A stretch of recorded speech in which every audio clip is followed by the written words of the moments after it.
unwind, and step into the golden age of radio.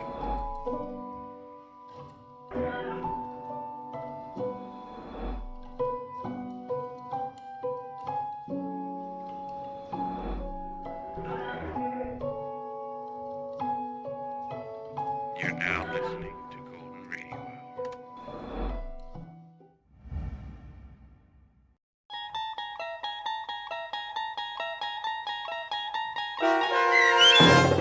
Spur of the Moment, starring Sarah Wayne Callies, with Stacy Keach as your narrator, was adapted for radio by Dennis Etchison and written for The Twilight Zone by Richard Matheson. Heard in the cast were Kurt Nabig, Christian Stolte, David Darlow, Meg Thalken, Doug James, and Fernette Lebo. To learn more about the Twilight Zone radio dramas and to obtain audio cassettes and CDs of these programs, visit our website at twilightzoneradio.com. The producers of The Twilight Zone wish to thank CBS Enterprises, Carol Serling, Dennis Etchison, Dick Brescia Associates, Claire Simon Casting, Terry Jennings, XM Satellite Radio, Sirius Satellite Radio, our sponsors, and our radio affiliates for helping make this series possible. This copyrighted radio series is produced and directed by Carl Amari for Falcon Picture Group.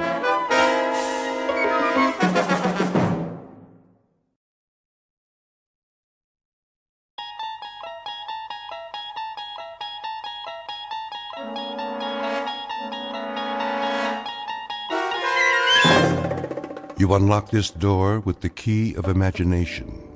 Beyond it is another dimension, a dimension of sound, a dimension of sight, a dimension of mind. You're moving into a land of both shadow and substance, of things and ideas. You've just crossed over into the Twilight Zone.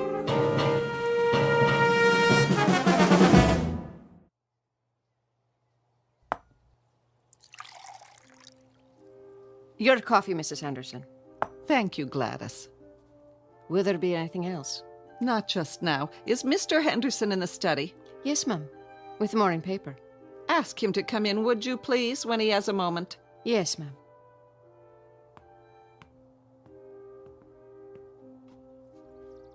Anne, is that you? Yes, Mother. Are you going somewhere? I'm taking Kahlua out. Not now, surely. She needs exercise. Oh, I know, but... Just for a while. I won't go far, I promise. Well, be careful, dear. How long have I been riding? Why, since you were old enough to walk, practically. Then I think I can take care of myself, don't you? I only meant with the engagement party and all. That's not till this evening. I'll see you in an hour, don't worry. I'm not a child anymore. No, you're certainly not.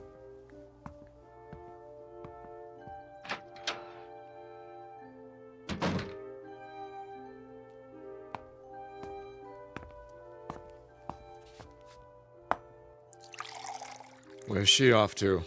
Exercise, John, for her and the horse.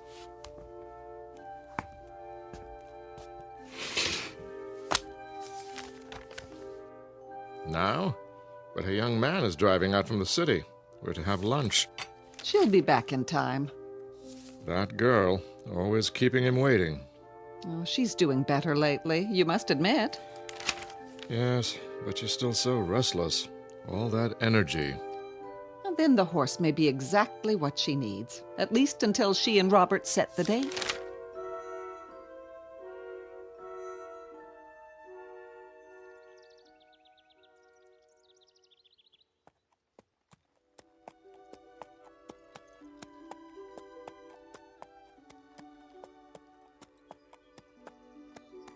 Good girl. What a beautiful day, huh, Kahlua? Easy, you got nothing to worry about up here. What is it? You hear something? Where? I see, up on the ridge. How strange, dressed all in black. Who is that? Hello there? What's she doing? Hello, can I help you?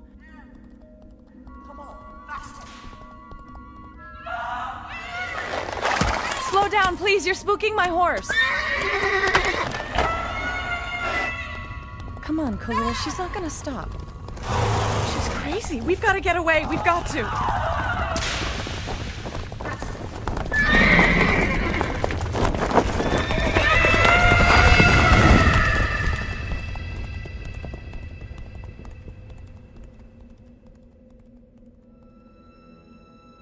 This is the sound of terror. Anne-Marie Henderson, 18 years of age, her young existence suddenly marred by a savage, unholy, unanticipated pursuit. Miss Henderson has no idea whatever as to the motive for this pursuit, and worse, not the vaguest notion regarding the identity of her black-clad pursuer. Eventually, she will be given the solution to this twofold mystery, but in a manner far beyond her present capacity to understand. A manner enigmatically bizarre in terms of time and space, which is to say, an answer from the Twilight Zone.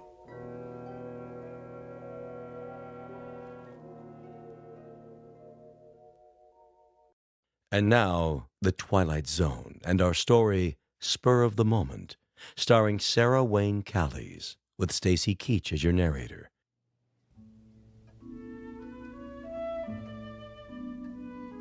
She's just taken her horse out. I don't blame her on a day like this. She must have lost track of time. That's easy to do. Here, Robert, sit down. Would you like something? Don't go to any trouble for me. No trouble at all, my boy. I'll have Gladys bring us a tray. No, really. I'd just as soon wait for Anne. Where is that girl? You're looking well, Mrs. Henderson. Oh, now. I mean it. Is that a new hairdo? Oh, don't let's talk about me. No? What should we talk about? How are things in the city? Same as always. Oh, the firm is expanding. Did Mr. Henderson tell you? I think he mentioned something. A promotion may be in the air. Of course, it's not definite yet, but... Oh, that's wonderful, Robert. Dear, did you hear? Robert says he's about to receive a promotion. Well, it hasn't quite been decided. What in the name of... Will you look at that? What is it? Anne just came riding back as though the devil himself were chasing her. Really? I wonder what's wrong. Anne? Anne, what happened? Darling, you look positively terrified. Hey, what's the matter? Anne, did something... Oh, Bob! Please, tell us what happened, baby. No, you're all right. There was a woman out there. Woman? What woman? I don't know. I never saw her before. She was dressed entirely in black with a cape. It was horrible. Calm down. You're not making sense. What did she do? She chased me. Chased? She was on horseback too, a black horse, and she chased me as hard as she could. I think if she'd caught me, she would have killed me. What? The way she looked at me, her eyes, they were insane. I'm sure of it. See here. Where was this? I don't know. Try to remember. Yes, Anne, if someone meant to kill you... John, don't you think we better... Was it where you usually ride, out beyond the meadow? I think, yes, the trail below the hills. All right, baby. I'll take care of it. Shh. It's all over now, honey. Everything's going to be all right. Poor darling, what a fright you must have had. Use my handkerchief. There we go. All over now. Come sit with me. Yes, on the sofa.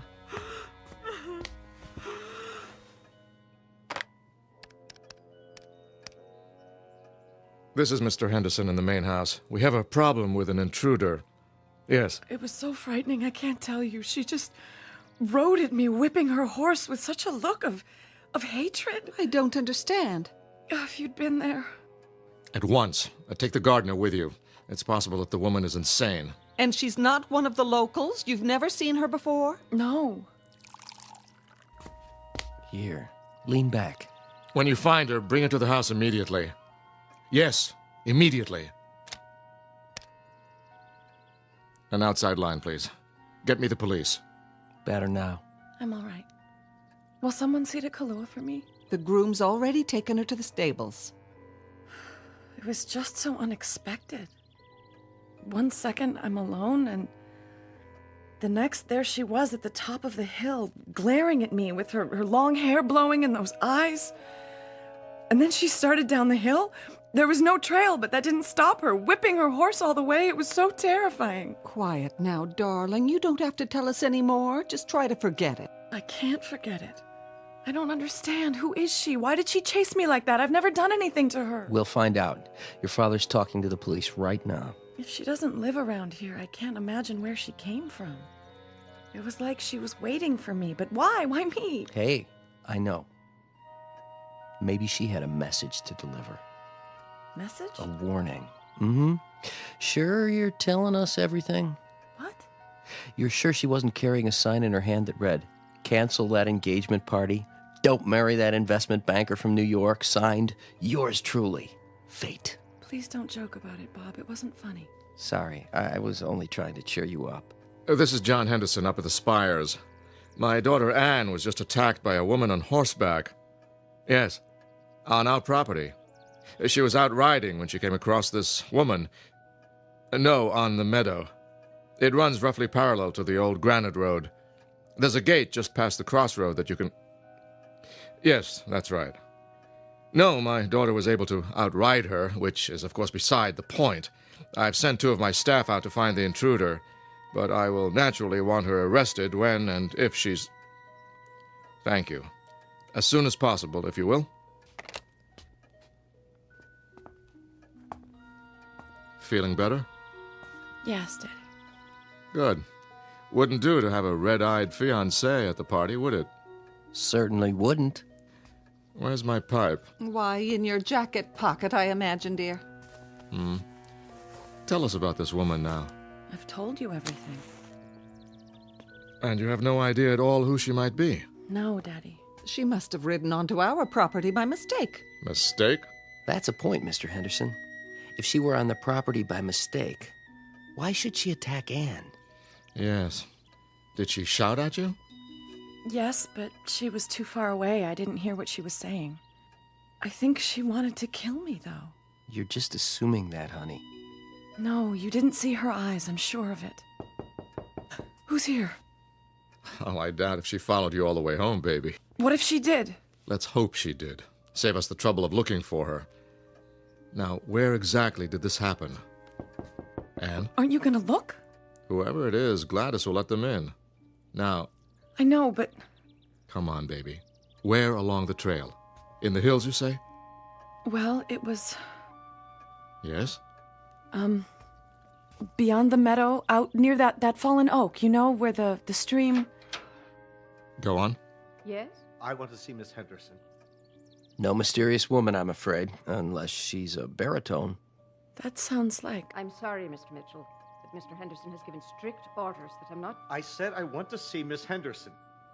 David. I'm afraid that's not possible. Oh, dear, I thought everything was ended. It is, Mother. I didn't know he was... Didn't you? I'll take care of it. Would you like a hand? No, stay here.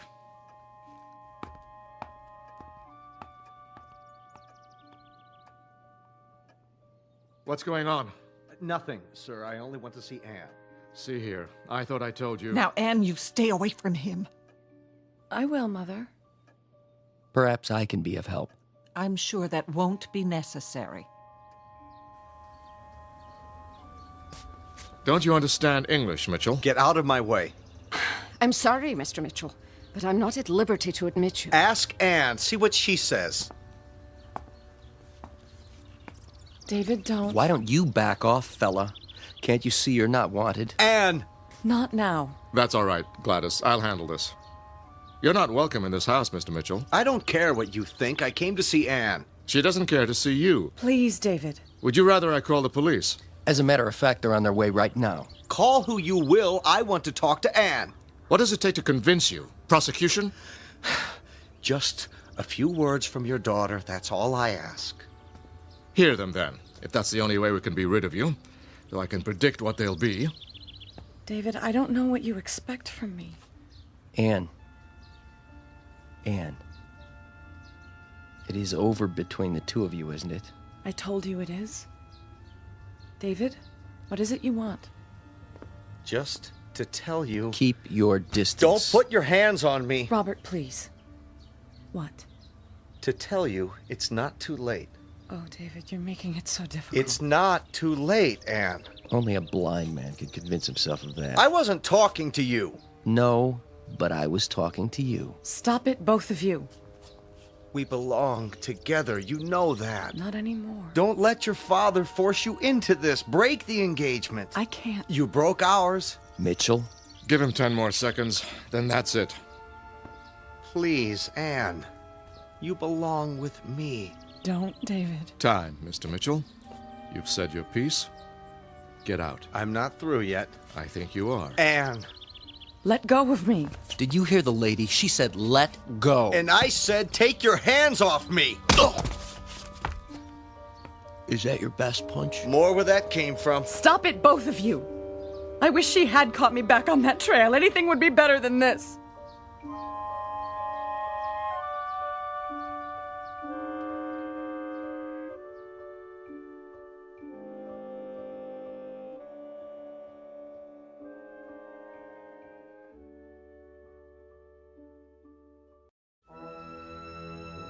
Surely you can do better than that, old boy. Let's find out. Steady, Robert. I will have no more violence in this house. Maybe this will persuade you. Daddy, what are you doing? I only keep this pistol to defend my family.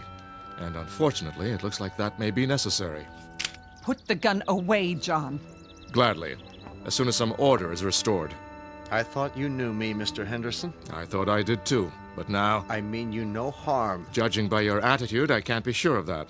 I think the time has come for you to leave. I only wanted... Don't think for a moment, Mr. Mitchell, that I won't use this. To the contrary. Don't hurt him, Father. Is this what you want, Anne?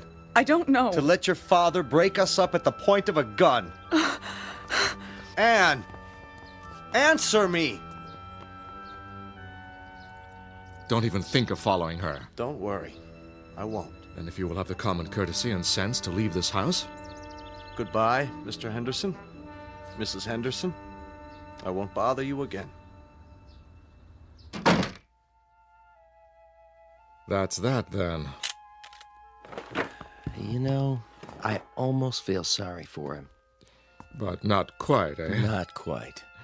Come, my boy. Yes, go back to the living room. I'll see to Anne.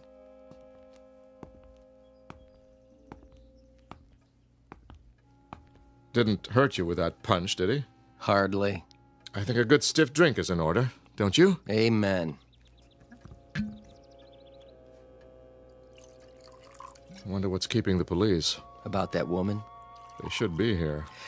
I wouldn't worry. She's probably gone home by now to wherever she lives. I didn't realize you had such crazy neighbors. Neither did I, my boy. Until today. She's probably not from around here. Hard to be sure these days. People aren't always what they seem. Ah, well. Cheers. Cheers.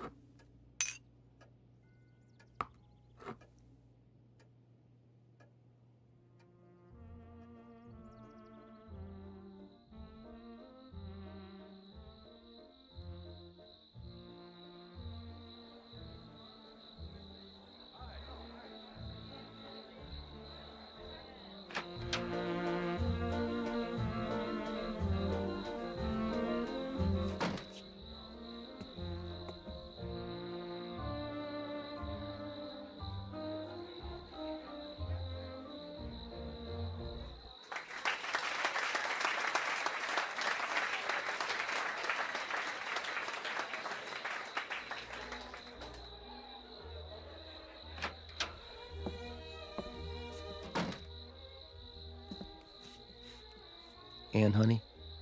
Yes, Robert. There you are. What are you doing out here? I just needed a breath of fresh air. Aren't you feeling well? I'm fine. Your folks were wondering what happened to you. Tell them I'll be right in. Can I get you anything? Some punch? No, thanks. Sure. I'm sure. Just a little tired, that's all. Well, don't be long. You're the belle of the ball. Am I?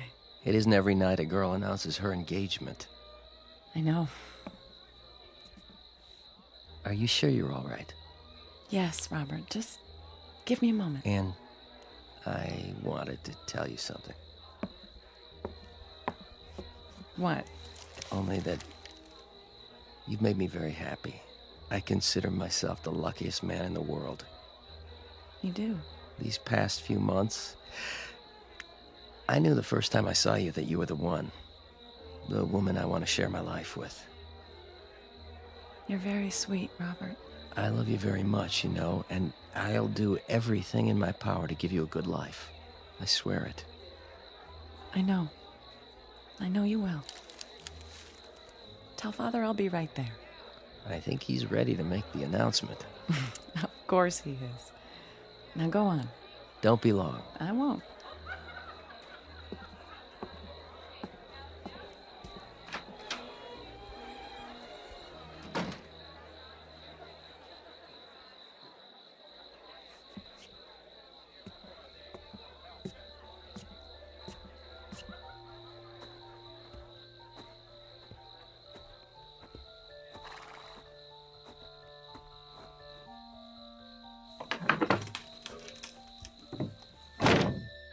Hello?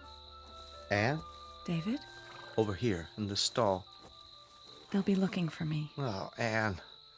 Sit with me. Will you do that much? I'm here, aren't I? Thank you for coming. I don't know where to begin. You don't have to. But, Anne, It's already been decided. I can't let you make a mistake like this. I'm not making a mistake. Forget about me. It's you I'm worried about. I'm not worried. And I can't forget about you. How could I? Ever since we were children, even then we knew. That's what I thought. But that man in there, that pretentious, self-righteous snob, anyone but him. I'd tell you the same if you were my sister instead of the one I've always... Shh. You're not listening to me. I've made up my mind.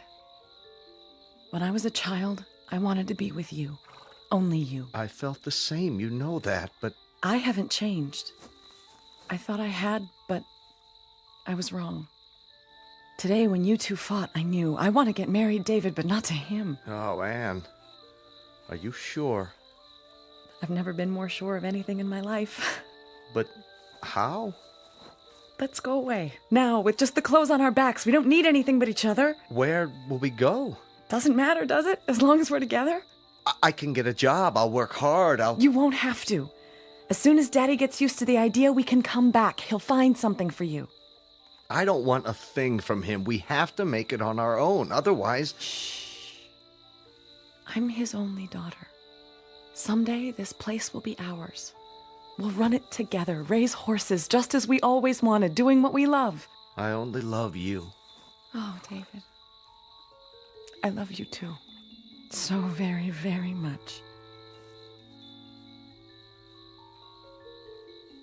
What's happened to you? I'm not sure. The truth? It finally got through to me. I was so frightened today. I guess it brought me to my senses. It was like waking up. And I'm so sorry. You don't have anything to be sorry for. Did you bring your car? Down the road. Then let's run away now before it's too late. In a minute, Anne. In a minute.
Yes? Mrs. Henderson. Who's calling, please? Mrs. Henderson, this is Don Manichean. Who? From the law firm. Oh, yes. Have you taken care of that matter for me? I'm afraid... Well, I have some bad news. Don't tell me they've agreed to a smaller amount. Well, I suppose we'll just have to accept. My daughter will be disappointed. They won't agree to any amount. Your estate is mortgaged to the gills. And those back taxes have put you in a very dangerous position. The bank says... What's that? My hearing aid's not working. It sounded like you said... There's no possibility of a loan. And unless you sell the property... Sell? Why, this is all we have. It's always been ours. My husband built it up from nothing. And when he passed away, your daughter and son-in-law took over the estate. Your net worth dropped precipitously. Sell some more stock. Mrs. Henderson, there aren't any more stocks to sell. Mr. Mitchell had everything in high-risk growth funds. I advised him to diversify, but he wouldn't listen. And now, with the way things have been run, the only alternative is receivership. If we can arrange a time to sign the papers... I can't talk about this anymore. My heart. I'll have my daughter call you when she returns. But, Mrs. Henderson, I have to tell the bank something this afternoon. Good day to you, Mr. Manukian.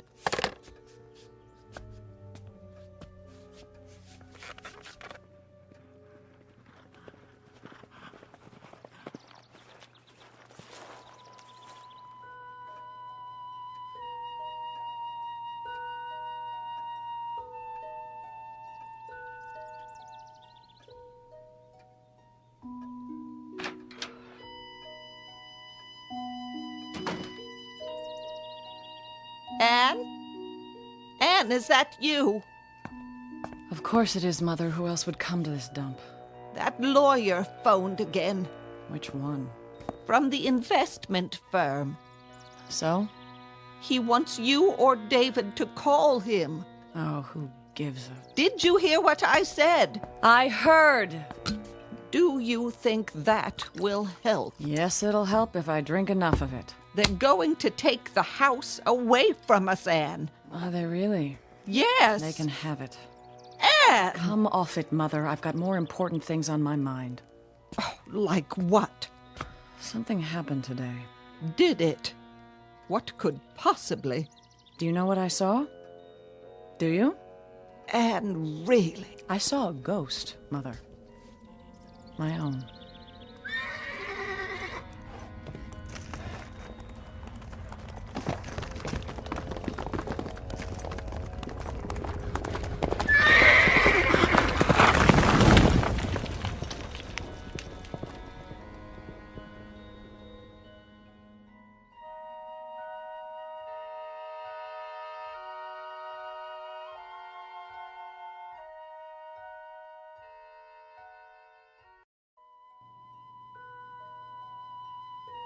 What are you talking about? A ghost? That's right, Mother. A phantom. A visitation from the past. This is no time for such nonsense. You haven't heard a word I said. We're in danger of losing the house. Oh, come off it. That's all it means to you? That's all. The home you were raised in. Raised? You mean lowered? Spoiled? Squeezed to death with a velvet glove. Oh, don't let's start. It started the day I was born, thanks to Daddy dearest. I won't hear you debase his memory. Debase his memory? How cornball can you get? How can you talk like that about your own father, who gave you everything? Everything! That's right. Gave me. I never had to earn a bit of it. In fact, I never had to work for anything in my life. Never had to bother acquiring such useless traits as judgment, discrimination. Who needs them? Cheers, Mumsy. You blame your father? Yes. I blame my father. But how? Easy? Oh, he was so strong, wasn't he? So efficient, so meticulous. I was his baby. Oh, wasn't I? 16, 17, 18 years of age, I was still his baby. With all the keen insights of a baby, all the capacity to understand, the ability to judge people and make decisions, the right ones. So I made a mistake. One little mistake. Just enough to ruin my life. And I've suffered for it, haven't I? Haven't we all? I'd say that calls for another drink, don't you? Oh, Anne, don't. Oh, how wonderful. I'm finally being disciplined at the age of 43. What about the house? I don't care about the house, Mother. Well, I care. That's your misfortune, and none of my own. At least we should talk about it. Time is running out. It ran out a long time ago, Mother. A long, long time. I have something more pressing on my mind, what I saw out there today. The ghost of engagements past, you might say. Oh, there you go with your ghosts again. Mine indeed. Intriguing, isn't it, to be haunted by one's own self? Positively fascinating. What exactly did you see? A reminder from the past and the future. I was riding where I always go out beyond the meadow. I was on a ridge when I saw this young girl pass on the trail below. There she was, with her new saddle, a wonderful white horse. Her daddy gave it to her when she graduated high school. You may remember it, Mother. How could I? Because it was my horse once. The girl was me. As I looked at 18. Oh, I think you've had too much to drink. No, you're wrong. I haven't had enough. You remember the day of my engagement party? I do. I even remember the date. It was June 13th, 25 years ago. Do you recall how I came in that day, terrified because a woman had attacked me, chased me on a horse, and Father had them search for her in vain? I was that woman, Mother. I am that woman. Look at me, black cape and all, to match my favorite horse. And you want to hear something funny, something marvelously funny. It's not the only time I've seen her. Don't carry on like this. Go upstairs and lie down. Isn't that bizarre? I keep seeing her again and again, keep seeing myself, just as I was on that day, on that one particular day. You know that expression, go chase yourself? That's what I've been doing. Chasing myself, trying to... Anne, you're frightening me. Come sit down. It's getting dark. We'll light the fireplace. Would you like that?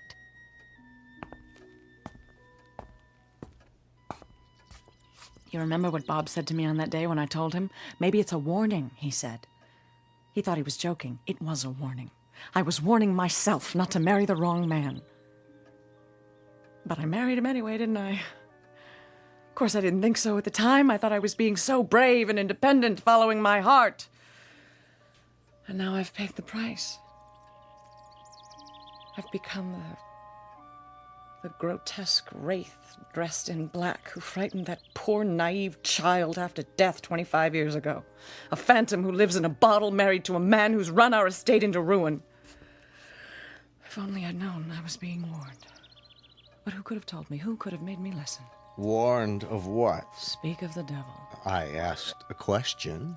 At least I think I did. Not now, Not David. now what? I can talk to my wife anytime I want to. Anne's not herself. Oh? Then who am I, Mother? I'd say I'm more myself than ever. Perhaps for the first time. What are you talking about? Get out of here.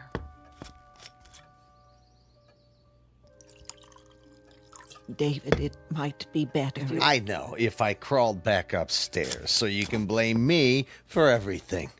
That's not fair. I did the best I could. What did I know about it? Investments, running a business. If your old man hadn't up and died... David? Well, it's the truth. But look on the bright side. We had some good years. Did we? When? After we came back and your father set us up. There's some bad luck, that's all. But we'll get on our feet, you'll see. All it takes is for... For what? A miracle? Another life? We only have one chance, and we blew it. Don't you see? I blew it, but maybe, just maybe, if I can find her again and get through one last time,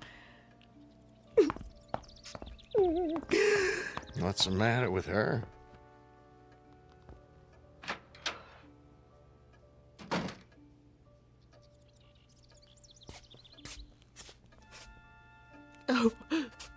Oh, you poor man. Get out of my sight. I know what it is. Do you think she doesn't love me anymore?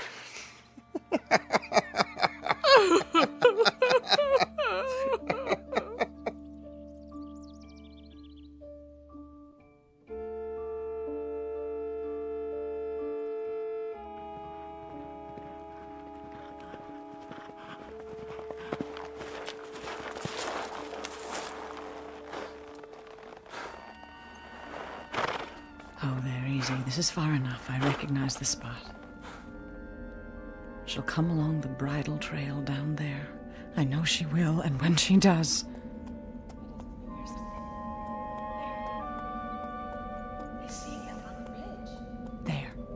There she is. Look at her.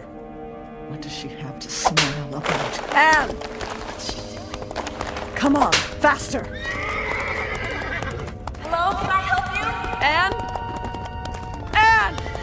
Anne! Slow down, please. You're smoking my horse.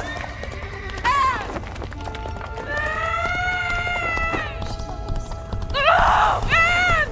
We've got to get away. We've got to... Faster!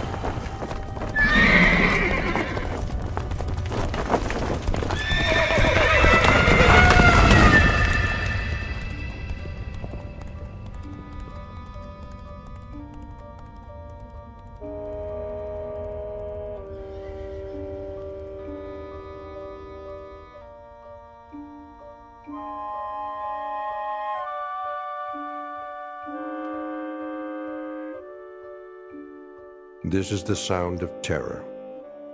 Anne Marie Mitchell, 43 years of age, her desolate existence once more afflicted by the hope of altering a past mistake. A hope which is, unfortunately, doomed to disappointment.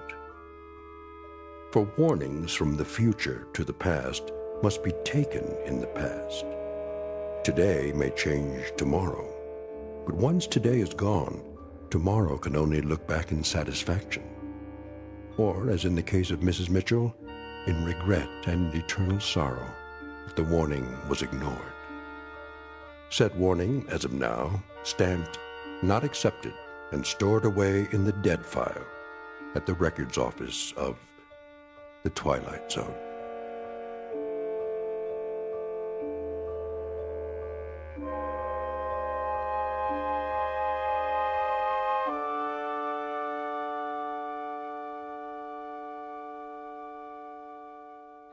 The Twilight Zone continues in just a moment. You are about to enter another dimension, a dimension not only of sight and sound, but of mind, a journey into a wondrous land of imagination. Next stop, the Twilight Zone. Hi, this is Stacy Keach. I'd like to take a moment to tell you about our Twilight Zone website at twilightzoneradio.com. At twilightzoneradio.com, you'll find the latest information on these Twilight Zone radio dramas, including behind-the-scenes photographs, plus the newest product releases, trivia contests, ways to contact us, other Twilight Zone-related info and merchandise, plus links to other fascinating websites. So make your next stop twilightzoneradio.com. Visit twilightzoneradio.com to purchase these Twilight Zone radio dramas on cassette and CD, or call toll-free 1-866-989-ZONE. That's 1-866-989-9663.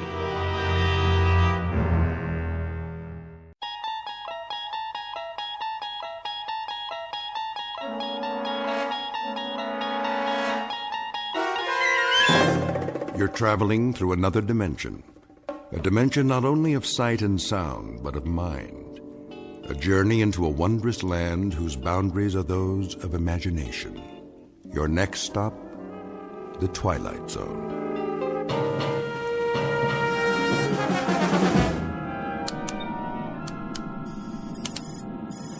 Boys.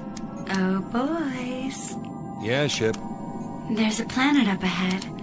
I think it's the one you've been looking for. I see it. Thanks, Marilyn. We'll take it from here. How's our course, Mr. Knopf? Bearing 0090, Commander. Gravitational field? 1.1, same mass as Earth. Almost. Good. We don't need to compensate. That'll save some power. All we have to do is slingshot in and follow the orbit for one revolution. This is the last planet on the list, right? Right. One more recon and it's back home. Commander. Yeah, Knopf. Think they're going to give us a parade? You mean up Fifth Avenue with ticker tape? Don't hold your breath. Why not? We've been in space longer than any other mission, right? Right, but this isn't a glamour job. We're strictly survey and reconnaissance. The guys who make Planetfall get the front page, you know that. Yeah, the pretty boys. The ones from Central Casting. So what's wrong with us? Are we that ugly? Well, I don't know about you, Knopf. I'm serious. I mean, we're in shape. I work out every wake period. I take all the food supplements. I even got a UV tan. Look at this profile. Pretty good, huh? Heads up. The planet's in sight. Got the cameras ready? Yeah. Shutters are all set. Spectroscope? Check. Biodetector? Check. Digital storage bank? Check and double check. Let's do it and get out of here. You know, maybe I'll get a satellite interview this time. What do you think? Or a collector's hologram. An action figure, at least. Ready for flyby. That's your mark. It's not like I want more money or anything. I mean, I'm not greedy. Set coordinates. I just want what's coming to me. A little respect. On one. On one, got it. I mean, 6 months in deep sleep for every mission. 3, 2, 1. That's the same as staying in bed while everybody else is doing things. You know, going places, having a life, in other words. 1. Set. Okay. Oh, good Lord, there's a meteor belt. That's not in the database. Fire retro rockets. We're going too fast. They'll stall out. Manual override. Now? That's in order. If you say so. Manual firing of retro rockets is not recommended at this speed. Severe damage may result. I'll say that again, boys. Manual override is not. We'll have to ride this out. No sweat, Commander. Those meteors are the size of fleas. We missed the orbit. Scuttle the flyby and get us out of here. Too late. Gravity field's got us. Then set her down or it'll tear us apart. Fire side retros. Did you know that firing retro rockets in a gravity field wastes energy? I really think you should wait to attain proper cruising speed. Boys, I'm not kidding about this. I'm feeling pretty shook up right now. Shut your mouth, computer. Retro's on. Turning. We have to set down now. Look for an open space. Looking, Commander, but we're losing altitude fast. Then go for the first clean landmass, you see. We're in a dive. Level her out. Tail gear down. I'm trying. Hard starboard. Harder. We're gonna burn out the bearings. 500. 400.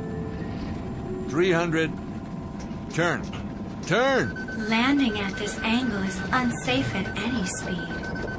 Please apply your anti-vibration absorbers and abort your present course. I'm serious about this, boys. I really mean it. The fine for unsafe turns in planet space is just not cost-effective on this mission. Boys, can you hear me? The time is the space age, when interplanetary flights to collect scientific data are a matter of course. Except that in this instance, the data collectors made a miscalculation and flew too close to the planet in question.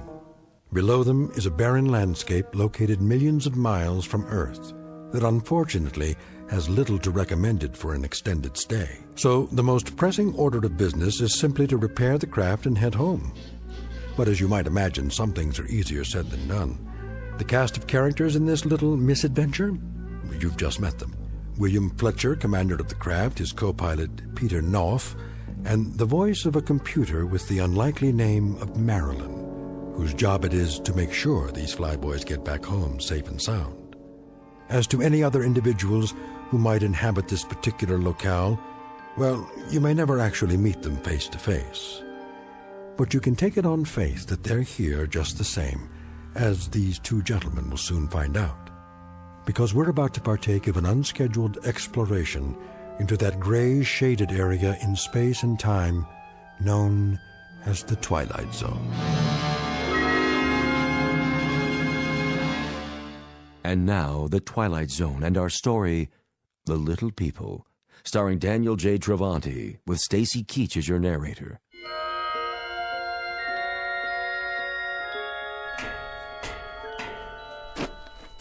Well, Commander, did you get the engine compartment open? I did. How's it look? The ship's repairable, but I can't touch any of those gimbal bearings for a while, even with the gloves. It's like a furnace in there now. Needs to cool down first.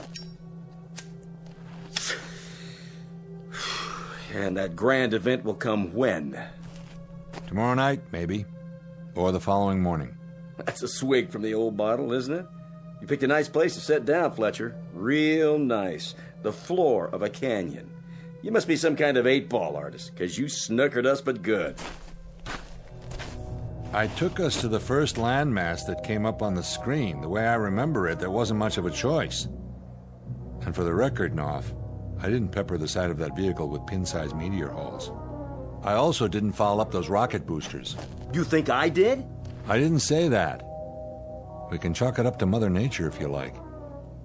Or gremlins. All right. Just strikes me as kind of a dumbhead place to set down. The bottom of a canyon. The walls are a mile high, we can't climb out. The only way we're going anywhere is to blast off, if you can make those repairs in time. Oh, I'll get them repaired, don't you worry about it. And we've got the time we need. There's enough rations in the hold right up that ladder. Matter of fact, I brought some down so you wouldn't have to exert yourself. Here, knock yourself out. Food concentrate, A163, modified luncheon plan. Kind of gets the old juices flowing, doesn't it? Yeah, there may come a moment in time when I'll enjoy this. But that time hasn't quite hit me yet. Wonder what we get for dinner. A pea-sized steak and a capsule of Tang? Better chow down now. If you don't, you won't have enough strength to do anything. Hold your socket wrenches for you mean? Look, if you don't want to get your little hands dirty... I'm eating it, all right? Oh, jeez, what is this stuff? Petrified wood? You know, there may come a moment in time when you'll lick a rock as if it were the drumstick of a Thanksgiving turkey. But for the time being, buddy, you'll eat what's prescribed to eat. And if you've got any deep-rooted complaints, enter them into the ship's ledger, for the record. But don't spray them all over me, because it's a waste of effort and a waste of food. Do you read me, Knopf? Yeah, loud and clear. Then dwell on it. And while you're dwelling on it, you might count a few blessings. We don't have any extra food and water, that's a fact. But we've landed in a place where there's oxygen and we can survive. We walked away from the landing without a single bone out of place. And all things considered, I'd say we happen to be a couple of extremely lucky people. Now, the standing order is as follows. You got tears to shed, save them for sleep time and shed them into your pillow. Just don't bother me with that. Now, do you read me? Still loud and clear, Commander. But there are times when a man gets sick of being led around by the nose, and I mean sick to death. That's a big thing with you, isn't it, Knopf? What is? Taking orders. Being on the receiving end of a command. That's hard for you to live with, isn't it? Oh, if I had my druthers, I might stick in a few changes. Like what? Say again? I mean beyond getting out of here. Let's assume that this is the end of the line. Try to use that imagination of yours. Say this happened to be it for us. What would you ask for to sweeten the pot? If you could have anything. A sirloin steak. A blonde? What? How about Mumbly-Peg? Or maybe 20 questions. Try me after dinner. I may feel up to charades by then. Just a point of interest is all. What are you interested in, Fletcher? I guess I'm interested in what makes you tick. Or maybe it's what makes you tick so loudly. What do you hunger for the most? Try this one on for size, Fletch. I'd like a whole lot of people at my elbow. What do you think of that? And the more the merrier. And the louder, the better. I'd like Yankee Stadium right alongside me. Anywhere I go, but I'd like them on my terms. That's what I'm getting at. What are your terms? I'd like to be the #1 straw boss. I'd like to be the one who gives the orders. I'll bet you would. That a crime? No. Hey. What's the matter? Shh. What's wrong with you? Did you hear that? Hear what? Something wrong with your ears? What? That sound. Sound? Fletch, I heard something. I definitely heard a sound. A sound like... A sound like what? Of people. Of voices. Right. I know what it was. You do? Sure. It was the crowd at Yankee Stadium cheering when you throw out the first ball of the season. What else could it be? Hold on, I think they want you to sing the national anthem while you're at it. You don't believe me? Sure, I believe you. Of course, this planet is uninhabited, which you'd know if you'd bother to look at the database. I'm telling the truth, Fletch. So am I. Now, why don't you take a walk around and see if you can find us some water while I get to work on the ship? I've got an energy panel to fix before the sun goes down. Or should I say both suns?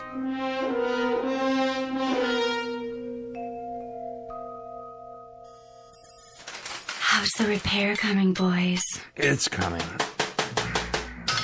And it's just me, Ship. Where's Peter? Lord only knows. Off communing with nature or something. That's not very considerate. We need him if we want to get home. Wouldn't you agree, Commander? I can handle it, Ship. Well, it is hot in here, and frankly, I don't think you can tolerate the temperature as well as I can, Willie. Me? I'm doing fine. But you've got circuit boards that'll fry if they overheat. You want me to turn on the air conditioning? I don't think that's such a good idea, Commander. It would only use up more of our power. Then why don't you give it a rest? How's that, Willie? Shut yourself down so I can get my work done. Do my conversational skills displease you? No more than normal, but every word I say uses up 7 calories of my energy. Are you sure? I don't see that information in my databank. Take my word for it. Oh my. Then you've just wasted, let me see, 35? No. 102? No. 200? I can count, Ship. 28 more. I'd better switch to monitor mode before you collapse. It is odd, though, that your vital signs don't show any extra loss of energy. Nap time for you. Sweet dreams. Thanks, Willie. And don't call me Willie. Nobody calls me that. Nobody human. I'll make a note of that in my crew profile, Commander. And remember, if you need me, I'm always here for you. How could I forget? Don't let the bedbugs bite. Sorry? Forget it, Ship. Catch you later.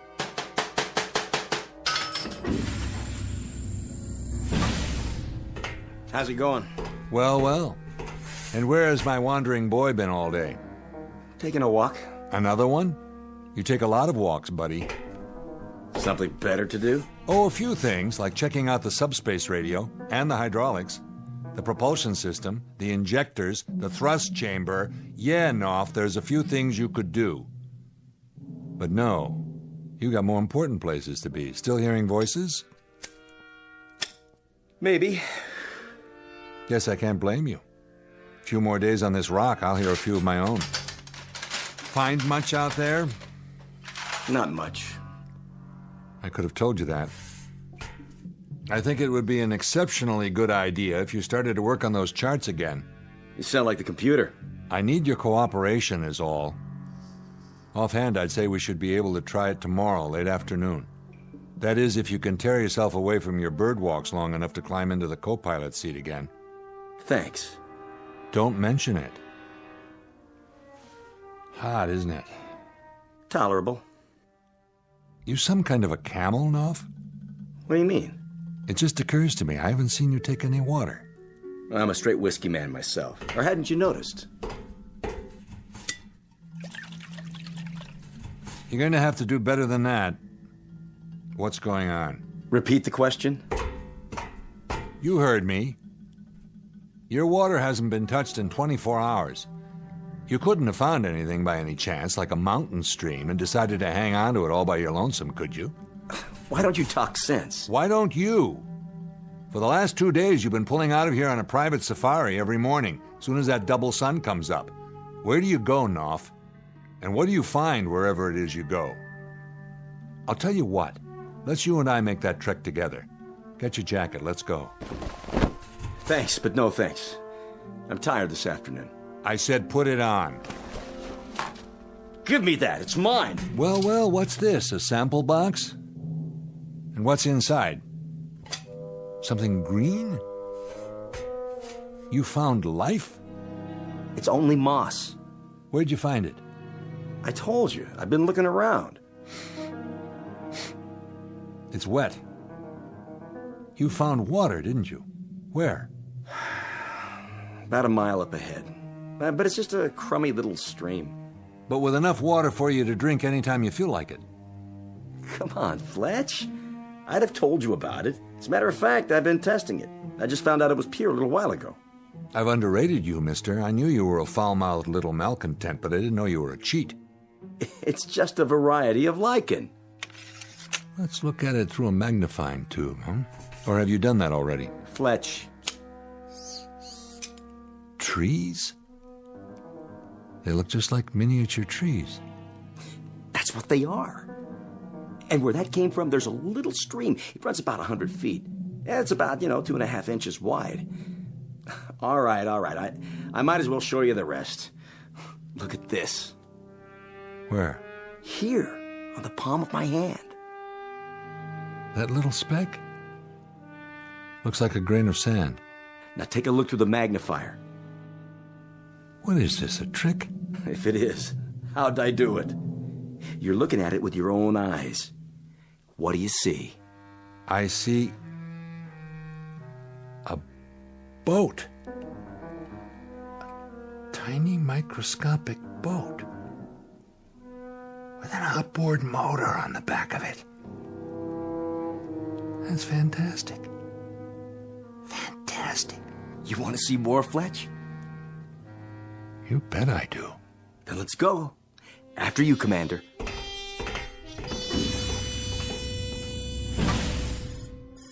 Good afternoon, boys. I just had a good rest. How's that energy grid coming, Willie? I mean, William. Pete? Peter? Are you there? You mean you're not joining me for dinner? You know, boys, a word to the wise. It's not a good idea for you both to be away from the ship at the same time. If anything happened, where would that leave me? Boys? Boys? Don't you like me anymore?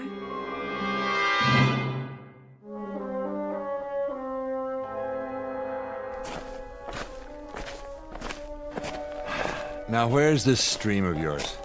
A little farther, just past the boulder. I don't see... Here. I still can't see... Look down, next to your boot. Yeah. Oh, yeah. How did you spot a thing like that, Knopf? It's just a green line between the rocks. Doesn't look any wider than my finger. I was out getting soil samples the first day. I wouldn't have noticed it either, but I sat down to rest, and all of a sudden I felt something wet under my hand. It really is a stream. My God. Yes? Just kidding. Fletch, get this. To us, this stream is just a tiny trickle. And that clump of little green weeds, see it there? Is only so much moss. But if you look close, I mean real close, you'll see a couple of other items that aren't par for the course. I'm not sure I... Here, use the magnifying tube. All right. Lean right in. If you showed me a picture of this, I'd think it was an optical illusion. But I'm looking at it with my own eyes. And I still don't believe it. Aha. And what do you see, Fletch? I see... It looks like the shore of a lake. And little houses. With docks. Boat launches next to them. Now you know why I kept my mouth shut. No way you would have bought it, would you? Who lives in them? Lean down. Now follow that line with your eyes. You see those little specks on the ground? There and there. Yeah? Keep staring. Don't blink. The specks are moving. That's them. Welcome to the neighborhood. This is incredible. It means there's a whole race of people no bigger than ants. Yeah, so now you know.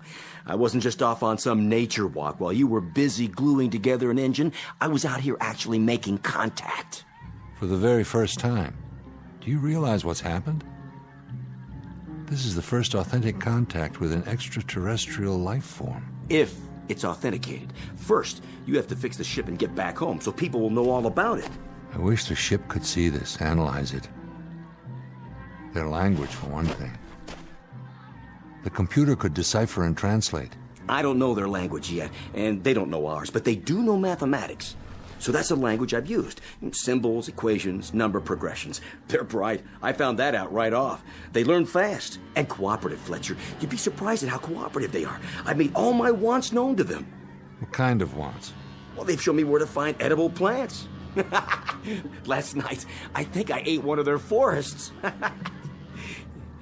You know, they didn't seem to mind one little bit. What have you told them? What have they said to you?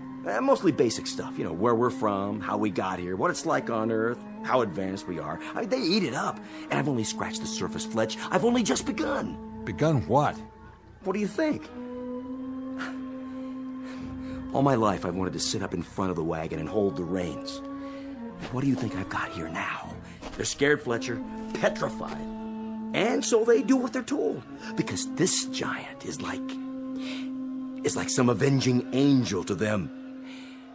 I've graduated, Fletch, from a slob technician to a god. Knopf, if what you say is true, they're sentient beings. Flesh and blood, no matter what color it is or what size they are. You have to respect that. If they're intelligent, then in any way that matters, they're no different from us. Oh, sure they are. Because they've been created in my image. Cut it out, Knopf. Stop it. Leave me alone. You said it yourself. To them, that's the Mississippi River, the whole Atlantic Ocean, for all we know. You can't stop a god. We'll see about that. Oh. Nice one, Fletch. You caught me good. A sucker punch. You're no god. That's not what you are at all. But the worst part of it is you probably just got them to start believing in the devil. Sorry.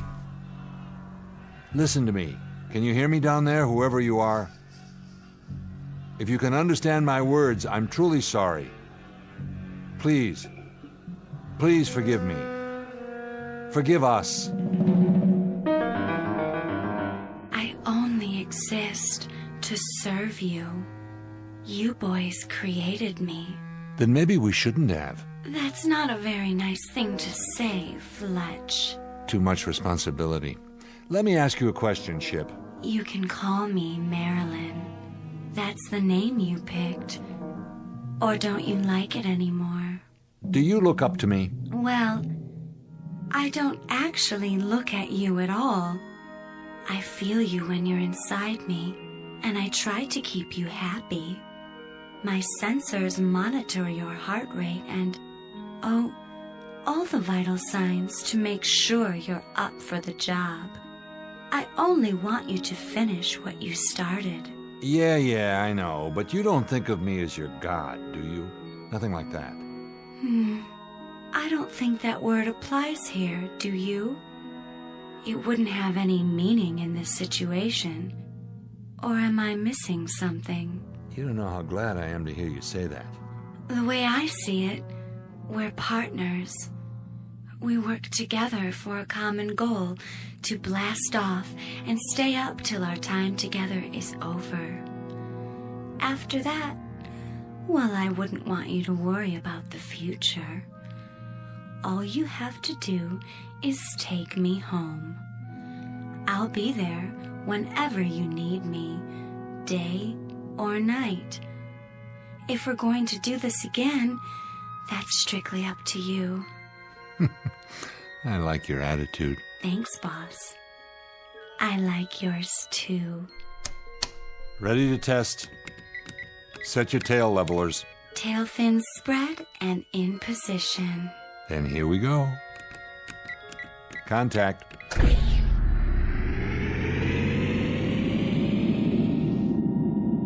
Yes. Oh, Commander, you did it with your own 2 hands.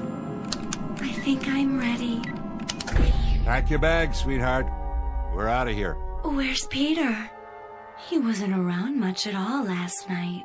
No? I think he's cheating on me. On the mission. I'll go find him. Tell him to hurry, will you? While I'm still warmed up. Knopf! Knopf! Hey, Knopf!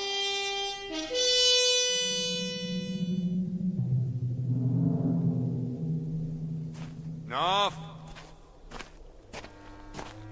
There you are. Why didn't you answer me? The ship's ready to go. Hey, Knopf, you got anything to say? Turn around and look at me. What? What's this? It's a statue. Life size of yours truly. Pretty good likeness, huh? Who made this? They did. My subjects. Amazing how much they accomplished with nothing to work from but rock. And their little tools. Or maybe their bare hands. Who knows? They did this overnight? Sure is impressive what people can do when they put their minds to it. You know how many of them were on the job? Any idea? Take a guess. 2,000. That's how many. 2,000 little sculptors working 24 hours a day without any rest, just so they could put this up for me. Kind of makes a man proud. A statue of you. Would it be presumptuous of me, Knopf, to ask why? A humble offering. Something to placate me. You should have seen him. It was a very impressive sight. 1,000 starting from the ground up at first, before the others climbed on and finished the top. Like the Egyptian slaves on the pyramids, or those Lilliputians with the, what was his name? Gulliver. Oh, it's a sight to remember. A sight to remember, Commander, believe me. And what do you give them in return? My beneficence. My smiling, selfless generosity. And my promise that I won't stamp my feet down on the middle of their town. At least not if I can help it. They've picked themselves a corker of a deity. If they only knew who they were breaking their backs for. Meaning what? Meaning that they're wasting their time worshipping a heartless slob, whose insides are made out of the same stuff they used for that statue. You better watch what you say to me from now on, Fletcher. A very good likeness, Mr. Knopf. But an hour from now, they'll break it down and sell it for junk. Why would they do that? Get your gear together. We're taking off. The orbital position's perfect. We'll start a countdown in 15 minutes. You really did fix the ship? That I did, all by my lonesome. And maybe 1,000 years from now, when your little friends realize how they got taken, that I'm the only guy who did them a favor and removed you from their lives permanently, maybe they'll build a statue of me. Pity they couldn't capture that look in your eyes.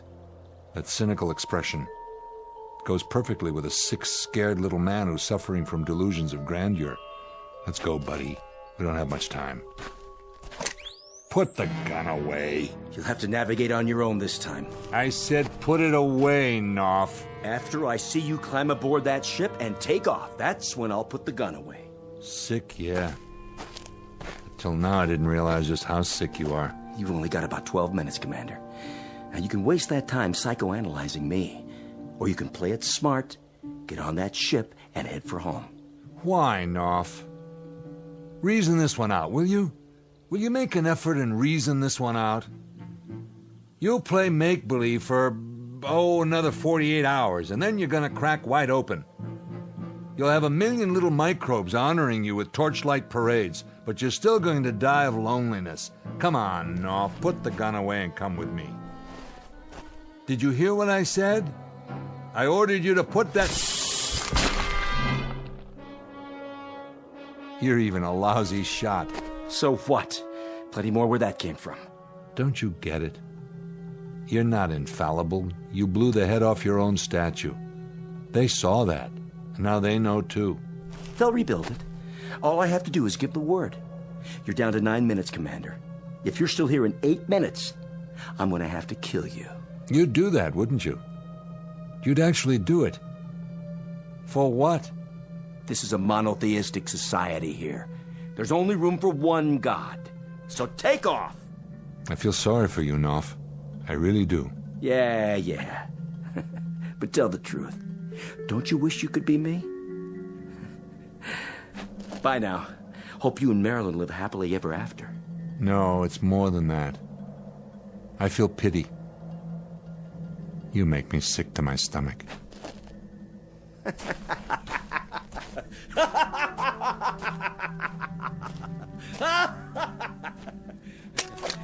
Hello down there, my little friends. How you all doing today? Nice day for something, wouldn't you say? Well, I would. And I'm giving the orders around here. So listen up. Here's a proclamation for you. From on high. This is the beginning of a new age. The age of Peter Knopf. Oh, we've got lots of plans to make, little friends. Lots and lots of plans. Projects to figure out. Big projects. Much work. Oh, more work than you've ever done before. All for my greater good. All for my ever-loving greater glory. You see this right here? It used to be part of my statue. The right arm by the looks of it. Well, behold. What was that for? Ask and you shall receive. I'll tell you. It's a reminder, little friends, there's going to be discipline here. Discipline above all. There'll be times when I lower the old boom on you with my terrible wrath. Well, just to remind you not to get me mad, see? That's important. You must never get me mad. The devil did. Where's he now? Gone. I banished him from this place forever. Oh, man, didn't I, though? So let that be a lesson to you.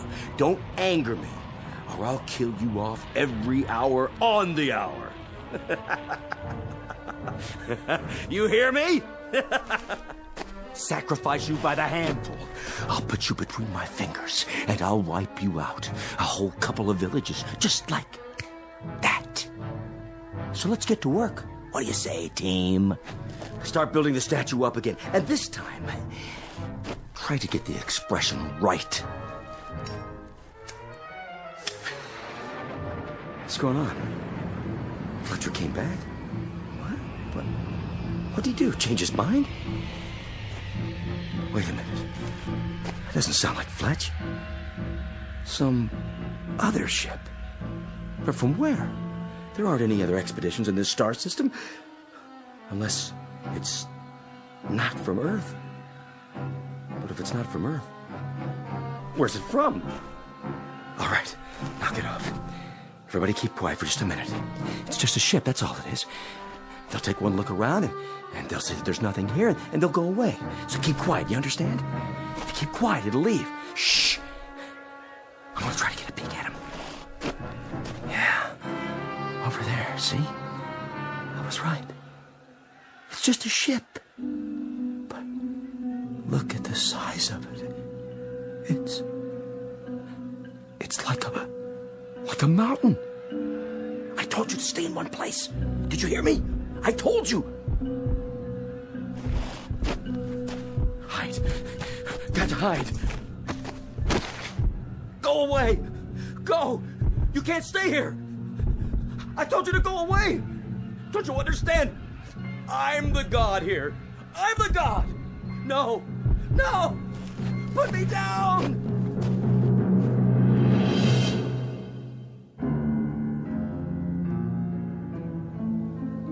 No.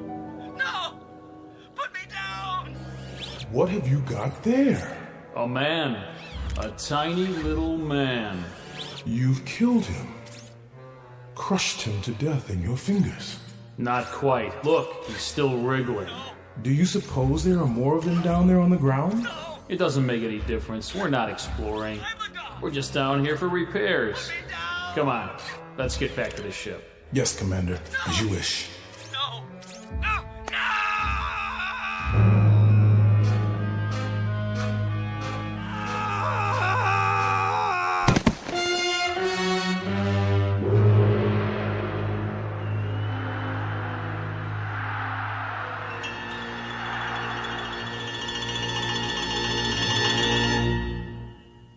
The case of navigator Peter Knopf, the victim of an unfortunate delusion. In this case, the dream dies a little harder than the man. A small exercise in space psychology and relativity for you to try on for size in the Twilight Zone.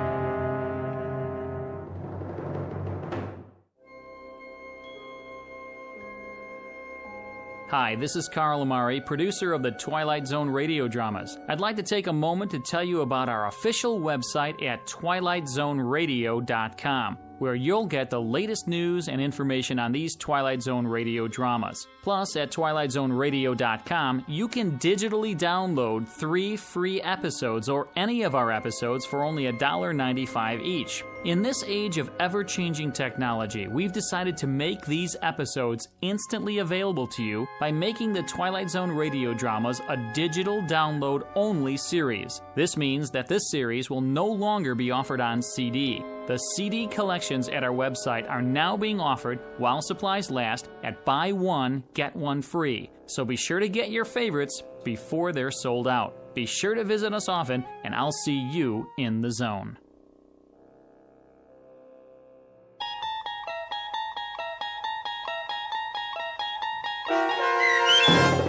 The Little People, starring Daniel J. Travanti, with Stacy Keach as your narrator, was adapted for radio by Dennis Etchison and based on a script by Rod Serling. Heard in the cast were Doug James, Elizabeth Oss, Bobby Gibson, and Carl Amari. To learn more about the Twilight Zone radio dramas and to obtain audio cassettes and CDs of these programs, visit our website at twilightzoneradio.com.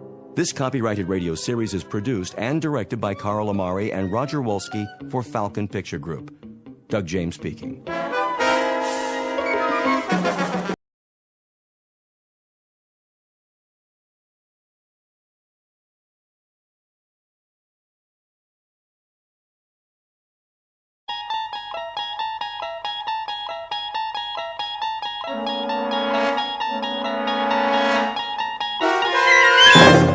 You're traveling through another dimension.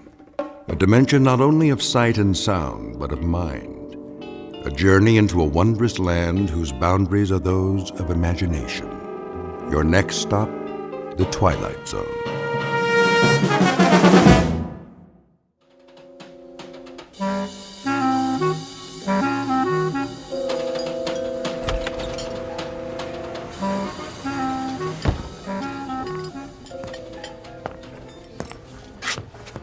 Oh, hello, Mr. Morgan. Ferdy? Nice to see you, sir. Where's Daggett? Mr. Daggett? At the table in the corner. He got here a few minutes ago. Good. I'd like to see a dinner menu. I don't have much of an appetite. A drink, then. The usual. Yeah, make it the good stuff. Of course. Harold, 1 tequila with lime, table 3. Coming right up.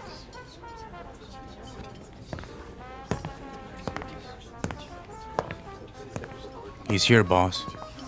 Well, well. How you doing, Dane? You wanted to see me? Yeah, sure. You know Ben and Jimmy. Dane. How you? Boys? And Iris and Sherry. Hi. Hello. Pull up a chair. No thanks. Go ahead. Take a load off. I thought you wanted to talk.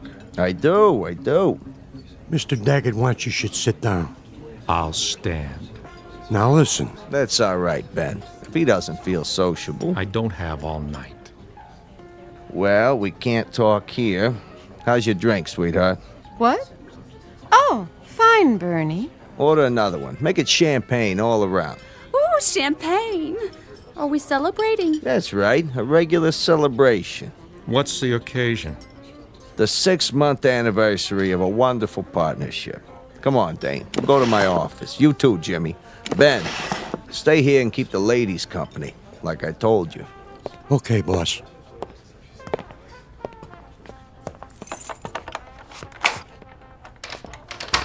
After you. Age before beauty. That's a good one. Come on in, Dane. What's a bodyguard for? We don't have any secrets in here, do we, Jimmy? Not on your life. Sit down. Have a cigar. I'll take a napkin. What for? My shoe. You and your shoes. Always got a brand new pair. What's the matter? You see a piece of lint on them? Jimmy, give him your handkerchief. Huh? Do it. Okay, boss. There. That's better. So, what's on your mind, Bernie? Oh, I thought we should have a little sit-down. Something wrong? What? No. Business is jumping. A real healthy cash flow. Most of it from my joints. Yeah, well, see, that's just it. I'm feeling generous, so I thought I'd make you an offer. Forget it. Wait a while. I'm talking cash. I buy you out. You walk away with enough dough to live the high life. I already live the high life. Yeah, sure you do. But think about it. You could set up a new business. Anything you want. I have a business. Now listen, Dane. Don't look a gift horse in the mouth. Thanks for the warning. You want my answer? It's a big fat no. Don't waste my time, Bernie. I'm out of here. Not on your life. That's a laugh. A 2-bit mug with a heater in his pocket. Sit down, Dane. Tell him to keep his hands where I can see him, or I'll ventilate that cheap suit, but fast. Cheap? It's a Versace. We're not through here. Read my lips. N-O. Dane. I thought we had a good thing going. See this 38, Jimmy? Out of my way. Put the piece away, Dane. You're hurting my feelings. You heard the boss. Stay out of your pocket. You too, Bernie. Hands on that desk. Anything you say, Dane. I'm backing out the other door. I see this mug stick his head in the alley. I'll blow it off. Clear? You're getting yourself in an uproar. You need more than a clown in a cheap suit to put the squeeze on me. Maybe so. Now, Ben!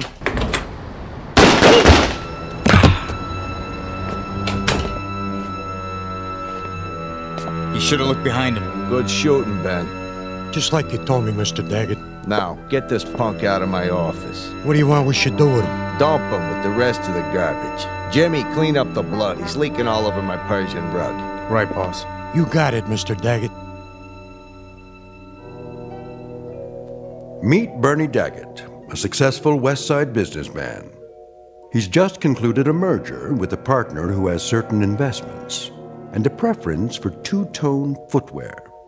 Make that had, because the owner of those shoes is now officially out of business. Said business will continue, of course, under different ownership. But what of the gray and black wingtips? They're brand new, with a shine so bright you could use them for mirrors. It would be a shame to let them go to waste. But never fear, a certain Nathan Edward Bledsoe of the Bowery Bledsoes is about to recycle them. At the moment, a few long blocks from here, Nathan just happens to be looking for a new pair of treads because the ones he's wearing are falling apart. He doesn't know it yet, but his search for a warm place to sleep and a bottle of forgetfulness is about to end. Dane's shoes will carry him out of his misery and straight into the Twilight Zone.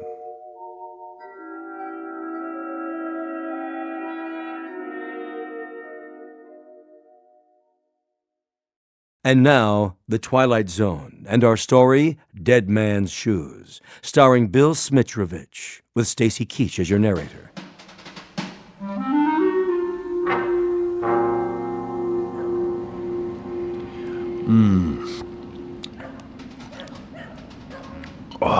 Give me a swig, will you, Nate? Sorry, Chips. All gone. Well, let's go get another one. Oh, you go. I'm gonna turn in for the night. But it's early. Besides, I don't got no more money. Go panhandle some. Move your head. What for? So's I can toss this bottle in the trash. 2 to 1 says you can't make it. You gotta have money to gamble, remember? Oh. You missed. I guess we better clean it up. Clean it up. That's a good one.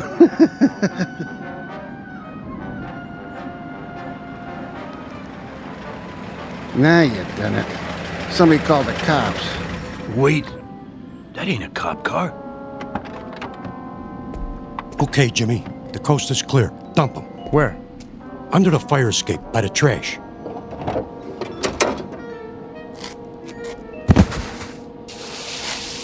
What you got in the bag? Quiet. Keep your head down. Okay, Ben. I done it. Let's go. Mr. Daggett said to come right back. So long, Dane. Good riddance to bad rubbish.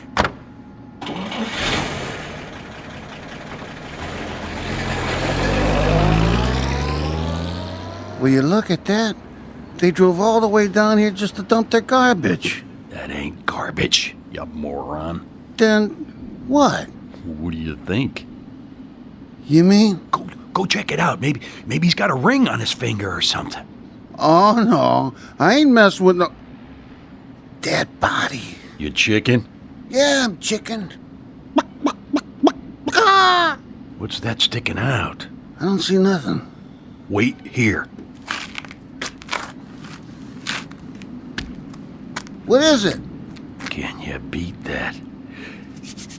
Just what I needed. What? Guy's got a pair of shoes on. Brand new. I wouldn't touch them if I was you. My size, too. Careful, Nate. You're fooling with evidence. Look at that. Perfect. Wonder if there's anything in the pockets. Nate, we gotta get out of here, I tell you, before they hang it on us. No wallet. Oh, nothing. Except for this key. Number 621. Mayfair Apartments. Hey. I know where that is. Pretty swanky. Hey, where you going? To check out my new digs.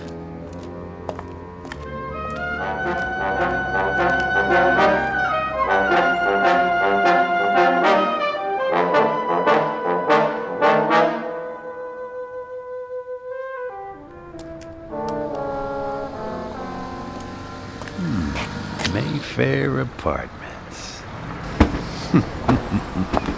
Doorman, would you get me a cab? Certainly, ma'am. Taxi! Next in line over here. Where's she going? West 84th. Ma'am, here you go. Thank you. Now this is for your trouble. Thank you, ma'am. Watch your fingers.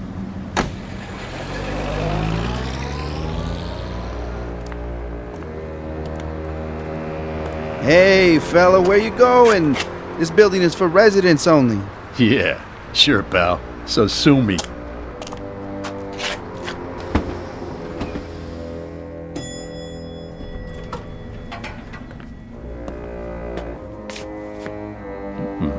Apartment number 621.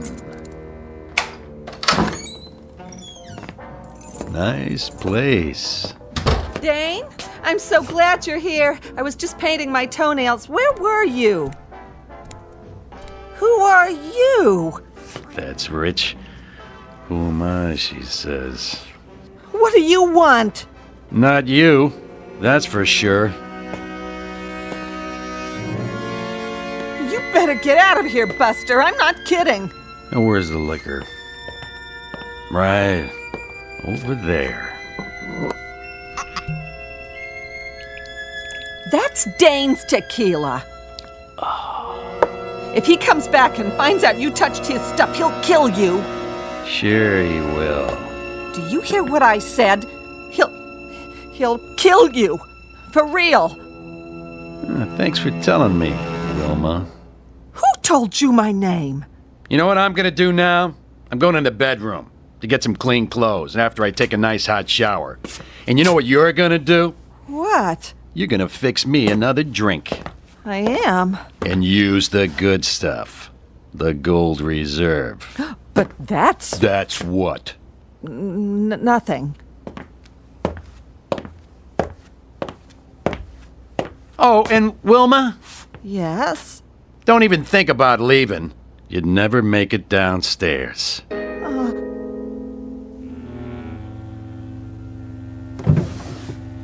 Shirt, socks, and a suit. Think I'll try the pinstripe.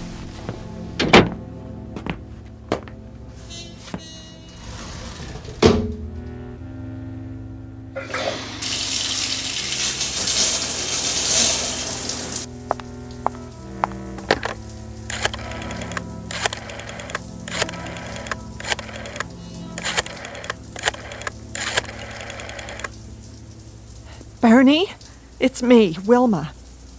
Wilma! No, I can't talk any louder. Listen, is Dane there? Well, where is he? What do you mean you don't know? All right, do me a favor. Call me as soon as you do. Thanks, Bernie.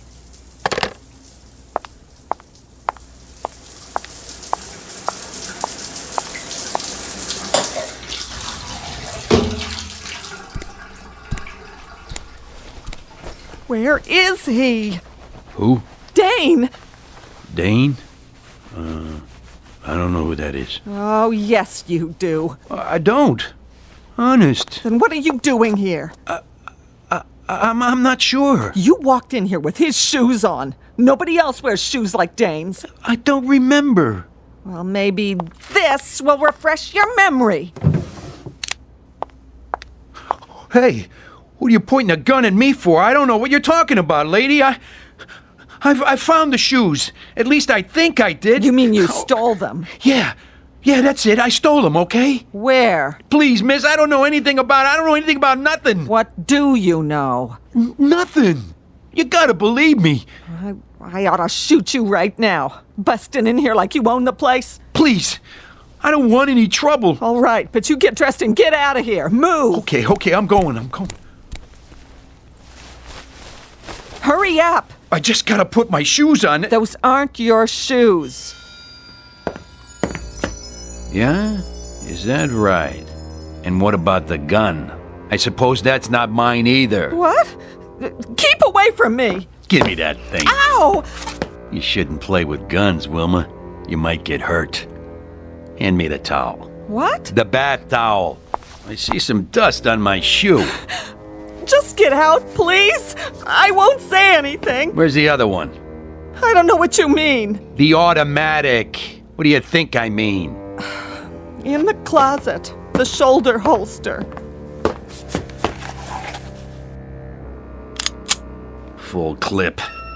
Good. What are you standing there for? I thought I told you to make me a drink. Look, mister, I don't know what you want here. A drink, I said. Okay.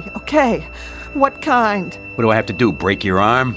The only thing I ever drink. Tequila with lime.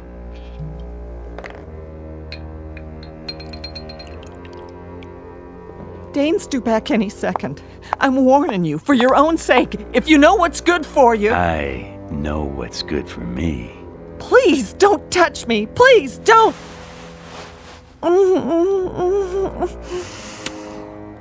Oh. Who am I, baby? Oh, it's not possible. No? Let's try that again. Dane? But you're not him. You're not. Be quiet. What have you done with him? What happened? What?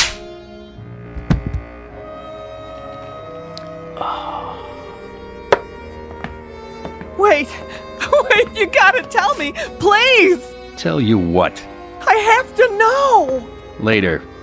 Where are you going? I got a little unfinished business to take care of. Where's Bernie? Bernie? Bernie Daggett. At the club. That's what I thought. You wait here. I'll be back after it's over. And don't answer the door. for your own good.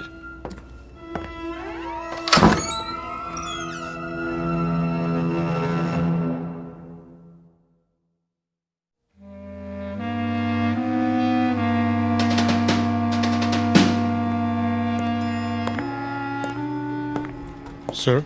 Yeah? Did you get the message from Mr... Oh, I'm sorry. What's the matter, there problem? Nothing, sir. I thought you were someone else. Oh, is that so? Like who? Another one of our residents. Let me guess. The guy in 621? That's right. You must know Mr. Morgan. Yeah, you might say that. Just visiting.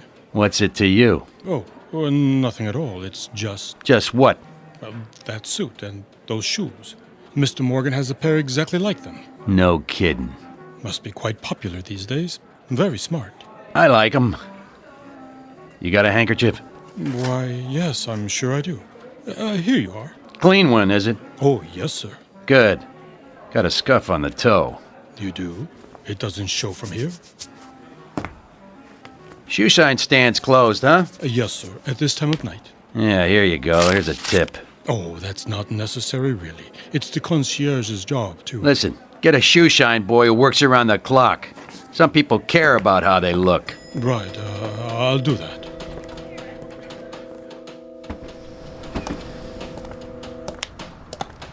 Hey there, Mr. Morgan. Get a cab for you? No thanks, Tommy. Oh, begging your pardon, you're not Mr. Morgan. Were you sure about that? Get you a cab if you like, sir. That's okay, Tommy. I feel like walking. Clean shirt, new shoes, and I know just where I'm going to. Sure looks like you do. Yep. Clothes make the man. That's what they say. Hello, Mrs. Tomlin. Oh, watch your step. Why, thank you, Thomas.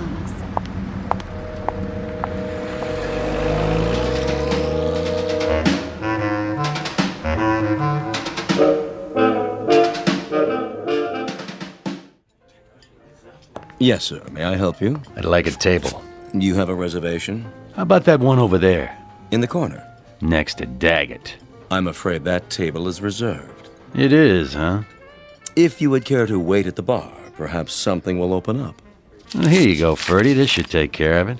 That table open now? Yes, sir. Thank you, sir. Well, I should have known a man like you would have a reservation. Yeah, must have slipped your mind, huh? Right this way.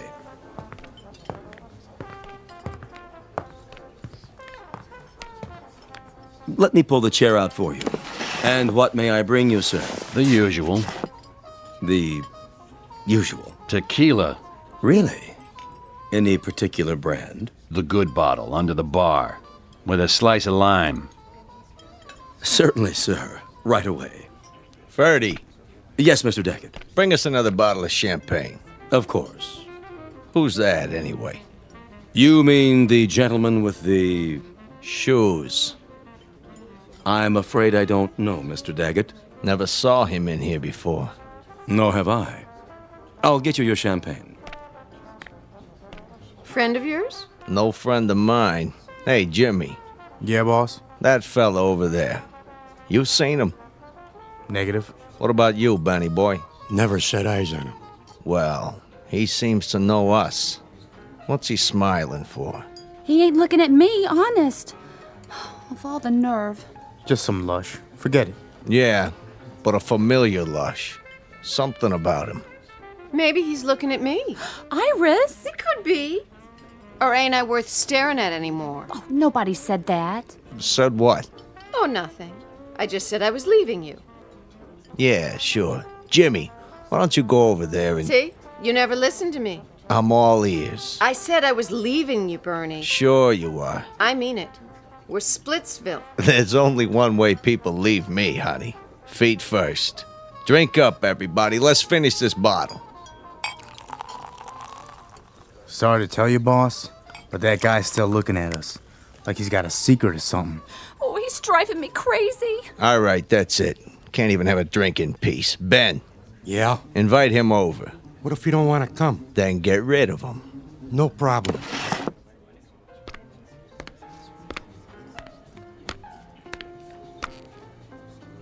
Hey. You talking to me? Mr. Daggett wants you. Oh, isn't that nice? Makes me feel all warm inside. He wants you should join him. Well, what do you know? An invitation from the great Bernie Daggett at his own personal table. Are you sure? He loves you should join him. Oh, I don't know what to say. Don't say nothing, just do it. Well, if you put it that way, I accept.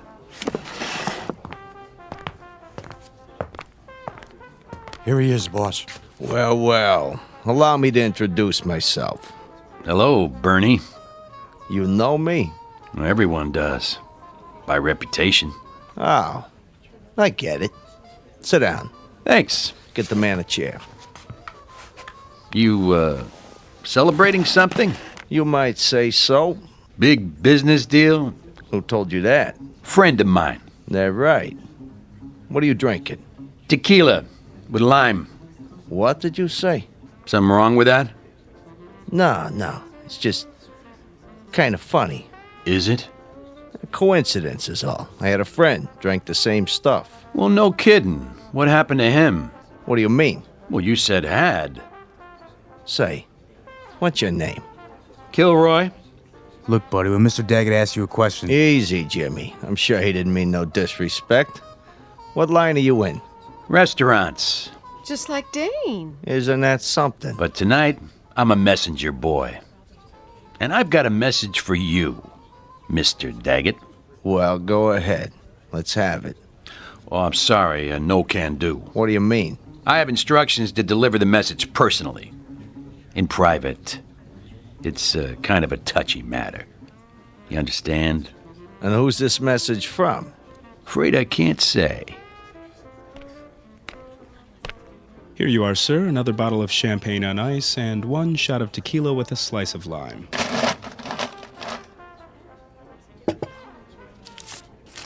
On me. Here you go, Paulie. Yeah, thanks. Think nothing of it. Anything else here? I'll let you know. Yes, sir. Nice drink. Glad you like it. Nice place. Real nice. You own it? This guy, what did he look like? Which guy? The one that gave you the message. Well, sometimes, Mr. Daggett, it's my business to forget things, not remember 'em. Okay, messenger boy. Let's go. Ben, wait here with the girls. Keep an eye on things. You know what I mean. Don't worry, boss. I got you covered. It has to be private. It will be. My office? Suits me. Hey, I didn't say where it was yet. Didn't you? Down the hall. The door at the end. Right.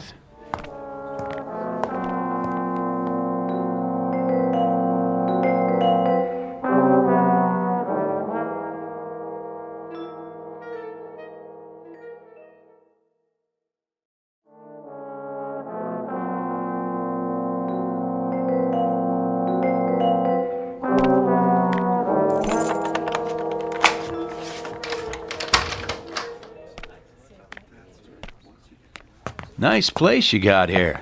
Soundproof, too, so we can talk in private. Good idea. Come on in. Make yourself comfortable. Oh, age before beauty. That's a good one. Jimmy? Put your arms out. What for? Just till we get acquainted. Go on, Jimmy. Frisk him. Well, what do we got here? Well, it looks like a 38 to me. What's the matter? The monkey can't see? You got nerve bringing a piece in here? That's okay. I know how it is. A man needs protection nowadays. Yeah, you don't know what kind of trash you'll run into. Hold it for him, Jimmy. Hey, careful with that. I'm always careful. Just till we're finished. Tell your monkey I want it back, with all the bullets. Hear that, Jimmy? Absolutely. Have a seat. Cigar? I don't smoke. Good idea. Could be dangerous to your health. So could a lot of things. Yeah, looks like you got a good thing going here. I get by. Win some, lose some. I bet you don't lose very often. I try to keep my hand in the game. And what game is that? Oh, you know. Little of this, little of that. I got a string of restaurants now. That right. Strictly legit. Must be doing pretty good. Nice digs, mirror on the wall, big desk. They call it Danish modern. Hey, real oil paintings. Cost me plenty, let me tell you. See that picture there? Thomas Kincaid original. No kidding. Of course, I got a special discount. Yeah, you paid too much. What? I have 3, just like it. Picked them up at a fire sale. Guy turns them out like a factory. Doesn't even sign his name. Got a room full of brunettes to do it for him. Jimmy, make a note. Yeah, boss. See if there's a money-back guarantee on this crap. Now then, what were we saying? The message? Oh, yeah. You're monkey deaf, too? Say, hotshot. Don't worry about it. When does he go back in his cage? I got no secrets from my boys. Yeah, you sure? Sure, I'm sure. And one thing first. What's that? Give me a handkerchief. You got one in your breast pocket. Yeah, I know, but I don't want to get it dirty. Hear that, Jimmy? Yeah. Here you go, hotshot. There's a piece of dirt on my shoe. Maybe you should watch where you step. Right. All kinds of dirt around here. Where'd you get those shoes? I borrowed them. From who? A friend of mine. What's your friend's name? I think you've met. What's your real name, mister? My name? That's from my friends. Aren't we friends yet? I don't know. Are we? Yeah, I'd buy you a drink, invite you to my office, and all because you got a message to deliver. If that ain't friendly, I don't know what is. Bernie. Mr. Daggett to you. How'd you get it cleaned so fast? What? The rug on the floor? What about it? Well, blood's hard to get out, isn't it? Say, what are you inferring? You have to send it to the cleaners, unless you got your own cleaners. Nickel and dime mugs who wipe up people's messes for them. I don't know what you're talking about. Don't you? But I know one thing. You got a bad attitude. The kind that can get you in trouble. Absolutely. You think so? Then here's what I'm gonna do, Bernie. I'll tell you what I'm talking about. I'm talking about another guy who had a nice thing going for him. Yeah, plenty of dough, plenty of action, restaurant uptown, only he wasn't happy. And you know why? Let me guess. People were sticking their nose in his business. Close, but no cigar. He had a partner. That meant he couldn't be number 1, see? And being number 1 was very important to him. So he offered to buy the partner out, and when the partner refused to sell, this guy, he brought him in his office, and he killed him. Blew him away. Just like that. Or rather, he had his monkeys do it so he wouldn't get his hands dirty. It happened right here, and nobody was the wiser. Oh, it was one slick job. You're out of your mind. Only not slick enough. You didn't get it all up. Take a look. There's still some little bits of blood on the rug around the edge, see? Geez, I hope you didn't wash it in hot water, Bernie. That makes the stain set, so it'll never come out. There'll always be traces. You know, the cops come in, put the stuff on it, the luminol, then they shine a purple light, and whatever was there, bing, there it is. Who are you? I told you, a messenger. And here's the message. Look out, boss. He's got another piece. I thought you said he was clean. He didn't check behind my back. Anybody but a monkey knows to do that. Now take the gun out of your pocket and set it on the desk. Real slow. Better do what the man says, Jimmy. Okay. Now take the other one, the 38 you took off me, and put it down on the floor. And kick it over to me, nice and easy. Can't we talk this out? And don't go for your own gun, Bernie. Keep your hands where I can see them. That looks like you got the drop on me. You heard the man, Jimmy. Nice and easy. I'm doing it, see? But you're not doing it right, you big monkey. You put it down so the barrel's pointed at me. You're gonna go for it, aren't you, Jimmy? You just can't help yourself. So I better do something before you make a play. Are you nuts? You shot Jimmy in cold blood. That's right. And now it's your turn. You won't get away with this. Not unless I take care of Ben, too. What are you talking about? There's nobody else here. He's outside in the alley. Come on, drawing a bead on the door right now. As soon as he opens it, I'm history. Unless I shoot first. What are you doing shooting holes in my door? Didn't think it would work for a second time, did you, Bernie? Ben waiting in the alley. Before I can back out, huh? You're crazy. Open it. Take a look. Bet I drilled him right through the stomach. At least I hope so. Takes longer to die that way. There's nobody out there, I tell you. Oh, and by the way, where's the other 38, Bernie? The one you took off me the first time. In the desk? Huh? I'd like to have it back. Dane, you are him. But it ain't possible. Say goodbye, partner. Vaya con Dios. Now, Ben! Oh. You remembered the door to the alley, smart guy. Only I never do the same thing twice. You didn't think about the mirror. A two-way mirror to the next room. Too bad, Bernie. That means 7 years bad luck. Got him. Nice and clean. Good shooting, Ben. You cut that pretty close. I wanted to take him out with one shot, the way he got Jimmy. Bernie, listen to me. And listen good. You want I should finish him? Wait. I'll come back, Bernie. And I'll keep coming back. Again and again. And sooner or later, I'll kill you. So help me. I'll kill you. Get him out of my face. Right. Drop this scumbag in the garbage any place you want. Just don't let me see those shoes again. Not as long as I live. With pleasure. Get some of the boys over here. We should bury Jimmy nice and proper. You got it. And remind me to send some money to his old lady. Who was this piece of junk anyway? I'll tell you something, Benny. I don't know. I really and truly don't know.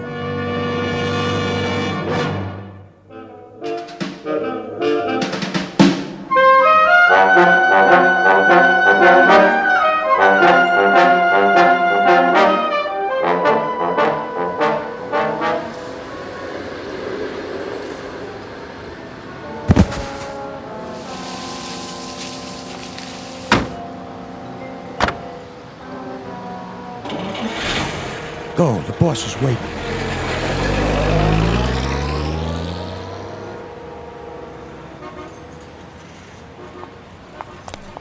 Thank you, ma'am. Thank you, sir. Spare change? Bus fare? Something to eat? Hold on. What in the... Nice pair of shoes. Huh? Nate? That you? Oh, no, no. Poor Nathan. I'm sorry. You forgive me, don't you, Nate? But I guess you won't have any use for him now. Rest in peace, buddy. Yeah, what do you know? Perfect fit. Spare change, sir? Ma'am? Anything at all? Hot meal? That's all I need.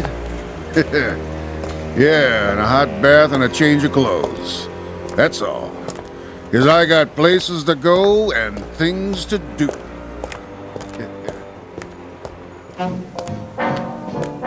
There's an old saying that goes, clothes make the man.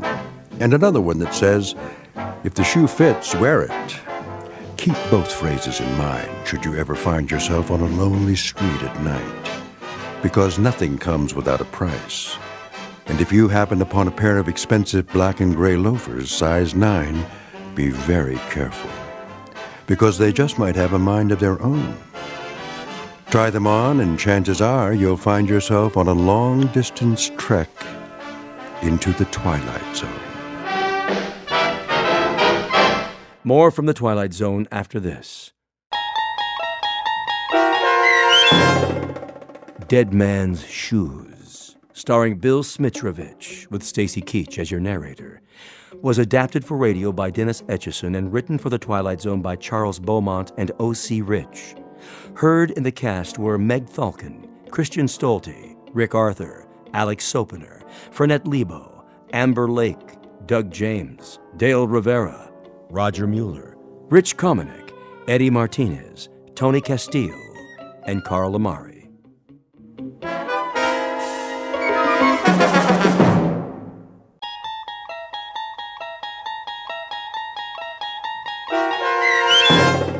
What You Need, starring Bruno Kirby and Bruce Kirby with Stacy Keach as your narrator, was adapted for radio by Dennis Etchison and written for The Twilight Zone by Rod Serling from a short story by Louis Paget. Heard in the cast were Christian Stolte, Jeff Lupetin, Frenette Lebo, Kurt Nabig, Linda Ryder, Max Kirsch, David Darlow, Carl Amari, Meg Falcon, Doug James, Roger Walski, and Vince Amari. To learn more about the Twilight Zone radio dramas and to obtain audio cassettes and CDs of these programs, visit our website at twilightzoneradio.com. The producers of The Twilight Zone wish to thank CBS Enterprises, Carol Serling, Dennis Etchison, Dick Brescia Associates, Claire Simon Casting, Terry Jennings, XM Satellite Radio, Sirius Satellite Radio, our sponsors, and our radio affiliates for helping make this series possible. This copyrighted radio series is produced and directed by Carl Amari and Jason Mallow for Falcon Picture Group. Doug James speaking.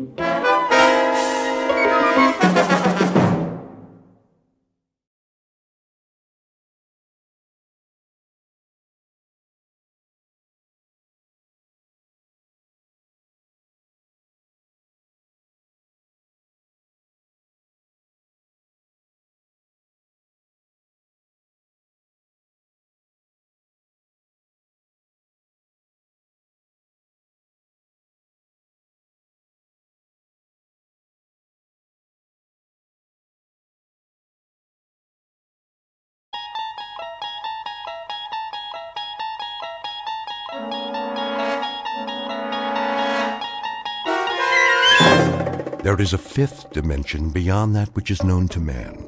It is a dimension as vast as space and as timeless as infinity. It is the middle ground between light and shadow, and it lies between the pit of man's fears and the summit of his knowledge. This is the dimension of imagination. It is an area which we call the Twilight Zone.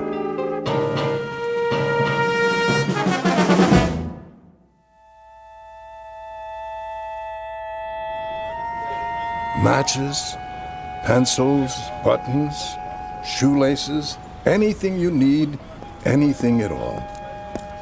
Anything I need, huh, Pop? That's right. No chance. Why do you say that? Because nobody has what I need. You never know. Take a look in the tray. Forget it, old man. Are you sure? Sure, I'm sure. Every night you're out here selling this cheap junk. But I haven't seen nothing yet that fills the bill. Maybe you haven't looked close enough. Oh, I've looked, all right. Needles and thread, thimbles, eyeglasses. Where'd you get all this stuff? From a flea market? Here and there. It's a hobby of mine. You never know what people will need. What people will need. You're crazy, Pop, you know that? You're out of your ever-loving tree. Am I? You can bet on it. Standing here like this, nobody ever stops, right? Oh, once in a while they do. Sure. Why would they? All you got's junk. Why don't you trade it in for a tin cup? Stick a sign around your neck that says, "Poor me, nothing to eat and no place to go." That wouldn't be correct. I have a room of my own. Yeah, right. A cardboard box in an alley. Actually, it's a rooming house. Been there quite a few years. I pay rent like everybody else. With what? Nickels and dimes? What do they give you for crap like this? People give what they like. A little or a lot. Sometimes, nothing at all. Then you're loonier than I thought. Face it, you're a bum. Why don't you admit it? Nowhere to go and nothing to do. You mean, like you? Listen, you old codger. I got lots of things to do and plenty of places to do them in. Fact is, I'm on my way someplace right now. I got business. I know. In that bar. It's where you're going. You'll walk in, but when you come out a few hours from now... Hey, you don't know a thing about me. Not a blamed thing. So keep your trap shut. Sorry if I've offended you. I only meant that we're all exactly where we belong. The only shame is in not knowing opportunity when we see it. An opportunity, say, to improve our lot. Yeah? Well, I'm doing plenty to improve my lot. Just you watch. But you're going nowhere fast. You're gonna stay right here till you rot. You're yesterday's news, old man. You're a big fat nothing. If you say so. I wish you a good evening, sir. Shoe polish? Ballpoint pens? Get lost. I got business, important business. Chewing gum? Candy?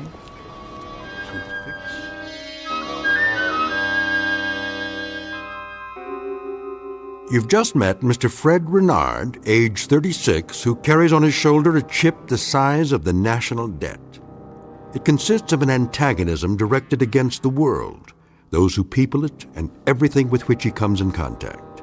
The taste of his food, the temperature of his coffee, the fact that he has lost 11 jobs in the past year and 3 girlfriends in the past month.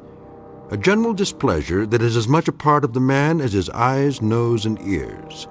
This is a sour man, a friendless man, a lonely, grasping, nervous man, a man who has lived 36 pointless, meaningless, undistinguished, failure-laden years on this earth, and who at this moment is looking for an escape. Any escape. Any route out of the norm. Any path away from the sameness of his living. Anything, anybody to get him out of his rut. And though he does not know it yet, the little old man on the street corner may turn out to be just what Mr. Renard has been waiting for, at an unlikely intersection in the Twilight Zone. And now, The Twilight Zone and our story, What You Need, starring Bruno Kirby and Bruce Kirby, with Stacy Keach as your narrator. Ready yet? For what? For me to pour you another one. I'm fine. You've been fine for an hour. I'm not finished yet. Then how come your glass is empty? You got a time limit? Look, we sell booze here, mister. We don't rent space. Is that a fact? That's a fact, buddy. Tell you what, then. Yeah? Why don't you just go take a flying jump at the moon? All kinds. You mean all kinds. You okay, miss? Yes, thank you. I was just leaving. Take your time. Oh, that was a heck of a season. Darn right it was. We could have gone all the way. Yeah, you pretty near did.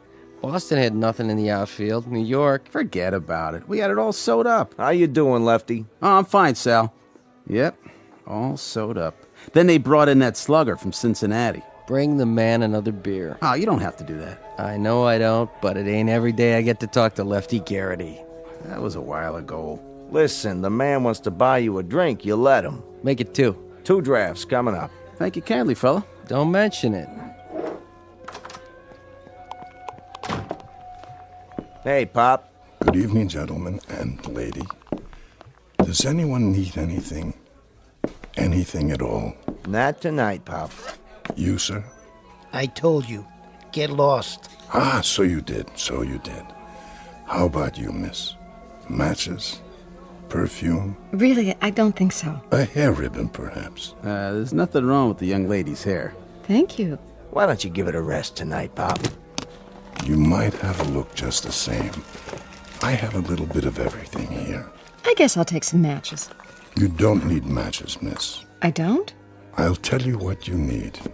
Yes, I think I know exactly what you need. What is it? Cleaning fluid. Cleaning? Very good cleaning fluid, guaranteed. Remove spots of any and all kinds. I think you'll find it useful. I really don't... Believe me, miss, it's what you need. Well, I suppose I... How much is it? No charge. Here you are. Here you go, 2 drafts. Thanks, Sal. You looking at me, Pop? He's okay. I know he is. I seen him in here before. What have you got there? Oh, many things. Odds and ends. Things you need. Things I need? What do you think I need, Pop? That's always the question, isn't it? A cigarette lighter? Afraid not. I don't smoke. A pair of socks, perhaps? That wouldn't help me. What I need, well, you wouldn't have that. Tell him, Lefty. The old coot comes in here every night bugging everybody. Tell him what you need. Go on. And what might that be? A new left arm. A new arm, did you say? Lefty was quite a ball player in his time. Pitched for the Cubs. Then his arm went sour. Didn't it, Lefty? Didn't it go sour on you? Sure did. So that was what happened. I should know. I dropped a bundle on him at a Sunday doubleheader a couple of years ago. What do you do now? What does he do? Well, for starters, he comes in here 7 nights a week looking for his career. I keep telling him it ain't at the bottom of a bottle. Sometimes there are alternatives. Other things a man can do. Instead of pitching? Instead of baseball? Come on, let's get back to the socks and shoelaces, Pop. All right, give me one of each. That's more like it.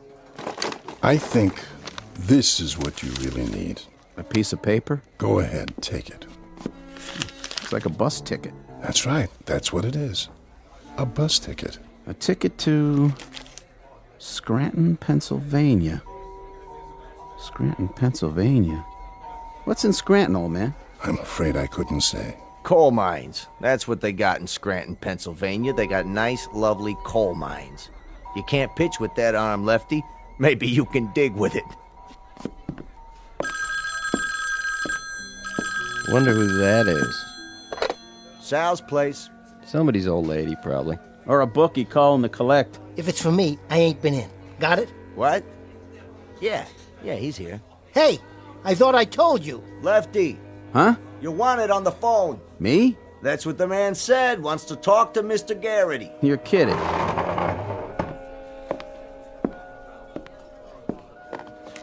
Hello? Yes.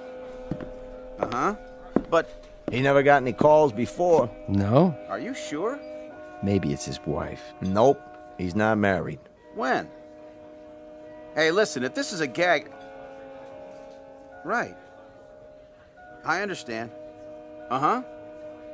Okay, I'll be there. And, thanks. Thanks a heck of a lot. Wow. What do you know? Dead rich uncle or a horse come in? I can't believe it. Believe what? Old manager of mine. Said he's been calling around trying to find me for 3 weeks. I thought he was putting me on. You owe him money? He said he's got a job for me. A coaching job. Minor league club in Scranton, Pennsylvania. No kidding. That's great. A minor league club in Scranton, Pennsylvania. Wants me to take a bus there for an interview. Well, if that don't beat all. You hear that, Pop? He wants me to take a bus. Does he? How'd you know? Coincidence maybe, or just good fortune. Why question it? Why question? It's there for you. But this ticket, I don't get it. I just don't get it. Better get packing, Lefty. You're wasting time. Oh, nothing much to pack. This is the only suit I own. Oh, I wish I had time to take it to the cleaners, though. You look fine. No, I don't. Still got this old stain on the front, see? Gravy or something. I'd like to look halfway decent when I meet the general manager. That's who's going to interview me. The general manager. Oh, I hate to look like a tramp.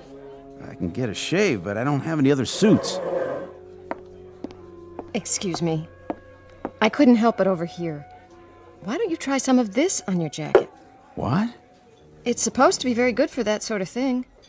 Thank you, ma'am, but... Miss. It's Miss. But I wouldn't want to... Here. Let me try. Don't go to any trouble. All I need is a handkerchief. Yes, I have one. It should only take a few drops. Stand still. Well, I'll be. There. You look good as new, Lefty. Thanks very much, miss. I appreciate it. That's quite all right. Oh, lucky you were around. Not really luck. The old gentleman there, he's the one who gave me... Where did he go? Looks like he just slipped out. Ain't that something? What do I owe you for the drink? Oh, make it $1.50. Here. Last of the big-time spenders. What's he in such a hurry about?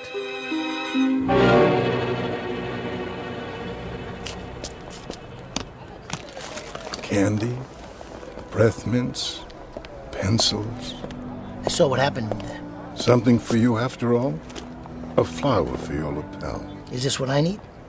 That's up to you, sir. Or a nice necktie. I have several different designs. What do I need, old man? You tell me. One needs different things at different times. What do I need now? What do I need tonight? It's late. You stay right here. What do I need? Try this. What? Is this a gag? Because if it is... Oh, it's no gag. Then what in the... It's what you need.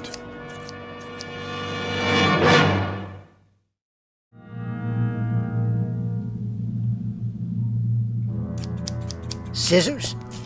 That's right. I want you to level with me, old man. I mean it. I'll spread you out for 3 blocks. So bad, they'll have to scrape you up with a spoon. It's what you need. It really is. Go ahead, take it. So what do I need a pair of scissors for? You don't have to accept them, of course. The choice is yours. You're giving me a pair of scissors. Precisely. Let me get this straight. I'm gonna need these. But you can't tell me what for. I'm afraid not.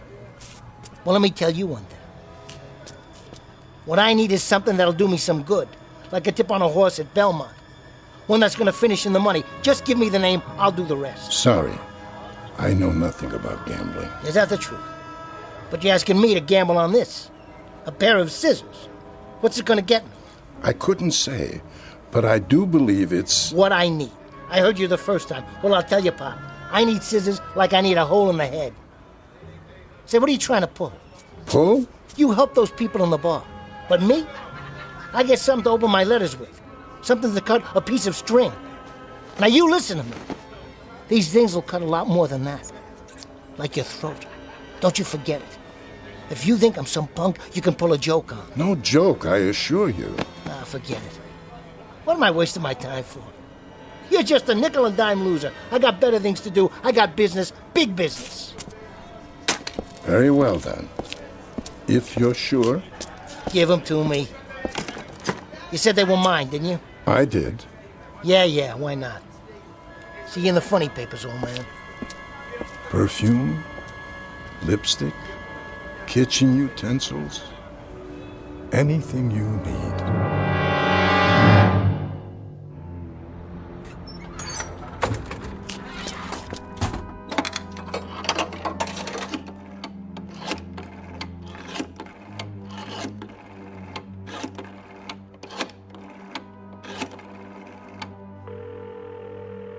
Talk to me. Carmine? Who's this? It's Freddie. Who do you think? Freddie. Been a while, huh? Not long enough. I ain't got time for deadbeats. Hey, what are you talking about? I paid you off, every penny. Took you long enough. I always pay my debts. Say, listen, Carmine, I was looking at the racing form. What are you bothering me for? And I see a horse here looks pretty good. The 6th race tomorrow. Name of, let me see. Staunch Soldier. Yeah, that's it. Don't make me laugh. That nag couldn't steal a purse from an old lady. I don't know, Carmine. Says they're taking the weights off. Plus he's getting a drop in class. Sounds like a sure thing. So I was thinking, why don't you put a C note down for me across the board? What are you, a comedian now? What'd you say? Must be something wrong with the line. You heard me. Come on, you know I'm good for it. No more credit, Freddie. But I tell you, I can make a mint. Don't con me, buddy boy. All right, $50. On the nose. I don't want to be greedy or nothing. She's coming in at 17-1. You know how much money that is? I told you I ain't taking your bets. Now get off the phone. I got a business to run. But Carmine, I swear. Carmine. Carmine! Why, that dirty, lousy 2-bit.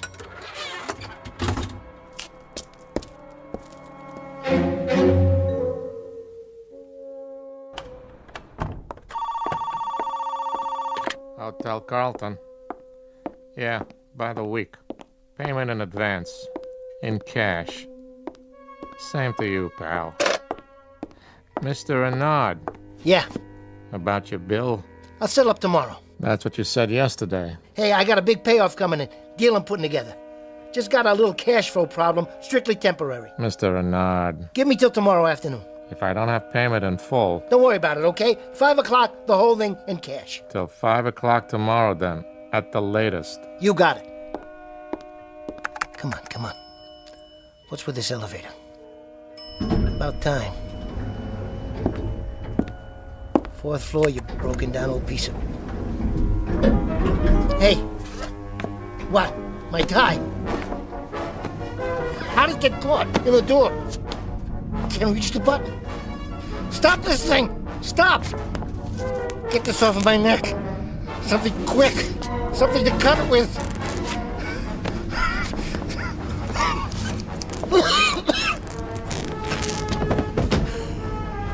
There. I don't believe this.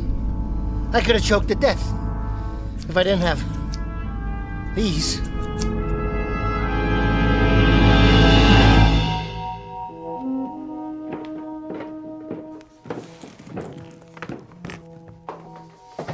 Billy! Evening, Mrs. Rajado. Oh, hi there, Mr. Pettit. You see that boy of mine? No, I haven't. I'll tan his hide when he gets home, staying out all hours. I wouldn't worry. He's probably out playing. Friends are important, you know, at his age. At any age, in fact. He's supposed to be doing his homework. His dad's gonna have a fit. I'll keep an eye out. Billy! You come in here right now, you hear me? Gotcha! Billy! You startled me. Did I? Hey, Mr. Pettit, you got any new toys tonight? Something wrong with your ray gun? No, it's neat. Only, well, I think I need a two-way wrist radio too, just in case. In case of what? Well, like, if there was a bad man, you know, I could call the cops. I don't see any bad men around here, do you, Billy? No, but what if there was? Tell you what. If you see any bad men, then you go inside and tell your dad or your mother. They'll protect you, believe me. They're what you need most, not some two-way wrist radio. Are you sure? Absolutely and positively. Okay. Bye, Mr. Pettit. I gotta go home. See ya. See you, Billy. Sleep tight.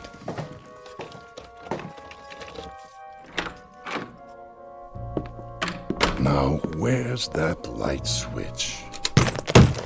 You! Is this what I need? A spool of thread? Who let you in?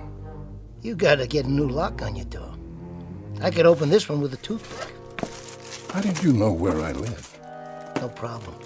I'm real good at figuring things out. You told me you had a room in a hotel. All I had to do was ask around. I'd appreciate it if you'd leave now. You missed this. Here, Pop. Nice button. Is this what I need? Please, just go. Sure thing. Only you and I are gonna have a little talk first. It's late. I'm an old man. Nice pair of scissors you gave me. I'm glad you like it. Now, if you don't mind... Saved my skin. You should have been there. Why? I was on an elevator seat, and my necktie got caught in the door. Ain't that the craziest thing? Couldn't reach the controls, so I had to use the scissors to cut it off before it choked me. How did you know? I don't know anything. I think you do. I asked you a question. How? What difference does it make? It might make a lot of difference. What have you got? A fortune-telling machine in here? Some crystal ball? No, nothing like that. But you can look ahead, can't you? See the future. Sometimes. Then you're an A-1 dummy. You got $1 million talent, and you dribble it away for nickels and dimes. You're a loser. Shh, please lower your voice. Now you listen to me, old man. Your losing days are over. From now on, you got yourself a partner. I don't need a partner. I don't need anything. I'm content, Mr. Renard. I may have a certain gift, but I use it sparingly. Yeah, on bus tickets and cleaning fluid. You got cheap taste. But your new partner, he's not satisfied so easy. And what would satisfy him? Are you kidding? What satisfies him comes from expensive shops. It drives long and low on 4 wheels, and it fits nice and soft around the shoulders and drapes easy and looks uptown. Luxury, Pop. Luxury. Go ahead. Concentrate. What's in store for tomorrow? Let's go, old man. What do I need? Very well. Here. What's this? A pen. A lousy, old-time fountain pen? I've been sitting here reading the paper, trying to pick a winner, and what do you give me? A leaky fountain pen that drips all over the sports page. Sorry about the accident. Hold on. Accident, huh? Is that what it was? An accident that a drop of ink falls right on a horse's name? If you say so, Mr. Renard. Take a look. Ah, this is wild. This is really wild. Sorcerer's Apprentice. That's the horse. Sorcerer's Apprentice runs in the sweepstakes tomorrow. Does it? Hey, Pops. Hey, You're all right. A leaky fountain pen. That's just what I needed. See you later. Yes, I suppose I will. In fact, I'm almost certain of it.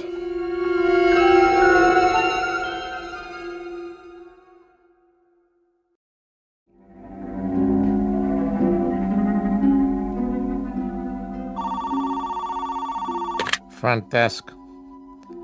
Nah, we don't have room service. They got ice at the liquor store. Get it yourself. Likewise, buddy. Well, Mr. Renard. Hiya, Tony. Been waiting for me? I hope you got that back rent, because if you don't... I said 5 o'clock, didn't I? I need the whole thing, plus this week in advance, otherwise... Here you go. 20, 40, 60. Hey, your ship came in, huh? I told you, I'm a man of my word. Sure thing, Mr. Renard. Anything I can do for you, let me know. You get the evening paper yet? Right here, just came in. Let me see the sports section. Tomorrow's races. Here we go. I was wondering, Yeah. How about a tip? A tip? I mean, for the paper and all. You want something from the liquor store? I can get it for you. You want a tip? Here's one. Yeah? Don't play with matches. Why don't you take the elevator, Mr. Renard? Still works last time I looked. No thanks.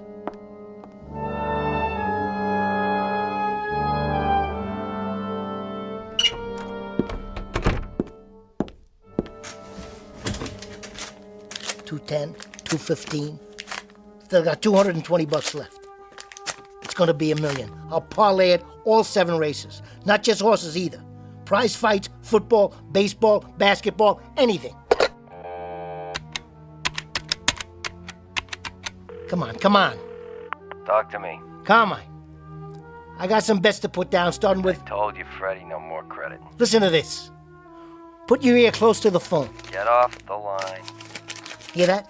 Cash on the barrelhead. What you do, rob your grandmother? Me? I took a little ride out to the track. Hit a long shot, 23-1. Now listen, I got some business to conduct, big business. Better write this down. Starting with the first race tomorrow. Hold on. What are you, consulting your Ouija board? Are you kidding?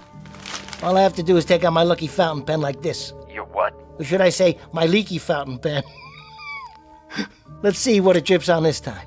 I'm hanging up. Hold on, I tell you. This'll just take a minute. You gotta put the dough in my hand or it's no bet. So I'll stop by. Sure you will. Just let me give this a little shake. Hey, what gives? This thing's all dried out. What kind of a con is this? Try a magic 8-ball, Freddie. It works better. Must have had 1 drop of ink left. Now it's empty. Why, that old crumb? That crook? 1 shot and that's it? No way. This thing is worth millions. It will be. I'll beat it out of him. I'll take it out of his hide.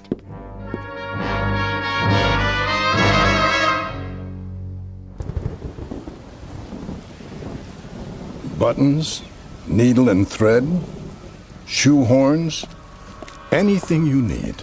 There you are, you old coot. Mr. Renard. That's right. Whatever your name is. Pettit. That's me. Well, Mr. Pettit, you sure came up short this time. Oh, how's that? The pen you gave me. Yes, I remember. It don't work anymore. Is that right? No ink comes out. What a shame. So I can't pick any more winners. You've already won a great deal, Mr. Renard, for a man in your circumstance. How do you know? You must have. And the things we need, we only need once. What's that supposed to mean? Just for a single occasion, that's all. An egg, the hand of a clock, the book of matches, a rubber band, a harmonica, a piano key, whatever it may be. But just once. That's all they're ever needed. Long enough to present an opportunity. What's next, then? Next? Come on. You know what I'm talking about. Nothing's next. I'd rather not give you anything more. That's so. I'm afraid it is. I want to tell you something about me, old man. I was born under a lousy zodiac. I've had nothing but the bad end of the stick since I was 4 years old. I feel sorry for you, I really do. You don't have to go to that kind of trouble. Just keep it coming. Keep supplying me with what I need. I don't care if it's scissors to save my neck or a fountain pen that gives me the inside word. Whatever it is, I don't want it to stop. That's a pity, because it must stop. What are you doing? Closing up for the night. But why? Why does it have to stop? Because the things you need most, I can't supply. Like what? Serenity, peace of mind, humor, the ability to laugh at oneself. Those are all the things you need. And unfortunately, it's beyond my power to give them to you. Try one more time. Take a look in my eyes. Come on, old man, look deep. Look deep and tell me what I need tomorrow. You can see ahead. I already know that. Now, what do you see? Please. Go on. I said look. Please, you don't have to. What's in the cardboard box there? Go ahead. Open it. Nice pair of shoes.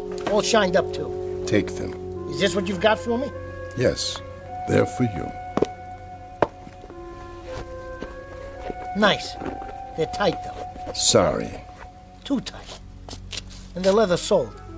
I hate new leather soles. They're slippery. But they're what I need, aren't they? I put them on and I walk someplace, is that it? I walk someplace where I'll get what I need. Perhaps. Hey, old man, so what's with it? What happens? I'm waiting. That's another thing you need, Mr. Reynard. Patience. Yeah? Well, I'm tired of being patient. I sincerely suggest that... You giving me the business, old man? That's what you're doing? You giving me the business? I'll come right back across the street and take you apart bone by bone. Listen. Let's hear it. Where are these shoes supposed to take me? Are they what I need? I never said they were, Mr. Reynard. But I'll tell you a little secret. They happen to be what I need. Why, you... Hey, watch where you're driving. Can't you see? Look out! No! No! Ah! Did you see that? Knocked it right out of his shoes. Somebody call an ambulance. Too late for that. I got the license plate. Mr. Reynard, I looked in your eyes just as you asked. And what I saw was death. My death. You would have killed me. So what was needed, Mr. Reynard, was one pair of slippery shoes. I'm sorry to say, that's all that was needed. Slippery shoes. Look at that old man. Is he all right? You okay? Oh, yes, I'm fine. Just fine. What happened? Hit and run, I guess. I heard the guy scream, and then the car just kept going. You see it, old-timer? Yes, most unfortunate. A hit and run. Can you beat that? Poor devil. Need anything tonight, sir? Shoelaces, perhaps? Matches? Anything at all? Are you kidding, fella? What would I need at this time of the night? I'll tell you what you need. You need this. A comb? It's yours, sir. No charge. Don't be rude, Harold. Well, thanks, I guess. Put it away. You never know. What's his story? He's a peddler. I've seen him around. He's a loony is what he is. Middle of the night and he gives out combs. Says it's what I need. Okay, folks, stand back. Better call for an ambulance. Looks like it's a little late for that. Evening, officers. What have we got here? Who are you? Rollins, Times Herald. You mind if I get some pictures? Go ahead. Just don't touch anything. All right, folks, back up on the curb. Come on. Anybody see what happened? I did. I saw the whole thing. It was a hit and run. All right, get their statements. Right. You were both witnesses? Sure were. We'll need your names. And a picture if you don't mind. Sure. For goodness sake, Harold, try to look presentable. Our picture's going to be in the paper. Yeah, I guess I better comb my hair. Well, use the one that man gave you. Hey, where'd he go anyway? Hold still for a minute. Say cheese.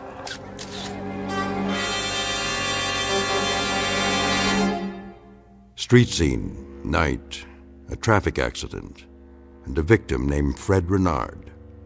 A gentleman with a sour face and a disposition to match, to whom contentment came at long last, after no small measure of struggle. Mr. Renard, who was finally provided with all he needed on a lonely street corner in the Twilight Zone.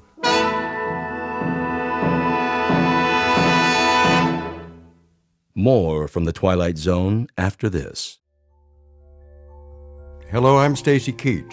I hope you're enjoying this edition of the Twilight Zone Radio Dramas. To learn more about this series, be sure to log on to our official website at twilightzoneradio.com. You'll find special discounts on our Twilight Zone audio collections, listings of our radio stations, links to other websites, and a photo gallery of our recording studio and some of our stars in action. Plus ways to contact us with questions or comments about the show. And for a limited time, when you log on to twilightzoneradio.com, you can send in for a free CD of the show. So be sure to visit us at twilightzoneradio.com.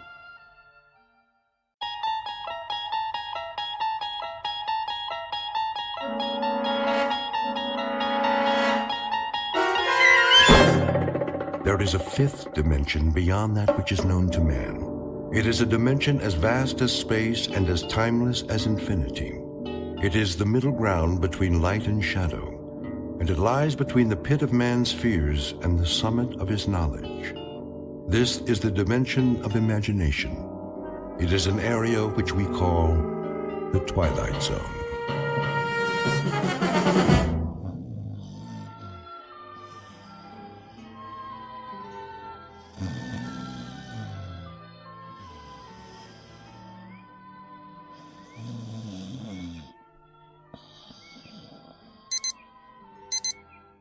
Yeah.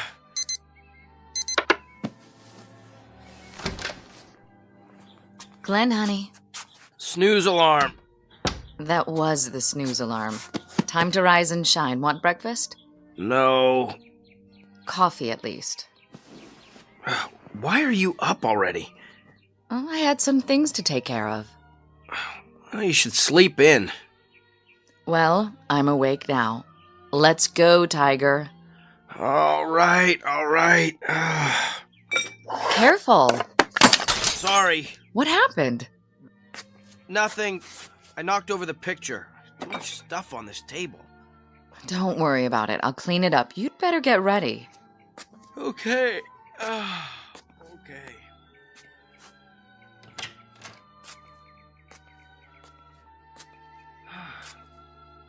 Something wrong with the mirror? What in the... Claire? Something isn't right. Look at this magazine ad. Really a nice layout. Who did it? Claire? Not McCloskey, that's for sure. Claire! I wonder if it was Wolfus or... Look at me! Look at me! Yeah? What do you see? Oh, Glenn, please. I asked you a question. Coffee's in the kitchen. Why don't you take your shower and... Who do you see? What kind of question is that? Am I supposed to see something? This isn't me!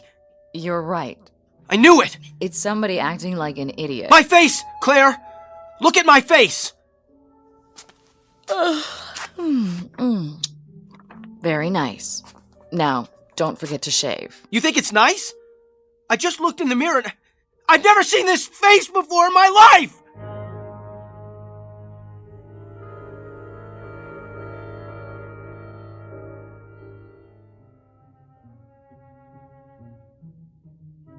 Meet Glenn Holbrook, a man who believes in the old adage, to know thyself, and who, until this morning, made a practice of doing exactly that.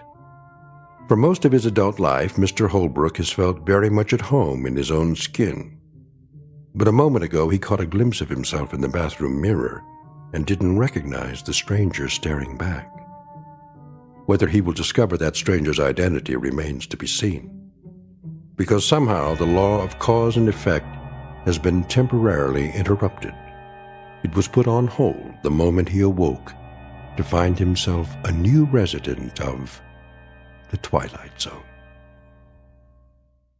And now, The Twilight Zone and our story, Who Am I? Starring Sean Astin, with Stacy Keach as your narrator. What are you talking about? I'm trying to tell you. I looked in the mirror and... You must have had a bad night. I'll bring you some coffee. I don't want any coffee. Claire, take a good, long look, and then answer this. Yes?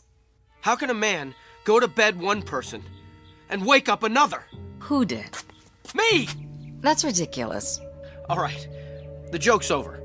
Look at the person standing right here, in front of you. I'm looking. Tell me you see Glenn Holbrook. What? Go ahead, let me hear you say it. Well, as far as I can tell, you're the man I married. Satisfied? I think I know what you look like. Not as well as I do. I know the face I grew up with. You're the same, Glenn. Then when did I get this? This what? This scar on my cheek. Okay. You want to talk about your scar? We'll talk about it. But it's no big deal, really. Since when? You used to think people were staring at you, then you finally got it. Got what?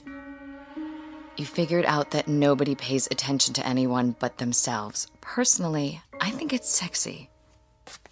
Claire, listen to me. I'm not crazy. I didn't say you were. I swear to you, I never saw this scar before. That's impossible. Why? Because you were still sensitive about it when I met you. It was years before you told me how it happened. And how did it happen? Oh, come on. Please, just tell me. You were a child.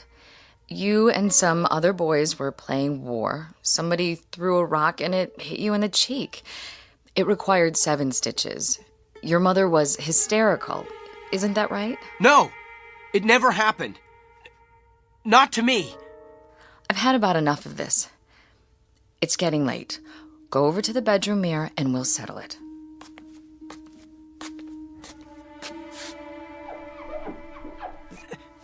These eyes are brown. My eyes are blue. Oh, come on. This face, this chin, the hairline, trust me, the man I am looking at is a total stranger. Please, Glenn, you're scaring me. Well, think of what it's doing to me. I had a face.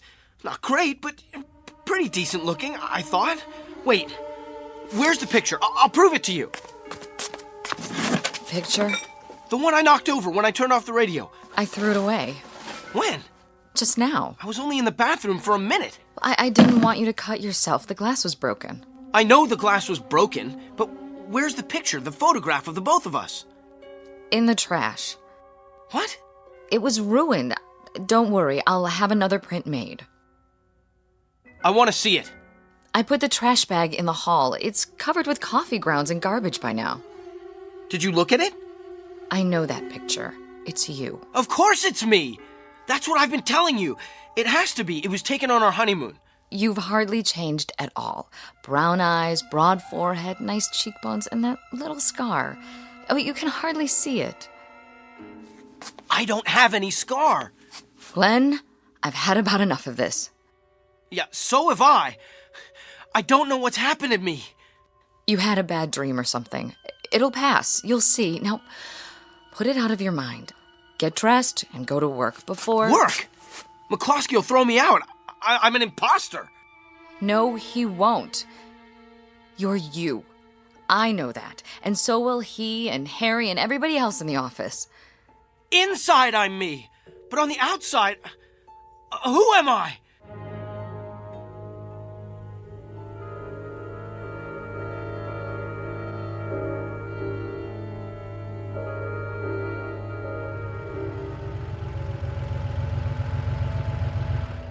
Morning, sir. Good morning, Willard. I know. Park it away from the other vehicles. Don't worry, sir. I'll take real good care of her. No dings allowed in my lot. Willard, you recognize this car, right? Sure do. Been parking it for you. How long is it now? A couple of years. And you recognize me? I should by now. Hey, thanks again for the Christmas tip. You didn't have to do that, you know. Mr. McCluskey pays me just fine, but, well, I sure did appreciate it. Got my girlfriend some French perfume. Oh, keys in the car? Just a minute. Yes, sir. What's my name? Huh? My name. Oh, sorry. You want me to call you Mr. Holbrook? Well, if that's who you think I am. Well, who else would you be? Well, that's a big question. How's that, Mr. Holbrook? Nothing, Willard. Just checking.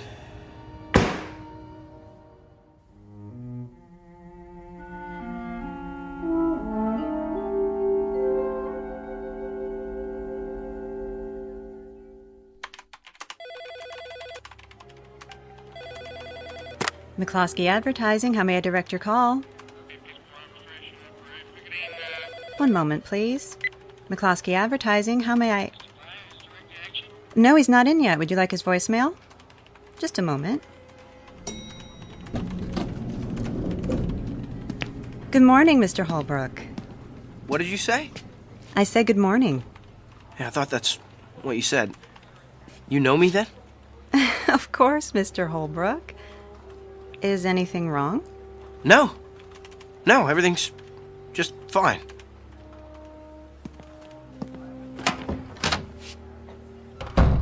Hi, boss. Janice, can I ask you something? Sure. I'll have your emails ready in a minute. A bunch came in overnight. Do you notice anything different about me? Let's see. Yeah. You do? New tie, isn't it? No, I don't mean that. You got a haircut? Did I? Since the last time you saw me? Well, maybe you didn't. I'm not sure. But I'm the same man you worked for yesterday. Unless you got a twin brother. I don't. I didn't think so. Now, let me see. Mr. Ashton's called twice already. You know how he is. Wants a conference as soon as you get in. And production needs your opinion on the Durant's layout. Mr. Holbrook? One of those mornings, huh? Not really.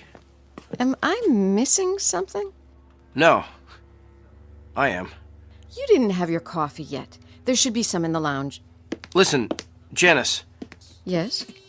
You have a mirror? Where? In your purse? Why? Just wondering. I think so, yeah. Take it out, would you? Okay. There's one in my compact. Good. Open it. Now what? What do you see? I don't understand. Well, you see yourself, right? Well, I hope so. What if you looked in there and saw somebody else? Like who? A perfect stranger. That would be something. I'm nowhere near perfect. You're lucky. I am? Yeah. You've got the face you were born with. So, Mr. Holbrook, which do you want? Mr. Ashton or production? Neither one. Pardon? Is Harry in his office? I think so. Tell him I'd like to see him. Right away.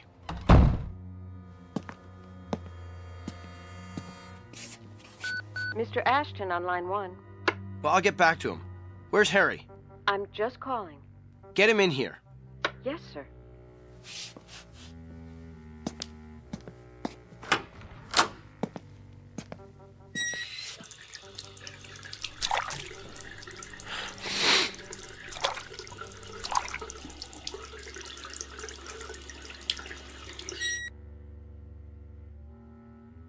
Well, what are you looking at?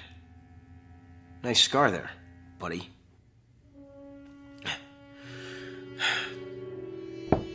Come in. Glenn? In the washroom. I can come back later if... Be with you in a minute. Have a seat. Janice said you wanted to see me. Yeah.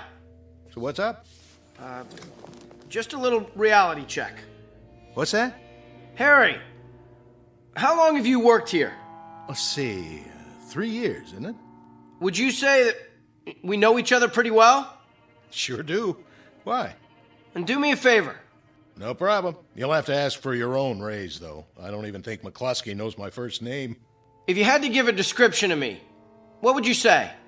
To who? The cops? What'd you do? Just tell me. What you look like? Yes. Describe me. Is this some kind of test? No. Play along for a minute. Let's see. You're 5'9" or thereabouts, medium build. What about my face? Your face? What does it look like? I don't get it. I know you don't. Please, it's important. Oh, well, I don't know. Kind of a longer face, Dark hair, what they call an aquiline nose, brown eyes. Say the eyes again? Well, they could be green, I guess. No, come to think of it, brown. You're sure? Hey, what's this all about? Do I have any identifying marks? Not that I know of. Never saw you in the gym, of course. No scars? Oh, yeah. I forgot about that. And where is it? You can hardly see it. Where? On your cheek, the last time I looked. Hey, you okay in there? You tell me. Looking good. Very corporate. So, do I pass? You get an A+, I'm sorry to say. What's wrong? If I told you, you wouldn't believe me. Thanks for coming by, Harry. That it? That's it. Well, I'd better be getting back. Hey, want to grab some lunch later? Why not? Okay, then. Be seeing you. Oh, Harry. Yeah? You still have that bottle of scotch in your office? From the Christmas party? I think so. You want a belt? I've got a client later. He might want one. Be my guest. I'll send it over. Thanks. Some ice, too? You bet.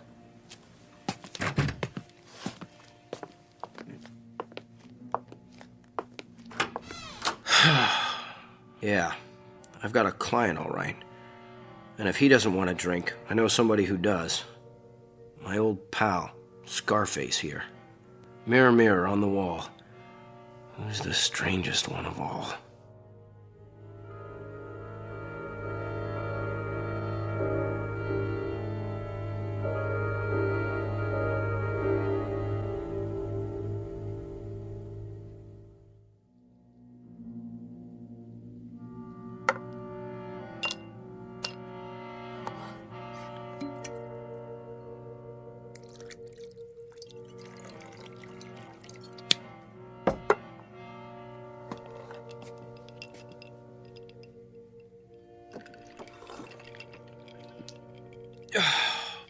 There. That ought to take the edge off. Maybe one more.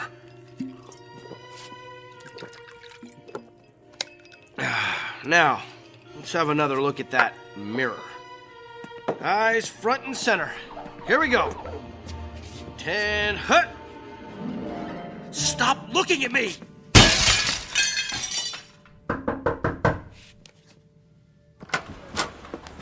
Mr. Holbrook?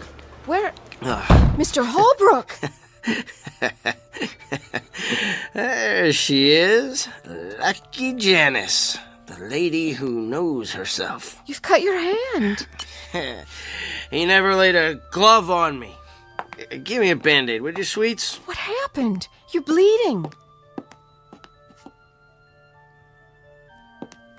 He was here, Mr. McCluskey, just a little while ago.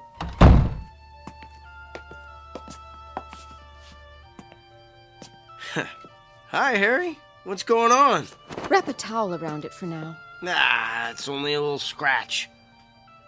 What's going on here?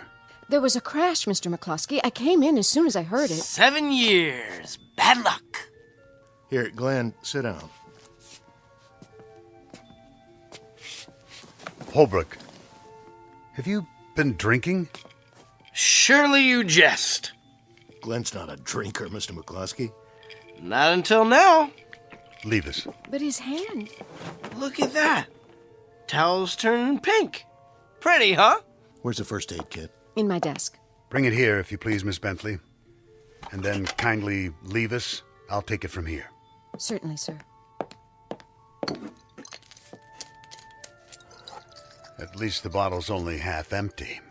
Thank heaven for small favors. Here it is, Mr. McCluskey. Hold all his calls for now. Yes, sir. I'll see you in a while, Glenn. Sure, Harry, old boy. Now then, do you mind explaining yourself? The mirror broke when it saw me. Never mind about the mirror. Have a drink, JJ. It's single malt. I think you've had quite enough. You know, Ashton says you haven't talked to him all morning and you've got Crawford sitting on his hands in production. Now, that means the whole campaign is delayed. I'll get a new mirror. I have to paint it black, though. I don't like what I see. Holbrook, you're a good man, but you've got to get a hold of yourself. Give me your hand. Too late to fix me. The damage is done. If I thought so, I wouldn't bother. Yeah, this is going to sting. What is it? Ow! You've been putting in a lot of hours at the agency. Pushing yourself too hard. Well, glad you brought it up, JJ. See, it wasn't really me. All this time I thought it was, but... Hold still. You don't have to do that. I know I don't. But I believe in the personal touch, especially for those who've stayed with me through thick and thin. You're wrapping up my hand like a mummy. Does that mean I'm already dead? I must be, because... Shh, quiet. You're in no condition to discuss anything. I want you to take the day off. What for? Make it the rest of the week. There, that ought to hold you. Just a superficial cut. Now, go home. Put some food in your stomach and sleep it off. Then we'll talk. You're not yourself. You don't think so either? Thanks, JJ. Thank you very much. Holbrook. Those are the first understanding words I've heard all day.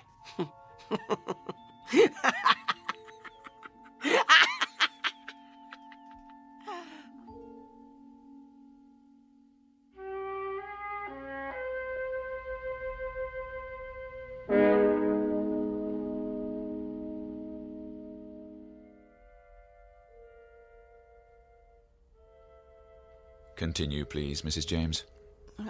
I'm not sure what you want me to say, Doctor. Anything that comes to mind. You still have a few minutes.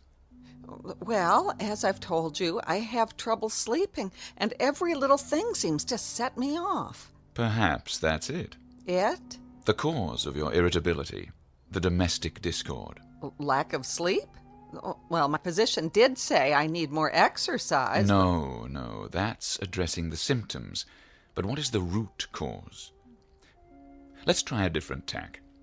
How do you feel toward your husband? It's not his fault. He works hard. I'm sure he does. But you said there's financial strain. Do you wish he had a better job? Oh, every woman wishes that. We marry them and they promise us the moon and we wait and we wait and... Yet some women are happily married, are they not? Well, all I can say is they must know something I don't. Perhaps they do. However, that's not the issue. You can't make him over, you know. Oh, sometimes I wish I could. You're angry at your husband for not making enough money. But you can't face that about yourself, so you sublimate it. The result, it comes out in little ways. You can't sleep, bicker endlessly. Yes? Your 2 o'clock is here. Thank you, Louise. I'm sorry, Mrs. James. Your hour is up. See you Tuesday. But what am I supposed to do until then? I see 2 choices. 1, go to a financial counselor. Or 2, trade your husband in for a new model. Well, what's been your experience, Doctor? You're married, I take it. Alas not. Good day.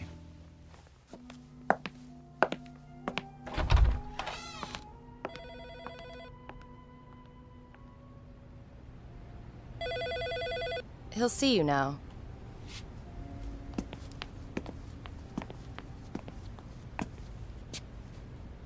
Dr. Blackwood? How do you do, Mr. Holbrook? I really don't see any point to this. It was my employer's idea. Here's the file, Doctor. Why don't you sit down, Mr. Holbrook? And wait for it to all go away? Tried that. Didn't work. As you wish. Let's start with the facts. You believe you woke up a few days ago with... a face that wasn't yours. Don't tell me. It's all in my mind. You went to your office expecting that no one would recognize you, but they did. So you started drinking as a form of self-medication? And I smashed a mirror. Don't forget that. McCloskey never will. Mr. McCloskey is responsible for your being here. He thinks a lot of you. Why shouldn't he? I've given him 5 years of my life, and he has an option on the rest. I take it he considers you almost a son. Someone worth salvaging. I'm an investment. At least the old Glenn Holbrook was. Was he? Well, compared to this, yes. How would you like it if you had to wear this face for the rest of your life? The question is why it bothers you so. Won't you have a seat? I'm not lying down on the couch. Whatever you're comfortable with. Now, let's look at the situation. Doesn't it seem unlikely that you're the only person who finds your face unfamiliar? Well, that's putting it mildly. But is it the truth? I don't know what the truth is anymore. What does your wife say? She thinks everything's hunky-dory. So she would have to be in collusion with the others, part of a conspiracy. Why would she be? I don't know. You'd have to ask her. Is she happy with your job? I assume so. How about everyone else? I get along pretty well. McCloskey likes me. So she'd have to be doing it on her own. But unless she's got a motive, and the magical power to cloud men's minds or alter the fabric of reality, they're all seeing you as you are, and always were. Well, that would explain it, but... Now, if everyone sees you that way, then you're the only one who thinks you're any different. Isn't that right? I guess so.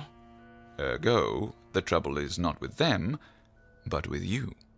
So it is all in my mind.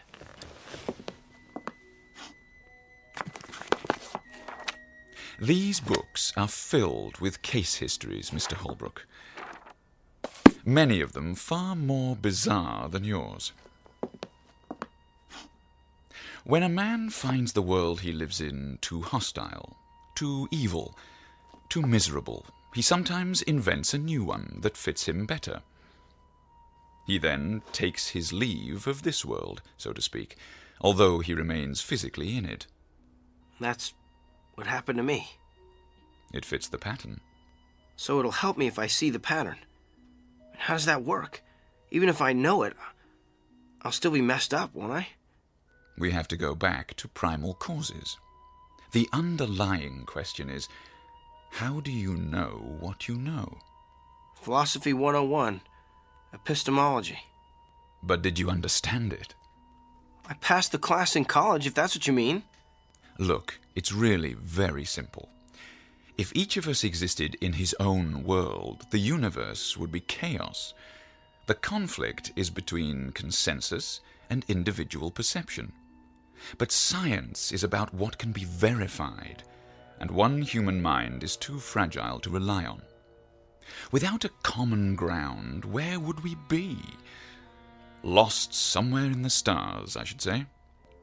But why would I invent the memory of a completely different face? Because your inner self is trying to tell you something. The thing to do is to live with it.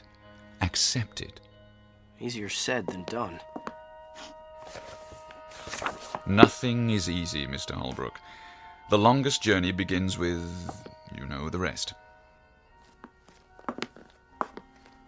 I suggest a series of sessions, 3 times a week to start.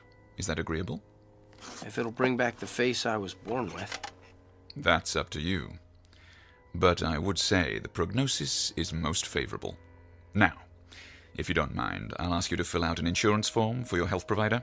Louise will fax a copy to McCloskey's office. You don't have any mirrors, do you? There's one in my washroom. Why? Verification. No. I know what I'll see.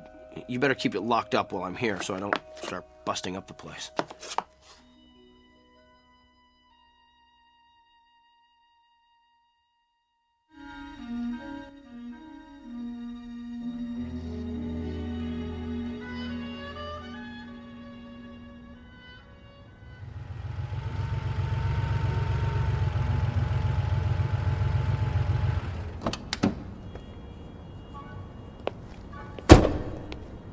Morning, sir.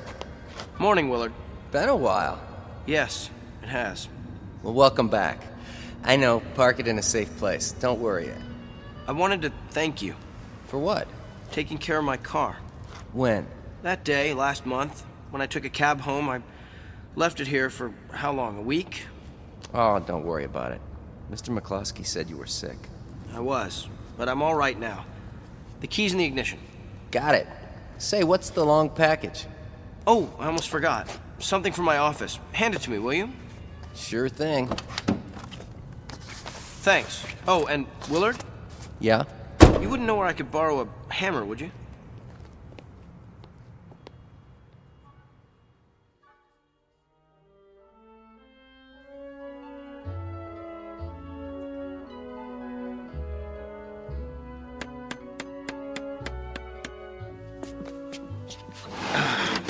There.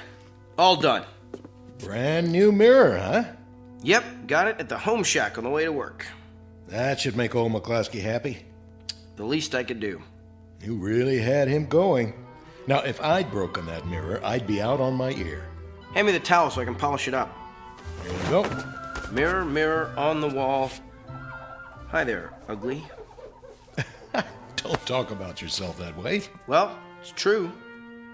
Does anybody like their own face, especially with a scar? Oh, will you come off that? It hardly shows, I tell you.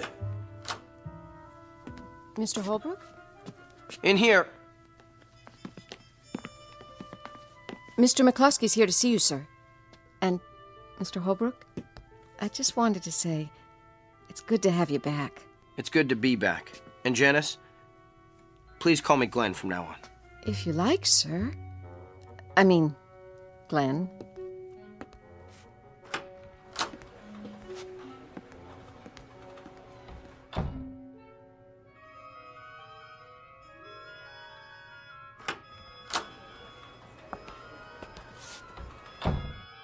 Good morning, sir. Morning, Shannon.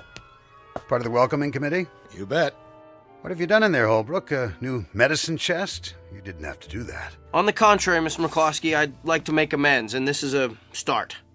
Well, I'd better get back to work. See you at lunch, Harry. And remember, I'm buying this time. Sure, Glenn.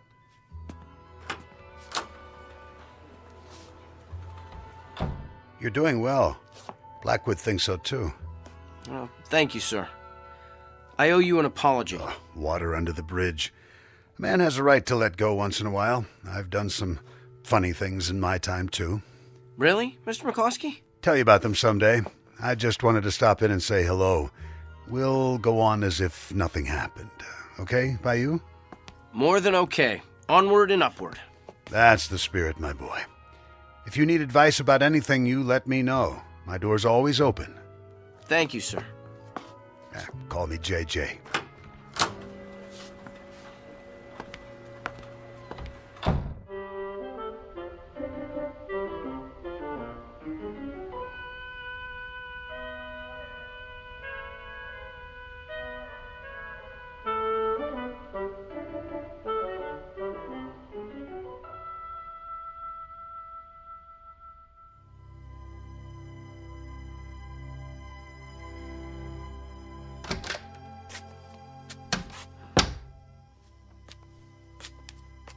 Ready to turn in? Soon as I finish with my hair. Everything's locked up. I'll set the clock. Am I forgetting anything? My, aren't we full of energy tonight? You don't know the half of it. That's a good start. Smell that air. Reminds me of our honeymoon. It does? Makes a man happy to be alive. I'm glad you feel that way. For a while there. That's all over. I've joined the human race again. You don't know what a relief that is. Time to do my exercises. 1, 2, 3, 4. But 1, tell me honestly, 2. Glenn. You don't still think that... I don't think anything. I mean that business about your face. I'm still not sure if it's mine. Glenn. But so what? There are more important things in heaven and earth. I've still got you and a job. I guess I'll just have to live with it. Is that what the psychiatrist said? Yeah, and it took. And looking at Blackwood, I thought, it could have been worse. What if I woke up with his face or JJ's? How would you like that? I like you the way you are. Even if McCloskey thinks you've hit the glass ceiling. What do you mean? He's about to give me a promotion. Oh, what if he does? You're not going anywhere with that agency. The handwriting's on the wall. They're on the way down. Well, all I can say is they better not be. Kind of late for me to change horses. It's never too late. Well, if I go somewhere else, I'd have to start from scratch. Oh, I don't know. There's always room for a fresh young face. What kind of face? Take a look in the mirror. I'm looking. I'm a lot of things, Claire, but young isn't one of them. You know, when I first saw this new mug, I thought it was ugly. But that's because it was so different. Now, I've decided it's not such a bad old face after all. That's what I thought. I mean, I've always thought that. I think I'll keep it. The scar gives me a certain air of distinction, wouldn't you say? Sexy is the word I was thinking of. Not strange? Not to me. Good. How's it feel? I'd say that's a very good start. Come to bed. Be right there. I just have something to do first.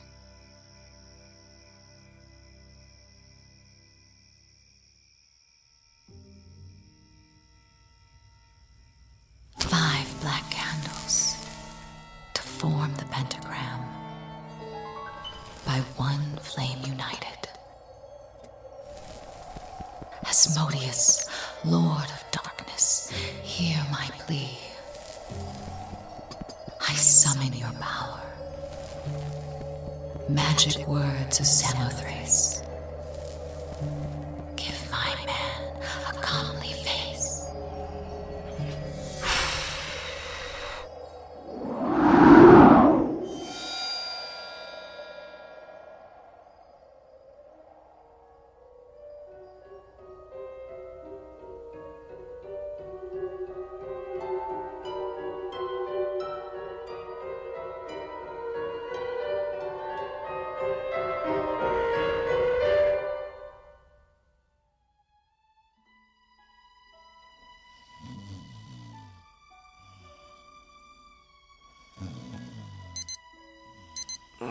All right.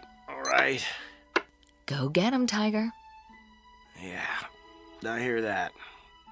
You awake already? I had some cleaning up to do. You should sleep in. Did that.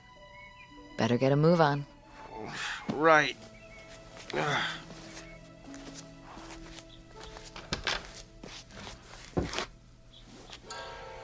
What in the... Claire? Claire! What? Look at me! Look! Why? Please, just do it. I'm reading. Where's my scar? What scar? The one on my face! You've never had a scar. I did yesterday! Did you have a bad night again? A bad night? What are you talking about, Claire? Look!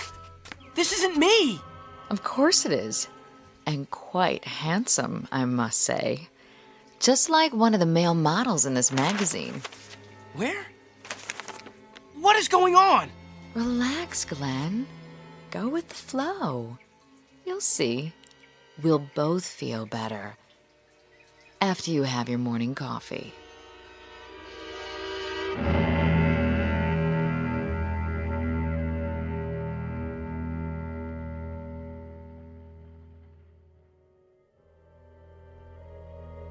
Glenn Holbrook, a man who may or may not know himself after all, who believes the old homilies about turning over a new leaf, and that a good night's sleep can make a new man of you, whether you need it or not. Tonight's object lesson about cause and effect in the Twilight Zone.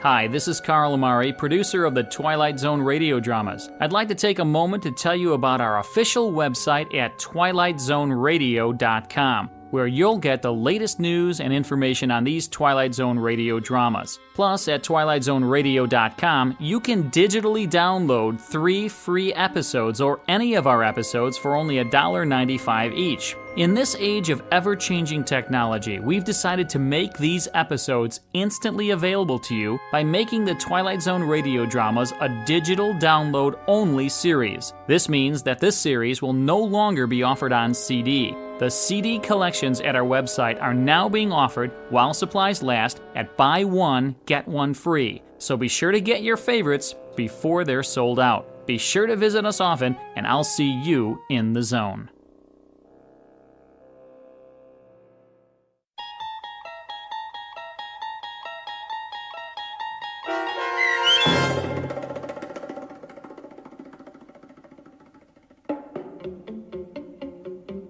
Who Am I? Starring Sean Astin with Stacy Keach as your narrator was adapted for radio by Dennis Etchison and written for The Twilight Zone by Jerry Soule. Heard in the cast were Alyssa Fraden, Nick Sandys, Norm Waddell, Rick Peoples, Fernette Lebo, Kurt Nabig, Meg Thalken, Heidi Klefstad, and Sarah Court.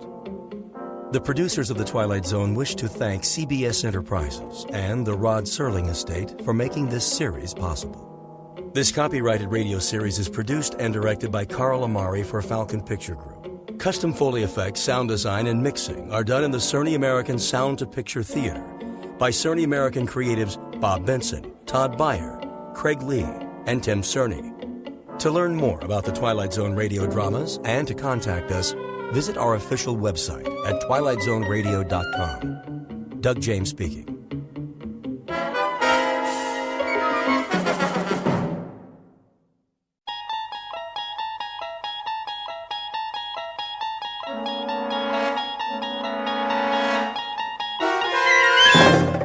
You're traveling through another dimension.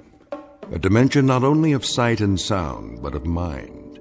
A journey into a wondrous land whose boundaries are those of imagination. Your next stop, the Twilight Zone.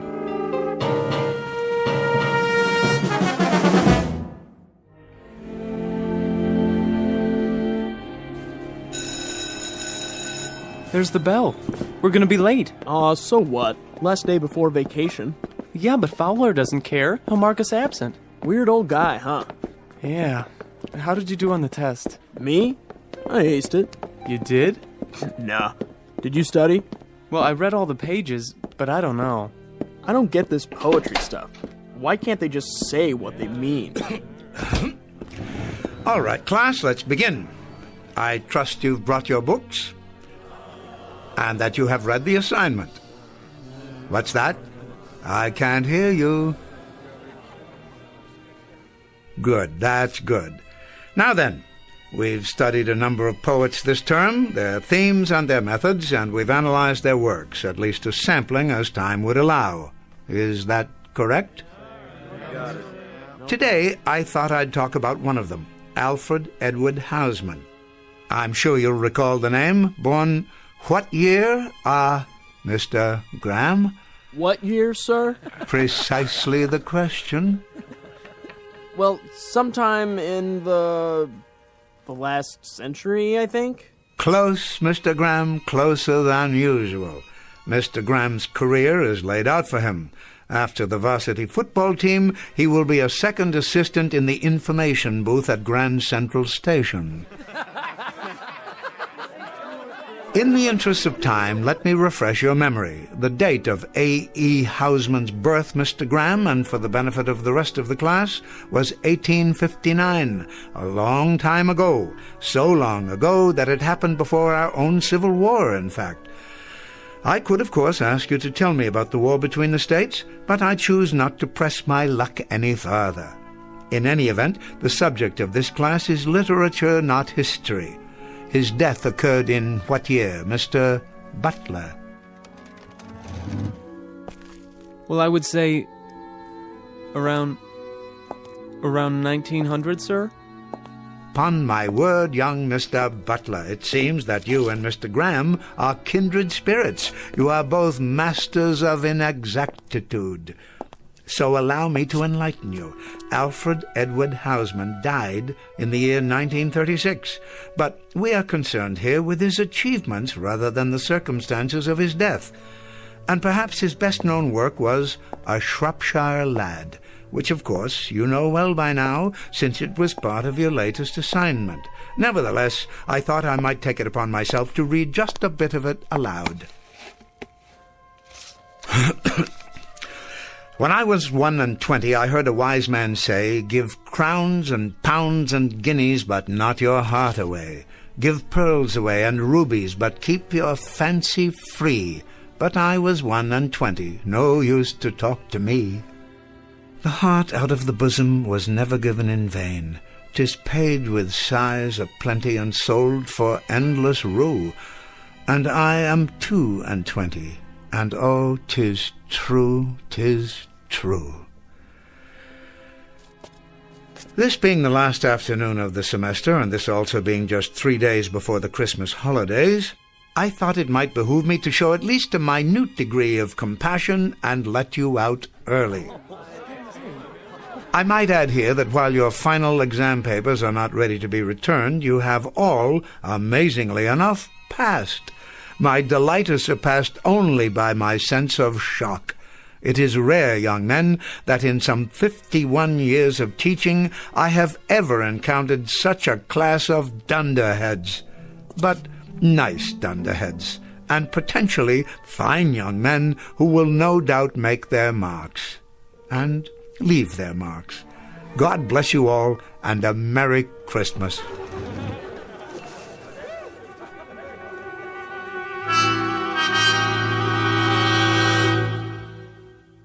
What you've just witnessed is not the end of a semester.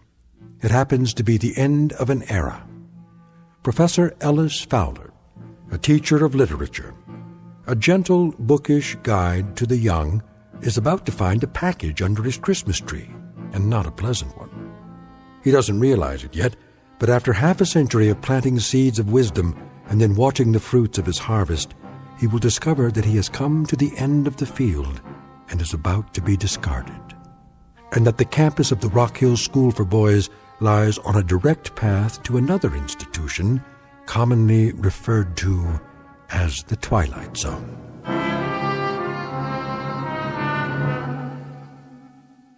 And now, The Twilight Zone and our story, The Changing of the Guard, starring Orson Bean, with Stacy Keach as your narrator.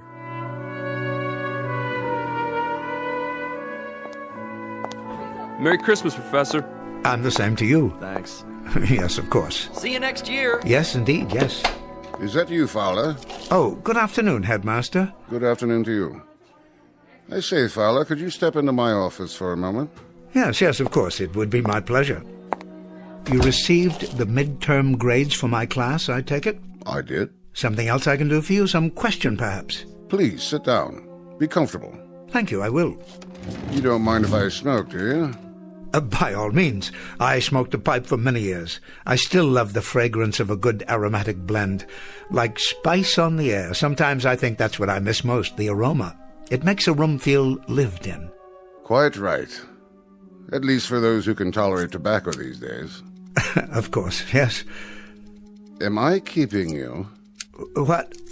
No. There is going to be a broadcast of The Messiah at 5 o'clock. Is there? But I have plenty of time. It's a lovely piece, don't you think? It certainly is. Always very Yule-like. I agree. Well then, I suppose we should get to the matter at hand. Very well. This won't take long. Of course not.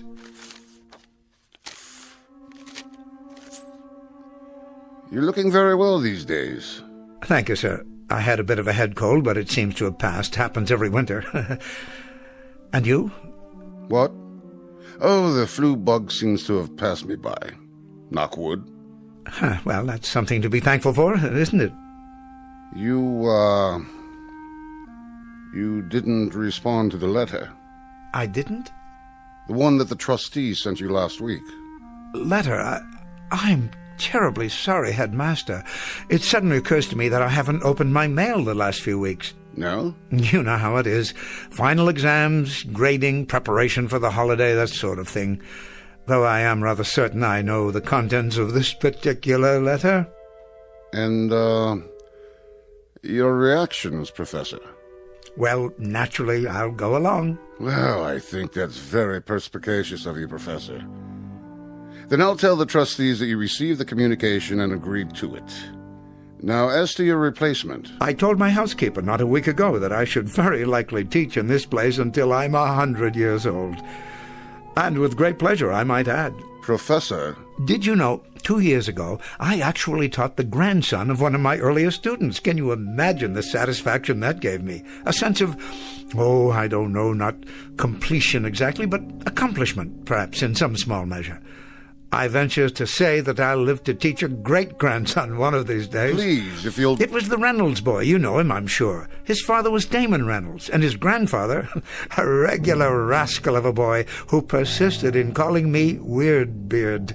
Didn't know I knew that's what he was calling me. A regular rascal of a boy went into the stock market, made himself a fortune, came back for his 20th reunion, shook my hand and actually said to me, "Professor Fowler, please forgive me for calling you Weirdbeard." Isn't that remarkable?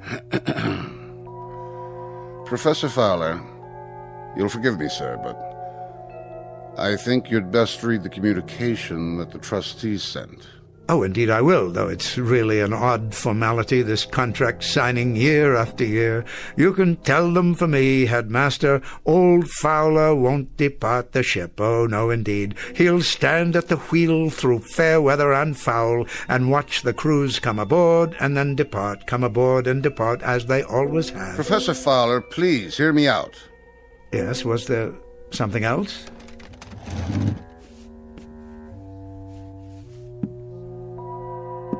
The communication that the trustees sent you was not a contract. Not this time. As a matter of fact, it was a notice of termination. What? You've been on the faculty here for over 50 years. 50 remarkable years, I might add. You passed the normal retirement age several years ago. So you see, we decided at our winter meeting that perhaps a somewhat younger man... You don't mean to say... If you could have been at the meeting, sir, you would have been very proud of the things said about you and your work. A teacher of incalculable value to all of us.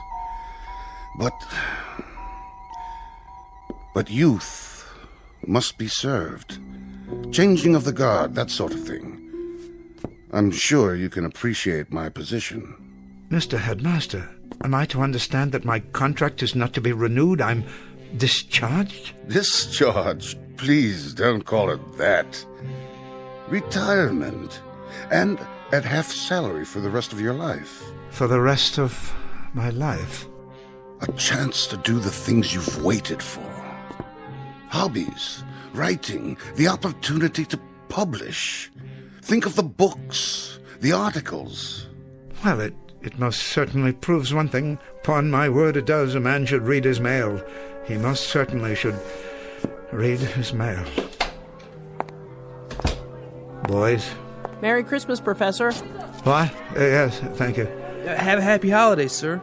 Very kind of you, very, very kind indeed. And the very best to you boys, to both of you. See you after Christmas, sir. Mr. Halliday, Mr. McTavish, I wish you a safe journey and a happy reunion with your families, and I trust you will not eat too much turkey or too much stuffing. We'll try not to, sir. They're fine young men. Have a Merry Christmas, both of you. Have a... Excuse me, I must be going. What's the matter with old Weirdbeard? He was crying. Did you see that? No, not him. Yeah, he was. He was crying.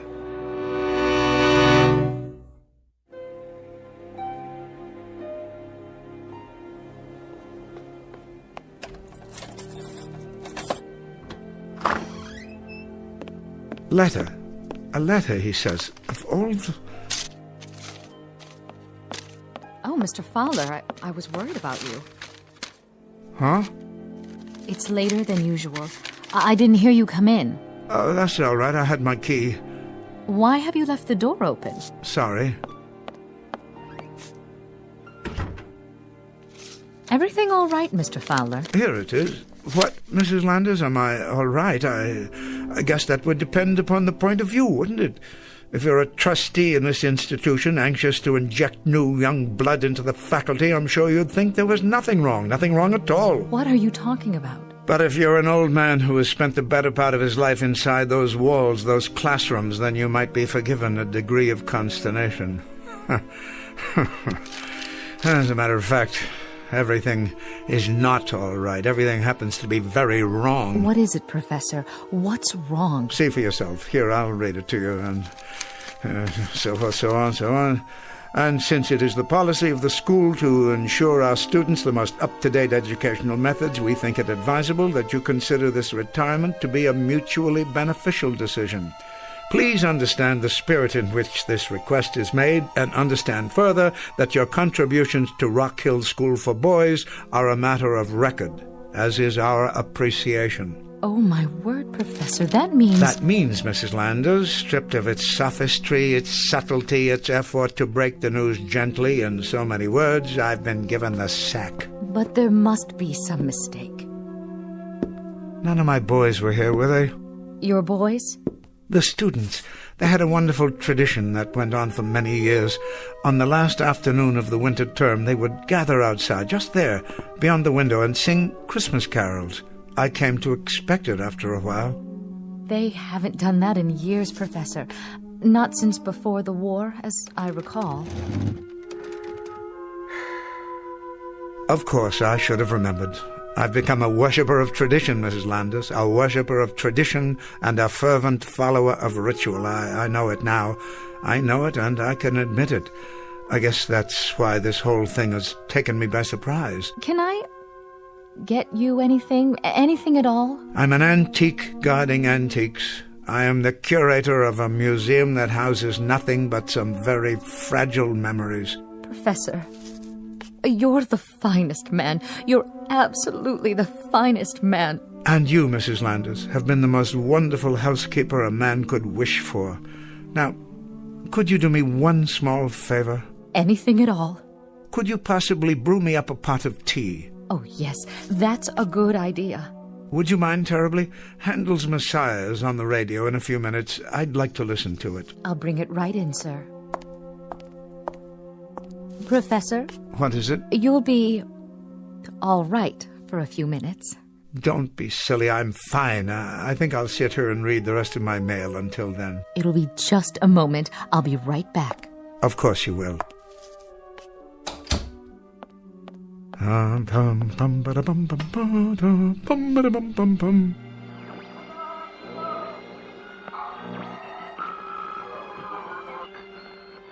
we're almost ready for our annual symphony broadcast of the air. Bringing you these performances, live and uninterrupted, has become a tradition here in the country. Good. Another minute. I'll have an opportunity to prepare.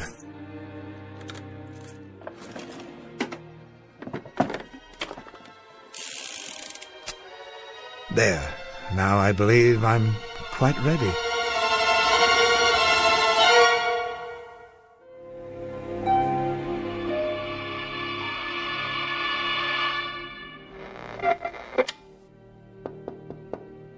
Yes, Mrs. Landers? Come in. Oh, I thought you were asleep, Professor. Not at all. I was listening to the performance. Magnificent, as always. Would you care for some more tea? Thank you, no. Well, I'll have dinner ready in a half hour. Why don't you take a little nap? I know I'm being very difficult, but could we put off dinner this evening? I haven't much of an appetite. You've got to eat something, Professor. Perhaps later. I could keep it warm for you. Why don't you rest for a while?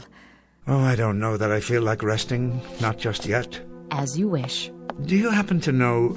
Yes, Professor? Where I've kept the yearbooks. The yearbooks? From the school? They haven't been packed away in the attic, have they? Why, no, I don't believe so. Check the corner bookcase. Yes, here they are. Oh, good. Did you want to see one in particular? No, it doesn't matter. So many years summarized here, encapsulated, as it were, as if these books were in some sense time machines. This volume, for instance, look at their faces. Timothy Arnold. Never thought that one would pass. Had an incorrigible habit of chewing bubble gum and popping it. Sounded like a small howitzer in the back of the room. Upon my word, it did. Why don't you sit down? No. And William Hood, little Bill Hood, smallest boy ever to play varsity football here. Believe it or not, he had a penchant for the poems of Shelley. Did he? And Auntie Beechcroft. Now, there was a lad. There was a staunch lad, full of heart, that one. What a face. Was he the one? Yes, I recall now. His father sent me a letter. I wonder if I still have it. He was killed in Iwo Jima.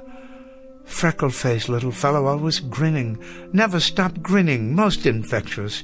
He'd walk into a classroom and you simply had to smile. Let me put it back for you. They come and go like ghosts.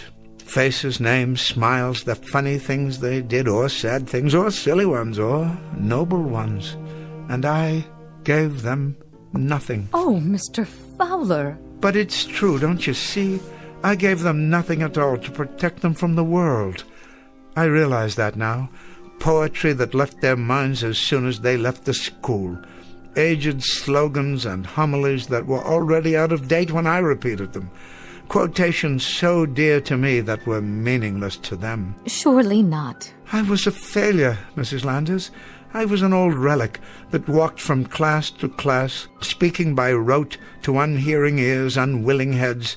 I was a dismal, abject failure. I motivated no one. I left no imprint. Now, where do you suppose I got the idea that I was accomplishing anything? How could I have thought that? Oh, Mr. Fowler. I will take that nap now, and I hope I haven't inconvenienced you putting off our dinner like this. You haven't. You haven't done anything of the kind. I'll straighten up for you. Don't bother. There's nothing on my desk of any importance. Dear, dear Mr. Fowler. Oh, of course I'll straighten up for you. The least I can do. It would be my pleasure. What's this?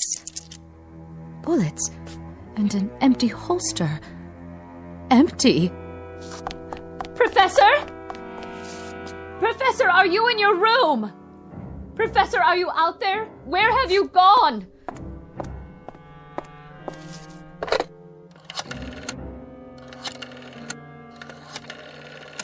Oh, hello. The headmaster, please. Quickly. It's about Professor Fowler.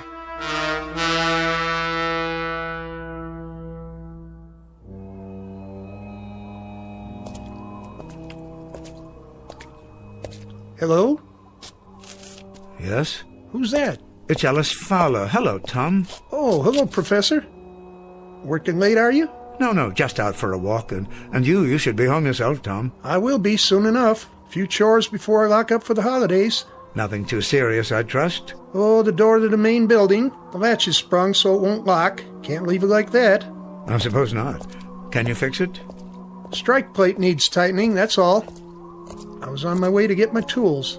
Well, you shouldn't have much to worry about here. The boys of Rock Hill are hardly vandals. No, but there's the matter of security. Files, records. The real treasures of this school are invisible to the eye. How do you mean? The minds that were formed here, for better or worse, the personalities that grew to maturity and then went out into the world. Well, you're one guy who had a lot to do with that. Precious little, I'm afraid, precious little. But even if the school made little impression on them, they surely left their impression on it. These walls could talk, huh, Professor? Yes, indeed, if these walls could talk. Getting pretty cold. Better button up that coat. Oh, I don't have far to go. Where you headed? To the statue in the courtyard. You can see it just ahead. Oh, yeah. You know, I always wondered who that guy was, anyway. Somebody famous, I bet. It's a bronze of Horace Mann, the educator. The old fellow looks rather foreboding, doesn't he? But, you know, when I first began here as an instructor, I liked to take my lunches in this courtyard, in his shadow, so to speak, as if in some way I might be inspired by him. At least, that was my thought. Well, Guess I better get those tools. Yes, of course. This is as far as I go. Take care of yourself, Professor. I will. And Tom? What? I just wanted to say... Yeah? To thank you for taking such good care of the grounds all these years, and for this conversation. I've enjoyed it. Me too, Professor. You take care now. Merry Christmas. Merry Christmas to you, too. Horace Mann, 1796, 1859. I was just wondering, Mr. Mann, I was wondering if you had any self-doubts. I'm sure not. All one had to do was read the inscription, "Be ashamed to die until you have won some victory for humanity." Well said. But, you see, Mr. Mann, I have won no victory at all. And now, sorry to say, I am ashamed to die. Class bells at this hour? Why would they ring now? There's no special assembly. There's nothing of the sort this evening.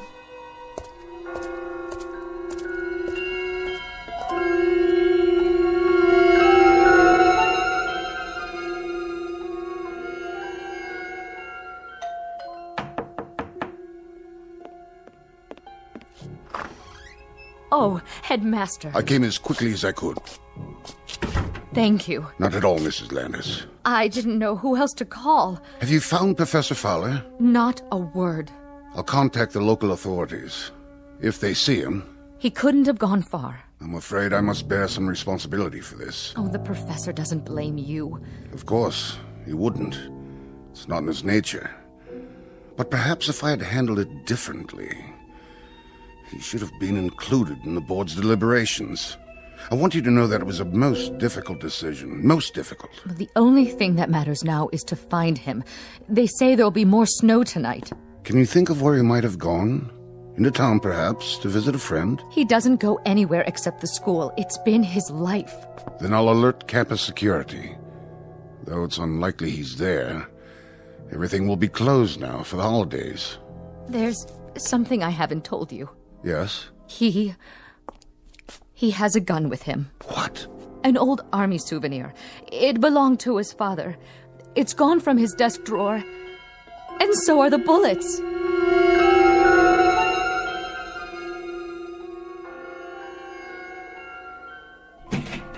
Old Tom hasn't repaired the door yet. But why is the class bell ringing?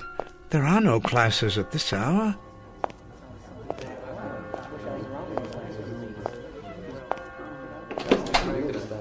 What is the meaning of this? Come in, Professor.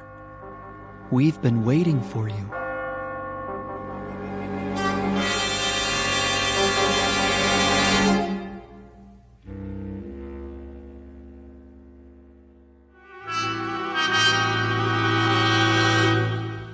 What are you boys doing in my classroom? We're here to see you, sir. I don't quite understand. Forgive me, boys, but I'm not at all sure. What I mean is, I don't recollect how... Artie Beechcroft, sir. Second form, class of 41. How have you been, Professor? How's that? How's that again? You say you're Artie Beechcroft? Yes, sir. Of course you are. I'd recognize you anywhere. And I'd recognize you, sir. You've hardly changed. Why, Artie, I'm delighted to see you. I'm truly delighted to see you. I've thought of you many times over the years, and I've missed your presence. And I've missed you, too. But what are you doing here? Forgive me, but you shouldn't be here at all. If memory serves, weren't you... That's right, Professor. I was killed in the Battle of Iwo Jima. One of this nation's proudest hours. I wanted to show this to you. What do you have there? It's the Congressional Medal of Honor. Splendid. It was given to me posthumously, sir. My father was very proud. Oh, my, and a very prideful thing it is, Mr. Beechcroft, a very prideful thing, and I am indeed proud of you, too. Thank you, sir. That means a great deal to me, more than you know. You were always a fine young man, but I don't understand. How can you be... Professor? What's that? It's Bartlett. Third form. I died in Roanoke, Virginia. I was doing research on X-ray treatment for cancer. You were? I was exposed to an overdose of radioactivity and contracted leukemia myself. Such a sacrifice, Bartlett, a terrible price to pay. But think of how many people have benefited from your efforts, your courage. Perhaps a few, sir. I hope so. I remember, Bartlett. I do remember. I read about it. That was a brave thing you did. An incredibly brave thing. I kept remembering, Professor. Something you'd said to me. A quote from a poet named Walter. Yes, Howard Arnold Walter, wasn't it? He said, "I would be true, for there are those who trust me. I would be pure, for there are those who care. I would be strong, for there is much to suffer. I would be brave, for there is much to dare." I never forgot that, Professor. It was something you left me. I never forgot. How very decent of you, Bartlett, to say that. That's why I brought the medal to show you, Professor Fowler. Yes, Mr. Beechcroft? Because it's partly yours. Not at all. It is. You taught me about real courage. You taught me what it meant. Why, how incredible. Professor? Why, it's Weiss, isn't it? Dickie Weiss. You were the first one, Dick, to... The first one to die in World War II, Professor. I was an ensign at Pearl Harbor, on the Arizona. Yes, you were. I remember you, Dick. It was in all the papers and on the radio. You saved a dozen men. I did my best, sir. You certainly did. Got them out of a boiler room after they were trapped and lost your own life doing it. You were at my elbow that day, Professor. What? You may not have known it, but you were. But why? It was a poem you taught me by John Donne. Any man's death diminishes me, because I am involved in mankind, and therefore never send to know for whom the bell tolls. It tolls for thee. Thompson, sir. Second form. Class of 39. I died on New Guinea, but you taught me about patriotism. Rice, sir. Third form. I died in the Battle of the Bulge. You taught me about duty, about never giving up against impossible odds. Hudson, sir. Second form, class of 1951. I did my service in Korea. You taught me about loyalty. Whiting, sir. Fourth form, class of 53. I became a civil rights attorney. You taught me about ethics and honesty. I'm overwhelmed. We have to go back now.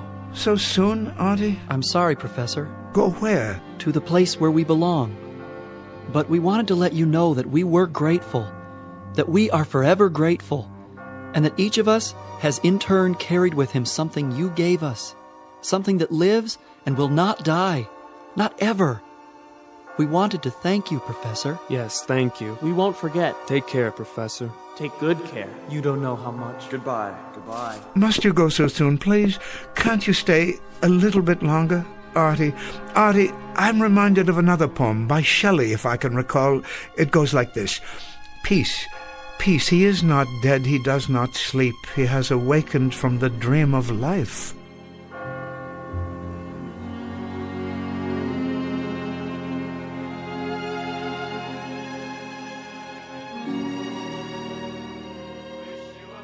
Yes, Headmaster, he's home now.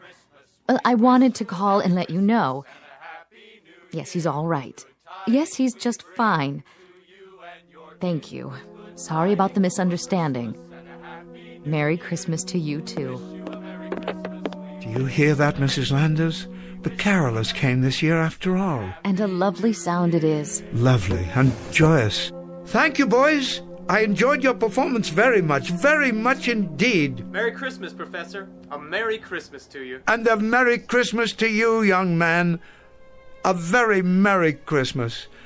And may I add how grateful I am to all of you. I've always felt that Christmas caroling is a wonderfully special tradition. Merry Christmas, boys, and may God bless you.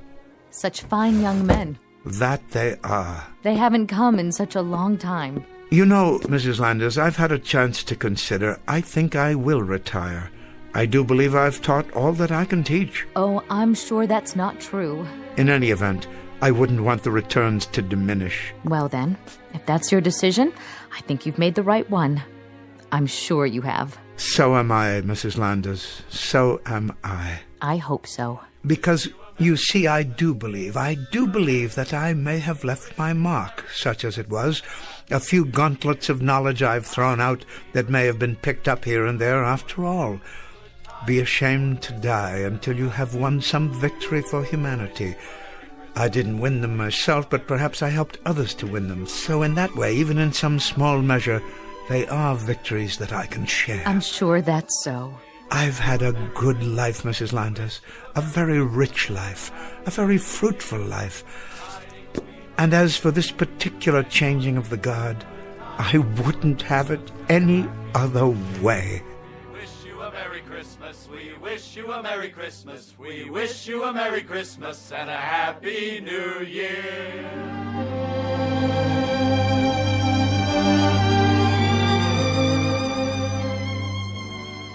Professor Ellis Fowler, teacher, who discovered, rather belatedly, something of his own value, that the quality of a man's life is not measured by his personal achievements, but rather in the effect he has on the lives he touches and the contribution he makes to humanity, one that lives on long after he reaches the end of his tenure. A very small scholastic lesson, but an exceedingly important one, from the campus of the Twilight Zone.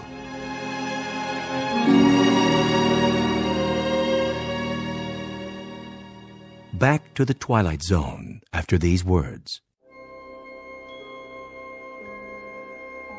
Hi, this is Carl Amari, producer of the Twilight Zone Radio Dramas. I'd like to take a moment to tell you about our official website at twilightzoneradio.com, where you'll get the latest news and information on these Twilight Zone radio dramas. Plus, at twilightzoneradio.com, you can digitally download 3 free episodes or any of our episodes for only $1.95 each. In this age of ever-changing technology, we've decided to make these episodes instantly available to you by making the Twilight Zone radio dramas a digital download-only series. This means that this series will no longer be offered on CD. The CD collections at our website are now being offered while supplies last at buy one, get one free. So be sure to get your favorites before they're sold out. Be sure to visit us often, and I'll see you in the zone.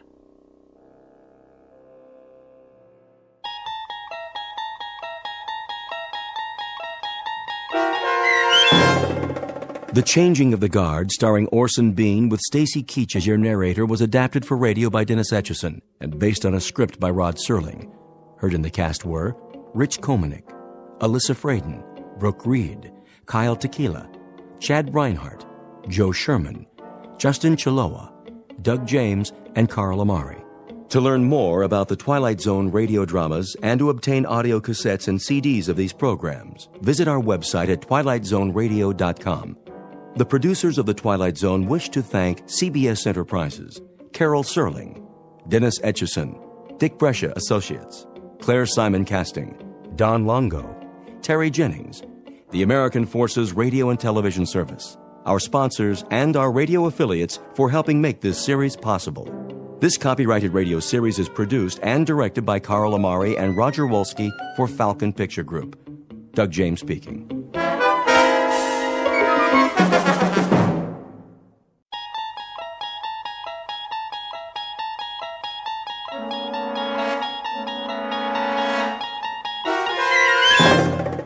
You're traveling through another dimension. A dimension not only of sight and sound, but of mind. A journey into a wondrous land whose boundaries are those of imagination. Your next stop, the Twilight Zone.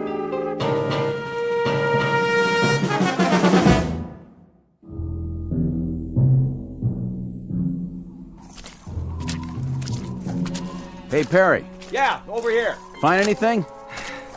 I'm not sure. We better get back to the car. I can't see where I'm going. Whoa, careful. Jeez. Why'd we get sent out here on a night like this? First snowfall of the season? Watch your step or you'll end up with mud all over that nice, clean uniform.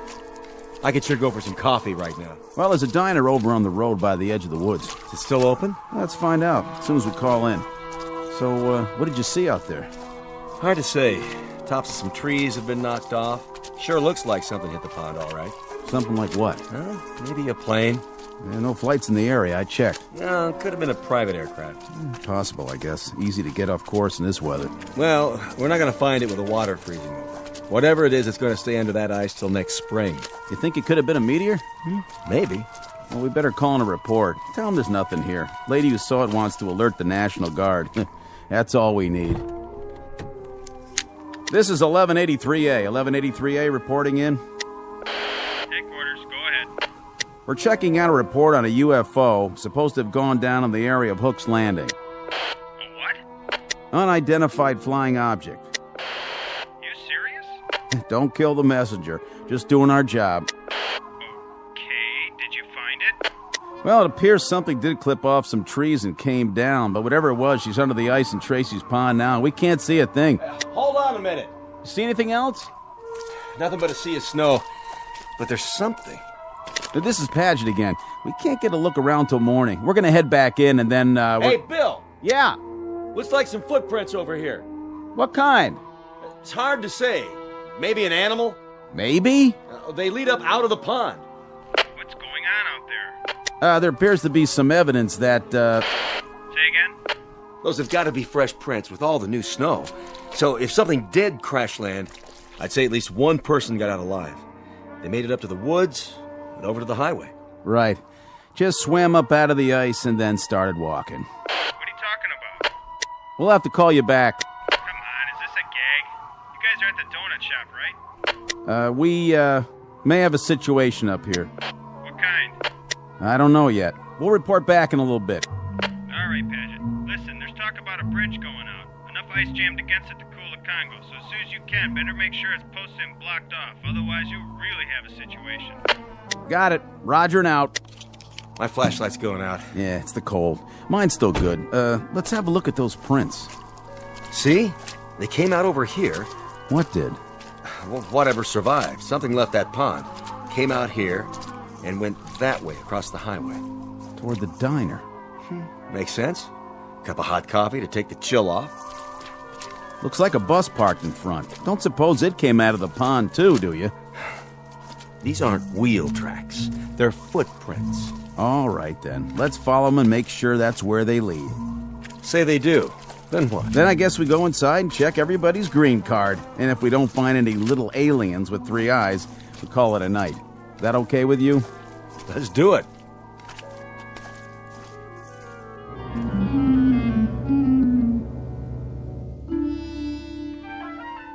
Wintry February night. Order of events: 2 state troopers take a report from a frightened woman and note the arrival of an unidentified flying object. Then the checkout you've just heard, as the troopers verify the event but find nothing more enlightening to add, beyond evidence of some strange lights and tracks leading across the highway to a diner. You've heard of trying to find a needle in a haystack? Well, stay with us and you'll be part of an investigating team whose mission is not to find that proverbial needle. No, their task is even harder. They've got to find a Martian in a roadside diner. And you'll search with them, because you've just landed in the middle of the Twilight Zone. And now, The Twilight Zone and our story, Will the Real Martian Please Stand Up? Starring Richard Kind, with Stacy Keach as your narrator.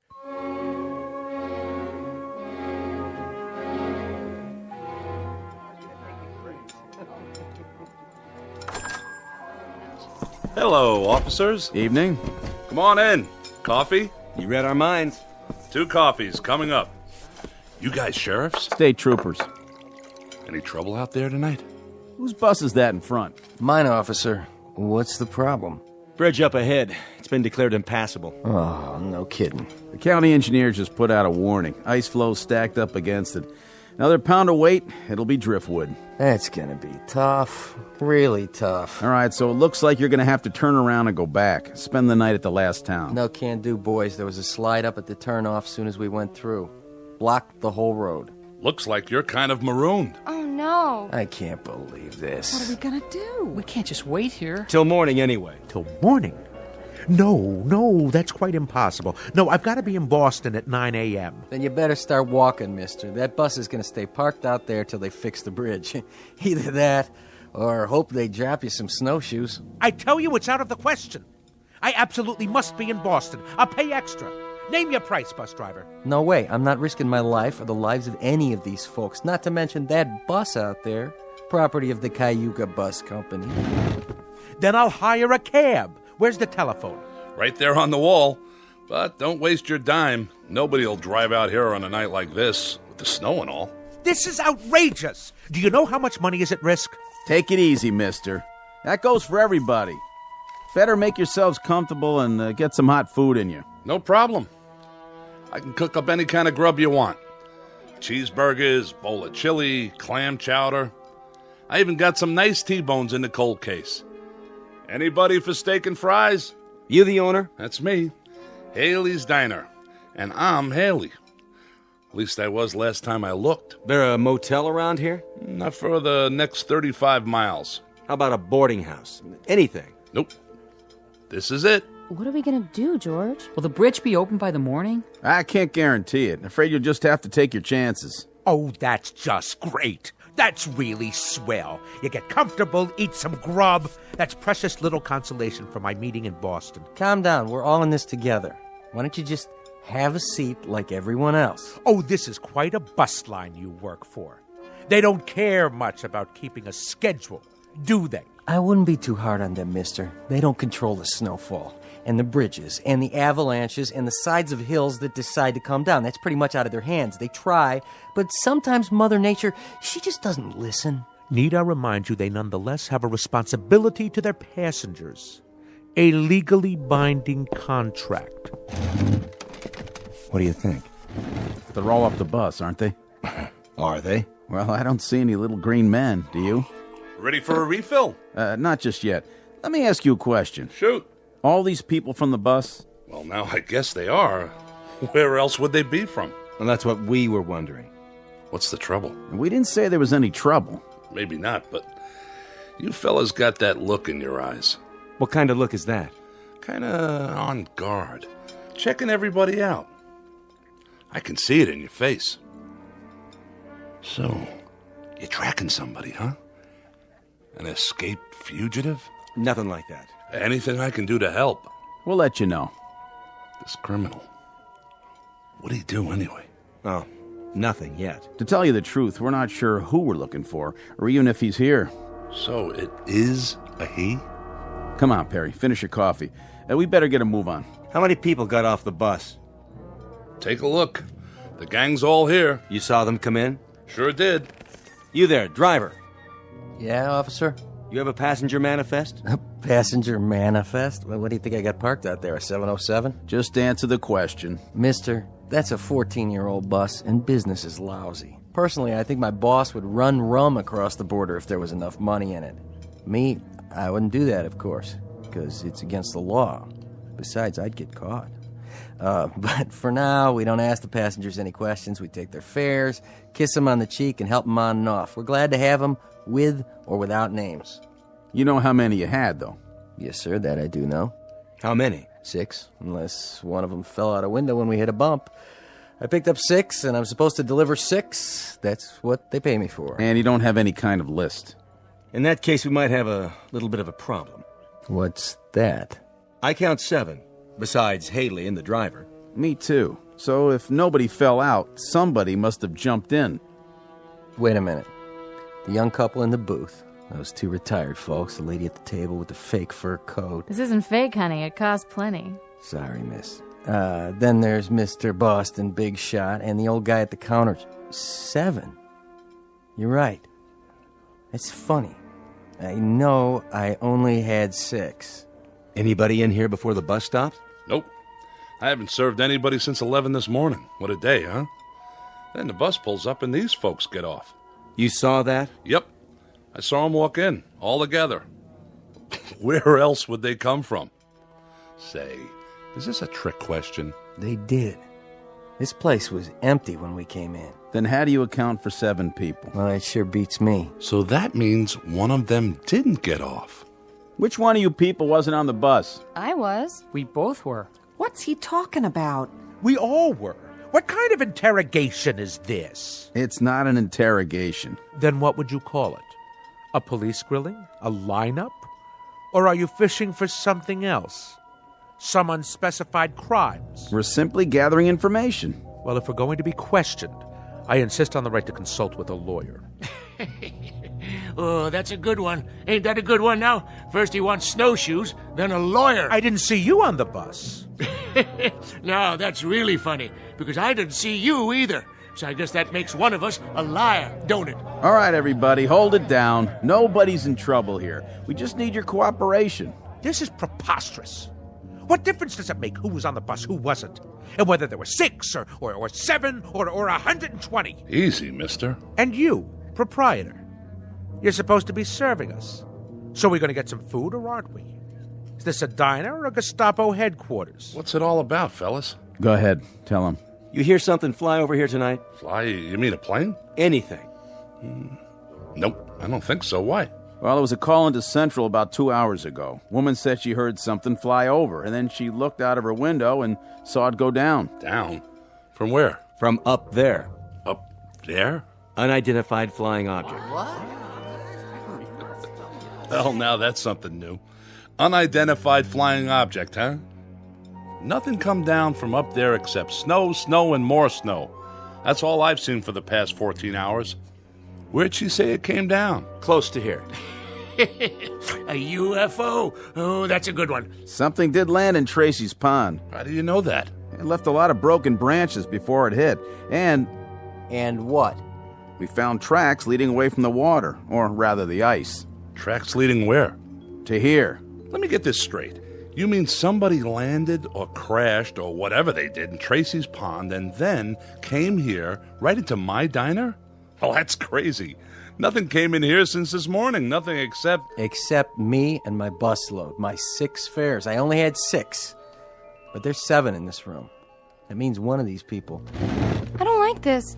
How do we even know you're state troopers? Easy, honey. They got uniforms. See their badges? I don't like this one bit. We're going away to get married, and now this thing happens. Sit down, Connie. It's gonna be all right, I promise. How can you, George? How can you promise? Relax, miss. There's no need for... I'm trying to understand what you're saying, officer, but I'm not sure I... Let the man talk. You're trying to tell us that there's one among us? We don't know which one, mind you, who landed in some kind of flying saucer and then joined us, infiltrated the group, and then slipped into the diner right alongside us? Do I understand you correctly? Came in here with us, but that's not possible. We would have seen him. Not necessarily. Do you remember who you were sitting next to? Why, I wasn't sitting next to anyone. I was all the way in back, trying to take a nap. Well, there you go then. It's snowing and dark, and we climbed out of the bus with our eyes closed because of the snowfall.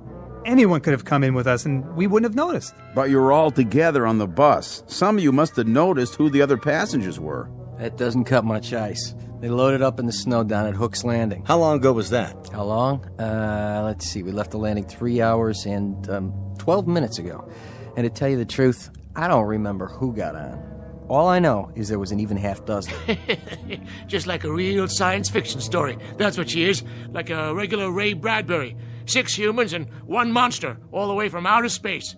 Wonder if it came from Mars or from Venus. Oh, why don't you keep quiet? What about you, fella? You wouldn't happen to have an eye in the back of your head, would you? I find you insufferable, sir. Do you know that? And you ain't no prize yourself. Well, what do you do now? Line us up for a strip search? Nobody said anything about a search. Good. Because there's a little matter of civil liberties. Without reasonable cause, you have no right to ask anything beyond identification. And more than that, you're skating on thin ice, legally speaking. Very thin ice indeed, sir. Well, go ahead. I'm a dancer. I don't have a whole lot to hide. I usually get paid to take off my clothes. But if that's what you want... Look, lady, this isn't exactly par for our course either. We go off on an awful lot of nutty assignments, but this one... Then let me make it easy for you. I work a lot of clubs, and I know how to spot people. Go ahead. You pair off the couples. Since it's just one person who doesn't belong here, that eliminates the couples. Sounds logical. Whew, I guess that means we're in the clear.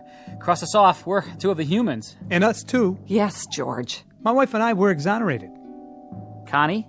Connie, what's the matter? Nothing. Yes, there is. What are you looking at me like that for? I could have sworn... Sworn what? That you had a mole on your chin. A mole? Connie, I've never had a mole on my chin. You did too. Honey, I did not. I can tell you what's happening now. We're all going to get so panicky that everybody and his brother will start picking up invisible clues from everybody else. This stuff is nonsense. It certainly is nonsense. If a husband and wife suddenly start to wonder whether the husband really is the husband or the wife is really... When did you start turning so gray? Now, wait a minute.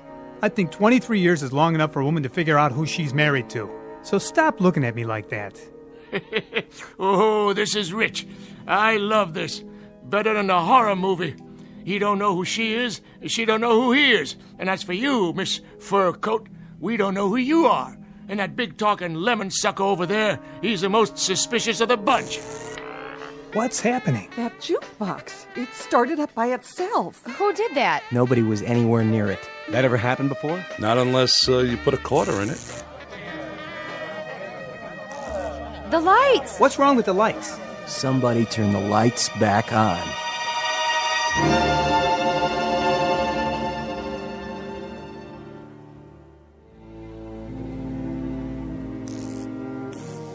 There's your lights again. Just gotta be patient is all. This happened a lot, does it? Not till now. Must have been the storm. Could have tripped a circuit breaker, I guess. Or a power outage, a line down somewhere. Only what? Why did it last a couple of seconds and then come back on? Unless... What are you thinking? Unless someone caused it to happen. Where's your circuit box? In back. You want my flashlight? Everybody stay where you are. Leave your gun in your holster, Perry. I'm going to get to the bottom of this. We'll question each one of you one at a time. Now see here. One at a time. Stay seated, everybody. You got a back door to this place? Sure do. How does it lock? Night latch and key, why? Where's the key? Right here on my belt. Go back there and lock it. It's always locked. But if that certain somebody is really from outer space, they'll just go through the wall anyway, won't they? Check 'em for wings. Check 'em all for wings. Look under their coats. Might as well start with you, Grandpa. You got identification? I left it down there by the pond in my spaceship. Who won the National League pennant last year? What is this anyway? Some practical joke?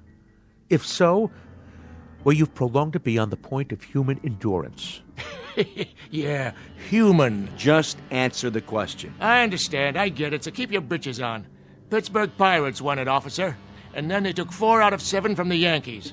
That's right. Sharp boys, those two. Real sharp. Didn't figure a Martian would know anything about the great American pastime, did you? You got identification, miss? No, I don't. As a matter of fact, I left my wallet. I left my wallet with my suitcase. And where's that? On the bus? I didn't give her a baggage check. I would have remembered. That means it was a carry-on. Was it?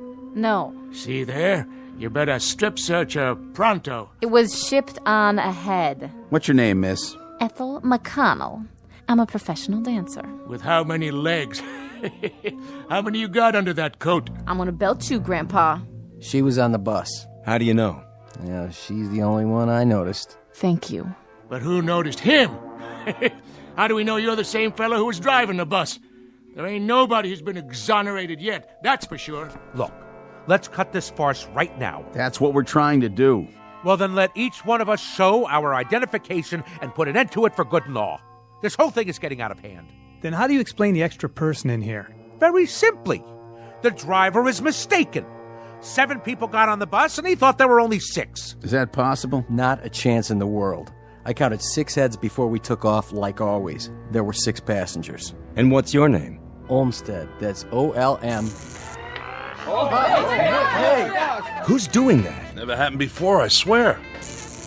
Oh, I can't stand this. Connie, please, sit down. I mean it. I can't. Getting upset isn't going to help matters. What if it were invisible? Sit down, please. What if there were something in here from that pond? Oh, Connie. What if there were, but we couldn't see it? I said, sit down. Hey, I'll see to her, officer. Honey, calm down. Why is he taking his gun out? Easy, Perry. I think it's time for a look around. All right, folks. We may have a good laugh about all this in the morning, but for the time being, do the smart thing. Everybody just stay where you are. My partner's going to check the grounds. And please, nobody do anything foolish, like trying to leave. I'll be right outside the door.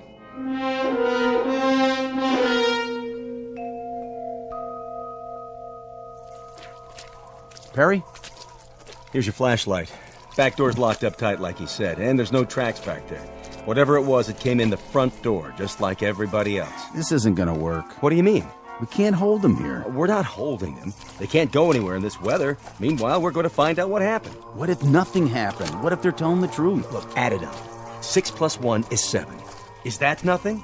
Somebody could have remembered wrong. What about the tracks? You can't even see them anymore. But we did see them. We both did. Isn't that right? That's right. The question is, what should we do about it? We could have a group of innocent people in there. Well, if we do, we'll find that out too. Hey, give me your flashlight again. What's the matter? What's that?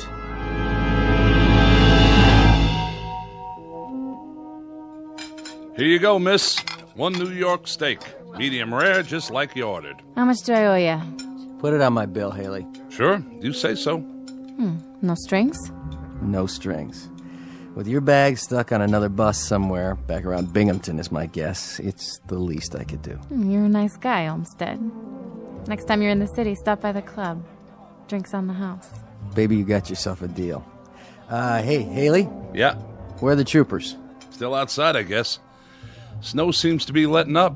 Say, you didn't pull that gag, did you? The business about the lights and the jukebox starting up. Not me. I'm strictly short orders and pay my taxes to Uncle Sam. I don't know anything about science fiction. A jukebox is a jukebox. And if the blamed thing feels like starting up on its own, you'd better go call an electrician. Don't have to do that. Just take me to your leader.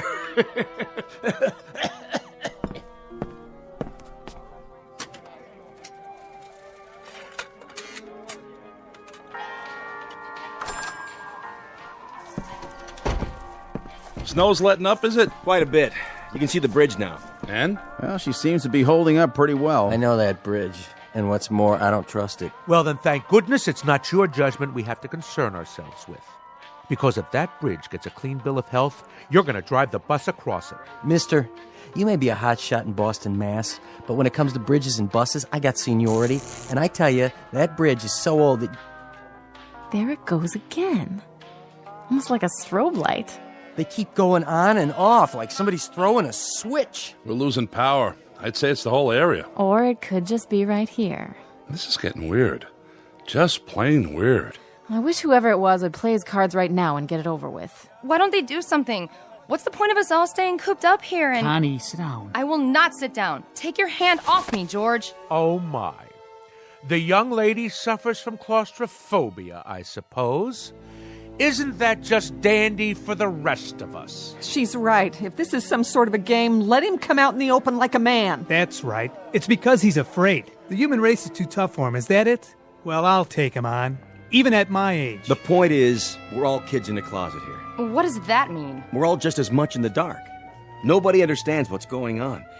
But it happens to be a fact that if it was some kind of saucer that landed in the pond, and if he did come in here, I think it would be a real healthy idea if we pinpointed that particular somebody and kept him from leaving. That makes sense. I think that girl might have the right idea. Maybe whoever it is invisible. Maybe he's just playing around, cat and mouse. Oh, please. That's utter nonsense. It's as good an explanation as any I've heard. But what if the thing doesn't show itself? Do we just sit around here holding our breaths? We may not have to. You mean you figured out who it is? Not exactly, but we found something in the snow outside that may be a clue. Really? And what is it?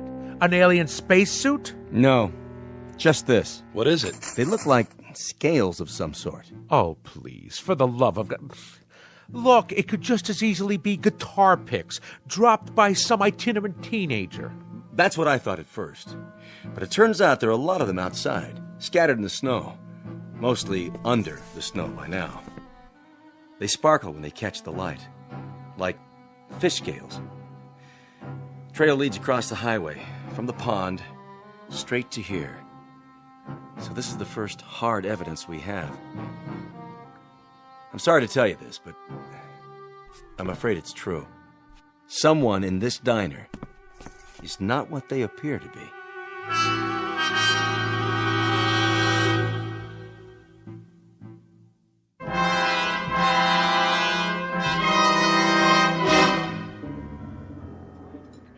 By golly, I knew it. It's the creature from the Black Lagoon. Flew down here from some water world, and now he shed his skin like a snake.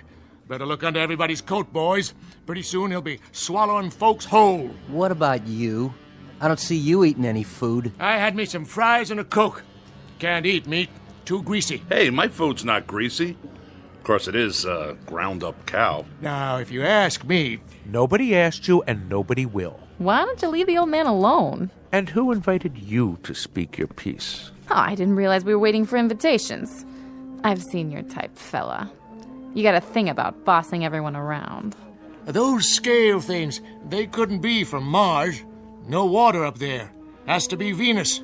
Now, Martians, they hide in the sand till something comes by and zap, get them with their tongues, like one of them lizards out in the desert. Or is it the other way around? Look, it's bad enough having to sit here without listening to all this petty arguing. I told you it would come to this, and I was right. Come off that high horse of yours. Everybody sit down, now. We're not playing around here. What was that? The sugar bowls. They all cracked, just like they exploded. Well, now I gotta go and buy new ones. You all right, Miss McConnell? I think so. Now, who'd be calling here this time of night? I told headquarters where we were. I'll take it. Be my guest. Yeah. Yes, sir. It's Perry here. What's that? Mm-hmm. It's definite? Yes, sir. That's fine. Right. Thank you. Well? The bridge is okay. Well, it's about time. Are you sure? County engineers just checked it out. The load of snow just broke away, and, well, with no more snowfall, they say it's safe. Shall we go? Well, if that was a county, I reckon it's okay. I'm gonna take it real slow, though. What about it? We can't hold them. You're making a big mistake, officer. A big mistake. You're letting a monster out. Well, that might be, Pop. That may well be. But I can't hold people on suspicion of being not human. You can move them out anytime. Okay, folks, let's go. You're sure about the bridge, officer? I never liked that sucker. She swings in the wind, and she's not a suspension. You can follow us. We'll take the car across first, just to be sure. You can pay your checks over here, ladies and gentlemen. It's been a real pleasure serving you. Safe trip and Godspeed. You all come back and see us real soon now. Except for one of you, that is.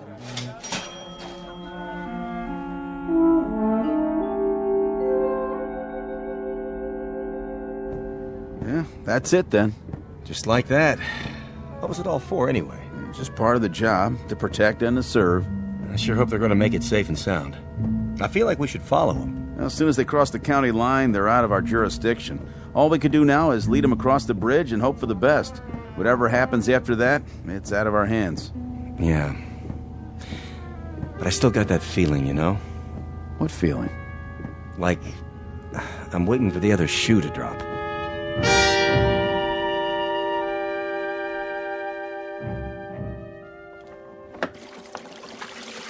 No tips. Not a one.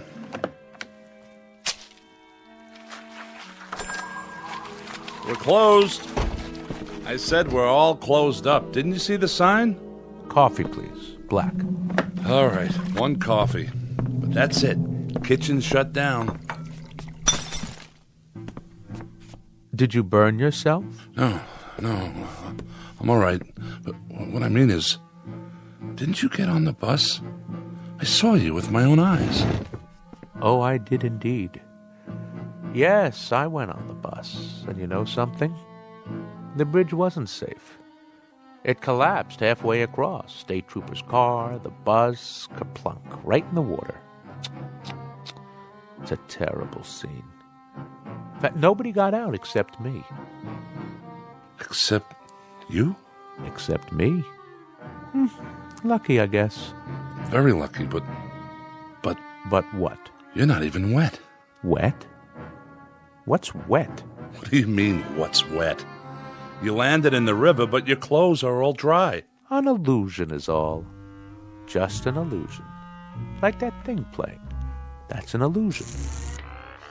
Say, how'd you do that? Or the telephone ringing. Hello? Hello? Nobody there. You see, just an illusion.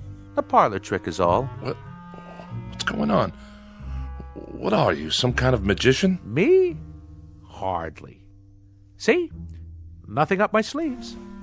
I'll take my gloves off so you can be quite sure.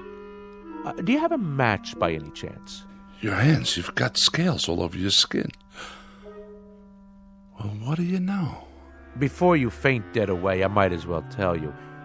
The name really isn't Ross, and I wasn't really going to Boston. Actually, I've been sent down as an advance scout. You know, these, what do you call these? These cigarettes? Oh, they taste wonderful. We don't have a thing like this on Mars. No kidding. That, incidentally, is where I'm from. We're beginning to colonize, and my friends, who will be arriving shortly, I think they're going to like it here. It's a lovely area, so homey, so off the beaten track. Just the place to start a colony. Don't you agree, Mr. Haley? I don't mind. I have a little waiting to do myself. You see, Mr. Ross... excuse me.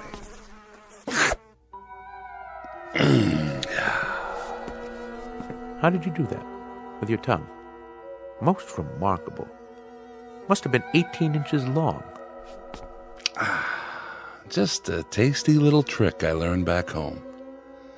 It makes it unnecessary for me to eat the local fauna, which is, let's face it, pretty disgusting. Cows and all that. Anyway, the name isn't Haley, and I agree that this is an exceptional place to colonize.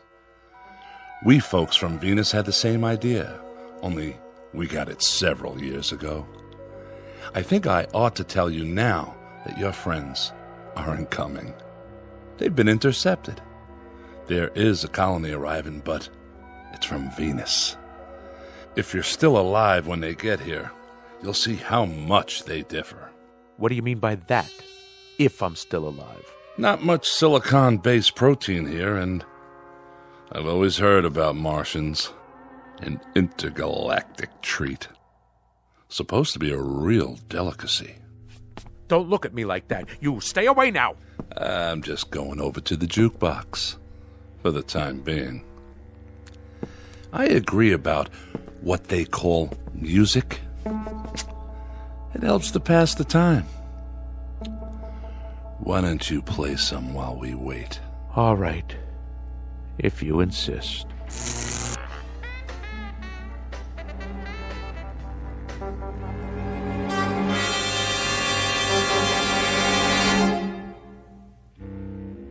Incident on a small outpost of civilization, to be believed or disbelieved, depending on your frame of reference, your imagination, and whether or not you're from Mars, Venus, or Missouri.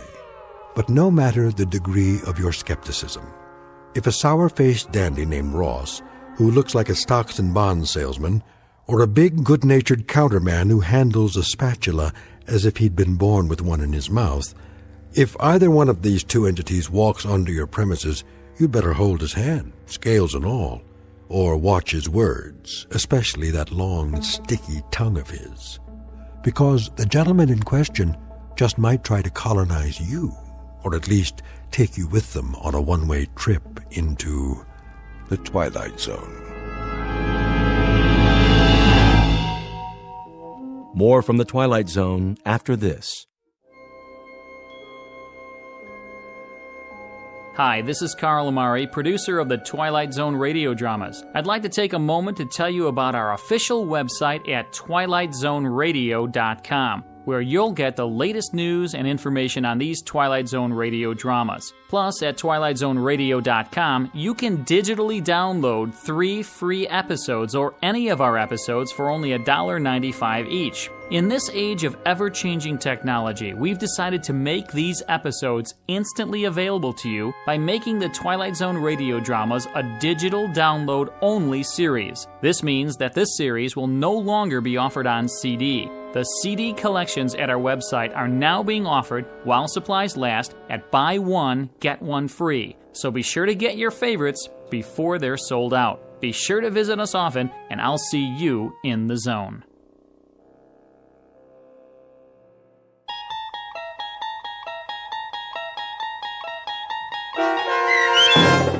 Will the Real Martian Please Stand Up, starring Richard Kind, with Stacy Keach as your narrator, was adapted for radio by Chaz Holloway and Dennis Etchison, and based on a script by Rod Serling.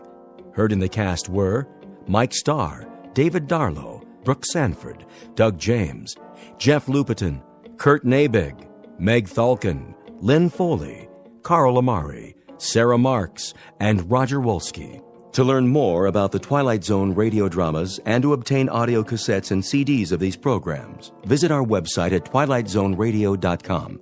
The producers of The Twilight Zone wish to thank CBS Enterprises, Carol Serling, Dennis Etchison, Dick Brescia Associates, Claire Simon Casting, Terry Jennings, XM Satellite Radio, Sirius Satellite Radio, our sponsors, and our radio affiliates for helping make this series possible. This copyrighted radio series is produced and directed by Carl Amari and Roger Wolski for Falcon Picture Group. Doug James speaking.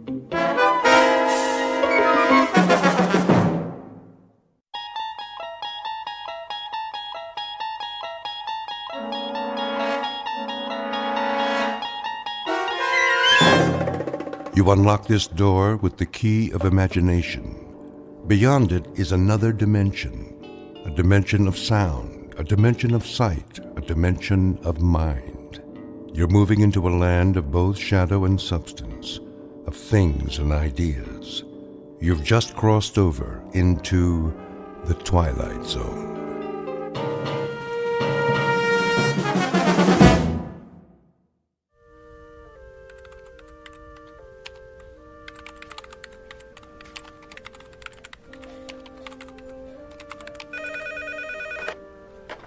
Northwest Medical Clinic, how can I help you? I'm sorry, Dr. Matheson is unavailable. He's taken a temporary assignment out of town. Can I make an appointment for you with one of our other physicians? Fine. Okay, let's see. How about next Tuesday at 2:45? Great. You'll be seeing Dr. Kyle Powers. You're welcome. Goodbye. Psst, Dorothy. What is it, Millie? Kyle gets another victim, eh? I know, right? How many of Dr. Matheson's patients is he seeing? Quite a few, which makes sense. He's got the lightest patient load at the clinic. Gee, I wonder why. Shh, Millie, someone will hear you. Well, maybe they should know what they're getting into before they see Dr. Doom and Gloom. Excuse me. May I help you? I have an appointment with Dr. Kyle Powers at 10:15. Another one bites the dust. Shh. Okay, what is your last name? Callahan. Okay, Callahan, let's see. Ah, yes, you were originally scheduled with Dr. Matheson. Yes, but I guess he's out of town for a while. I'm afraid so. Dr. Matheson accepted a year-long research position at a university on the East Coast. Oh. Kyle is seeing most of his patients. Like lambs to a slaughter. Millie? Mrs. Callahan, why don't you just have a seat over there in the waiting area? The nurse will call your name when the doctor is ready to see you. Thank you. That poor woman. I feel so sorry for her. If she's used to Dr. Matheson, she's in for a real shock. I know. I don't envy anyone facing their first appointment with Dr. Kyle Powers.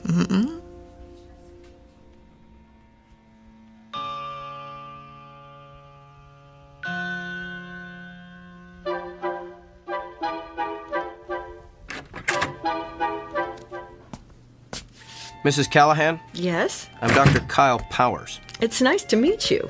And why are you here today? Well, I'm concerned about this mole on my leg. May I see it? Of course. It's right here, see? On the calf. Dr. Matheson said I should keep an eye on it in case it changes. I think it looks a little bigger. What do you think it could be? A mole that changes like that is usually melanoma. Oh, melanoma? That's cancer, isn't it? Yes, it is. I'm going to need to ask you some questions. Oh, well, go ahead. When did you first notice the mole had changed? About a week ago. How much bigger is it? I'm not sure. 50%? No. 40%? 30? 10% maybe. Do you spend a lot of time in the sun? No. Has anyone in your family ever had melanoma? No, I don't think so. Did you ever have a severe sunburn as a child? No, not severe, no. Do you have a lot of freckles? No. Are you taking any medication that would weaken your immune system? Oh, I don't think so. What would weaken my immune system? Well, any number of meds. Azathioprine, benzotophine, cortithionate. I don't even know what those are. Doctor, please just tell me if I do have melanoma, what treatment is available? Well, that depends on what stage it's in. Surgery is typically the first treatment for all stages of melanoma. Surgery? And of course, if it spreads to the lymph nodes, those have to be removed. Late-stage melanoma also has to be treated with chemotherapy. Chemotherapy? If it spreads to the organs like the lungs or liver, there's not much that can be done. Nothing. Well, in that case, the focus is on relieving the symptoms and keeping the patient as comfortable as possible. Until what? Well, until the patient expires.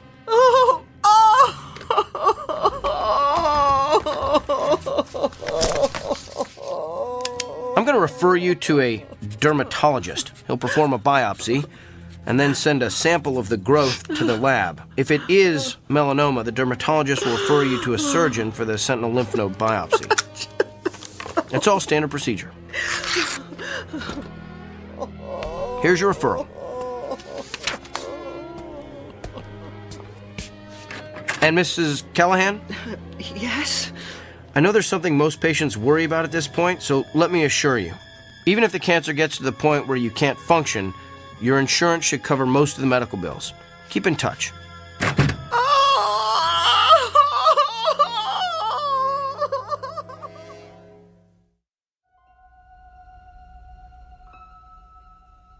Meet Dr. Kyle Powers, a physician well-versed in and fascinated by the mechanics of the human body.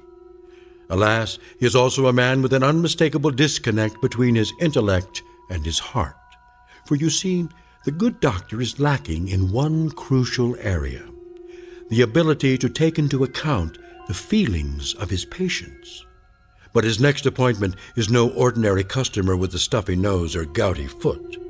Awaiting him in exam room number 6 is a messenger who is prepared to give Dr. Kyle Powers a dose of his own medicine, a prescription that can only be filled in the Twilight Zone.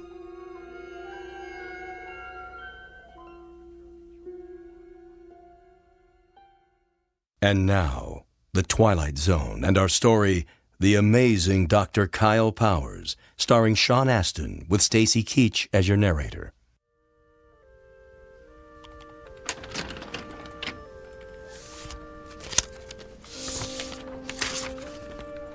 Kyle? Kyle. Yes, Doctor? I told you can call me Bill. Okay. Bill? What is it?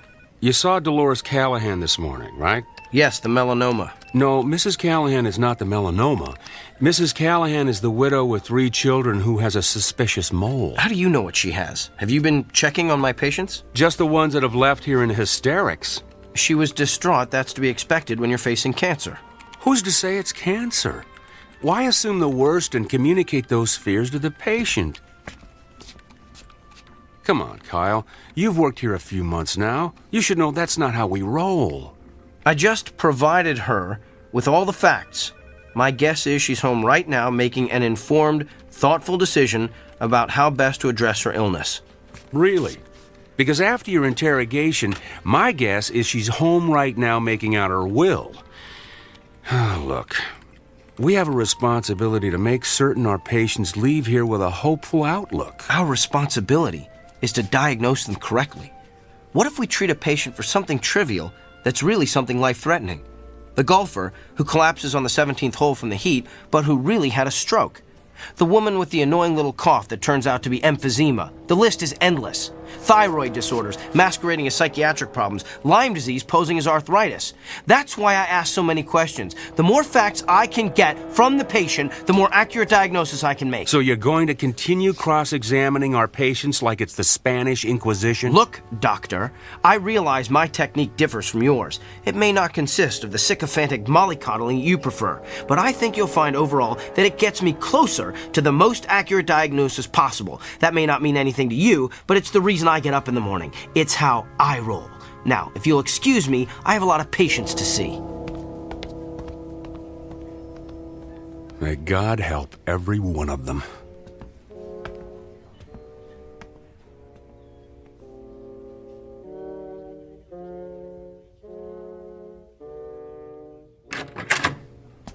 Good afternoon. I'm Dr. Kyle Powers. I'll be your physician while Dr. Matheson is...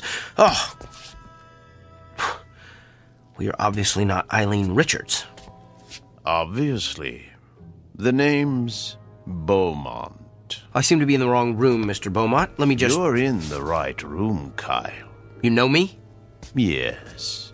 You're not a quality assurance auditor sent to check up on me, are you? Did Dr. Bill T. Goodwin send you? No, but I am here. As a representative. For who? Whom? I can read you the list if you like. Mrs. Barbara Kennedy, Mr. Emilio Rodriguez, Miss Dolores Delmonico, Mr. and Mrs. Samuel Stone. Those are all patients I've seen. Mr. and Mrs. Emil Saperstein, the very Reverend Arthur Buchanan. Some of them are patients I treated when I first started practicing. Mr. William Tanner, Mrs. Glynis Peabody. But how would you know I've seen all those people? The Sullivan twins, Katie and Kylie, Rabbi David Weisinger, the Honorable Judge Harrison J. Evans. Okay, I get it. You know every patient I've ever treated, so who are you, the ghost of Christmas past? Hardly. I am here to communicate a message on behalf of your patients. They are fed up with your lack of concern for their feelings. You keep them waiting long past their appointment times. You do not call them back with test results. You do not explain their illnesses in terms they can understand. And you do not make clear the side effects of the medicines you prescribe. They have described you as rude, disrespectful, insensitive, and tactless. As one patient so eloquently summarized, Dr. Kyle Powers has the people skills of Attila the Hun. I get it now. You're an attorney.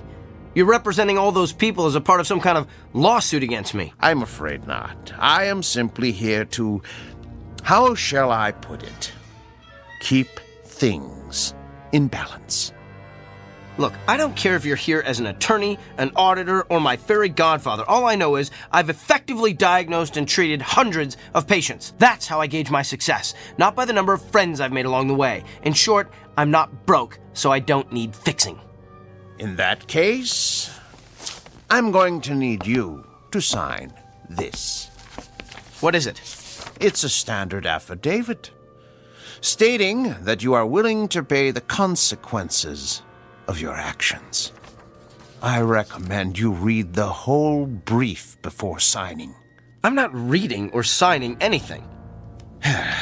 Well, you're going to be one of the difficult ones, aren't you?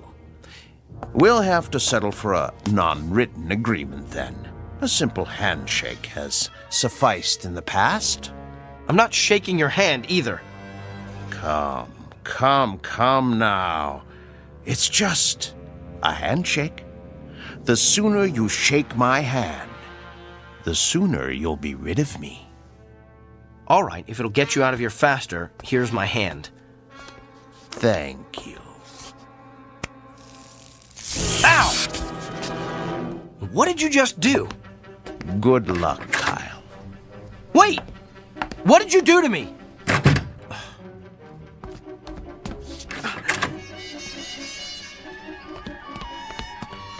Where did he go? Can I help you, Doctor? The man who just left this room. Which way did he go? You're the only one who's left that room in the last 10 minutes. Well, that can't be. I was just talking to him. I can page him if he's still in the building. Who was he? Nobody. Just some prankster with a joy buzzer. Who's my next patient? Mr. Gianelli. He's in room 7.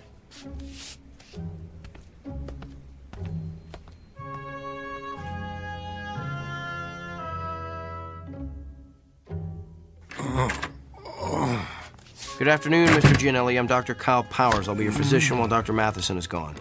Are you in pain? Oh, yeah. Where does it hurt?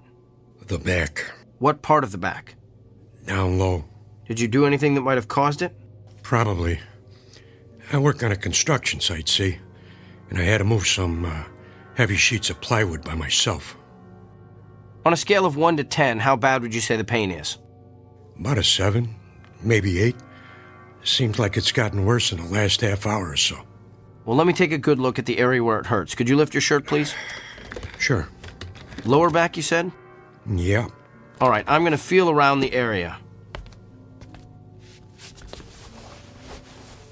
Hey, you gave me a shock. Doc, you okay? I don't know. I feel, my back suddenly hurts. Yeah, must be going around. It just started out of nowhere. Maybe it's some kind of a kink. Let me see if moving around helps it. No, it still hurts. Excuse me, Mr. Gianelli. I'm gonna have to sit down over there. Hey. The pain stopped. Lucky you. That's odd. It stopped when I let go of you. Mr. Gianelli, I'm gonna touch you again. You're the doctor. Ow, Doc. You need to get a humidifier in here. Fascinating. You're done already? Yes, Mr. Gianelli, this is just a hunch, but is the pain you're feeling on the left side? Yeah. Does it hurt no matter how you move? Yeah. And you say it's gotten progressively worse? Oh, yeah. I think I know what's wrong with you. So do I. I pulled a muscle hauling around those stupid sheets of plywood. I don't think so, Mr. Gianelli. You have a kidney stone. You're kidding me. I'm convinced of it. I felt, that is, you have all the classic symptoms.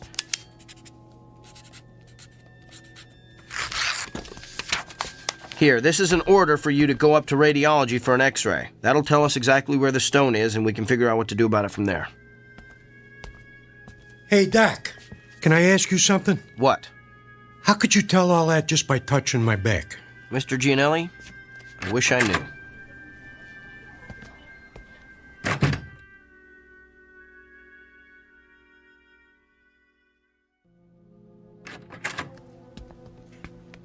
So, now that we can talk privately in my office, let me get this straight. You're telling me that you've been able to tell what your patients are feeling simply by touching them, that you can actually experience the pain they're feeling. That's what I'm telling you. Impossible. It can't be done. Then how do you explain the fact that Mr. Gianelli's x-rays came back showing that he had a kidney stone right where I said it was? And what about all my other patients?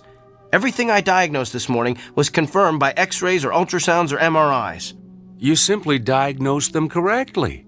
But I'm telling you, Dr. Bill, I felt their pain. Prove it. All right. Who's your next patient? No, not a patient. I want you to prove it on me. I've been experiencing some pain the past day or so. I want you to tell me where it is. Okay. I'm gonna have to touch you. I knew there'd be something about this I didn't like. And it has to be on exposed skin. At least, I think it does. I'm still experimenting. Here, you can touch my hand. That's the most skin I'm willing to let you experiment with. All right. Ready? Ready as I'll ever be. Here goes. Hey, you gave me a shock. Yeah, that's what everyone says. Interesting. Well, what's your diagnosis, Dr. Kreskin? Well, I would hasten myself to a dentist if I were you. You've got a toothache. Top row, right side. I'd say second molar from the rear. Well, I don't know what to say. No need to say anything. Your expression says it all. What is it, Dorothy? Mr. Samuels is waiting in room 4. He's getting a little impatient. Tell him I'm on my way. There's got to be some kind of logical explanation for this. Fine, we'll talk later. Oh, by the way, you might want to have that corn looked at. The one on the big toe of your left foot. Feels like it's going to burst right through your shoe. Okay, now you're just showing off.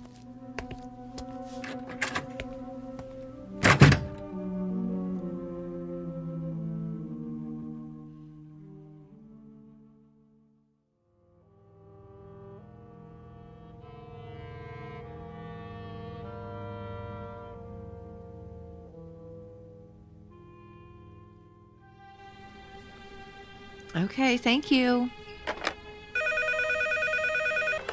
Northwest Medical Clinic, may I help you? I'm sorry, he isn't in yet. Can I take a message?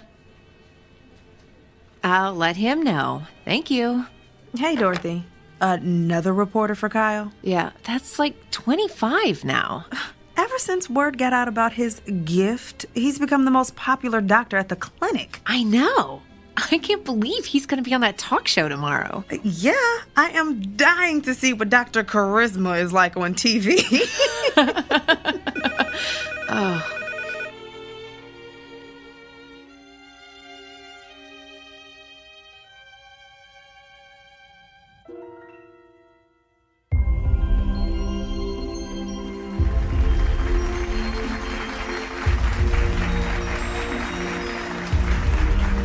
Welcome back to Barbie Porterson's Wake Up Call. I'm Barbie Porterson, and this half hour I'm going to have part 3 in my series on how I've managed to stay young looking the natural way without the use of drugs or surgery.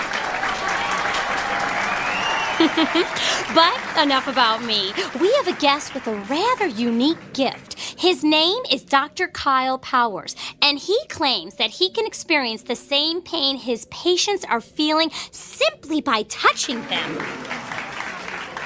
Doctor, it's good to have you with us today. Thank you. Now, why don't you tell us exactly what happens when you touch one of your patients? Well, in a nutshell, I experience exactly what the patient is experiencing. I can feel where the pain is in their body, how intense it is, what might be causing it, and I'm then able to provide an accurate diagnosis. Amazing! Would it be possible for us to get a demonstration from you? Of course. Do you have any discomfort or pain that's bothering you? As a matter of fact, I do. Let's see if you can guess what it is. Now, what do I need to do for this demonstration? Nothing. I just need to touch bare skin. Oh my, careful, doctor. We're a family show. You can just give me your hand. All right, here you are. Oh, I think a spark flew between us. Don't tell my husband. Interesting. So, what's your diagnosis? I believe the pain you wanted me to identify is a sprained muscle in your left thigh.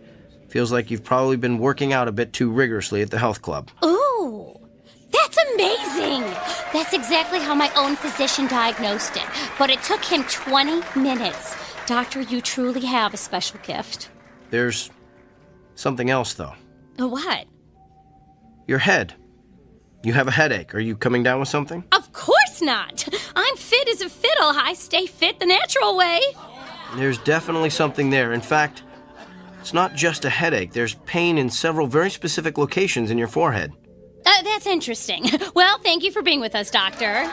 Wait. I know what I'm feeling. You recently had some sort of cosmetic injections, didn't you? What? Yes, the type that eliminates frown lines and wrinkles. Me? Cosmetic injections? What a ludicrous suggestion. Well, back with more of our Barbie Porterson's wake-up call after these messages. You know, a simple analgesic will help with that headache. No, I don't need it. Could we cut the audio, please?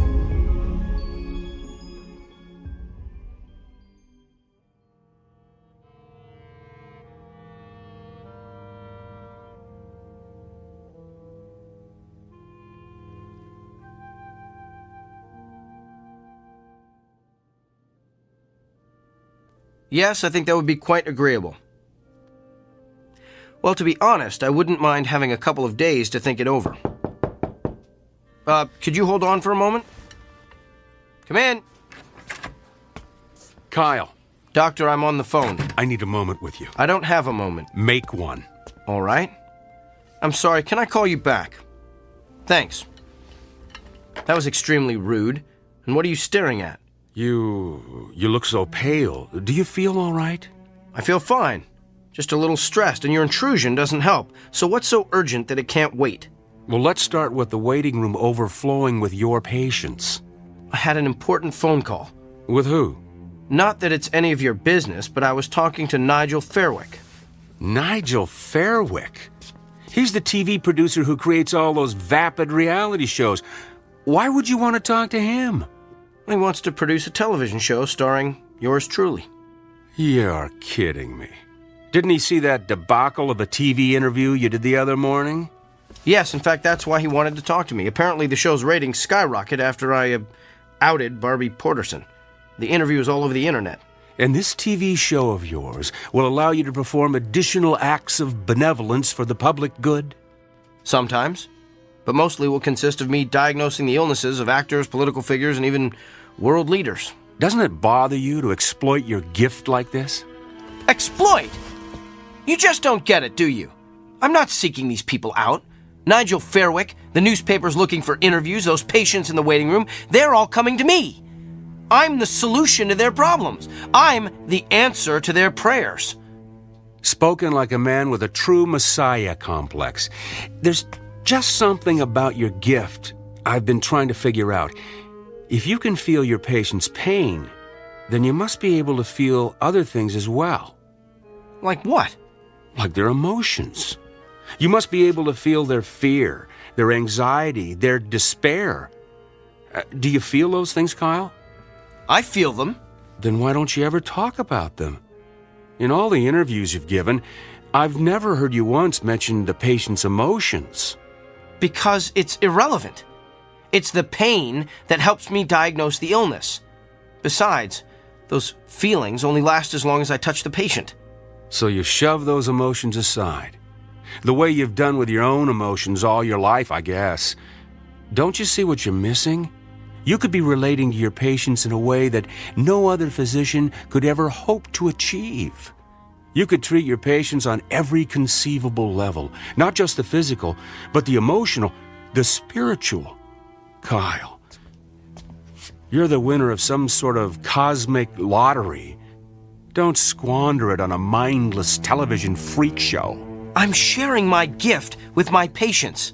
If I go on TV, I can share it with the world. How is that squandering my gift? Because you're doing it to stroke your ego. How do you know why I'm doing this? Can you read my mind? Is that your gift? Oh, wait, I forgot. You don't have one. Hello? Nigel? No, it's all right. I'm glad you called back. I've decided I don't need more time to think. I want to get started on this TV show as soon as possible. This afternoon? Well, that sounds great. I'll see you then. Thanks. You're really going to do this? I have a meeting with Nigel in an hour to sign the contracts. And what about your patients? Tell them to come back tomorrow. What if they don't want to? What if they can't? Oh, they'll be back. That's the part you don't seem to understand, Doctor. Everyone wants to see the amazing Dr. Kyle Powers.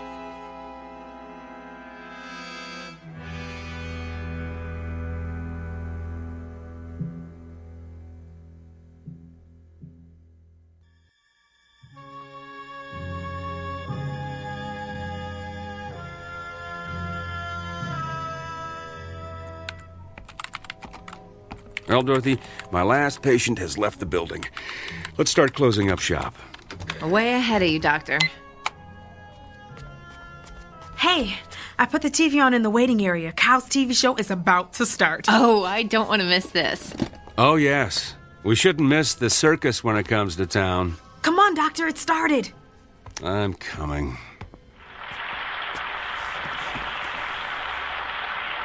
Hello, America, and welcome to Doctor in the House, the new show that promises to be the most amazing, the most remarkable, the most astounding television program you've ever seen.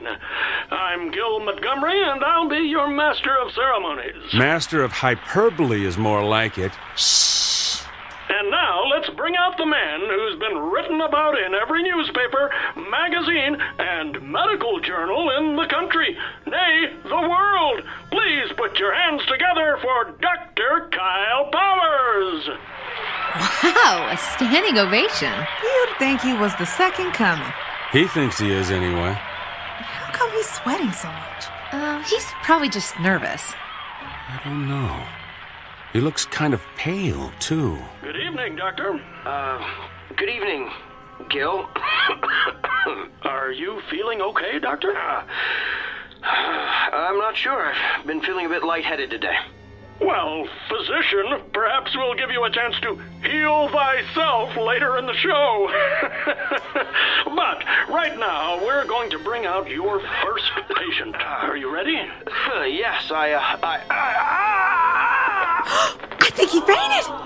Oh, no. Perhaps we should go to a commercial. But what's wrong with him? He's not getting up. Can somebody help me, please? Is there a doctor in the house? I better head down to the studio.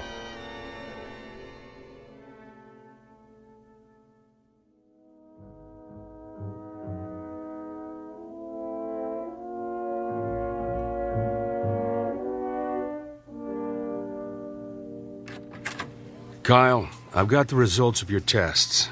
They're pretty extensive. Tell me. Well, simply put, your autoimmune system has completely broken down.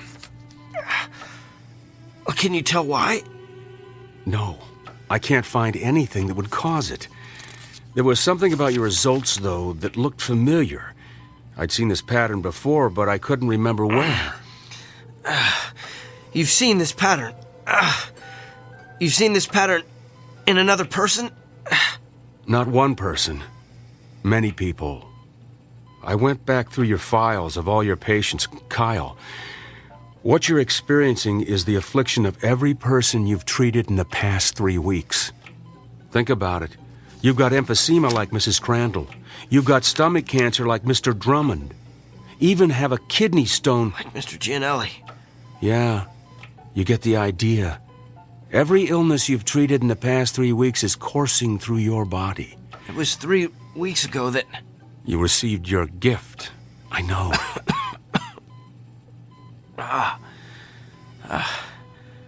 How long do I have?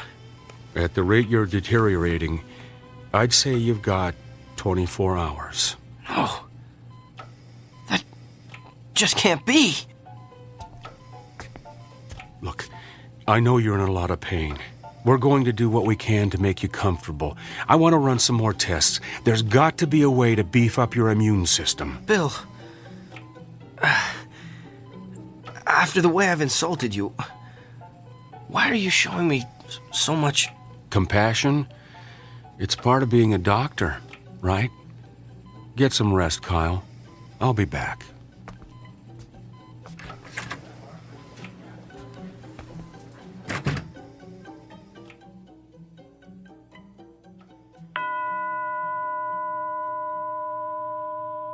The time is now 9 p.m.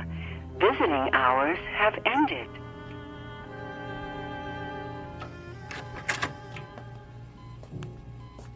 Bill? I'm afraid not. You? What are you doing here? I wanted to see how you're feeling. By the looks of you, I'd say you're knocking at death's door. You did this to me, didn't you? No. You did this to yourself. Remember our agreement? The one we shook hands on. The one you refused to read. You violated, let's see, Section 3, Paragraph 9, which states, the party in question will refrain from using his gift to advance, hasten, or otherwise promote his own personal agenda. You were given a gift intended to help you better understand your patient's feelings. But you managed to use it for your own gain. Quite an extraordinary display of abuse, really. In short, your discomfort is your own fault. And you are uncomfortable, aren't you? I sense that you're feeling more than pain. Yes. You feel the agony of every patient you ever intimidated or demoralized or humiliated. You feel their despair. Tell me about them, Doctor. Tell me about Mrs. Fitzsimmons. I believe you told her last week she has a spot on her lung. Can you tell me what she's feeling right now? She's afraid she'll die without seeing her grandchildren. And what about Katie Morgan, that college student who's been having dizzy spells? You sent her for a brain scan yesterday. She's afraid she won't be able to marry her fiancé, have children, grow old with a loving husband. And what about Mr. Hamner? You sent him for chemotherapy 2 weeks ago. He's... Yes? He's filled with the terror of not knowing what lies beyond death. It must be hard to carry the burden of all that despair. And what's worse, you're feeling it all at once, aren't you? It's worse than the pain. I can imagine. It must be unbearable. So tell me, Doctor, on a scale of 1 to 10, how bad is the despair? What? How much worse has the hopelessness become in the past hour? Don't! 40%? 30? Stop! Is there a history of anguish or misery in your family? Please stop! Have you taken any medication that would cause this kind of acute melancholy? Don't torture me like this! What have you done today that would cause such agony, such utter torment? That's enough! Reached your limit, Doctor. And just answer one last question for me. Do you understand now how your patients feel?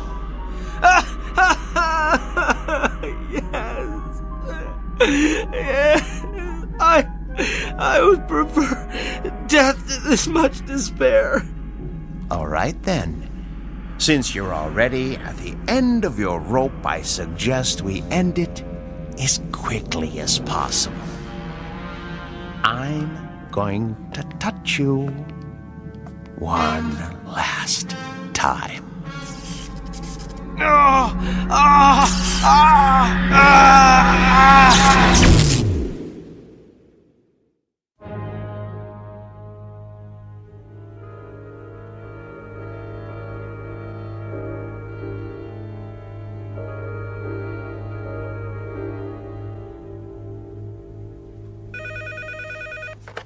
Northwest Medical Clinic, may I help you? Sure, let me transfer you. Hey, Dorothy. What is it, Millie? It's a shame about Kyle, isn't it? Yeah, a pity it had to end the way it did. I mean, for a little while, he had it all, and now, well, you know. How have his patients been taking it? Not well. Of course, I have to tell them what happened when they called to make an appointment. That's a shame. But, you know, at least Kyle is at peace now. Yeah.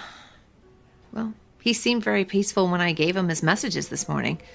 I guess a full recovery will do that to you. That and a near-death experience. Yeah, but it is too bad he lost his, well, you know, his gift. Yeah.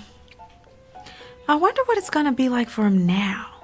Just seeing patients as plain old Dr. Kyle Powers.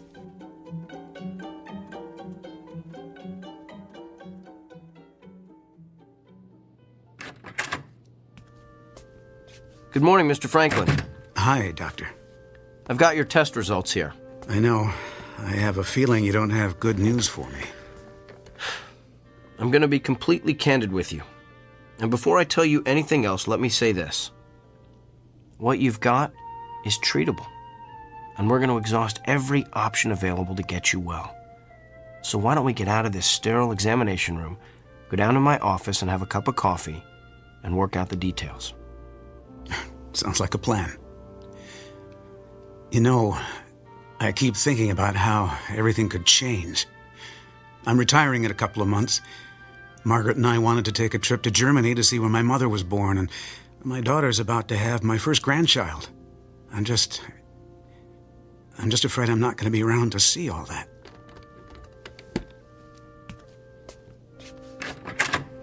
Mr. Franklin, I know exactly how you feel.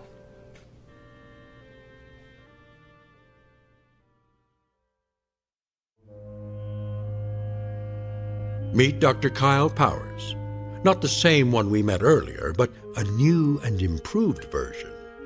A person who has perhaps quite literally been to hell and back, and learned along the way that redemption requires no small amount of effort on the part of the recipient.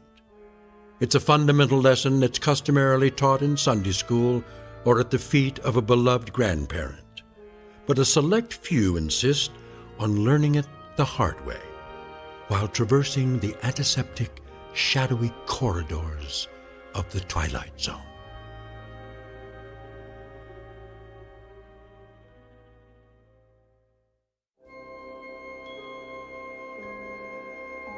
Hi, this is Carl Amari, producer of the Twilight Zone Radio Dramas. I'd like to take a moment to tell you about our official website at twilightzoneradio.com, where you'll get the latest news and information on these Twilight Zone radio dramas. Plus, at twilightzoneradio.com, you can digitally download 3 free episodes or any of our episodes for only $1.95 each. In this age of ever-changing technology, we've decided to make these episodes instantly available to you by making the Twilight Zone radio dramas a digital download-only series. This means that this series will no longer be offered on CD. The CD collections at our website are now being offered while supplies last at buy one, get one free. So be sure to get your favorites before they're sold out. Be sure to visit us often, and I'll see you in the zone.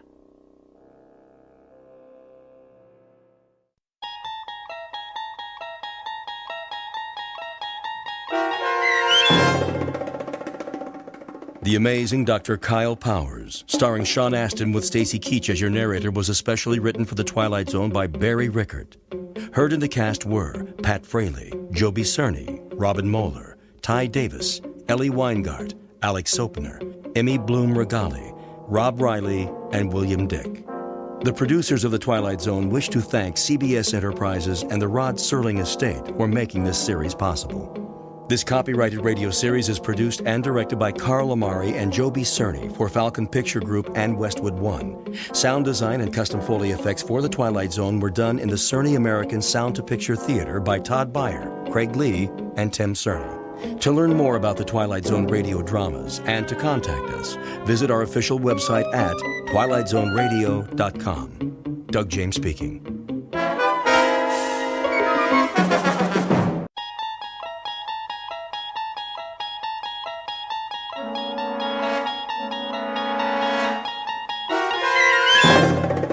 You unlock this door with the key of imagination. Beyond it is another dimension, a dimension of sound, a dimension of sight, a dimension of mind.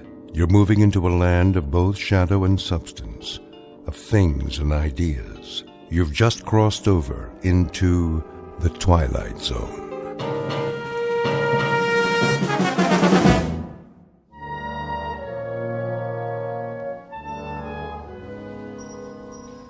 Attention shoppers, Mason's department store will close in 10 minutes. This is your last chance for all red tag items. 10 more minutes.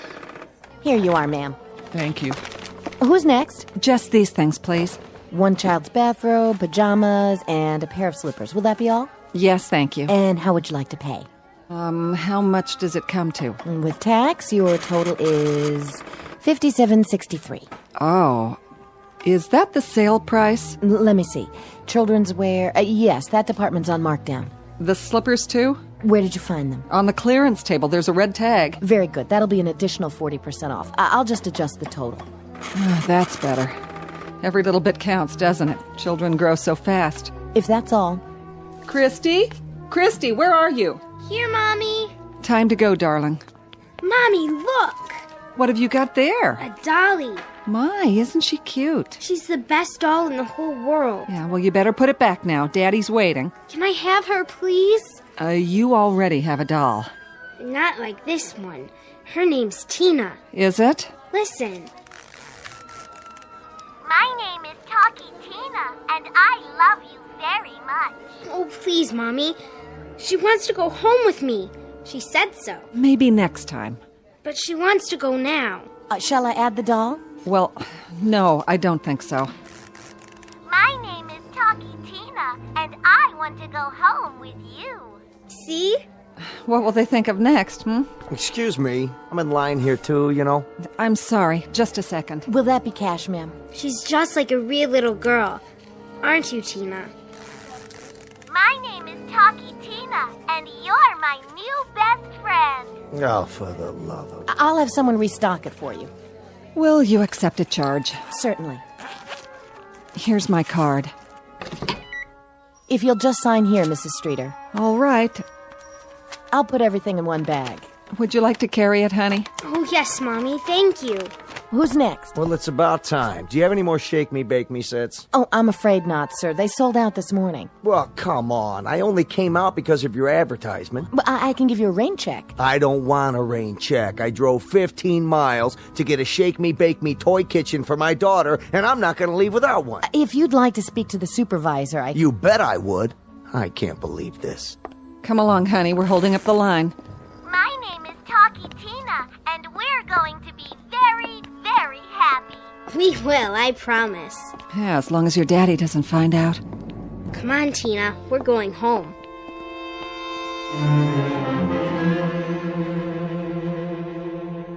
Meet Talkie Tina, the doll that does everything. A lifelike creation of molded plastic with a beautiful painted smile.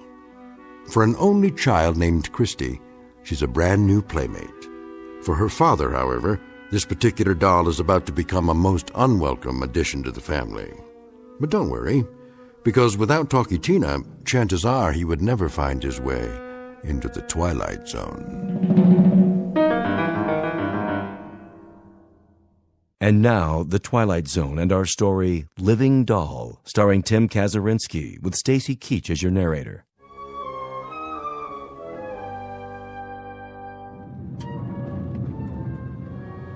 This is where we live, Tina. See? Put her back in the bag with your other things. But Tina wants to see her new house. Just until we get inside. Okay. Come on, Tina. Honey? Yes, Mommy? Why don't you run upstairs with your doll? That way she can see your room. Can't Tina meet Daddy first? No, not yet. He's very busy today, remember? Okay.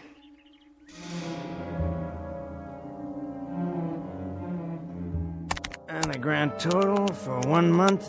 I can't believe it. Eric? Hi. Oh, sorry we took so long. It doesn't matter, I'm still working on the taxes. Oh, did you make yourself lunch? Not yet. What'd you buy? Oh, nothing much. Just a couple of things Christy needed. What kind of things? Go on upstairs, darling. Yes, Mommy. Come on, Tina. Wait a minute. Christy? What do you got there? It's nothing, Eric. No? It's just a doll. A doll, huh? Show Daddy, honey. Her name's Tina. She doesn't need another doll. She fell in love with it. What was I supposed to do? Her birthday's not for months. I thought we agreed. She's only a child. She's just like a real live girl, Daddy. For heaven's sake, Annabelle, a doll like that costs... It was on sale. Oh, so that means we can afford it, huh? What was it, free? I put it on the account. Tina does everything, don't you, Tina? Her arms move and her eyes open. Watch. She sees you, Daddy, and she can even talk. My name is Talkie Tina, and I love you very much. You have to admit it's adorable. See? I just love her already. My name is Talkie Tina, and I want to go home with you.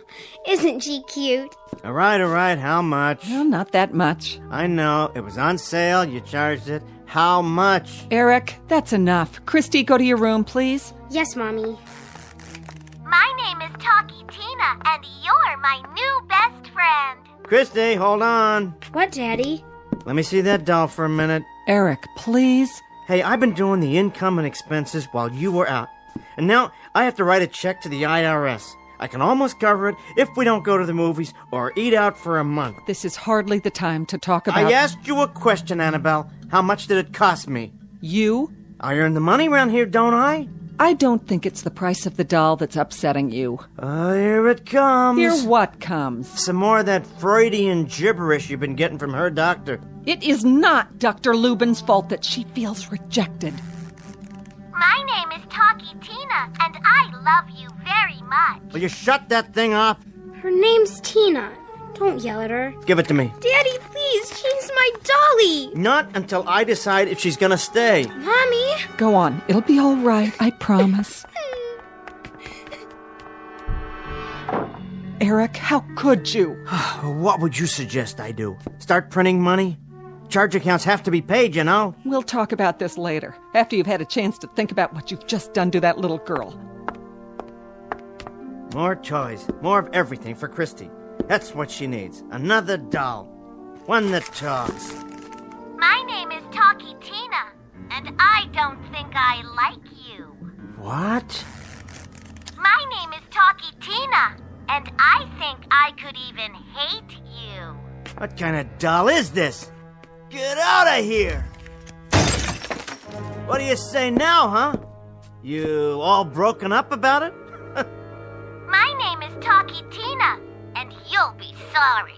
Why, you... Eric? Yeah? Did you just throw something? What if I did? You broke the vase. So I'll get you another one. Just tell me why. I don't like what it says. The doll? You might be interested to know it has quite a vocabulary. Listen. My name is Talkie Tina, and I love you very much. I suppose that offends you in some way. That's not what it said a minute ago. Eric, I don't know how much more of this I can take. Oh, and exactly what is it you're taking? Your anger toward Christy. I know you're having a difficult time adjusting to her, but I can't let you treat her this way. She's my daughter, Eric. I love her. Oh, you love her, but I don't love her. I'm only your stepfather. I'm incapable of loving children because I can't have any of my own. That's what you're saying, isn't it? No, Eric, believe me, it's not. You could love Christy. I know you could if you'd only give yourself half a chance. Good. Then I'm not the cold, cruel ogre Mommy and daughter think I am. Whew. I can't tell you how much I appreciate your faith in me. Eric, please, give us a chance. Christy and me. I know you got more than you bargained for when you married me. 2 for the price of 1. But we'll do anything to make you happy, both of us. Daddy? Honey, just a minute. I'm sorry, Daddy. What? I'm sorry if I made you mad. Oh, Christy, I wasn't mad at you. Do you understand that? Sure, Daddy. Oh, there you are, Tina. No, don't do that. Why? My name is Talkie Tina, and I love you very much. Why not, Daddy? Nothing at all. Come on, Tina. Let's go upstairs.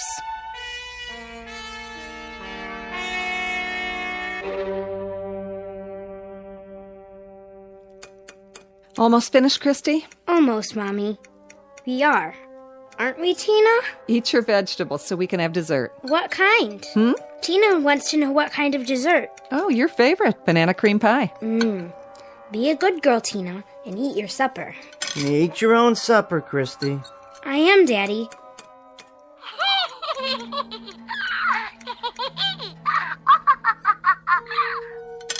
I didn't know your doll could laugh. Oh, Daddy, Tina can do everything. Well, tell her not to do it at the table. What's the matter, Eric? Forget it. I didn't hear anybody laugh. Really?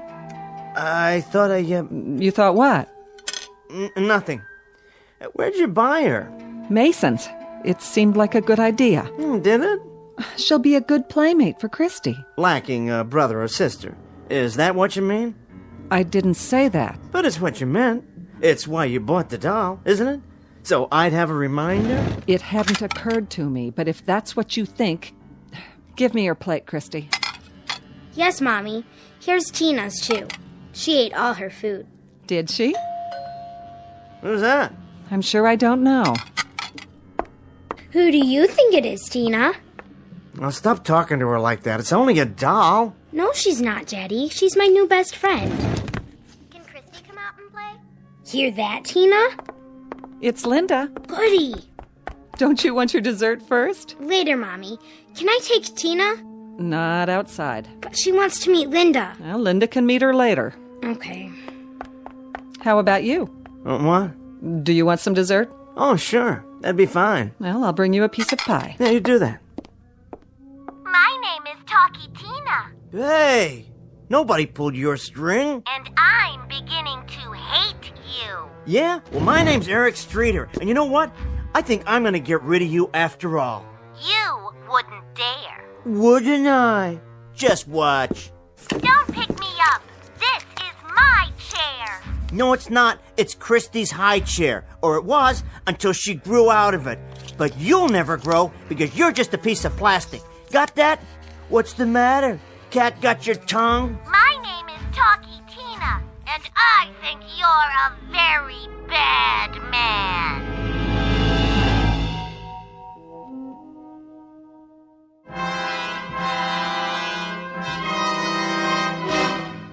My name is Talkie Tina, and I think... Shut up, you little wretch. Here's your pie. Thanks. What are you doing? Just seeing how it works. I thought you didn't like it. I don't, but it's pretty clever for a toy. Is there any coffee? Yeah, in the kitchen. I'll get it. You're nothing, understand? A kid's toy. I could twist your arm off or your leg. Ow! Don't tell me you have feelings, too. Doesn't everything? Oh, I see. Then I could hurt you. Not really. We'll see about that. But I could hurt you. Tell me another one. Threats from a doll.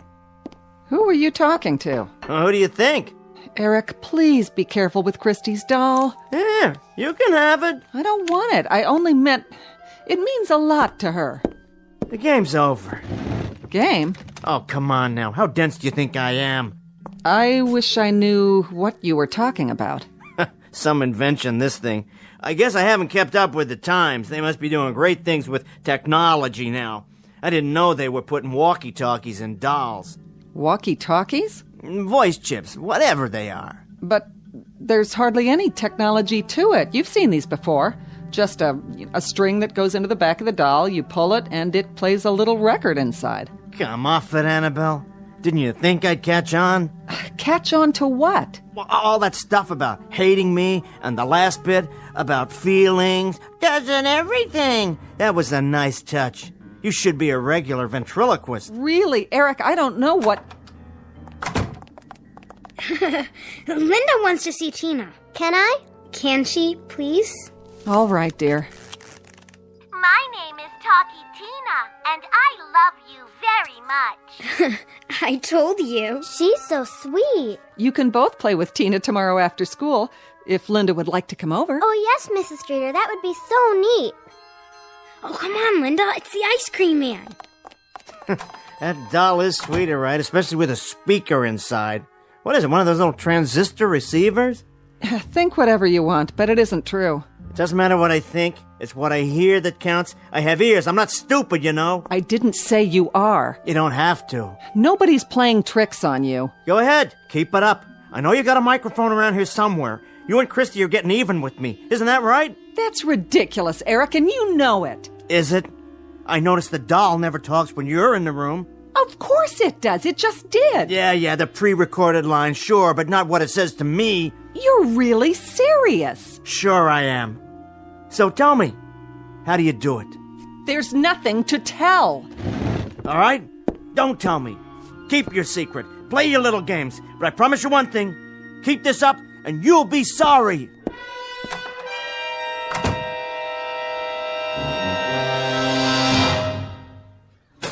Christy? Christy? My name is Talkie Tina, and you'd better put me down. Or what? What are you gonna do about it, huh? Christy's not around to help you, and neither is her mommy. You'll be sorry. Nah, you're the one who's gonna be sorry, starting right now. What are you doing? What I should have done the first time you mouthed up. Put you where you belong. In the trash with the rest of the garbage.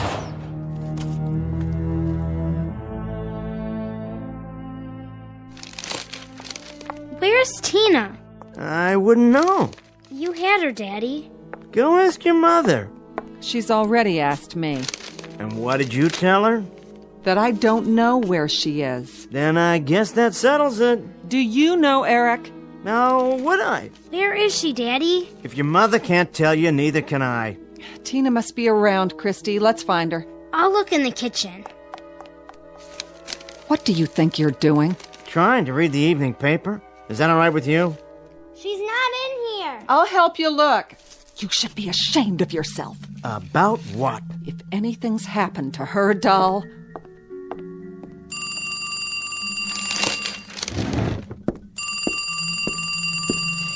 Hello?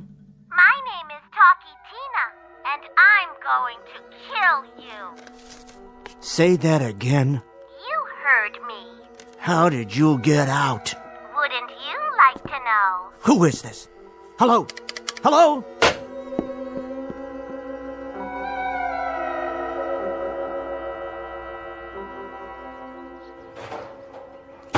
Not there.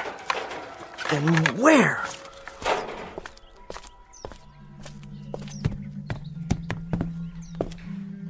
Annabelle? Annabelle. Yes?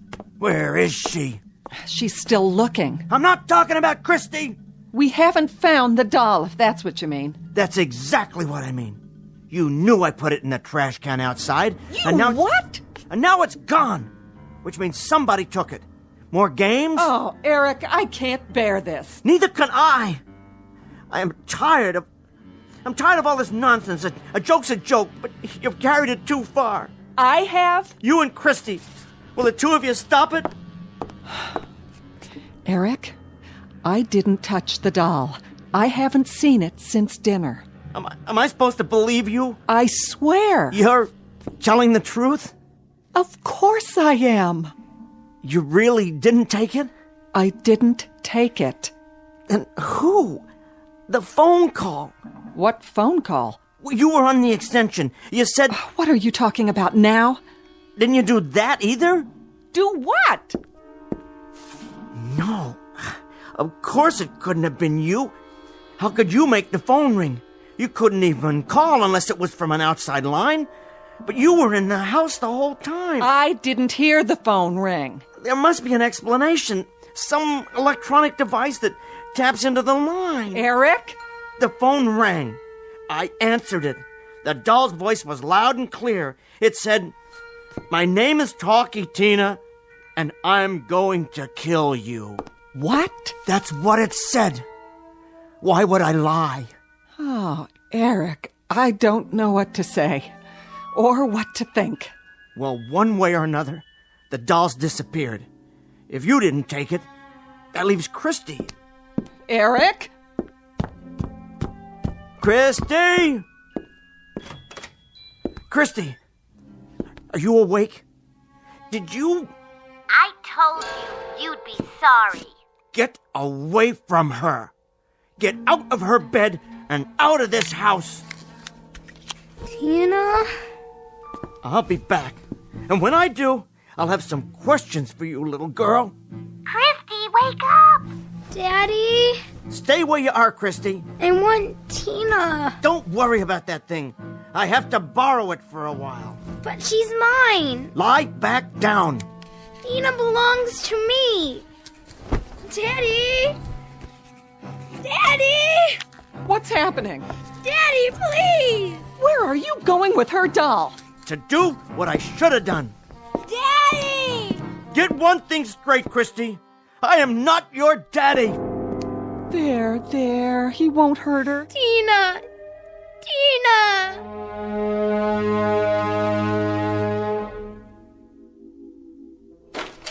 Know where you are now, baby doll? Where? Take a look around. If those eyes of yours can even see.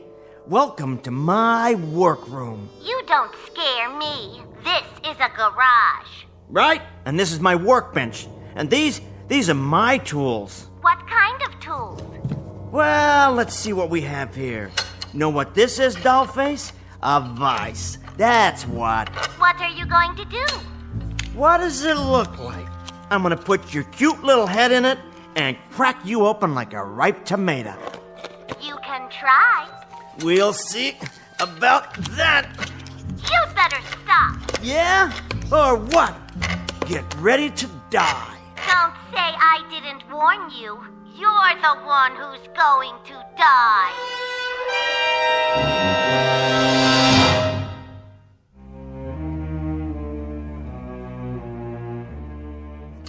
How's this? What's the matter? Can't finish the job? A big, strong man like you?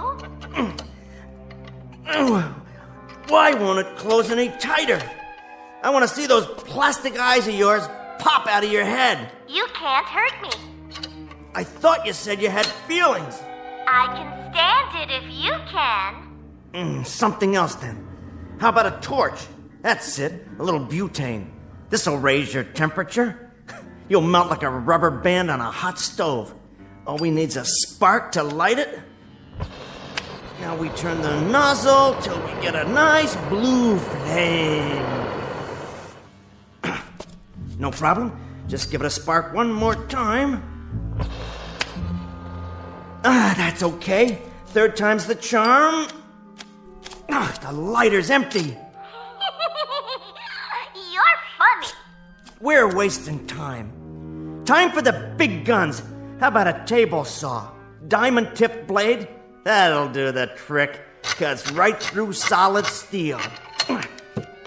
Now, you lay there. Go on, close your eyes, because this is the last thing you'll ever see. I'll make it a clean cut, straight through that little pink throat. Say your prayers. Why won't it cut? Why? Eric? Get away from me. What are you doing? Only what I have to. Eric, no! Give me that doll! Leave me alone!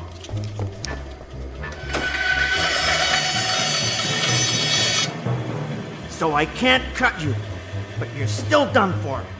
You don't stand a chance. Now what, you funny man? Try this on for size. I got a burlap bag somewhere and some rope. Yes! You know what people do with kittens, don't you? Well, let me show you. Say they don't want them around anymore, because they're always in the way. They put them in a sack and they tie it up real tight. Lots of rope, and they make a knot that nobody can untie. There. Then they cut the rope with a pocket knife, and they take the sack outside and put it in the trash can. Only this time, they put a cinder block on top of the lid to make sure it stays put. Now let me see you get out of that.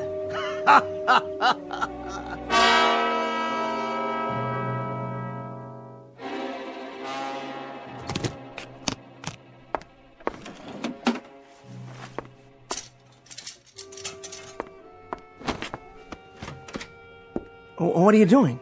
What does it look like? You're packing your suitcase. But why? Are you joking? No, I'm not joking. I'm asking you a simple question. I think I deserve an answer. Think about it, Eric. How could I go on living with you after what you've done? Well, I had to. Had to? You had to show your hatred for me and for Christy? It's over with. Things will be better now. You'll see. Oh, will they? Listen, Annabelle, that doll... What about that doll, Eric? It's a toy, nothing more. One that means a great deal to her. And you've destroyed it. That was a hateful thing to do. She'll never forgive you, and neither will I. The doll talked to me. It said things that no toy would say. Don't you see? I had to get rid of it. Yeah, I see a great many things now. You've become a stranger to me. A sick, neurotic stranger. You're full of blind, unreasonable hate. Hate? But I did it for us. I love you and Christy. Well, then you've got a strange way of showing it. I don't believe you know what love is anymore. And you're suffering from some very dangerous delusions. You'd better find a good psychiatrist. Delusions? I couldn't have imagined it. You tell that psychiatrist you tried to kill a doll. I couldn't have. What did you do with it, by the way? So I can get the remains out of this house before Christy finds what's left. It's still in one piece. I'll bring the doll inside if that's what you want. I'll give it to Christy myself. How magnanimous of you. Will that make everything right? I don't know, Eric. I honestly don't know. I want things to be right between us. All three of us. It's a little late for that, don't you think? Just let me try. Give me 1 minute. That's all I'm asking. Oh, Eric. Eric!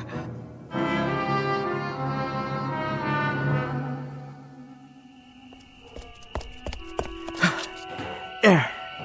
The trash can. Cinder block on top. Same as I left it. No problem.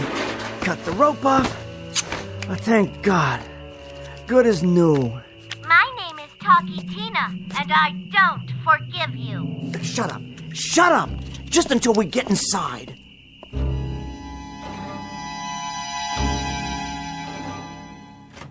Christy, are you awake? Yes. Oh, Christy, honey, listen to me. Where's my dolly? Daddy's bringing her. You'll see. He was mean to her. Oh, honey, he couldn't help it. Sometimes Daddy gets mad. It's not your fault. Why doesn't he like her? He's got a lot on his mind. You know how hard he works, but he's going to be better now. He's going to see a doctor, and this doctor's going to make him well again. Promise? We just have to be patient with him. Dry your eyes now.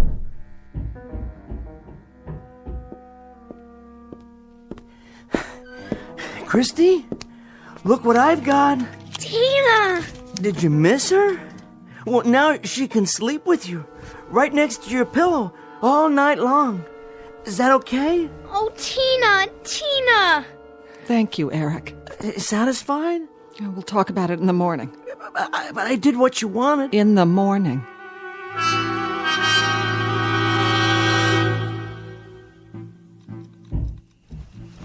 Did you hear that? Oh, what is it now? I heard something. Well, I didn't hear anything. Go back to sleep. I haven't been to sleep yet. Oh, Eric, it's late. Now, you heard that, didn't you? It's nothing. Somebody could be in the house. Did you lock up? Of course I did. But somebody could have broken in. It's probably Christy. I'd better see if she's all right. I'll go. No, you stay here.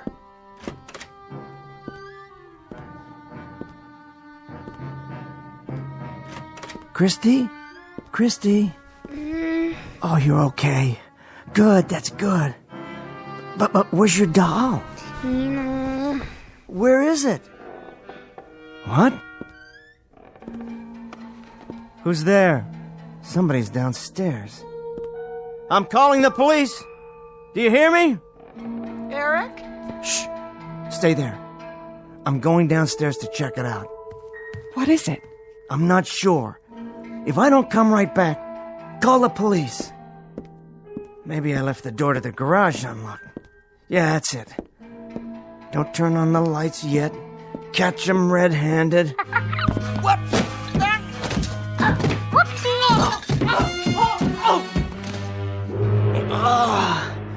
You. Hello. What are you? Eric! Oh, don't try to move. It was the doll. The doll. I tell you, get it out. Lie still. I'll call the doctor. Out of the house. It's too late for me. My neck's broken. You have to promise to get rid of it now. Eric! My name is Talkie Tina. You! Get away from him! You'd better be very, very nice to me. No! No!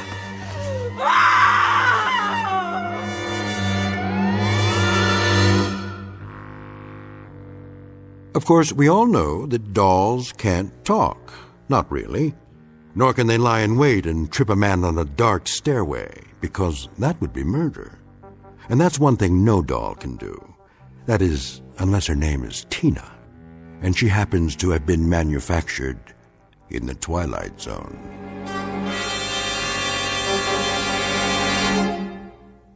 More from the Twilight Zone after this.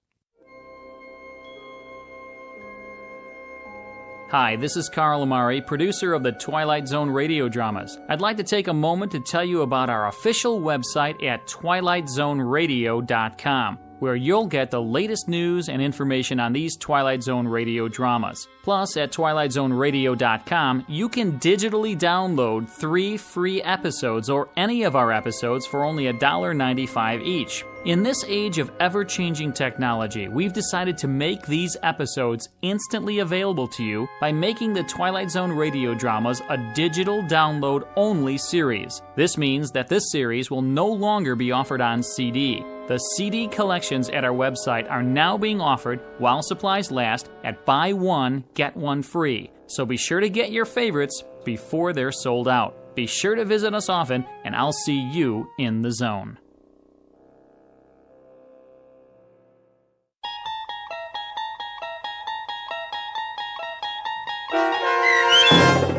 Living Doll, starring Tim Kazurinsky with Stacy Keach as your narrator, was adapted for radio by Dennis Etchison and based on a script by Jerry Saul.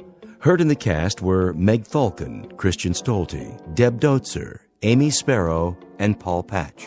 To learn more about the Twilight Zone radio dramas and to obtain audio cassettes and CDs of these programs, visit our website at twilightzoneradio.com. The producers of The Twilight Zone wish to thank CBS Enterprises, Carol Serling, Dennis Etchison, Dick Brescia Associates, Claire Simon Casting, Terry Jennings, the American Forces Radio and Television Service, our sponsors, and our radio affiliates for helping make this series possible. This copyrighted radio series is produced and directed by Carl Amari and Roger Wolski for Falcon Picture Group. Doug James speaking.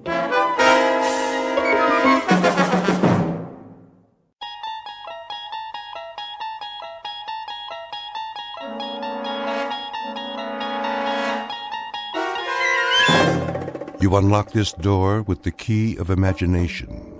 Beyond it is another dimension, a dimension of sound, a dimension of sight, a dimension of mind. You're moving into a land of both shadow and substance, of things and ideas. You've just crossed over into the Twilight Zone.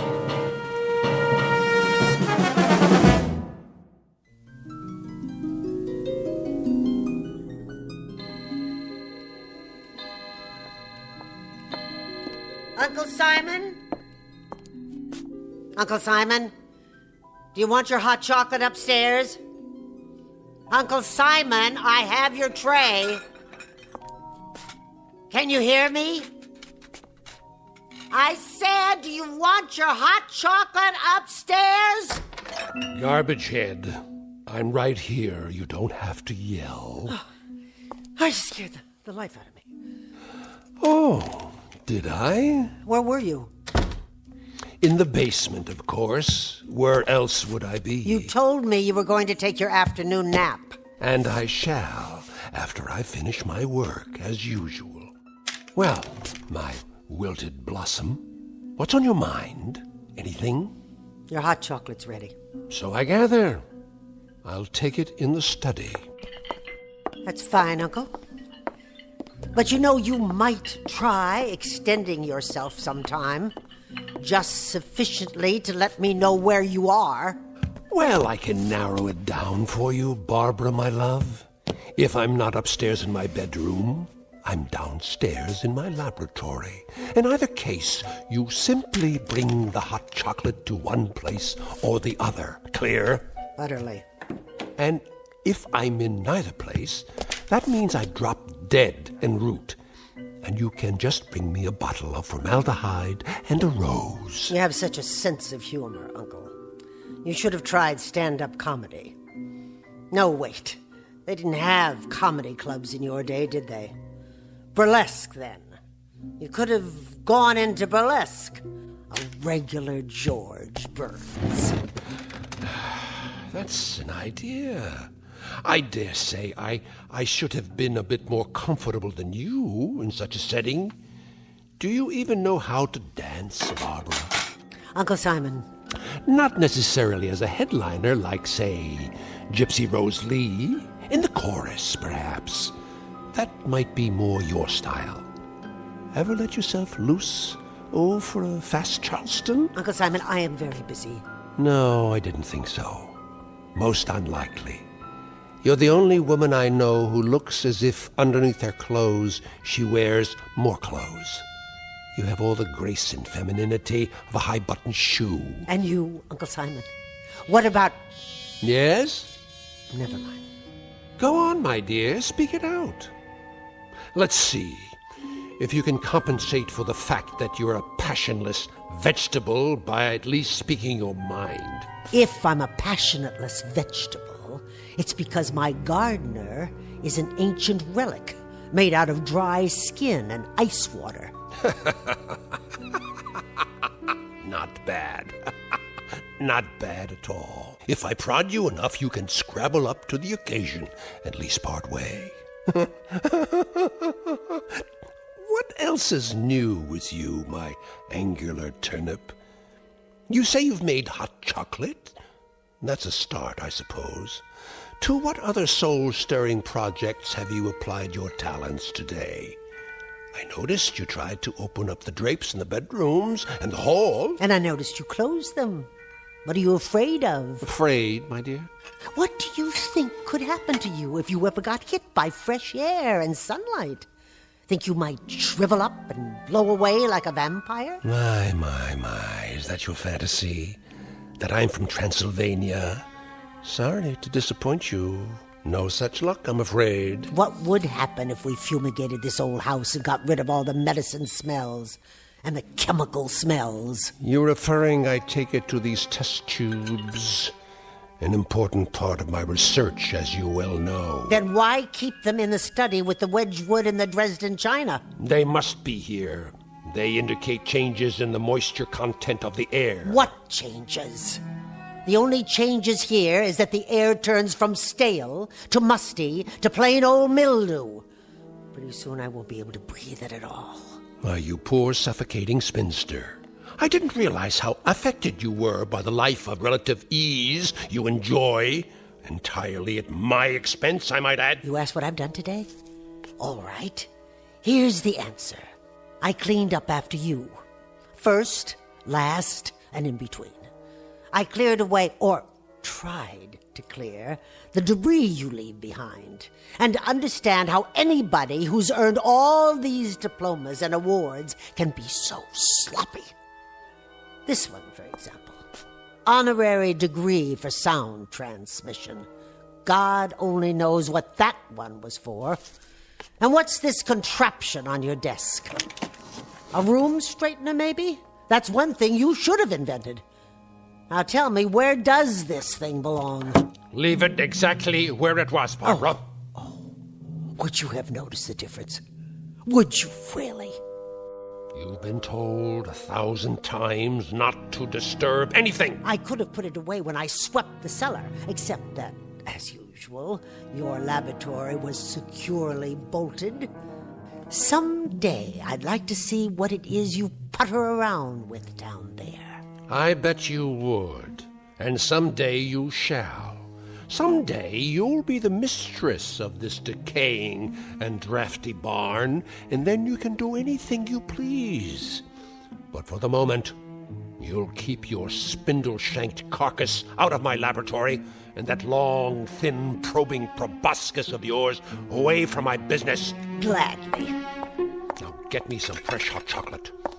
Put it in the English cup today, and if it's not hot, I'll throw it on the floor, and you'll have even more to clean up.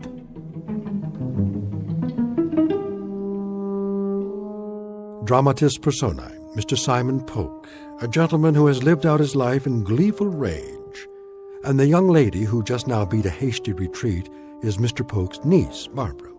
She lives each hour of her life as if perpetually late for a dentist's appointment. And there is yet a third member of the company, soon to be seen.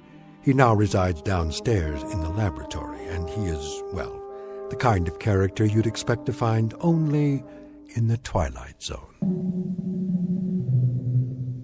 And now, back to the Twilight Zone with Uncle Simon, starring Beverly Garland and Peter Mark Richmond, with Stacy Keach as your narrator. I'll make you some fresh chocolate. Barbara! Uncle. Question. Yes? A point of information. Go on. Perhaps you can enlighten me. If all you've said is true, why do you stay here? I was under the impression I was needed. You are. That answer explains why I keep you here. It doesn't even remotely suggest why you stay. You want it quite honestly, I presume? Indeed. You may be short on beauty, my dear, but a lack of candor is not one of your deficiencies. I stay. I live for the moment that I can see you buried. And on the day when I come back from your funeral, I'll open up a bottle of wine. I want to be compensated, Uncle Simon, for 25 years of being shrieked at, insulted, berated, humiliated, stepped on, ground underfoot like this old rug. Is that sufficiently honest for you? Mm-hmm. I wish you well, good and faithful Barbara. And I won't even come back to haunt you, my word on that. But unasked, I offer the following observation free of charge. Oh, I can hardly wait. If you had an ounce of gristle or an inch of intestine, you would have murdered me years ago. So as to your 25 years of abject misery and unspeakable indignation, life has a way of dishing out justice. In other words, you deserve it, kid. Now play your role and get me my hot chocolate before I think of something more complicated for you to do.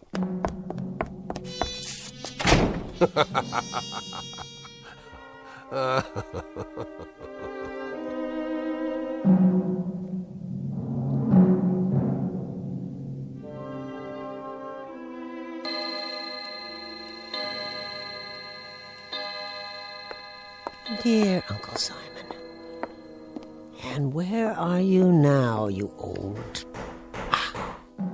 of course, downstairs in your laboratory, as you call it. Where else? And what do you do in there, dear Uncle? I mean, if I could see for myself, just a glimpse, just once, so I'll know...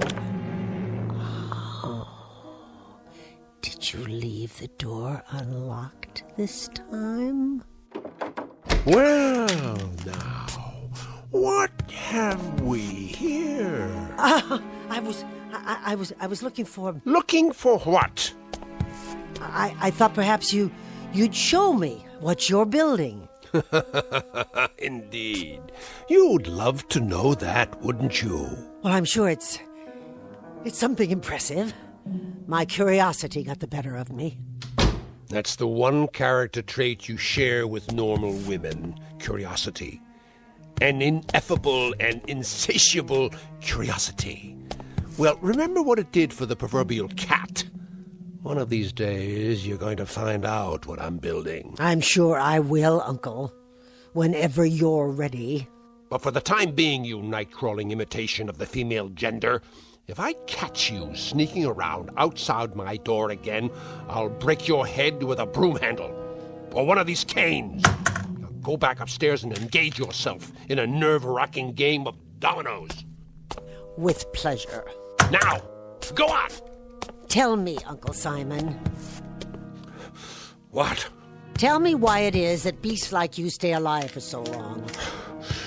How's that again? You heard me. Why do some men have the decency to die when their time is up, while brute animals like yourself continue on and on? Indeed, why indeed. That bit of curiosity I shall be glad to satisfy. In most cases, particularly mine, we have something to live for, an overarching purpose that keeps us going. Oh, and what would that be? I have you to live for, you crooked-seamed grubber.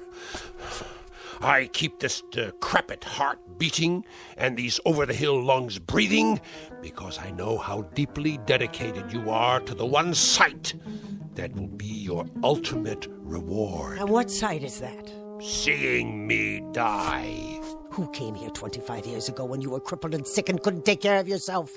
Who moved in and nursed you and kept you alive? You did! That's right! Me! And no one else! You scrounging female ape.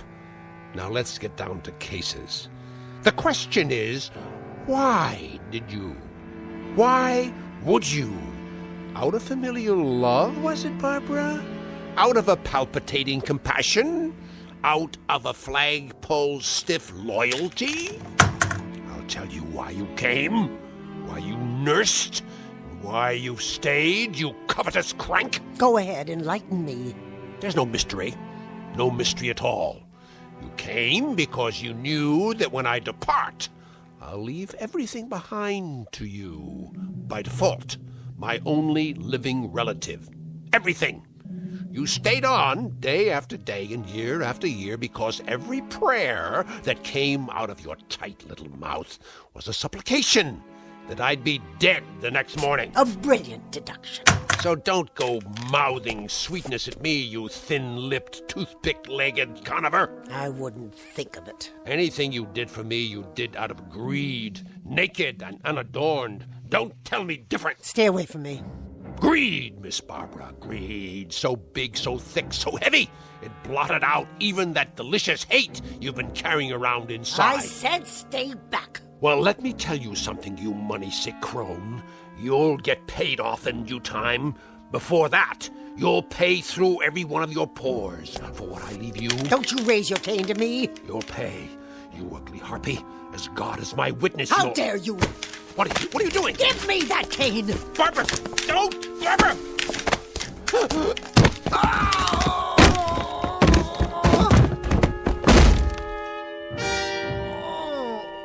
Uncle?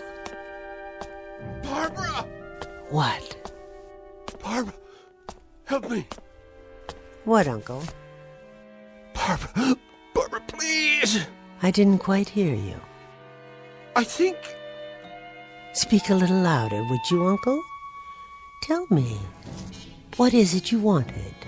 I think my back is broken. What's that? You want some hot chocolate? Would you like it in the Dresden cup or the Wedgwood? What is your pleasure this evening, Uncle? Barbara! You say you want me to close the drapes and shut the windows? Barbara. Barbara? You want Barbara? She's right here, love. She's standing right above you. Can't you see her? Please. Can't you hear her? You ancient albatross with the dirty, dirty mouth? Oh, but you're so pale. Let me pinch some color back into your cheeks. No. There now. That's better. How does that feel?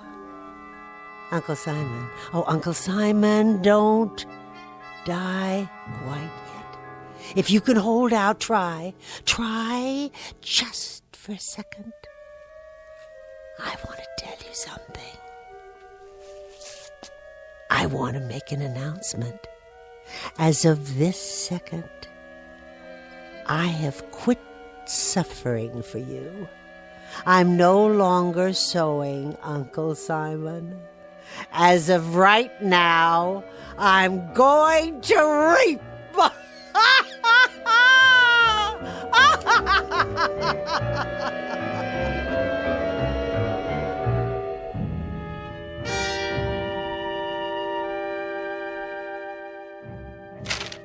Are you comfortable, Mr. Schwimmer?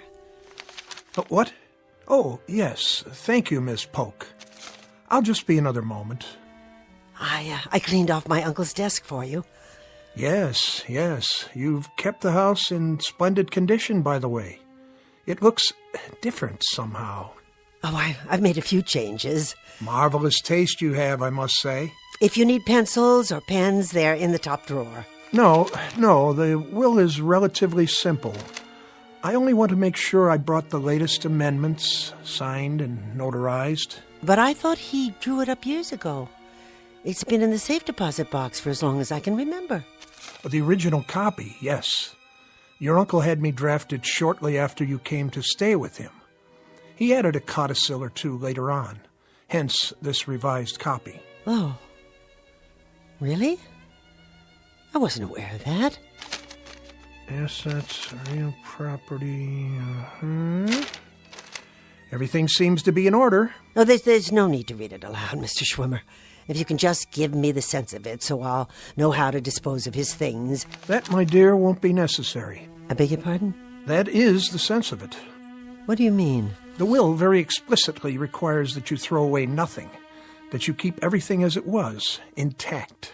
I see. The house, the furnishings, everything. It all goes to you in perpetuity. With the proviso, of course, that you remain here in perpetuity, as it were. Do you have any objection to that? Why, I have no other place to go, Mr. Schwimmer. This has become my home. Of course. So, the document is quite clear in its intent. Everything will remain in your name as long as you are on the premises. The same thing applies to the various securities in the cash account, which is quite sizable. It has been set up as a trust in your name. You're to draw all the interest accruing so long as you remain in the house. Where could anyone ever find a man with a heart as big as his? Quite so. Is there more? Well, the sense of this, Miss Polk, is that to qualify for your inheritance, there is one additional stipulation. What kind of stipulation? That you're to care for your uncle's latest experiment. Care for? That's odd. I don't understand it, Mr. Schwimmer. Which experiment? I have no idea. But it reads as follows. My beloved niece Barbara will be responsible for the well-being of my latest experiment. She will care for it, look after it, and see to its wants and needs. What wants and needs? A member of the law firm of Schwimmer, King, Bartlett, Kaplan, and Schwimmer will visit the domicile once each week to see that this stipulation is adhered to. In the event my beloved niece Barbara fails to comply with the provisions herein, I hereby give and bequeath all my property, both real and personal, to the State University. Now, the sense of that, Miss Polk... Tell me, Mr. Schwimmer, what is the sense of that? I gather it depends very much on the nature of your uncle's experiment, which he refers to only as it. I take it you have no idea what it might be? None at all, except that whatever it is, it's in the basement. Where are you going? Where do you think? To the laboratory. Oh, wait, you'll need the keys.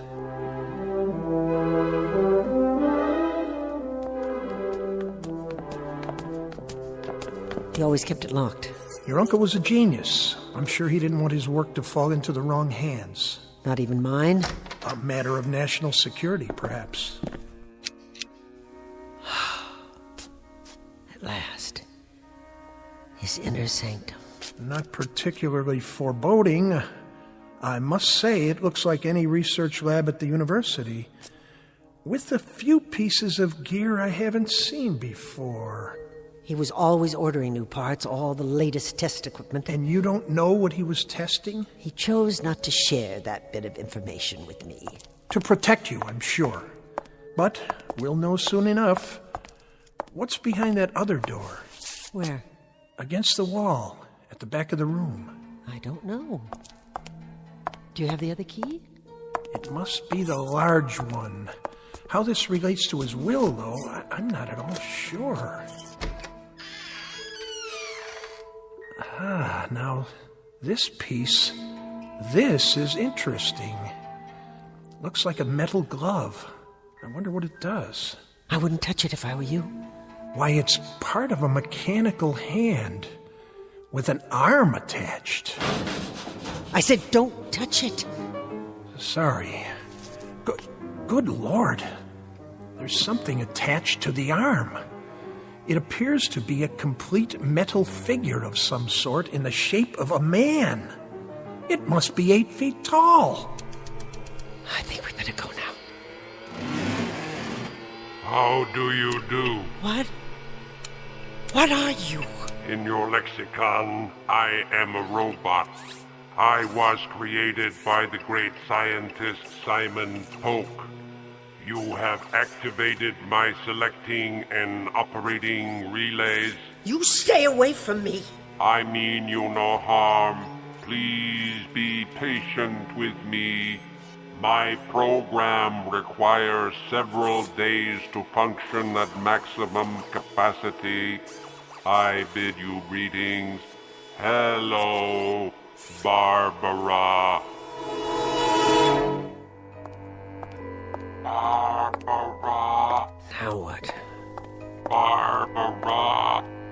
Is that you, Barbara? Yes, it's me.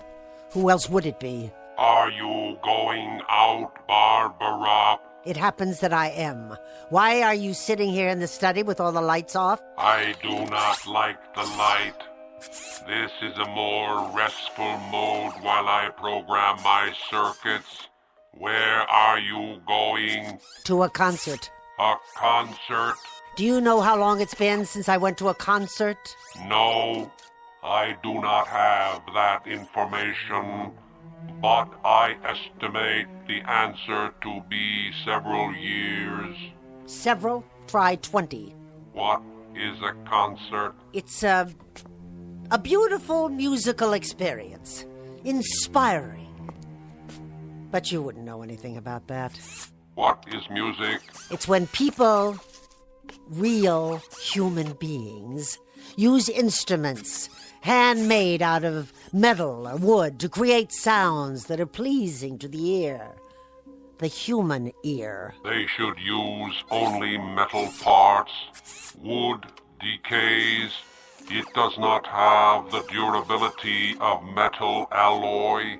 It is an inferior building material. Well, here's a flash for you, young Frankenstein. They use horsehair, too. Dead organic material for the string section. And you know something?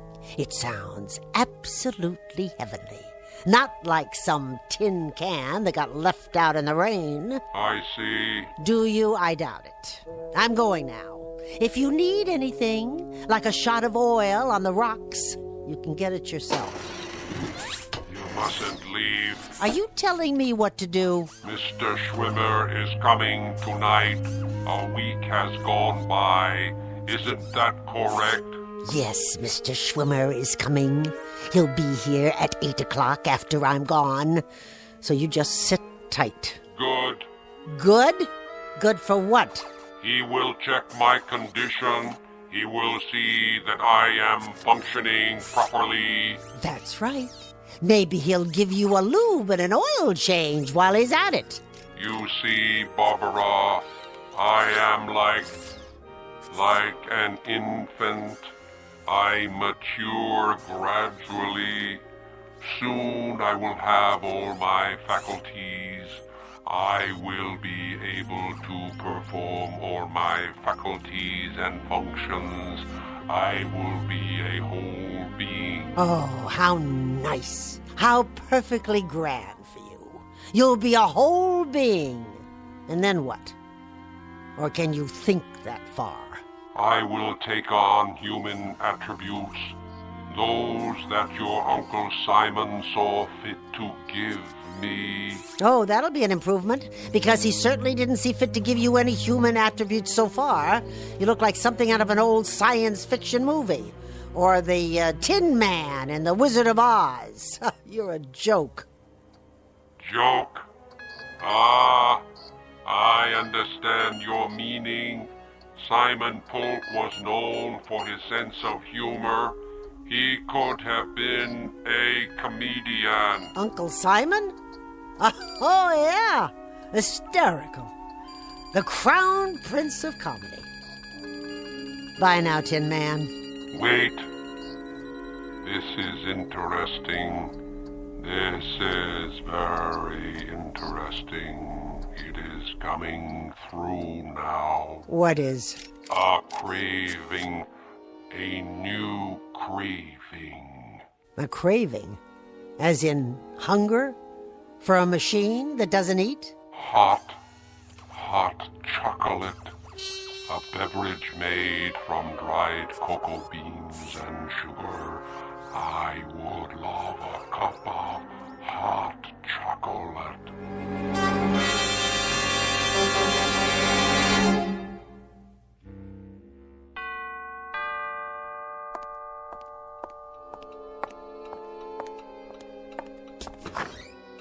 How do you do, Miss Polk?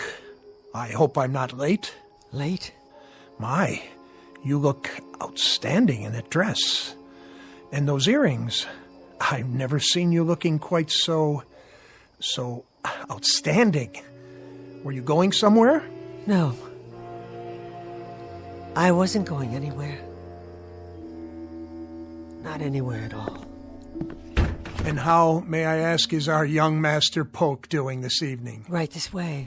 We've been waiting for you in the study.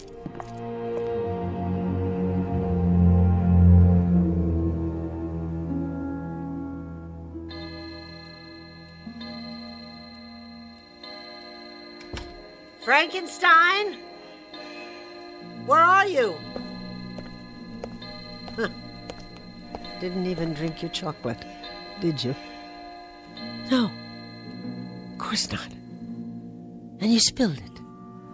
Just so I'd have something to clean up. What are you doing down there? Hello, Barbara. I was looking through my laboratory. Your laboratory? That is correct. You better be careful, Frankenstein, or I'll leave you outside to rust. Now go upstairs and sit in your chair and be quiet. As soon as I lock the door. Wait a minute. Those keys? You took them off the desk. Give them back to me. Oh, no, Barbara. I must keep the laboratory locked, and you mustn't come down. It's my room. It belongs to me. Won't you bring me some more hot chocolate?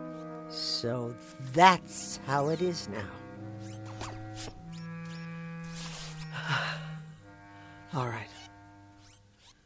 All right. If that's what it takes. Barbara. What did you say? Barbara. After you bring me my hot chocolate, would you please close all the windows and pull the drapes? I don't like the light. I don't like the draft. The air inside has been carefully monitored for proper moisture content to prevent corrosion. That voice is not possible. What is the matter, Barbara? Tell me, please.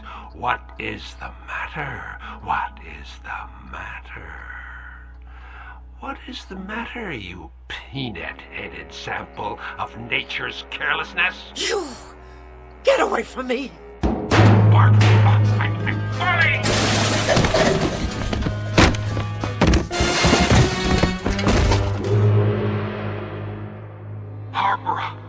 Barbara, my legs, they're bent. I can't get up.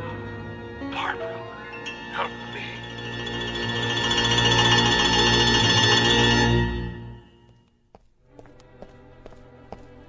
There you are. I was wondering where you'd gone to. I brought you some tea. Oh, thank you. That's lovely. But I'm afraid I can't stay. No? Another engagement, alas. Tell me, how are you, Miss Polk?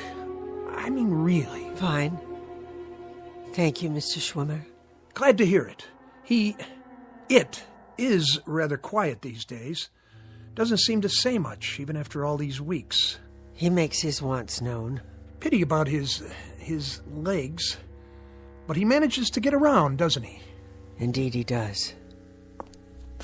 Indeed, he does. Well, I'll see you next week then. Yes, of course. And the week after. And the week after that. Take care of yourself, my dear. No need to show me out.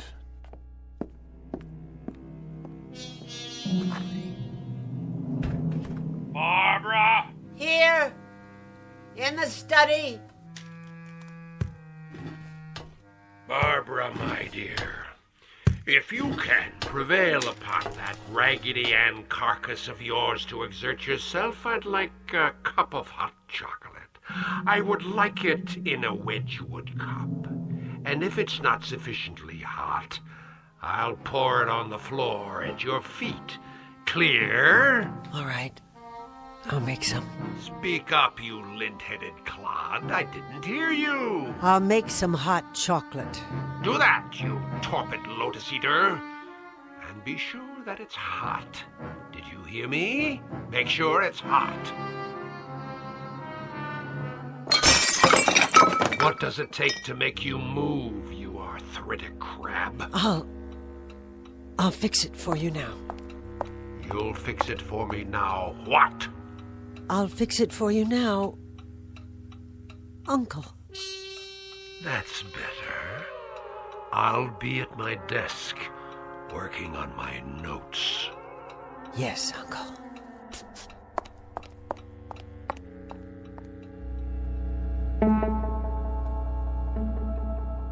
Dramatis personae, a metal man who will henceforth go by the name of Simon, whose life, as well as his body, have been stamped out for him by his maker, and the woman who tends to his needs, the Lady Barbara, who has discovered, somewhat belatedly, that not all bad things come to an end, and that once a bed is made, it may be necessary to sleep in it after all. This, our uncomfortable little exercise in avarice and automatons from the Twilight Zone.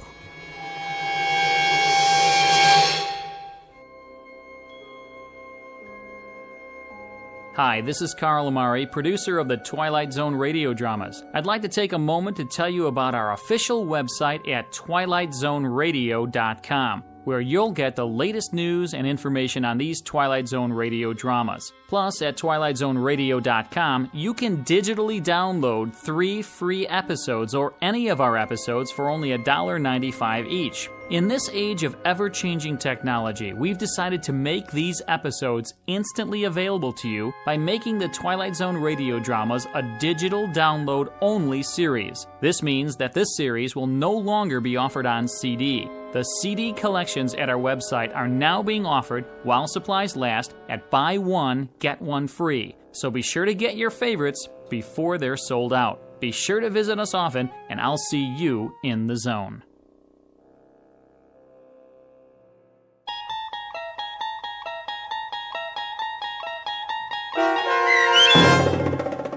Uncle Simon, starring Beverly Garland and Peter Mark Richmond with Stacy Keach as your narrator, was adapted for radio by Dennis Etchison and based on a script by Rod Serling. Heard in the cast were Turk Muller, Doug James, and Daniel Bryant. To learn more about the Twilight Zone radio dramas and to obtain audio cassettes and CDs of these programs, visit our website at twilightzoneradio.com. This copyrighted radio series is produced and directed by Carl Amari and Roger Wolski for Falcon Picture Group. Doug James speaking.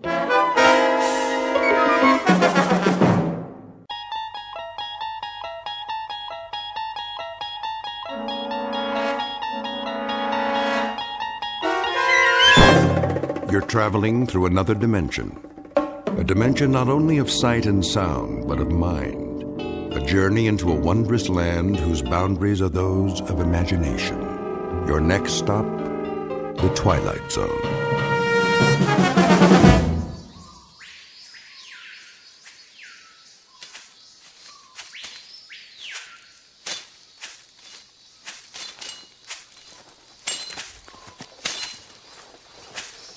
Go on. What is wrong with you? We are behind schedule. The jungle is too thick, Clemente. Use your machetes, all of you. We have used them. Now they are dull. Then sharpen them. The burros need water. He's right, Ramos. If we lose another animal, we cannot make it. Very well. Make camp here. Alto. We rest.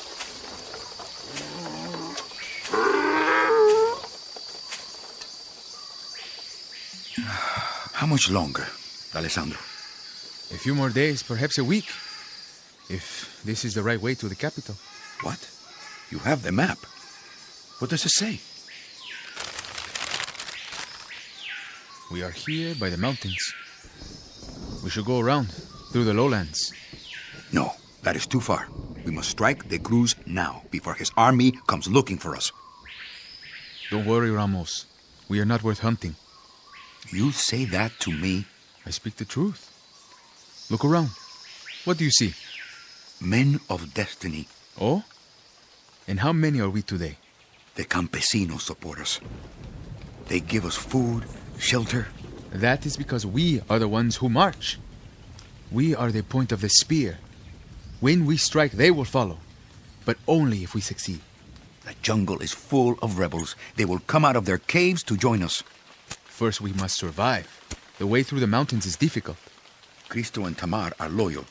And Garcia. And what of the others? If they go back to their wives, we are alone. A teacher and a dreamer. Your words are strange to my ears, Javier.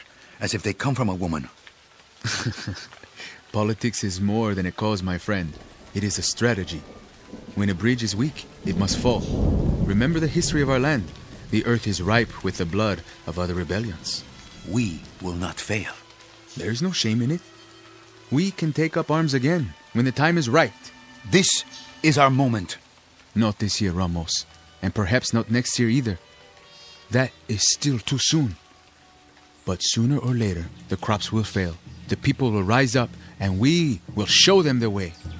Now, their bellies are full from the harvest. They are not ready. Listen to your fear. You yourself taught me that the people rally behind a leader. A brave leader who knows no fear. Only a fool is without fear. I am not a fool. I'm a man. More will come. They will leave their villages and march with us, 10,000 strong. The Cruz's guard will not fire on us. They are our brothers. And how many brothers do we have here? 11? 12? Turn back now, my friend, before it is too late. Too late? Hear me well, because this, I swear, 1 week from now, we take the capital.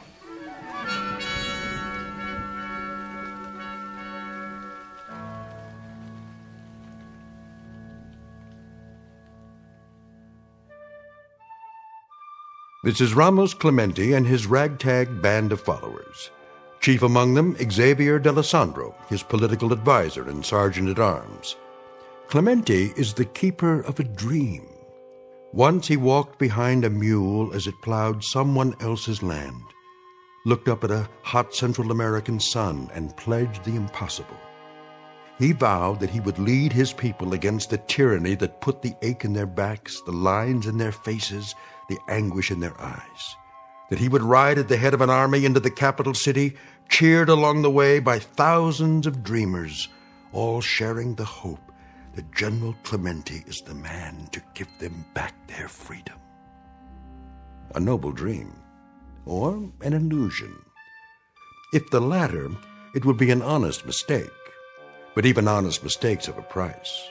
In a moment, Clemente and his lieutenants will encounter something which will turn out to be more than they bargained for. The surprising aftermath of a well-intentioned revolution.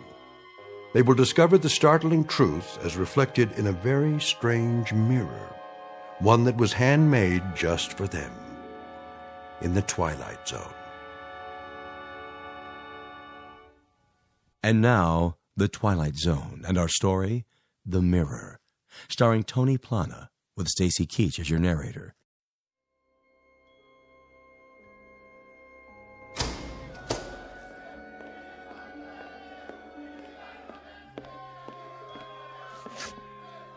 Do you hear that?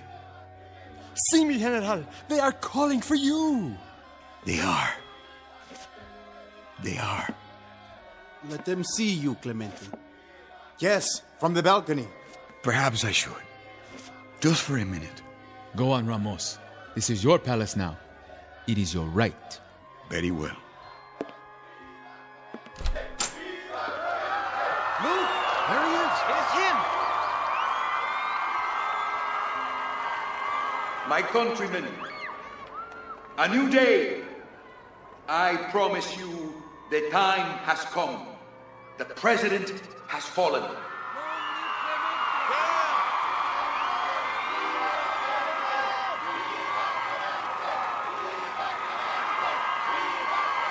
Go home to your families now and make ready for tomorrow. You shall have peace, justice, and equality.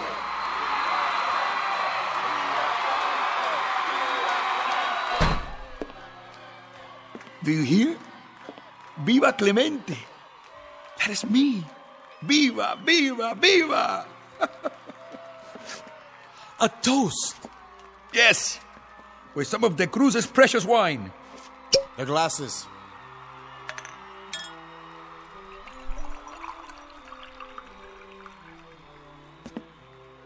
To the revolution.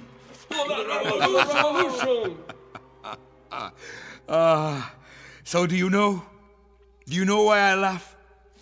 I laugh because there is so much feeling inside of me. I didn't know in the beginning.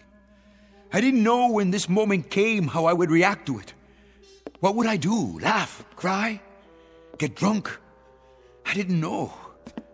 What makes a man more drunk? Wine or the people shouting his name? Another toast to you. No, my friend. To you. To all of you. I toast my friends. Cristo, the bold one. Alessandro, the dedicated one. Tabal, the quiet one. And Garcia, the strong one. To the 4 lieutenants of the revolution. To the new heads of government. To the new government. Not to the Cruz, whose portrait stares down on us from the wall. Now the wall drips with wine, like blood. And so we begin. De Cruz. He is still alive? As you ordered. Bring him here. Let that be the first order of business. Yes, sir.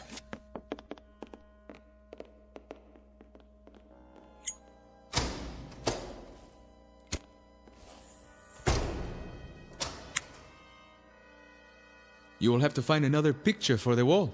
Yes. One of yourself, perhaps? Oh, no. We will find something. There. In the corner. What is it? A mirror. Ah. To reflect the new leader. A beautiful frame. Hand-carved. General de Cruz had exceptional taste, huh? You should hang it up. Very well.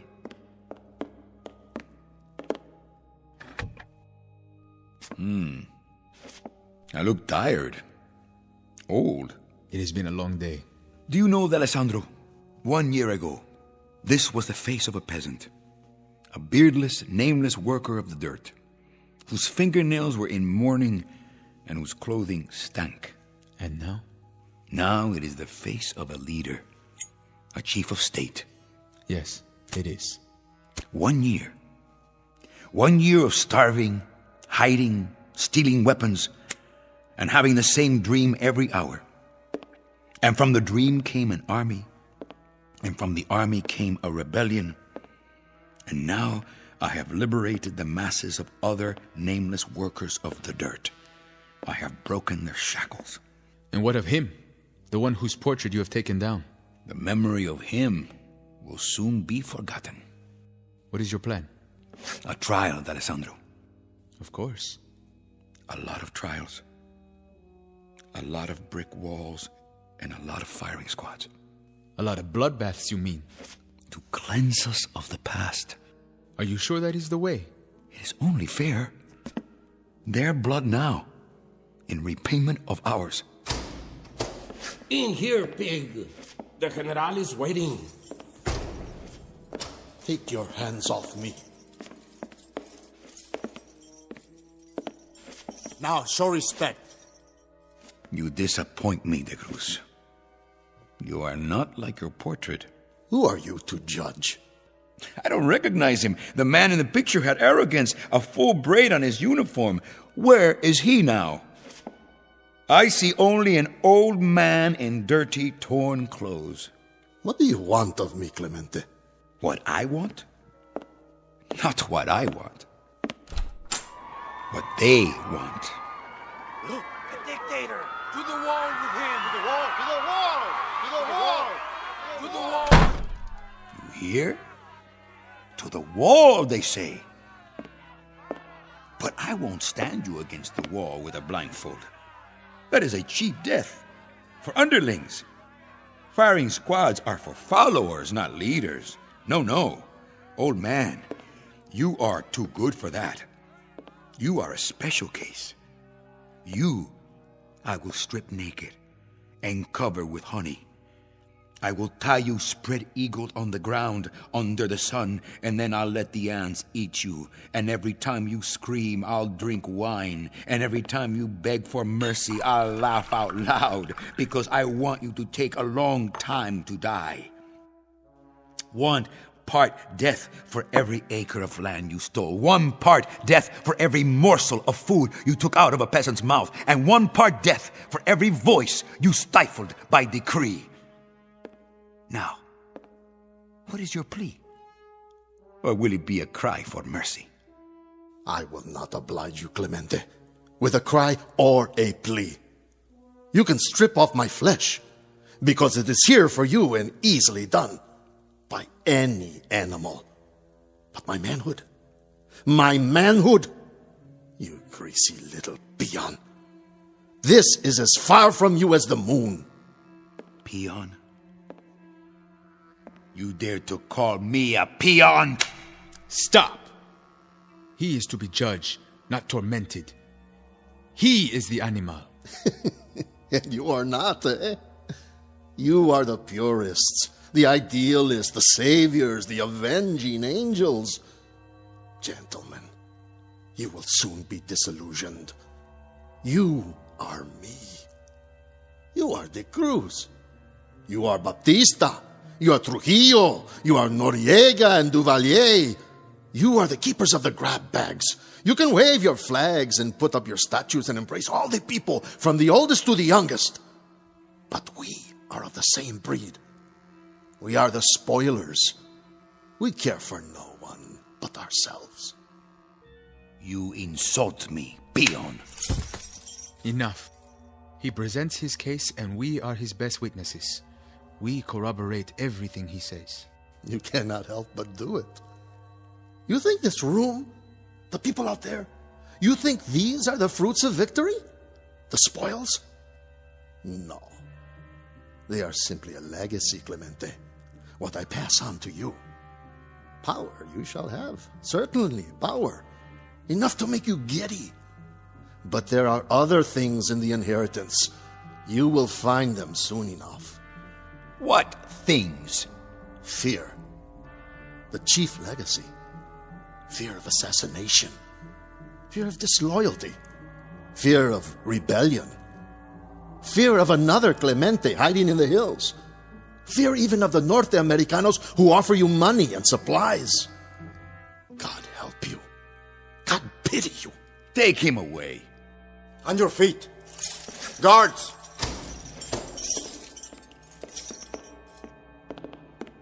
I see you have found my mirror. It is mine now. Then it will serve you well. An old woman brought it to me 10 years ago when I first took power. She said it was magic. She said, by looking into it, I could see the faces of my assassins. She spoke the truth. That is why I took it down. That's right. Look deep, General Clemente. Find out who your enemies really are. You will see them there, in that mirror. You will see them in the dark corners. You will see them in the crowd. You will see them in your glasses of wine. You will see them everywhere. Out! Where shall we take him? Lock him up in the prison. I will decide what to do.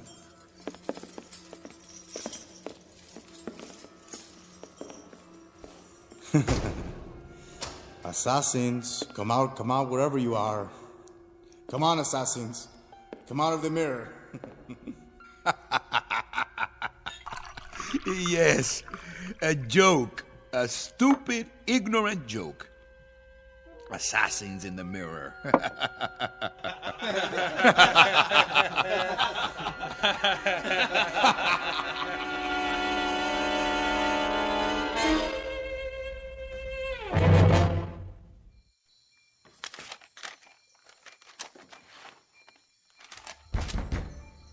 Yes? How goes it, my friend? Ah, Alessandro. I'm glad you're here. It is dark. The chandelier. Let me turn it on. No, please. I need to think. The candles, then? Only one. That is enough.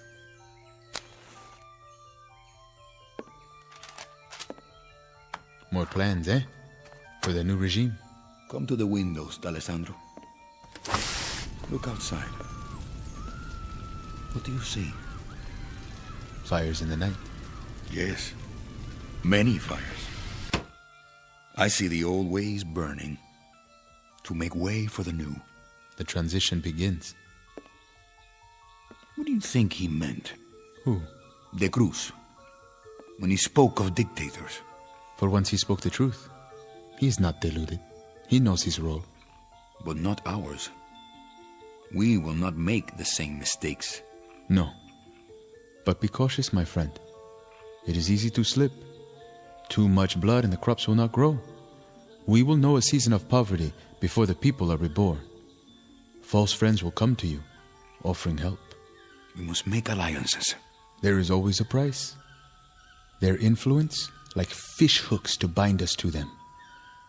From our neighbors to the south and the north. From lands across the sea. I will strike a bargain. With those who are so powerful? They will bring ships filled with goods, but also gunboats and helicopters and advisors with pacts to be signed. Their ways are ruthless. Deal with them, yes, but not as a puppet. I am no man's puppet. Then take care. Take care, Ramos. Choose the path of justice, not of revenge. What? You would have me forgive De Cruz and his army? They who have kept our people under the yoke? Not forgiveness, banishment. The prison is overflowing. We do not have enough bullets to liquidate them all. So they go to another land and rebuild their army. That is stupid, Javier. They are our enemies. Where will they live? In the mirror? Cristo. Sir. How many prisoners are there? In the capital, about 1,000. Start shooting them. When? Tonight. Yes, sir. Right away. I see. There is no time for trials. But for murder, there's plenty of time? What are you? A chameleon? The ease with which you strip off one color and put on another. You turn my stomach. I thought you were with me. I am, but not with mass murder. Murderers can never be murdered. They can only be eliminated. You clean your house with a reckless hand. Go, Cristo. Give the order. Gladly. You should look in that mirror and see what face looks back at you.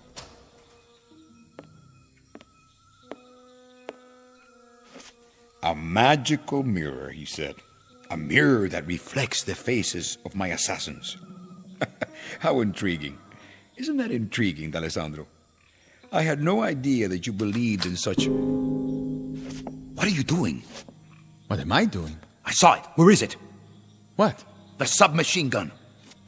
You need to rest. You have been awake too long. Tomorrow we will go into the fields, the villages, meet with the people. Alessandro, the dedicated one, the moralist. I was the arm of the revolution, but he was the heart. What are you talking about? I saw you with a weapon, cradled in your arms. Then you cocked it, ready to shoot me in the back. Where are you hiding it? Ramos, listen to me. You're not making sense. A man can believe his own eyes. I saw you in the mirror with the gun. I should have known. What gun? Ramos, you sound demented. I should have known. Of all of them, it would be you. It would have to be you, Alessandro. What are you doing?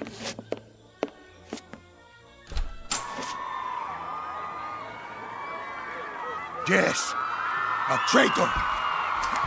Let go of me! See him with your own eyes. See the assassin. Do with him what you will. I am not an assassin. I am your lieutenant. Your conscience. No!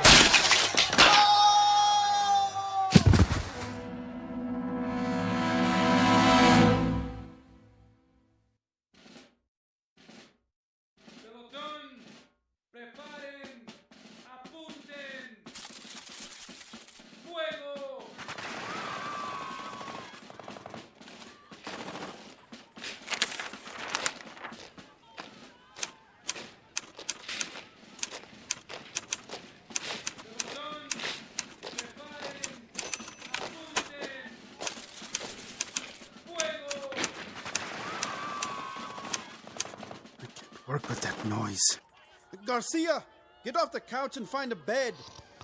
What? Huh?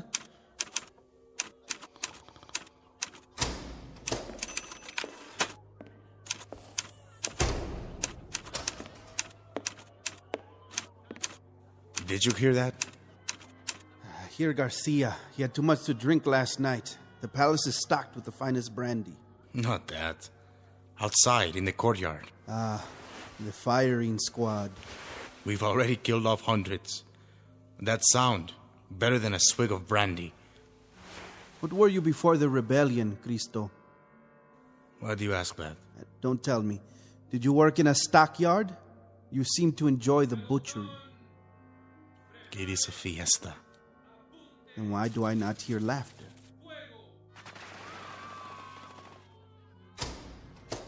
The crowd is getting bored, I think. Not bored, sick. We have given them their freedom. 12 hours of it. And it is such a fine freedom. The right to watch a massacre. 10 executions at least, every 5 minutes. You would like more? Oh, good morning, Clemente. We did not give them their freedom, Tabal. What? You said we. It was I who gave it to them. And I'm sure you'll continue to give it to them. Why are they quiet? They scream for justice, and when you give it to them, they become weary. Like an audience in 1 peso seats at a burlesque. Their entertainment must be varied, costume changes every 5 minutes, or they lose interest. New bodies every few minutes.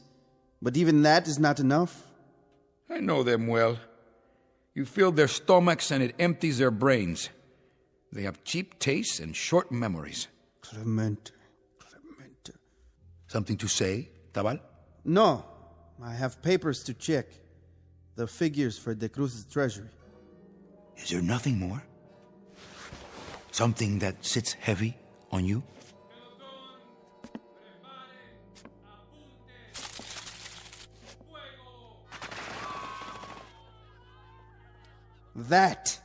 That sits heavy on me, on my ears and on my heart. Why should it? Execution is not a time of joy. But even this is not as bad as the death of a man who was my friend. That is a sword in my chest. D'Alessandro? An assassin? And that's the worst lie of all. It was no lie. He was no assassin. What? What's the matter? What's going on? Oh. Still at it out there, huh? Yes, until their work is done. Good morning to you, Senor Garcia. How handsome you look in the mirror. What do you see there? I see only a tired soldier. A man who needs a change of clothes. Is there a bathtub? Many. Take your pick. Oh, I'll go then. And that is all? You don't see any assassins in that mirror? No. I see nothing but my ugly face. Even an assassin might be better.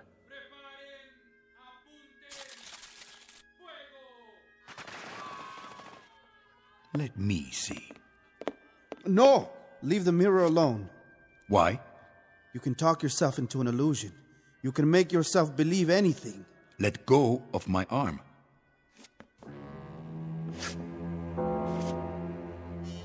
What is that? Two men. With knives. Tabal. And Garcia. What is it, Ramos? That mirror needs to be cleaned. A trick of the light? Did you think you saw something? No. I saw nothing. Sometimes, if you stare at nothing too long, it begins to stare back at you. Tabal, you and Garcia go over to the prison. Yes? Looking on the Cruz. Then report back to me. Report what? His health? Do as I tell you. See that he's properly guarded. Yes, sir. Do you have a message for the Cruz? What sort of message? Should I tell him that he was right about the fear? That there are assassins under the bed and in the shadows and all around the room? Tabal, you have both your freedom and your life. But you have them through my sufferings. Don't throw them away. Of course not, General. Cristo, get me the prison. Sir? On the phone. Here, I'll do it.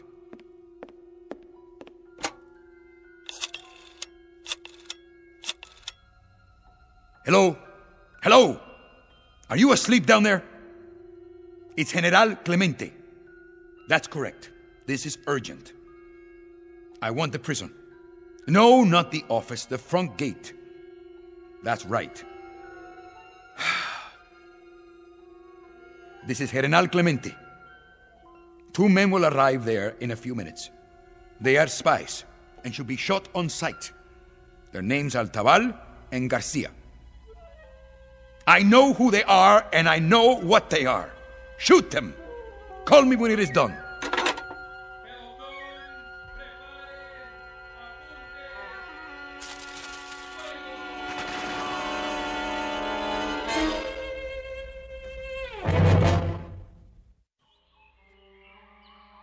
Move the bodies out. Yes, sir. Right away. I think maybe I'm still asleep. I wish you were, and me as well. Did you ever have a dream that... never mind. Go ahead, say it. A dream where you try to wake up, but you cannot. You mean a nightmare? And do you wonder? What? Well, if I hadn't joined Clemente, well, I would be home now with my woman, my little ones. I would be in the fields working the crops. I think now that it wasn't so bad. But it was. Half of your vegetables, your livestock, to the state, that is no way to live. No. Still, I do not like this slaughter. Nor do I. I guess it isn't ours to know. What do you mean? Clemente, he has his reasons.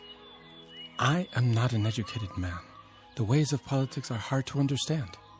Clemente is not educated. But the Alessandro was. A very smart man. A lieutenant, like us.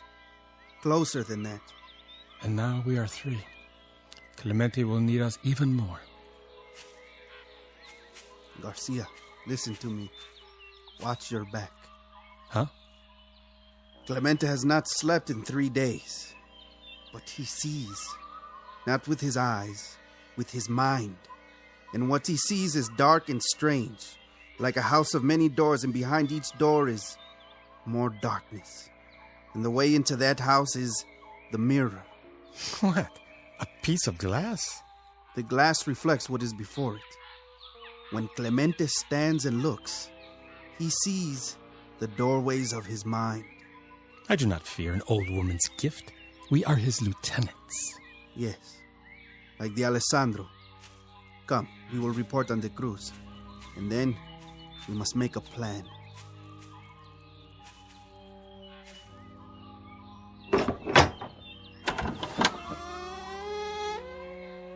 Señor Garcia, Señor Tabal. You know our names? But of course, you have come to see the prisoner. You have many prisoners, but only one of interest to the General. Ah, the General. I spoke to him not 5 minutes ago. Come in. We have been expecting you.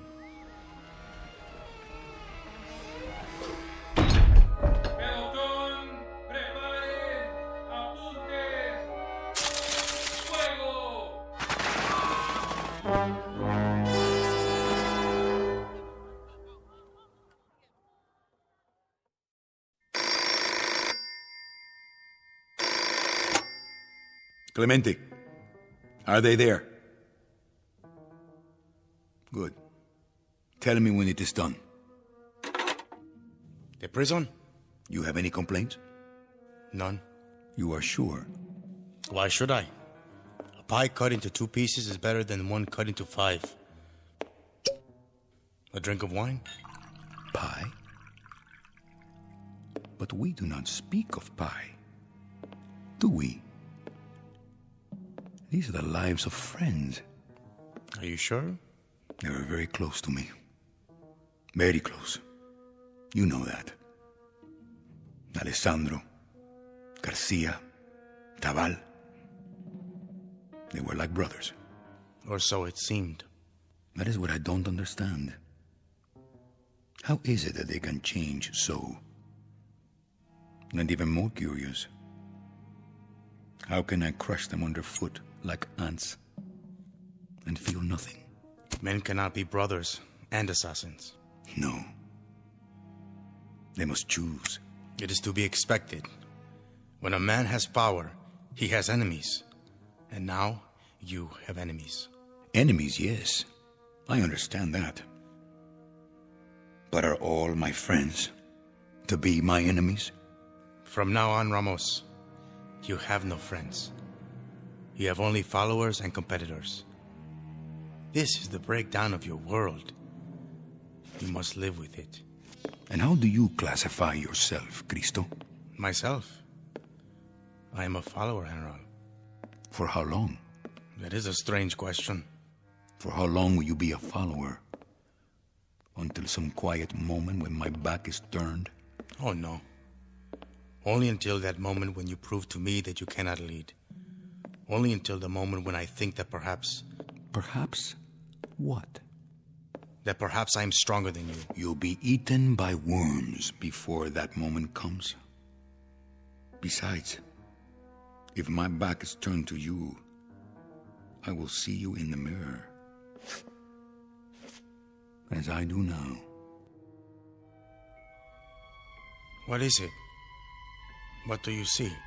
Only you. At the desk. Holding out a glass of wine. Of course. Here is a glass for you. Now you pour it. Take a drink. It will make you feel better. But you poured it before. I saw you in the mirror. Your eyes are tired. Go ahead. It will help you sleep. It will help me sleep. But for how long, Cristo? How long will I sleep after drinking it? For all eternity? Why did you do that? What did you put in the glass? A powder? You point a gun at me? Only at traitors. But there is no reason. I have a desire to live out my life. I am allergic to poison. You have gone crazy. Mark your words carefully, Cristo.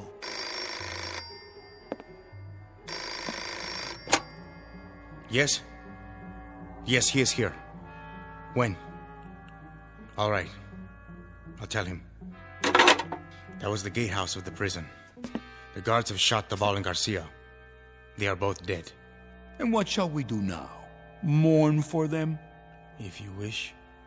They were our friends, weren't they? But then again, they can't be friends and assassins. They must be one or the other. Wasn't that your point? Ramos, there was no poison in the wine. I swear to you, I had nothing like that in mind. Nothing of the sort. You are imagining things. Am I? Look, I'll show you. It was an illusion. This is just a mirror, an ordinary mirror. in an old frame. See? It's only glass, polished glass. I'm looking into it. I see myself and you behind me, nothing else. You are raising the gun and pointing it because you've let yourself see things that are not there. You've let yourself... Ramos! Ramos! What have you done? Only what I had to do. A terrible mistake. Now, you will be very lonely. You will be all alone. You have just killed the better man. The better man.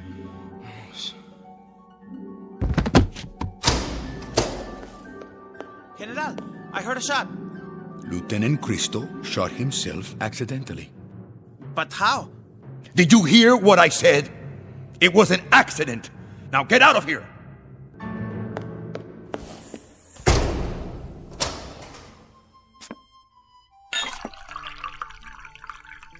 To the 4 lieutenants of the revolution, to the new heads of government, to the Alessandro, the dedicated, Tabal, the quiet, Garcia, the strong one, and to Cristo, the bold one.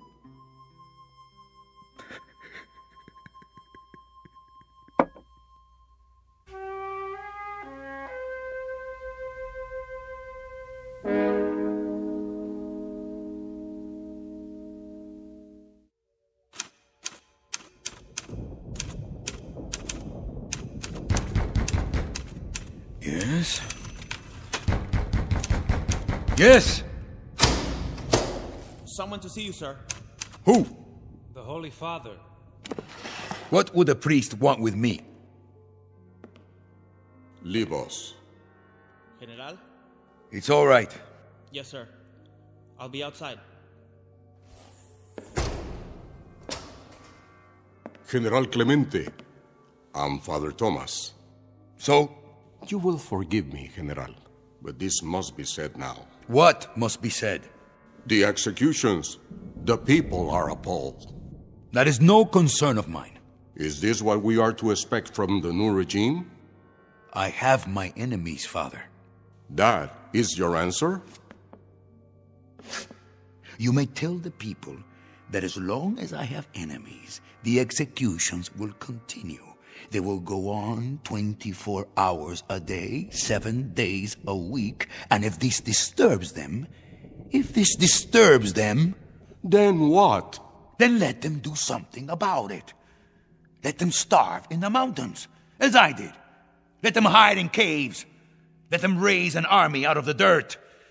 If there is one among them strong enough to make a new rebellion, let him try. But let him be prepared for a year of suffering, and let him learn how to lead. General Clemente, the victory is not so sweet, is it? Now you are learning. Instead of the flavor of wine, it has the taste of ashes. I had a dream, Father. I had such a dream. And they were all a part of it. Cristo and Tabal and Garcia and Alessandro. Why did they turn against me? You ask me for the answer? Where else can I turn? To this mirror? Look to what is in yourself. But I can't stand this. I can't live this way. I'm frightened. Morning till night, I hold my breath. I look over my shoulder. I keep looking back to see what is there. I will live the rest of my life running from death. Why? Why do I have so many enemies? This is the story of all tyrants, General Clemente. They have but one real enemy, and it is the one they never recognize until it is too late. God be with you.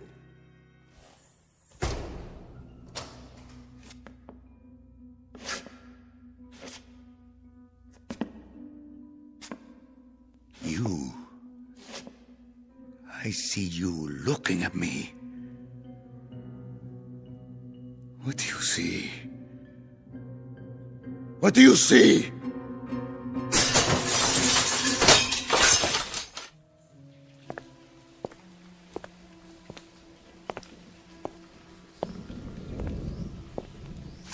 Keep an eye on him. What did you say, priest? The General. He's not well. General Clemente is a great man. He might have been. He may be yet. He needs our help. I will remember him in my prayers. God be with you, my son.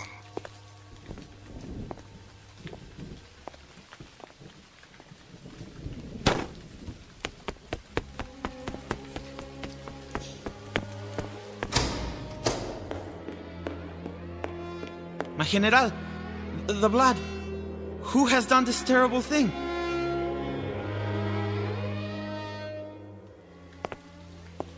The last assassin. And they never learn. They never seem to learn.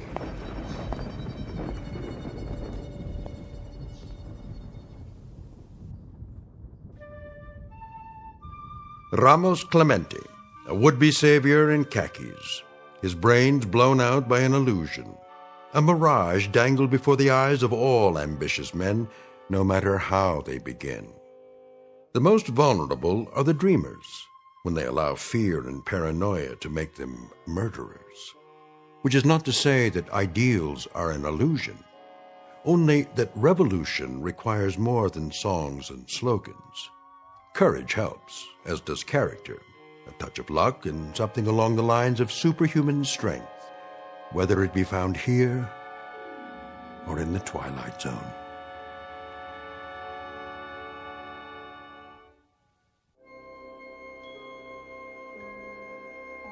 Hi, this is Carl Amari, producer of the Twilight Zone Radio Dramas. I'd like to take a moment to tell you about our official website at twilightzoneradio.com, where you'll get the latest news and information on these Twilight Zone Radio dramas. Plus, at twilightzoneradio.com, you can digitally download 3 free episodes or any of our episodes for only $1.95 each. In this age of ever-changing technology, we've decided to make these episodes instantly available to you by making the Twilight Zone Radio Dramas a digital download-only series. This means that this series will no longer be offered on CD. The CD collections at our website are now being offered while supplies last at buy one, get one free. So be sure to get your favorites before they're sold out. Be sure to visit us often, and I'll see you in the zone.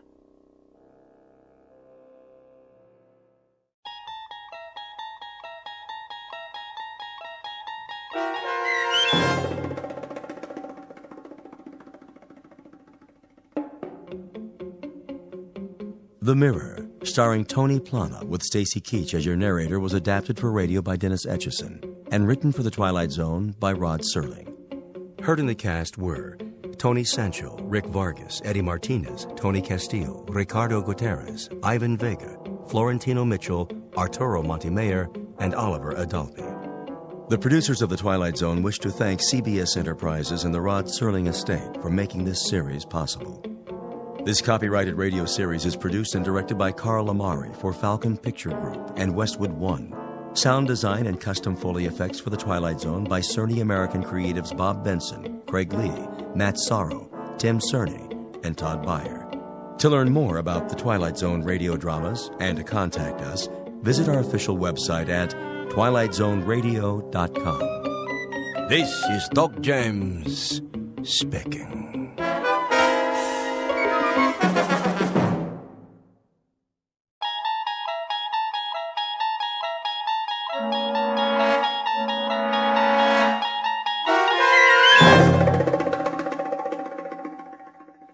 The Mighty Casey, starring Paul Dooley, with Stacy Keach as your narrator, was adapted for radio by Dennis Etchison and written for The Twilight Zone by Rod Serling.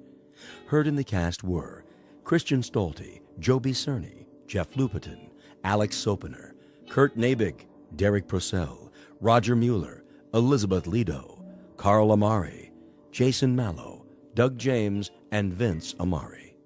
This copyrighted radio series is produced and directed by Carl Amari for Falcon Picture Group. Doug James speaking.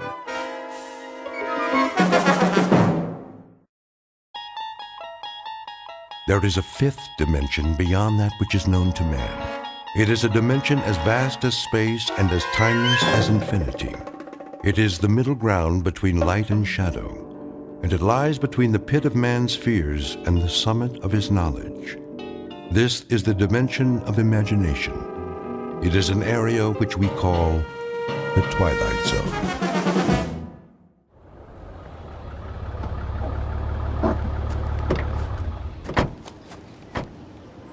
Okay, Pete, let's mark it off. Starting where? The dugout. Run a chalk line in front of the fence all the way to the gate so they can bulldoze it flat. Wait, what's the dugout? Where the team would wait. They'd sit on the bench, shoot the bull. Sometimes McGarry'd chew 'em out but good. Oh, I know what a dugout is. But why'd you call it that? I don't see any bench. Not now, you don't. Used to be right over there, under the bleachers. Near home plate. Okay, I get it. This place used to be a ballpark. Of course, that was before my time. Yeah, I'll bet it was. I always thought this was a track for motocross and monster trucks. My old man used to take me before it was a swap meet, I mean. That right. There was this one truck, the Grave Digger. Oh, man, you should have seen it. Big old tires, roll right over anything.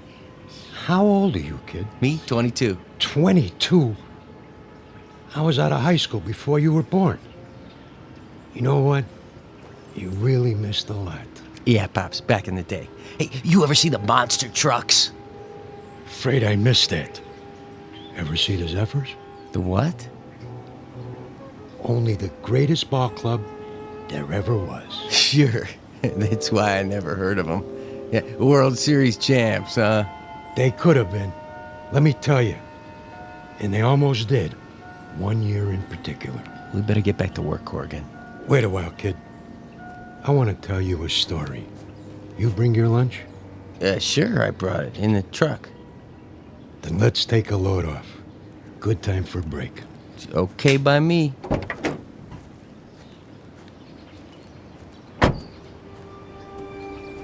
We can sit over there in the pitcher's mound. Of course, you can't see it anymore, but it was there. Fletch was the regular pitcher. He was a nice guy, but he had an arm like an old lady. Then one day out of the blue. Oh, you're not going to believe this. Oh, one day what? Well, it was, must have been July. Yeah, that's it. Middle of the season, everybody was talking about the Giants, how good they look, what a lineup, blah, blah, blah. The Zephyrs were stuck in a toilet. Then one day, McGarry, that was the manager, he called for open tryouts. Why not? Couldn't be any worse than what we had. That was when he came along. Didn't look like much. But when he wound up, man, what an arm. Who? I'm getting to it. Better start at the beginning. It was a hot one that year. No rain, the sun beating down.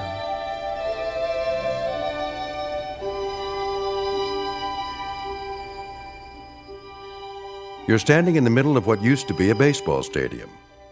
Now the grandstand is falling apart, the field is covered with weeds, and the men who played here are nothing but ghosts. But believe it or not, this was once home to a major league team known as the Hoboken Zephyrs. Never heard of them?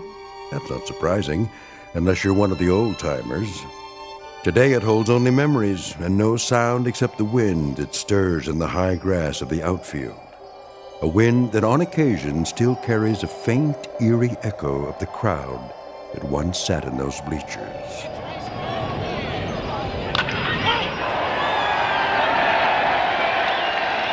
We're about to travel back in time to a day when the Hoboken Zephyrs were still a part of the National League, and this mausoleum of memories was an honest-to-Pete attraction. But since it's strictly a story of make-believe, we must begin this way. Once upon a time, in New Jersey, a most unusual event happened on the way to the ballpark. In a moment, you'll meet the cause of that event, a left-hander named Casey. Not the most original of monikers, but that's what he was called. So sit back, grab a hot dog and a bag of peanuts, and get ready for the playoffs. because this particular broadcast is brought to you live from the Twilight Zone. And now, The Twilight Zone and our story, The Mighty Casey, starring Paul Dooley, with Stacy Keach as your narrator. All right, new guys, let me see what you got. Give me 50 jumping jacks. Make it 100. Make it 100. Then take a lap around the field. 2 laps. You got it, McGarry. Of course, if we burn them out too fast... They better learn to hustle or they're out of here. Okay, Mouth, you say so. Let me hear you count. 9, 10, 11, 12, 13, 14, 15. Morning, McGarry. Beasley. 4 great-looking boys, huh? The one with the black socks and the Florsheim's brought a note from his mother. Who are you expecting, the All-Stars? Post a sign for open tryouts in a last-place club that happens to be 31 games out of first place, and this is what shows up. You never know, I guess. Might be some talent out there. Yeah, and you might be Yogi Berra. I can't make something out of nothing. You're the owner of the club. You gotta give me some ball players. Think you'd know what to do with them if I did? 20 games out of 4th place, and the only big average we've got is a manager with the widest mouth in the business. When the Zephyrs win 1 game, we gotta call it a streak. Buddy boy, when contract time comes around, you don't have to. Sure. You let me go. Who you gonna get? Now think of something. You can always manage the team yourself. One more time, Fletch. Ugh, trying to get it over the plate. You okay, Monkey? I must have slept funny on my arm last night. How's the team doing? Are you kidding? Last week, Fletch pitched 4 innings and only gave up 6 runs. That makes him our most valuable player of the month. Hey! Hey! Okay, let's see some sweat out there. New guys, take a lap. We gotta do it. Jeez, it just goes on forever and ever. I get it. Dugout. What? Who? Just a minute, I'll ask him. McGarry! Yeah? You want to look at a pitcher? You mean someone besides Fletcher? Now, why would I want to do that? Send him down. New boy? Gotta warn you, he's a lefty. Lefty, schmefty. If he's got one arm that works, he's for us. Hey, Monk! Yeah? Fletch can take it easy now. I got a new boy coming in. Catch a few for him? Yeah, sure, Mouth. Yeah, okay, Fletch. Go on, shower up. Check.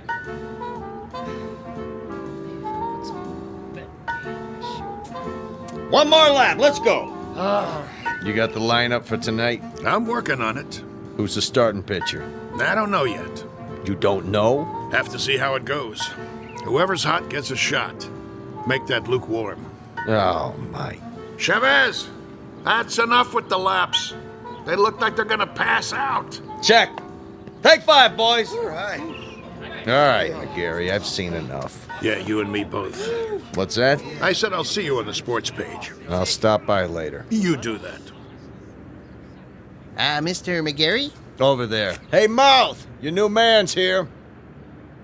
You gotta be kidding. Mr. McGarry, is it? Okay. What's the gag? I don't know what you... Come clean, Gramps. Did old man Beasley put you up to it? I'm afraid Well, tell him I don't need a water boy.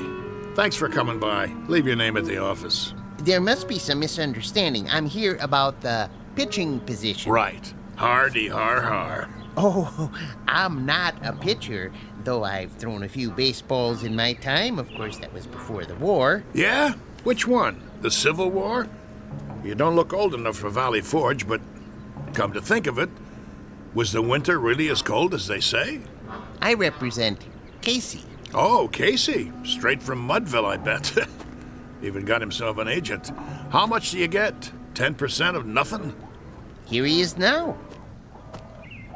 Him? What is he? 115 pounds soaking wet? Listen, no offense, but if a wind comes up, those ears will start flapping and he'll take off like Dumbo. Say hello, Casey. Nice one, Miller. Oh, pleased to meet you. Hey, watch out. I said watch out, the ball's coming down.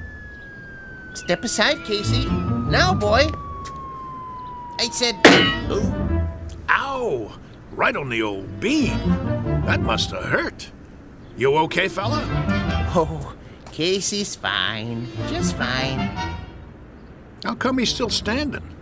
Must be out on his feet. I'll call an ambulance. Don't go suing us now. I wouldn't think of it. Casey, as I was saying, this is Mr. McGarry. He's the manager. Hello. Pleased to meet you. Do you want to lie down? Come on in the dugout. Shake hands, Casey. That's all right. You remember how to shake hands, don't you? Yes, sir. Right hand, Casey. Your right hand. Put her there, pal. Oh, ow! You can let go, Casey. That's right. Release now. Wow! My hand. What a grip. Sorry, Casey doesn't know his own strength sometimes. Some arm. Never would have guessed it. Well, let's see what he can do. Mind if I try him out? That's what we're here for. Right, Casey? Correct. Okay. See that guy over there with the great big mitt? Yes, we see him. He's what's known as a catcher. His name is Monk. Ah. Go out there and throw him a few. Thank you, Mr. McGarry. This I gotta see. Quite. You his father? Casey? Oh, no, he has no father. An orphan, huh? Not exactly. I guess you'd call me his creator. That a fact. It is, actually. Come from around here, does he? You might say so. Uh-huh. How old is he? Well, that's a little difficult to say. What's difficult about it? It's hard to discuss Casey's age in chronological terms. He's only been in existence for a brief time. What I mean is, he has the mind and physique of roughly a 22-year-old, but in terms of how long he's been here, the answer would be 3 weeks. Huh? Approximately. Would you mind going over that again? You see, I'm an inventor. I made Casey. You made? In my workshop. Well, that's swell, pal. There ain't too many homemade left-handers in the league.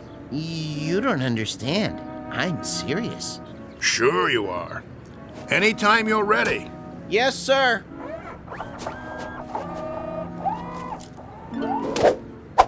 Oh, jeez Louise. That's his fastball. Try a curve now, Casey.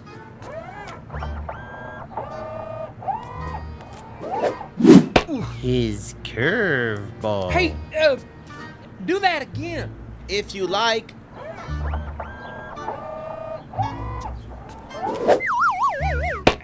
Hey! What was that? We don't have a name for it yet. Go ahead now, Casey. Don't hold back.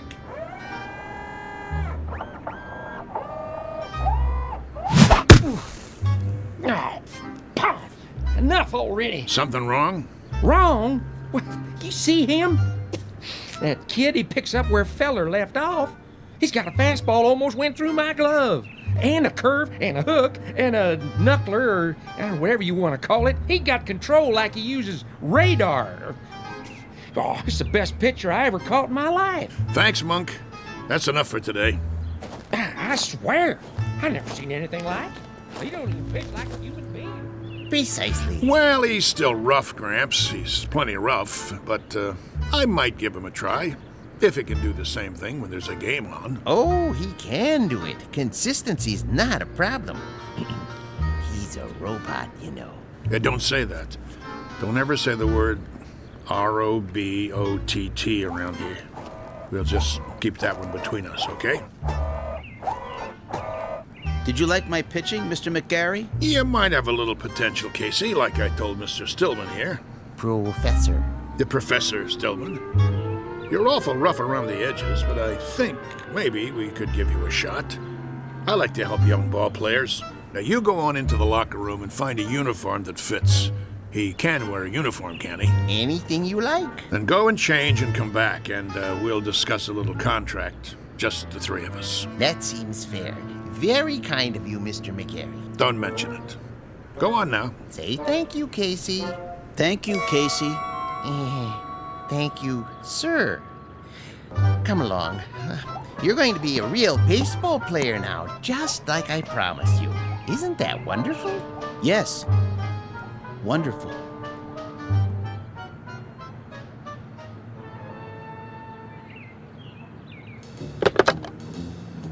General Manager's office? This is McGarry. Now listen. Draw up a contract. New pitcher, name of Casey. No, I don't know his last name. Leave that part blank. Just do it. The only thing that's between us and a pennant now is if this guy's battery goes dead or he rusts in the rain. Never mind what I mean. Draw up the contract before he gets away.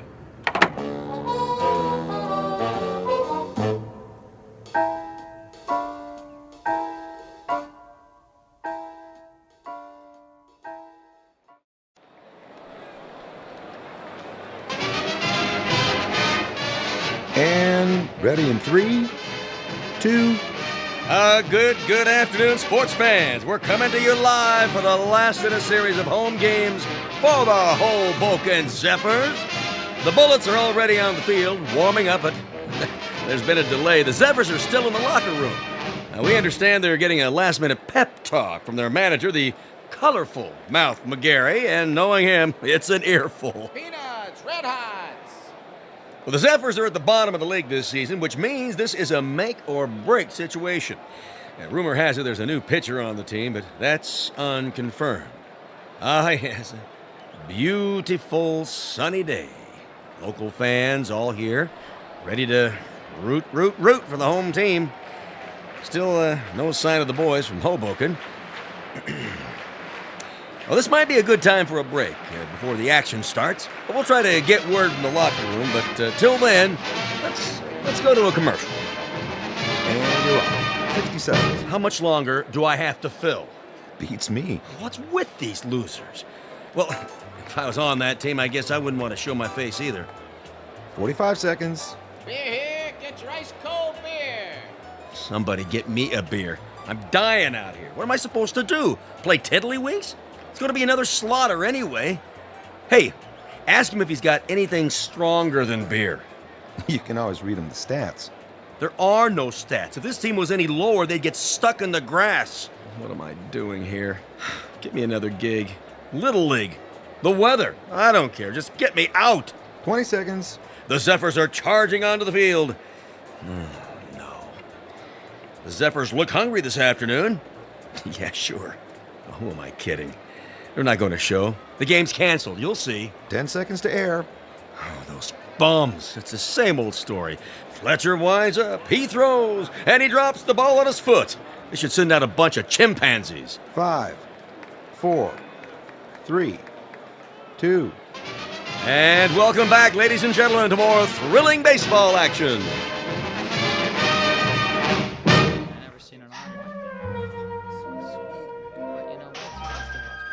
All right, you got the signals down now, kid? Okay, when you're ready to throw, you watch my fingers. See, I'll give you the hand signals, just like we practice. Remember the one for the fastball? This one. Yes. And a curve? Show him the one for a curveball. Yeah, it's right here. Well, what are we waiting for, Mouth? This ain't a training session. This is for real. You're telling me? All right, kid. You got the signals down. Look, the main thing is walk out there like you own the place. But be cool. Nice and steady. Cool? He means don't be nervous. Nervous. Yeah, that's right. Whatever you're feeling, don't let it show. Pull your cap down over your eyes like this. You got nerves of steel. You know what I mean? Not steel, exactly. You know what nerves are, Casey. Oh, yes. Neurons, axons, and dendrites. This case, nerves means ill at ease. As if one of your electrodes were corroded and, Nervous, Casey. Like as if it's 2 out in the 9th and you're 1 up and you're pitching against Joe DiMaggio. He comes up to the plate, looking intent, eyes straight ahead. That wouldn't make me nervous. No? Why not? I don't know anyone named DiMaggio. What? He never heard of... I know what he said. He's a great kidder, ain't he? I love this guy. All right, fellas, this is it. Let's get going. It's time, Casey. Yes, sir. Mr. McGarry? Yeah? Are you coming? Yeah. Yeah, I'm coming. Something the matter? I was just, thinking about the Giants. We're not playing the Giants today, are we? No, but I can't wait to knock them off. For that matter, I'd love to knock off the Phillies and the Cards, too. Or the Braves in Cincinnati. Or even the Hanksville Bullets. Them especially. Those bums beat us 11-0 in spring training. I think that will happen. Casey will come through for you, Mr. McGarry. Most definitely. You never told me. What have you got riding on this? What's your angle? With Casey? My interest is purely scientific. I know he's a Superman of sorts, but I need to have that proven under test conditions. You mean you can't guarantee he'll work? Oh, I have no doubts. Once I built a home economist to run my house. Marvelous cook. I gained 46 pounds before I had to, dismantle her. Now, with a model such as Casey, with his strength and accuracy, I knew he was destined to play baseball. And in order to prove my point, I had to have him pitch in competition. As an acid test, I settled on the absolute worst team I could find. Nothing personal. Nah, of course not. Very nice of you to think of us, Mr. Stillman. Professor Stillman. Professor, I really appreciate it. No kidding.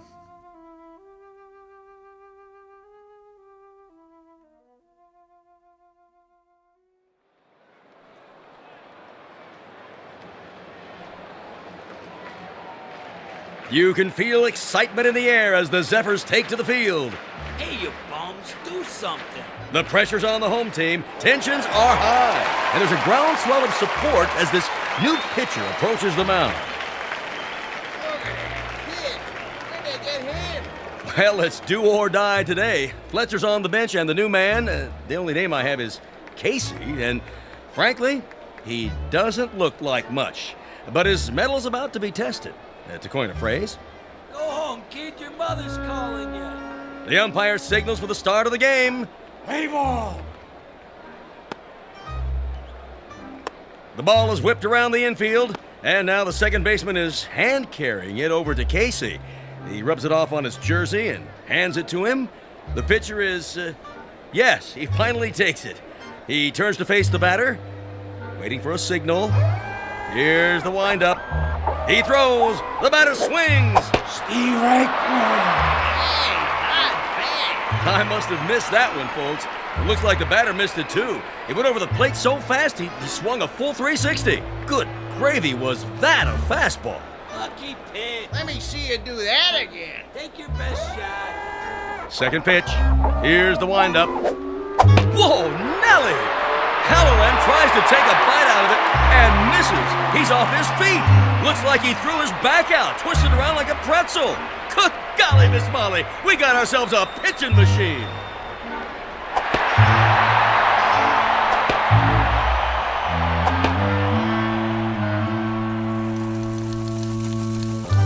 In baseball news, here's a cutie for you. Seems there's a rookie in Hoboken who's pitched 3 straight shutouts. They said it couldn't be done, but with a blistering performance to sew up 9 in a row. In a stunning comeback, the Zephyrs zoom to 4th place in the National League as Casey gets ready for number 14. And that makes 3 more no-hitters for the mighty Casey. The Zephyrs are locked into 1st place. Questions in the news this morning about the mysterious Casey.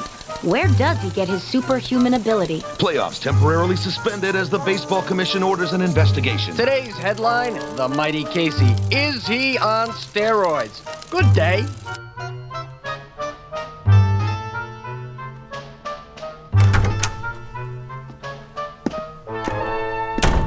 All right, Casey, just relax. What do you mean? He's relaxed. Let's get this over with, Doc. I'm going to sit down in front of you and strike your knee with this little rubber hammer. Why? It's a test, Casey. Nothing to get shook about. You mean shaken? Here we go. Casey, watch where you're kicking. Well, I'd say his reflexes are 100%. That it, Doctor? Not quite, Mr. Beasley. Just let me check his pulse and do a blood test. Oh, no. What's the matter? If Casey doesn't pass his physical, there goes the pennant. There goes the series. There goes my career.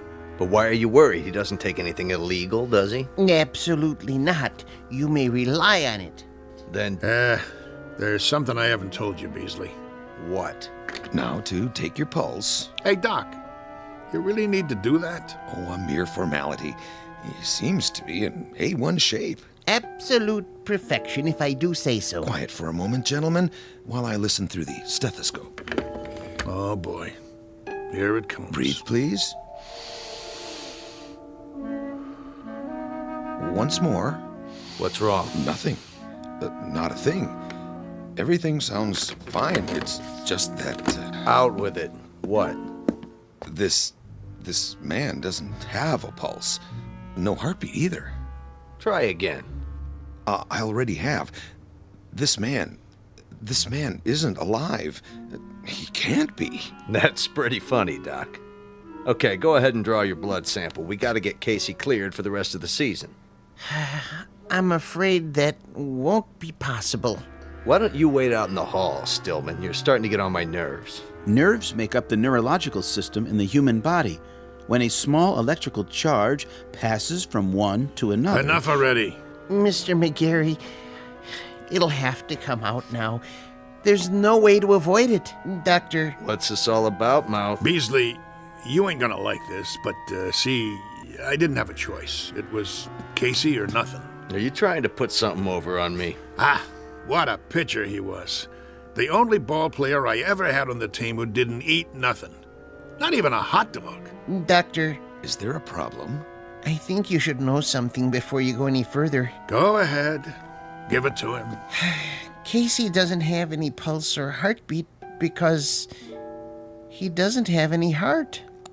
How's that? He's a robot. A what? You heard the man. A robot, or if you prefer, an android made from lifelike materials to resemble a human being. Are you sure? Oh, I should be. I built him. And he's been pitching for the Hoboken Zephyrs? Doctor, this is the first I've heard of it. Well, under the circumstances, I have no choice but to notify the baseball commissioner. Move over, Casey. I don't feel so good. Doc, you got anything for a splitting headache?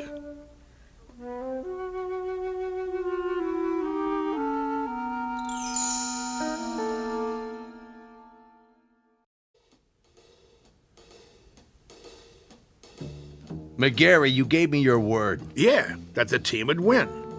I didn't say nothing about... Yes, you did. You brought me Casey and I said I never seen anything like him. Did I lie? Not as such, but you can't run roughshod over the rules. I'm holding you in breach of contract. Me? What did I do? I got you a winner. Know how many tickets we sold? You never had such a season. All right. Knock it off, you two. I'm the commissioner, and I say he's suspended. That's final. On what grounds?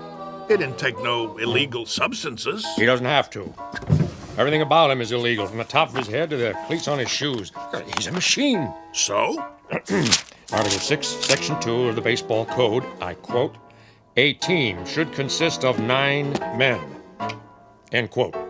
Men, understand? Not robots, or vacuum cleaners, or mix masters. Commissioner, perhaps there's another way of looking at this. For all intents and purposes, he is human. Casey, would you mind saying a few words? Tell us about yourself. Where should I begin? At the beginning, of course. Yeah, where was he born? All men are born, not to assemble in a machine shop. Go ahead, Casey. What state? I was born in a state of ignorance. There you go. My point exactly. Well, he can talk, can't he? He talks as good as me. That means he's got to be alive. I wouldn't count on it. But he is not human. Easy for you to say. How human do you want him? He's got arms, legs, a face. And ears. But no heart. He doesn't even own one. How can he be human without a heart? Beasley don't have a heart either. He owns 40% of the ball club. That's it, gentlemen. He doesn't have a heart. Ergo, he isn't human. And that's a violation of the baseball code. Therefore, he doesn't play. Mr. Commissioner, suppose this, just for the sake of argument. Supposing I gave him a heart. You gave him? Where will you get one? At the local parts store? Hear me out. If that essential is the only thing that renders him different from the norm, I could try an operation. I think I could do it. In fact, I'm sure I could. Supply him with a self-contained mechanical heart, that is. Now you're talking, Prof. How about that, huh? What do you say? Well, it would be very irregular. If he were to be given a heart, would medical science classify him as... what I mean is, could he then be called a... He had the doc fooled even without one. All right. With a heart, I'll give him a temporary okay until the league meeting in October. Then we'll have to take it up in session. The other teams will scream bloody murder. I can see DeRocher now. Then it's all settled. Casey gets a heart and accreditation as human, and the Zephyrs... Take it, Mouthy. With pleasure. Hoboken wins the pennant for the first time in 23 years.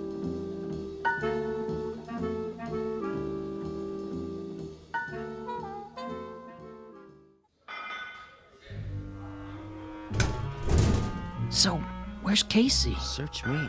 He's supposed to be here. Yeah, well, thank you very much, operator. Well, how's Casey? Is he coming? I don't know. What do you mean you don't know? The operator can't get an answer at Stillman's house. Well, maybe he's in the middle of the operation. So he's in the middle of the operation.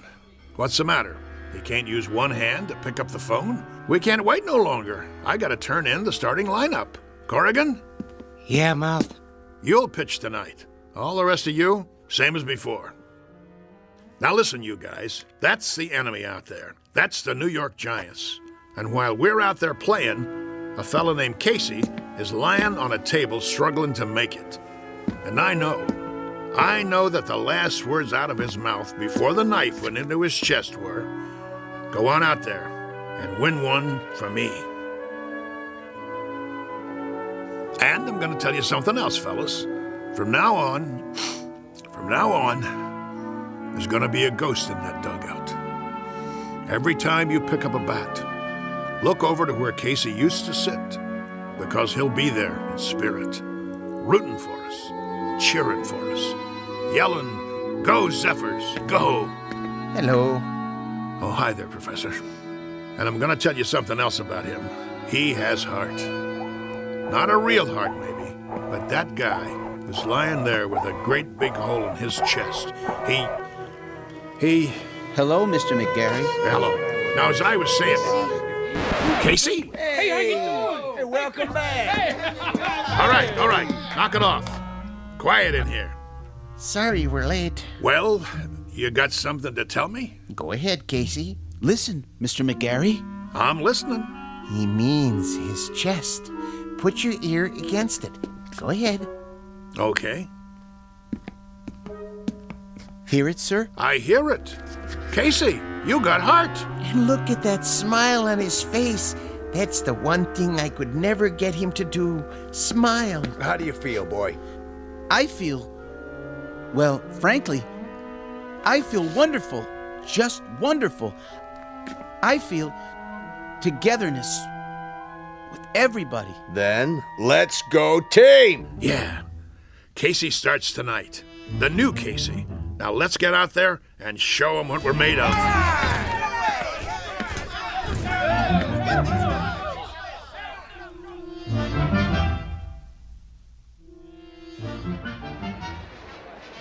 Here, get your red hot. Ladies and gentlemen, boys and girls, this is what we've all been waiting for, the big one. Oh, there's joy in Hoboken tonight, let me tell you. I wouldn't miss this one for the world. One of the greatest comeback streaks in history. Casey takes the pitcher's mound. The umpire signals the start of the game. Casey winds up. He throws. And it's a high fly over the wall and out of the park. That's a home run for the Giants. What a way to start the game. Well, that'll be a big one on the scoreboard. What's he doing? Cool it, guys. Casey's just playing with him, making it more exciting. Know what I mean? If you say so, Mouth. Another run for the Giants. Now it's 3-0. What's wrong with the mighty Casey? That's what fans want to know.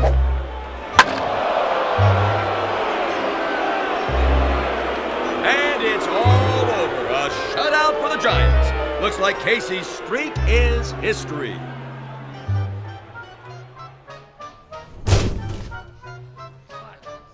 Well? 1 minute he's 3 Bob fellers rolled into one, and the next minute he's a tanker with nothing. You want to tell me what's going on?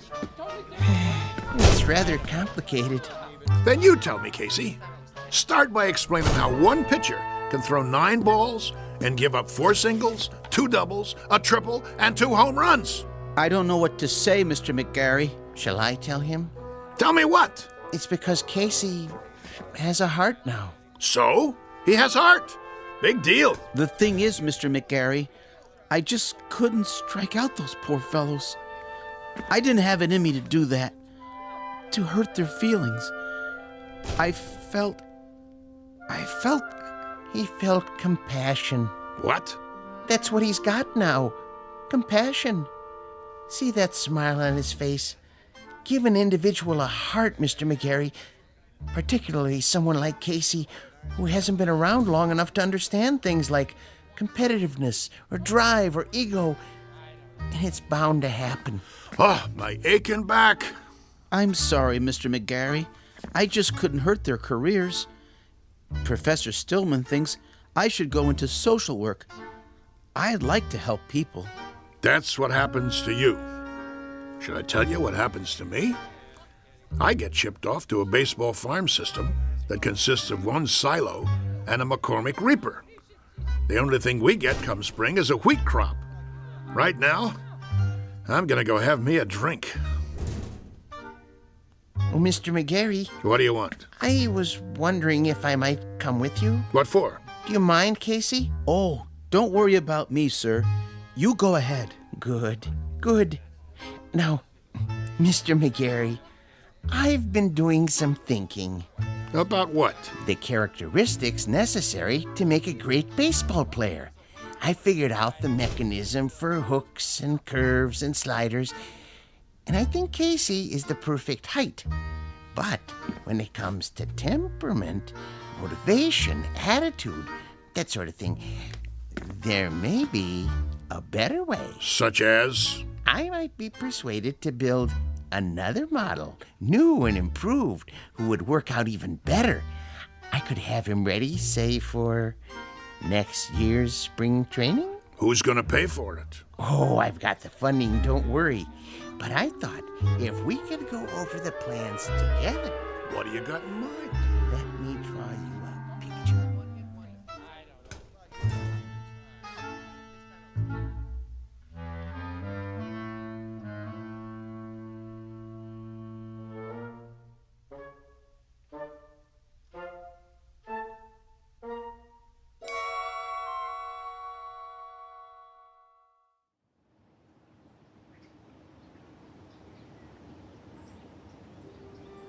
Jeez, that's a heck of a story. Yep.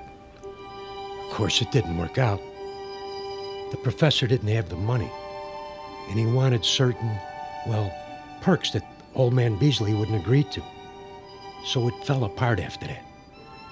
But for a few weeks there, a bright, shining time it was. We didn't just have heart, we had hope. How do you know so much, Mr. Corrigan? Because I used to play with him when there still was a team called the Zephyrs. No kidding. Come on, we better get back to work. You finish your lunch? Yeah. Then let's go. They're gonna flatten this place to the ground tomorrow. We gotta get it marked off. I guess so.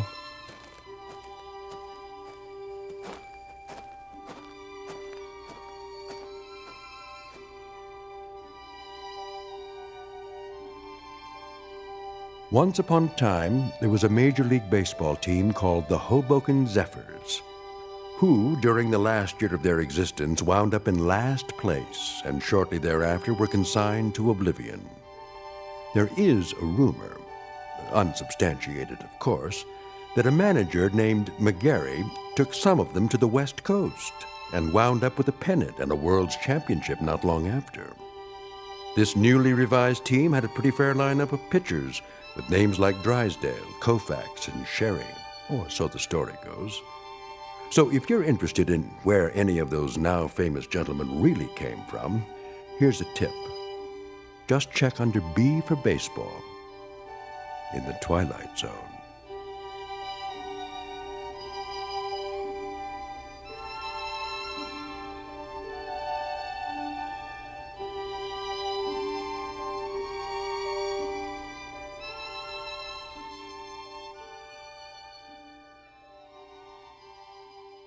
We'll return to the Twilight Zone in just a moment. You are about to enter another dimension. A dimension not only of sight and sound, but of mind. A journey into a wondrous land of imagination. Next stop, the Twilight Zone. Hi, this is Stacy Keach. I'd like to take a moment to tell you about our Twilight Zone website at twilightzoneradio.com. At twilightzoneradio.com, you'll find the latest information on these Twilight Zone radio dramas, including behind-the-scenes photographs, plus the newest product releases, trivia contests, ways to contact us, other Twilight Zone-related info and merchandise, plus links to other fascinating websites. So make your next stop twilightzoneradio.com. Visit twilightzoneradio.com to purchase these Twilight Zone radio dramas on cassette and CD, or call toll-free 1-866-989-ZONE. That's 1-866-989-9663.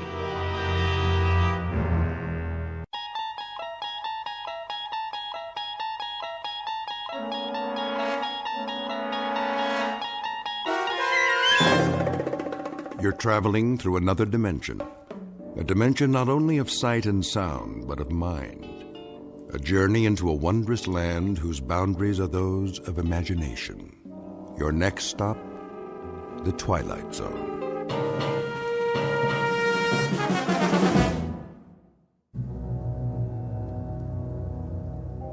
There are only 3 questions worth asking. 1, where did we come from?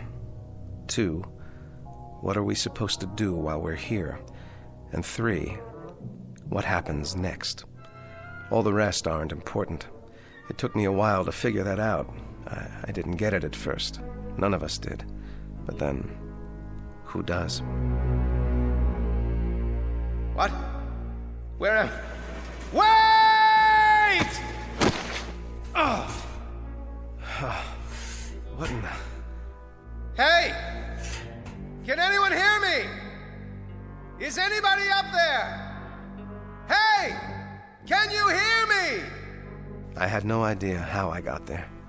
I must have blacked out on the way down, because all of a sudden I couldn't remember anything, not even my name. There wasn't much light at the bottom, just a steady, even gray, like fog with the sun behind it, only very far away. The wall was curved a little and made of some kind of smooth metal. At least, that's what it felt like. There was only one thing I could think of. If I was a prisoner, I had to get out. So I started exploring, feeling my way along. But I couldn't find a door, not even an edge to grab onto, nothing. I stopped to get my bearings, and then I heard it. Hooray! The fleet's in! Who are you? Oh, but it isn't the fleet, is it? It's the army. Then the army's in. Why are you dressed that way? What way? The makeup, the clothes. You look like a clown. You don't like my uniform? Oh, well, can't please all the people all the time. Nice uniform you have there. Hooray for the army! Tararabum-dee-ay! At-10 hut! At your service. What are your orders, Colonel? General? Whatever you are? I'm a major. Oh, yes, I see that now from your collar. But don't fret about it. You can always advance, even in a peacetime army. Today a major, tomorrow a brigadier. I wouldn't mind having you on the general staff. From major to brigadier, not bad. There's light colonel and colonel in between. You're generous, old sport. You're certainly Problem? No problem. It's just that, Just that what? A couple of small items seem to have eluded me for the moment. Such as? Such as who I am. Why, you're a major. According to your uniform, that's what you are. And that is what you said. Or are you impersonating an officer? That's a very serious charge, you know, impersonating an officer. No, I am a major. Here's the insignia, so I know that much. But that's all I know. I must have been wounded or something. You seem to be intact. Then why can't I remember my name? I have no idea who I am. I don't remember my outfit or the action. Action? Which action was that? The engagement, the battle, wherever it was, I got hit. Who says that happened to you? I must have been wounded. Or at least I took a bump to the head. Did you hear cannon fire? Troops marching? Nothing like that, dear boy. It's been quiet as a tomb in here, which is restful after a fashion. Though it does get boring. Well, something happened to me. I've got to figure this out. Wait a minute. What about you? That's a clue. Is there a circus in the area? A circus? What's with you? Look at yourself. The costume, the clown hat. Oh, I see. There must be a circus because I'm a clown, and clowns go with circuses. Everyone knows that. I guess it figures, doesn't it? Or it should figure. A clown, a circus, an officer, a war. That's logical. Except that it doesn't figure. Not at all. Why not? Because, dear boy, there isn't any circus and there isn't any war. Then what are we doing here? Don't rack your brain. Accept it. The truth is, you're just like the rest of us. You wake up and here you are. No reason, no explanation. You just wake up and here you are. Did you say the rest of us? See for yourself. See what? Come with me. I should have introduced you right off. Meet my friends, such as they are. This one we call the bagpipe player, for obvious reasons.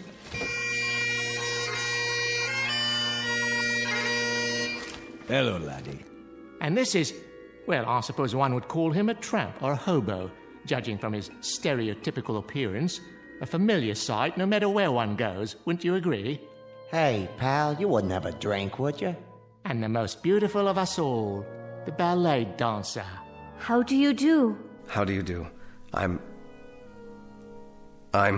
Don't worry about names. They don't remember theirs either. Gentlemen and lady, I'd like to introduce the Major. Hello.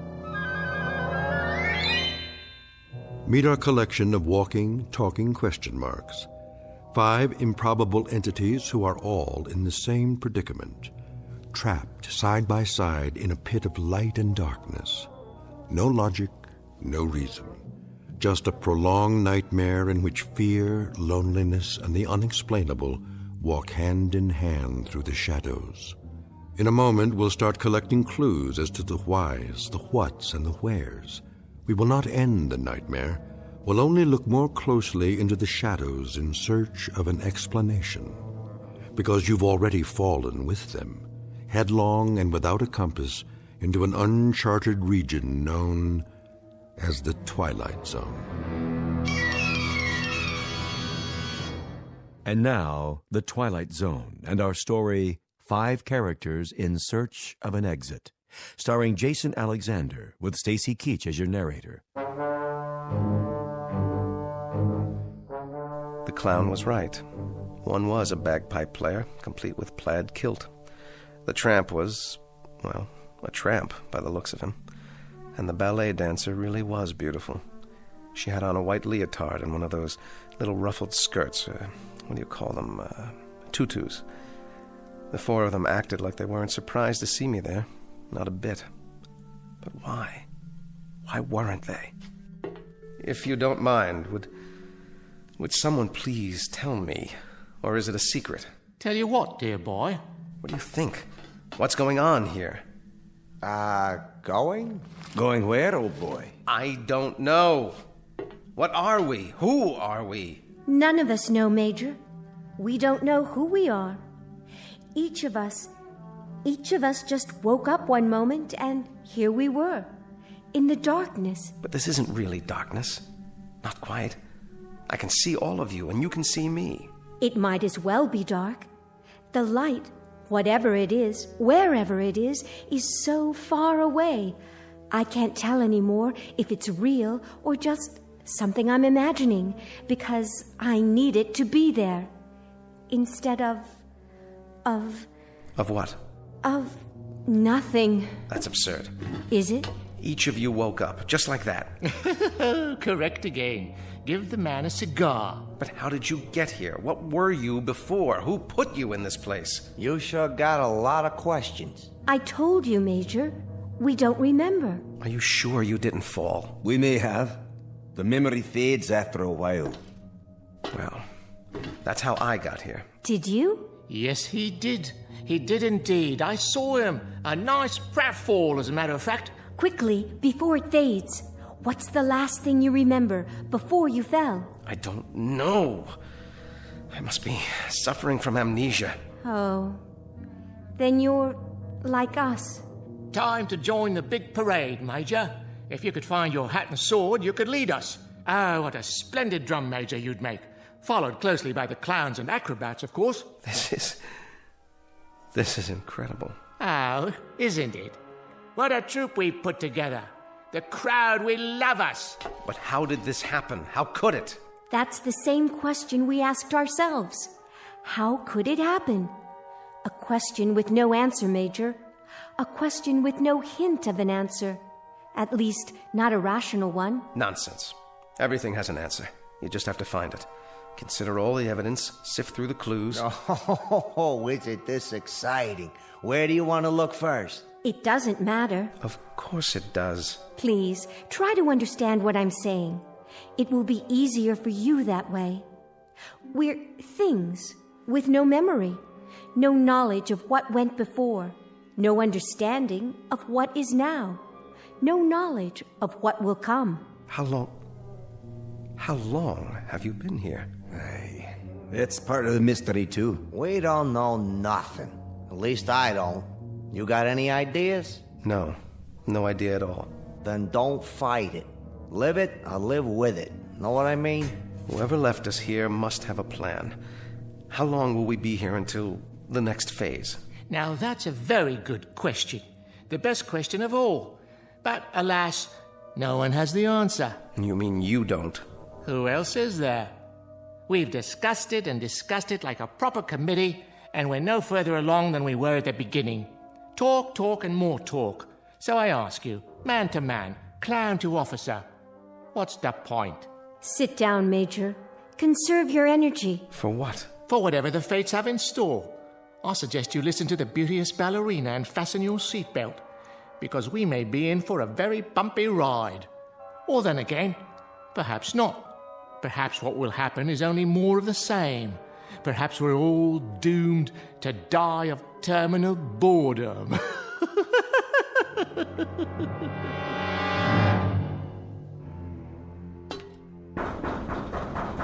Look at him. Active fellow. Very active fellow. Very much army, in other words. A man who has to do something, anything. A compulsive type. A regular worker ant. Oh, you're a big-time psychologist now, huh? By no means. I'm only a clown, which is neither here, there, nor anywhere. I could as easily be a financier, a certified public accountant, or a left-handed pitcher who throws only curves. What difference does it make? We're here because we're here because we're here. And what are you? You're an idiot. An energetic idiot, but an idiot nonetheless. You know you're wasting your time, don't you? I know I want out of here. I'm not satisfied sitting around and heaving deep sighs. I just want out. You have no monopoly on that, Major. We all want out of here. I second that emotion. Aye, but you're wasting your time. We've all gone around and around like bloodhounds with our noses to the wall. We can even give you the dimensions of the room. 39 feet. Starting where? It doesn't matter, does it? When you measure a circle, you may start anywhere. Am I right or am I right? What's the height? We figure about 40 feet to the top. What's up there? Oh, the sky, artificial light, maybe a fluorescent lamp, an illuminated microscope, you name it. One guess is as good as another. You have made guesses, then? Oh, all kinds. We could be on some other planet, or on a spaceship, or... Go ahead. Or we're all insane, and this is just a mirage, an illusion. Oh, we're dead. Dead to the world. Well, if we are, it certainly isn't heaven. How do you know? It ain't so bad. I've been in lots worse places than this. Limbo, then? Quite possibly. All together now. Limbo, limbo, limbo like me. Limbo, limbo, limbo like me. Or we really don't exist. We're figures in somebody's dream. Cogito ergo sum. I exist, therefore I am. Or each of us is having a dream, and everyone is a figment of someone else's imagination. Lots of possibilities. Makes your head want to blow up, don't it? That's one thing we have an abundance of. Possibilities. An infinite number of possibilities. What about getting out of here? Anyone examine that as a possibility?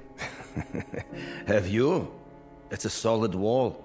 No crevices, no outjuttings of any kind. Nothing to hold on to or scrabble over or get your fingers around. Time to face the music, Major. We're trapped down here. There's absolutely, positively no way out. A nightmare, then. That's all it is. A nightmare. It is indeed. But whose? Yours? Mine? The Scotsman? The ballet dancer? Just whose nightmare is it? Can you tell me that? It doesn't add up. Someone knows we're here. Of course. We do. I mean someone else. Why do you say that? They have to. You've all been here a while, possibly quite a long while.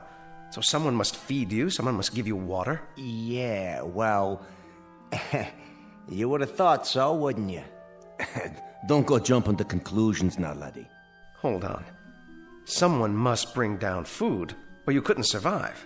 There's been no food, no water. That's impossible. Oh, is it really? In that case, we'll starve to death, or die of thirst, or... That's the oddest thing of all. What is? Don't you understand yet? No, I don't understand. Why don't you tell me? Do you feel hunger, Major? Or thirst? Or heat? Or cold? Or fatigue?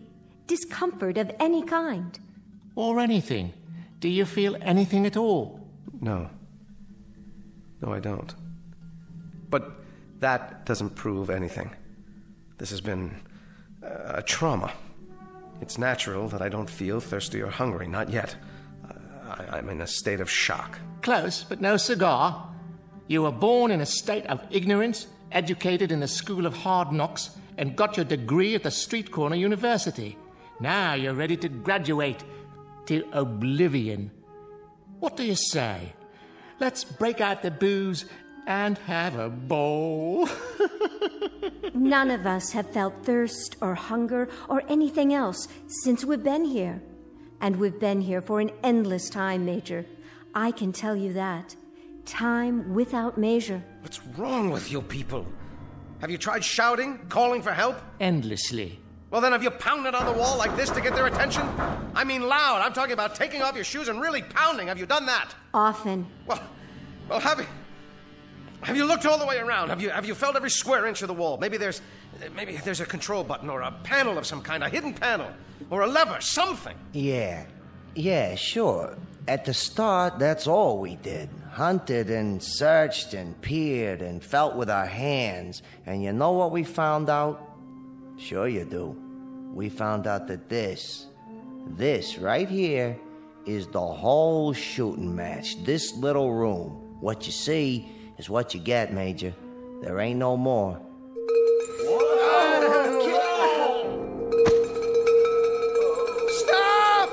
Stop up there! Well, are you going to tell me? Tell you what, Major? What was that noise? It happens from time to time. A giant bell or something. That's what it sounds like. Yes, but what is it? Another question, eh, boy? One more question without an answer. Oh, then this is a madhouse. That's what it is, a madhouse.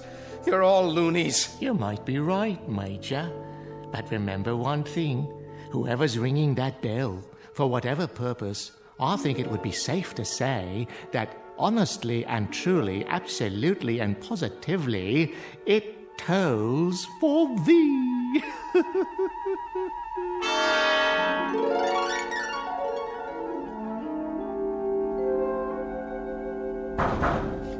Hey! Hey up there! It's no use. Let us out! Let out of here! What do you want from us? Please, just let us out!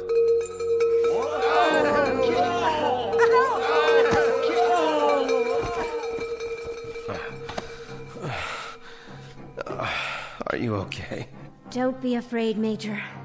Take my hand. Where? Here. Please don't be afraid. In the beginning, it's hard. But after a while... There must be a way. Something we can do. There has to be. This sort of thing just doesn't happen. A few more like that, and it'll wreck my bagpipe. You there, girl. What is it? Why don't you dance for us? Leave her alone. It'll make the time pass. A capital idea. I'll play a tune. I've already danced for you. It doesn't do any good. Don't be modest. The Major's never seen you dance. How about it? The Major doesn't want to see her dance. Careful. You'll hurt her feelings. The Major's not interested in passing the time. All the Major wants to do is get out of here. And how do you propose to do that? All right. It's smooth. Absolutely smooth. Unbroken. And high. Too high. Not even a place for a foothold. Nothing. That means we have to go through the wall. With what? Did you ever think of that, huh? A hole through the wall? Or what about the floor? What about it? If the wall is solid, smash a hole in the floor and tunnel out. Easier said than done. At least give it a chance. We don't know how thick it is. The wall or the floor. Or even what they're made of. Then find out. Find out. Don't just sit there like lumps, like things, like mindless, soulless things. Playing your bagpipe, telling her to dance. What's wrong with you? If this is a madhouse, maybe that's where you deserve to be, in a madhouse. And what about you, body boy? I think you're mad, all of you. I think you're out of your ever-loving heads. I know you are, but what am I? Try a hole through the wall, right about here. That's the first thing to do. Try to force a way through it. Industrious, isn't he? How about it, huh? A hole through the wall. See if we can get out that way. That's very bright, terribly ingenious, highly imaginative, incredibly inventive. Except for one thing. With what? With our bare hands? With our fingernails? With this. Why, wherever's your sword been all this time? It must have come off my belt when I fell into this place. Here. Watch this. Now you've gone and broken it, dear boy. Nice sword, I must say. Was it Sheffield steel or only pot metal? No. I will not have this. I will not have it. Major, please, Major, listen to me. After a while, it becomes easier. I promise. I need to make a plan. I need to do something. Perhaps there have always been dungeons like this, and we've just never heard of them before. Maybe they're for the unloved. Maybe that's what we are. The unloved. Don't let me hear you talk that way. Come here. Get a hold of yourself. Think. Don't be afraid. We have names. We're people, and that means we belong somewhere. Do we? There are others who care about us. You can count on that. Somewhere, somehow, we've got a life of our own, each of us, and people who care and remember out there. And we'll find them again, together. Do you really think so? I'm sure of it. A tunnel. That's what we'll do. We'll dig a tunnel. The boy simply doesn't give up, does he?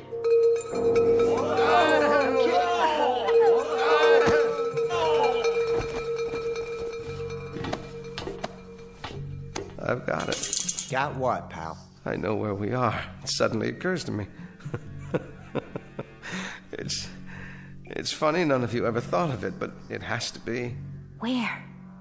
Where are we? Why, my dear young lady, how unobservant of you. When the whole thing fits together so perfectly, do you need me to draw you a picture? Please tell me. Ladies and gentlemen, it seems quite apparent, doesn't it? Absolutely unequivocal. We, all of us, are in hell. God help us. We are in hell.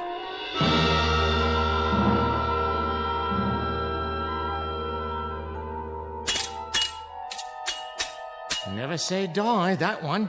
He'll come to accept it eventually, just as we did. Let him be.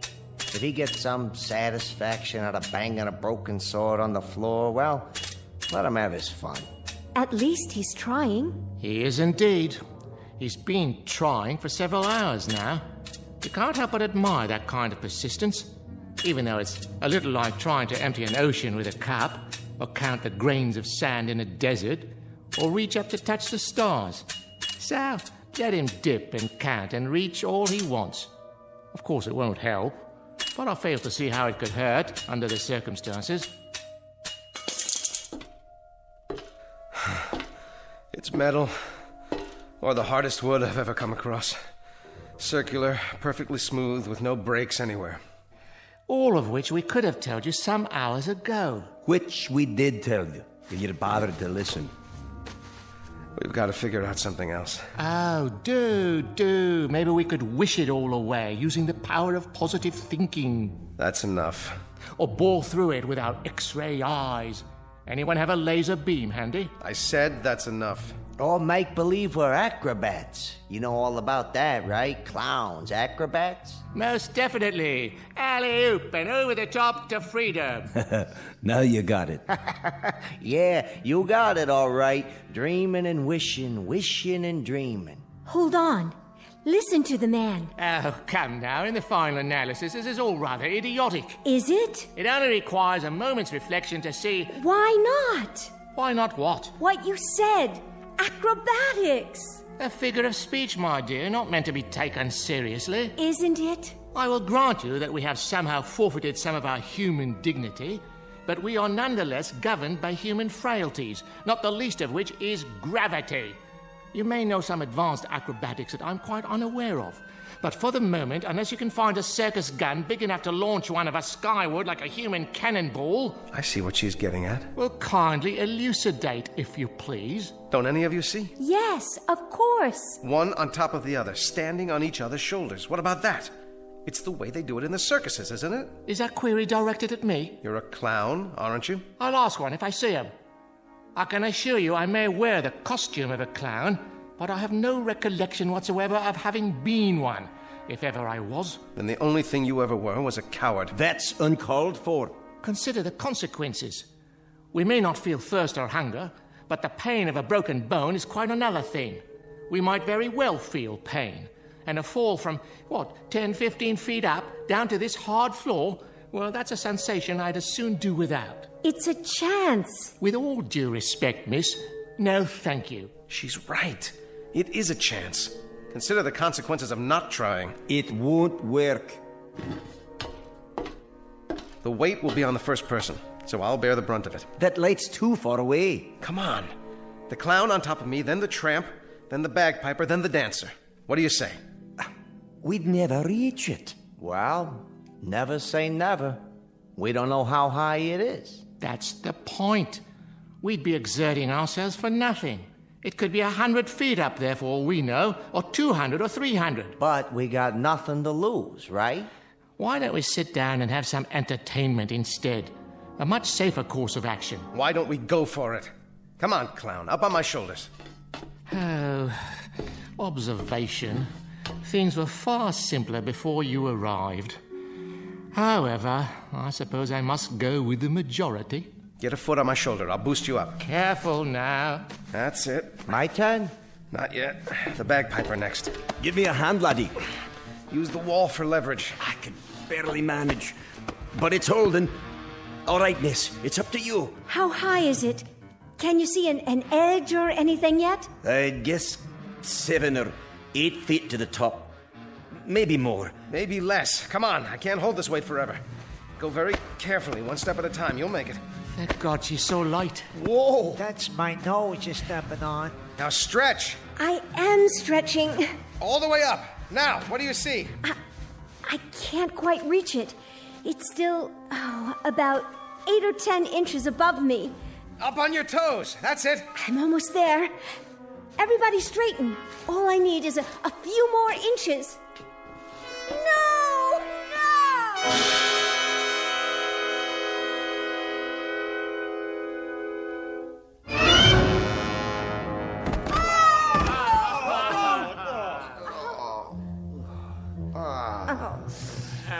We were so close. Yes, I think we were. We'll try again. Nonsense. We could have broken our necks. But we didn't. I, for one, am not trying it again. How much farther? How much more would it have taken? Only a few inches. I could almost feel it. What if... What if what? I respect persistence as much as the next man, but stupidity, that happens to be a waste of time. A useless expenditure of energy. If we were just a few inches shy, if that's all it took, I could straighten up more on the bottom. We could each straighten an inch, 2 inches. That would give her the height she needs. Let's go. One more time. My dear young warrior, would that you had not arrived. Things were so much more peaceful before. Why not? We got something else to do? Not that I can think of. Please, I was so close. And heaven help us all. Leave us give it the old college try. Come on. Steady now. Steady. Okay. Easy. Just a little more. Okay, watch the foot. There you go. This is as tall as I can stand. Quite an exercise for the lower spine, I must say. Now, young lady. Here she goes. Oh, there's a rim of some sort. Yes, I think I have it. Now pull yourself up. Hold on. Yes, by all means. I can't.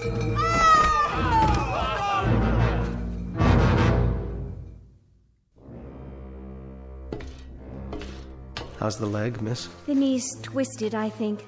But it'll be all right. You were almost there. You had your fingers over the ledge. A miss is as good as a mile. Not in this case. A miss by about 2 or 3 inches? That's hardly a mile.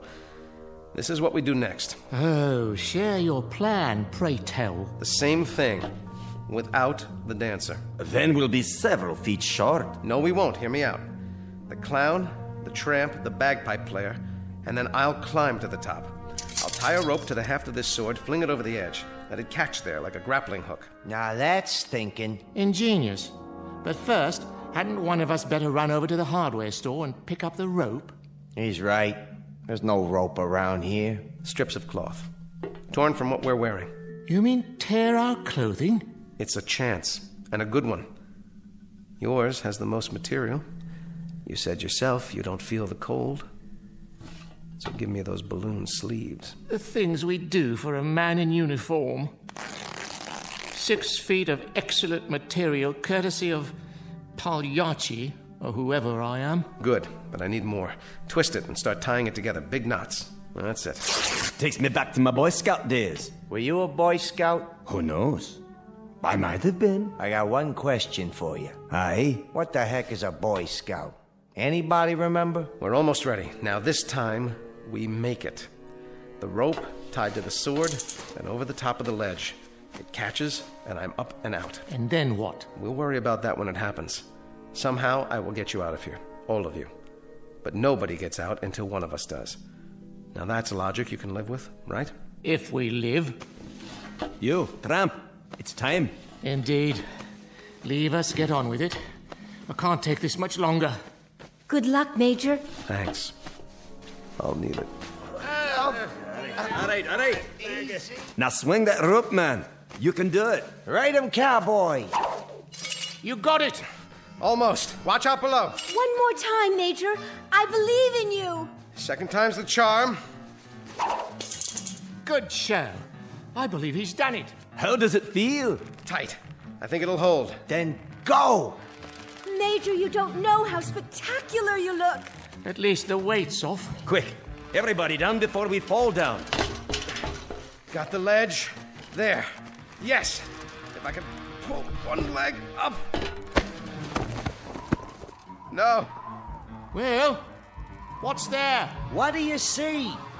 Major, you've got to tell us. Where are we? No. No.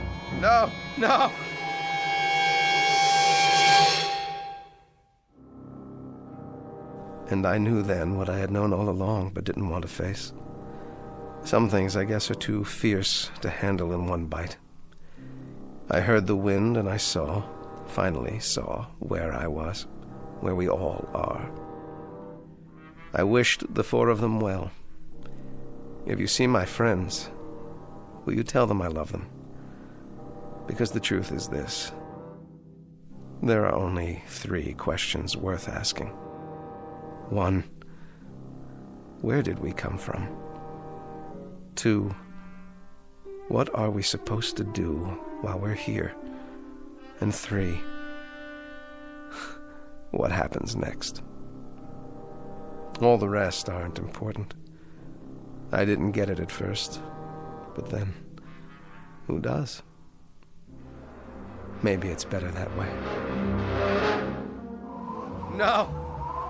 No!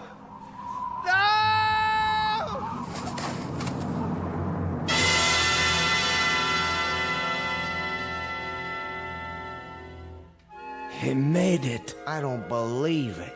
I do. A brave man, Very brave. but not a very bright one. I wonder if we'll see him again. He'll be back. I know he'll be back. And then what, dear lady? He'll come and get us. You think so? He may be back, but it won't be to get us. How can you say that? I'm beginning to get a feeling, and not a very nice one, I'm sorry to say. All the little details, they're starting to fit together. This place, our costumes, the bell. He may have been right at that. What do you mean? He may have been right all along. This may very well be a kind of hill. At least for us. One from which there really is no escape. No escape at all.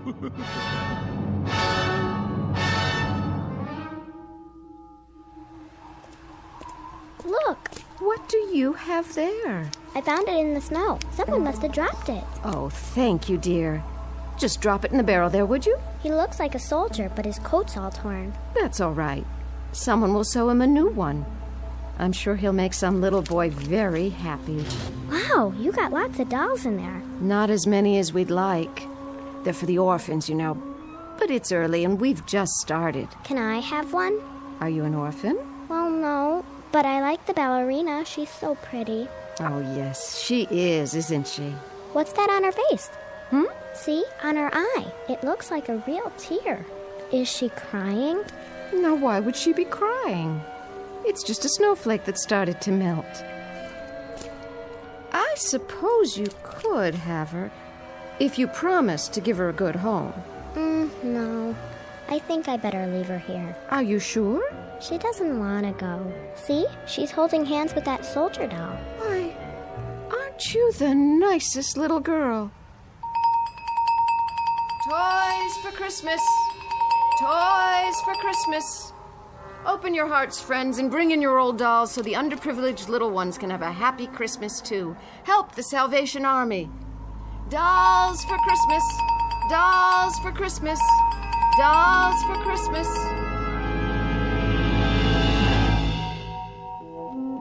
Just a barrel, a dark depository in which reside counterfeit, make-believe pieces of plaster and cloth and plastic wrought in the distorted image of human life. But this added hopeful note. Perhaps they are unloved only for the moment. In the arms of children, there can be nothing but love. A clown, a tramp, a bagpipe player, a ballet dancer, and a major. Our cast of players on a very odd stage known as the Twilight Zone.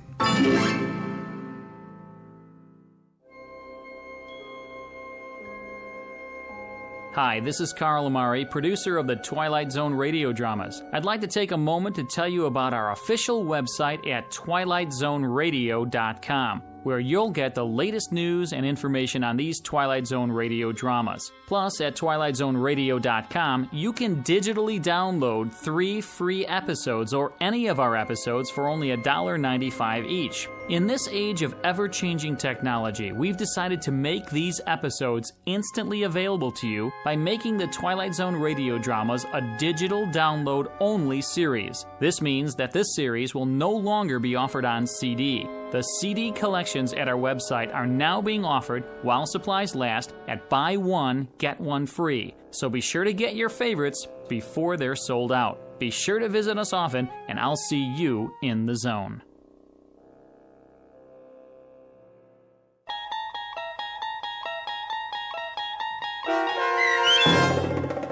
Five characters in search of an exit, starring Jason Alexander with Stacy Keach as your narrator, was adapted for radio by Dennis Etchison and written for The Twilight Zone by Rod Serling, based on a story by Marvin Peddle. Heard in the cast were Kathy Garver, David Darlow, Doug James, Christian Stolte, Frenette Lebo, and Amanda Amari.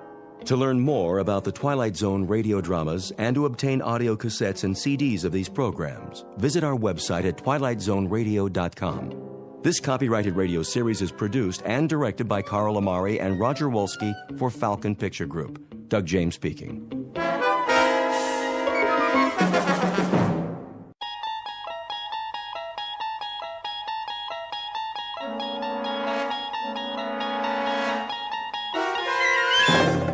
You unlock this door with the key of imagination. Beyond it is another dimension. A dimension of sound, a dimension of sight, a dimension of mind. You're moving into a land of both shadow and substance, of things and ideas. You've just crossed over into the Twilight Zone.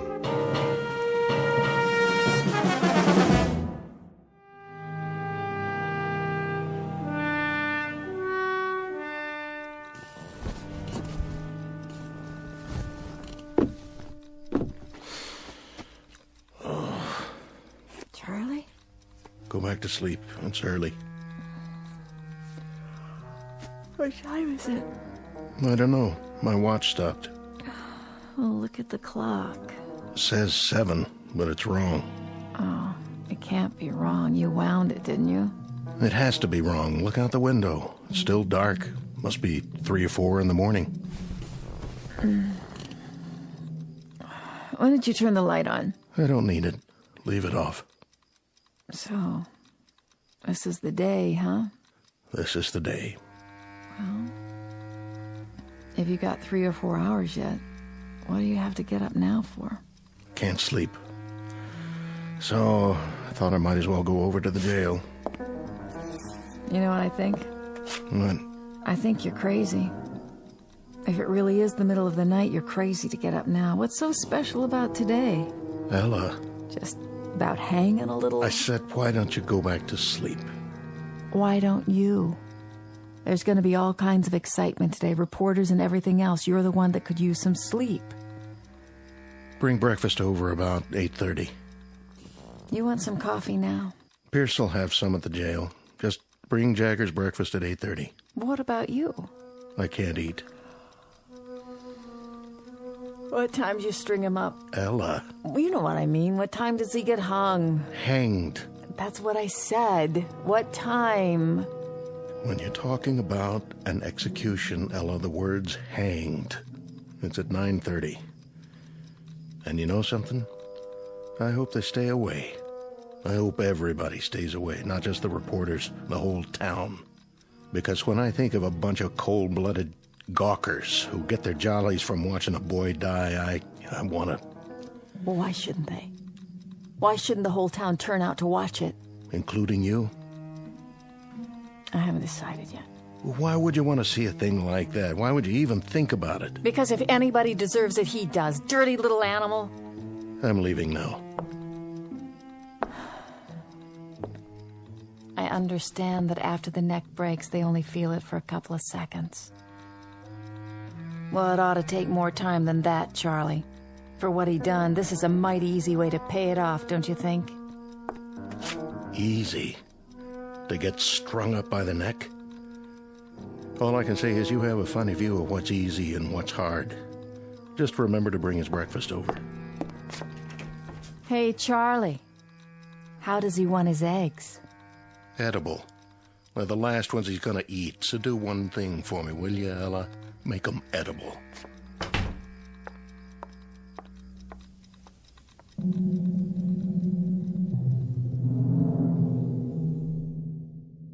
Sheriff Charlie Koch on the morning of an execution. For the record, and as a matter of absolute fact, it is a little after 7 a.m. Now, logic and natural laws dictate that at this hour there should indeed be daylight. It is a simple rule of physical science that the sun should rise at a certain moment and take away the darkness. But at this given moment, Sheriff Charlie Koch, his wife Ella, a condemned man named Jagger, and everyone else in this small, inconsequential town are about to find out that there are some causes and effects that have no precedent, except in the Twilight Zone. And now, back to our story from the Twilight Zone. I Am the Night, Color Me Black, starring John Ratzenberger with Stacy Keach as your narrator.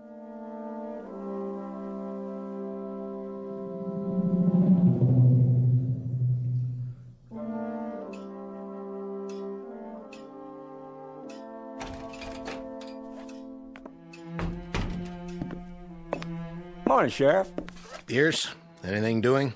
Nothing much. You sure? Yep. Take your feet off the desk. Sure thing, Sheriff. Glad you finally made it. This ain't the day to be oversleeping. You tell me all about sleeping, Pierce. You're the expert on that. Hey, don't get me wrong. I mean, I ain't complaining. You ain't complaining, but at 2 or 3 in the morning, you've had a 4-hour shift. And, buddy, that doesn't break anybody's back. 2 or 3 in the morning? What have you been drinking? It's 7:30. Then why is it pitch black outside? What are you talking about? Take a look.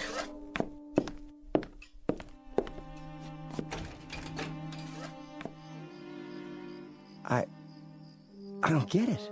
What don't you get, Deputy? That some men can't sleep and get up early?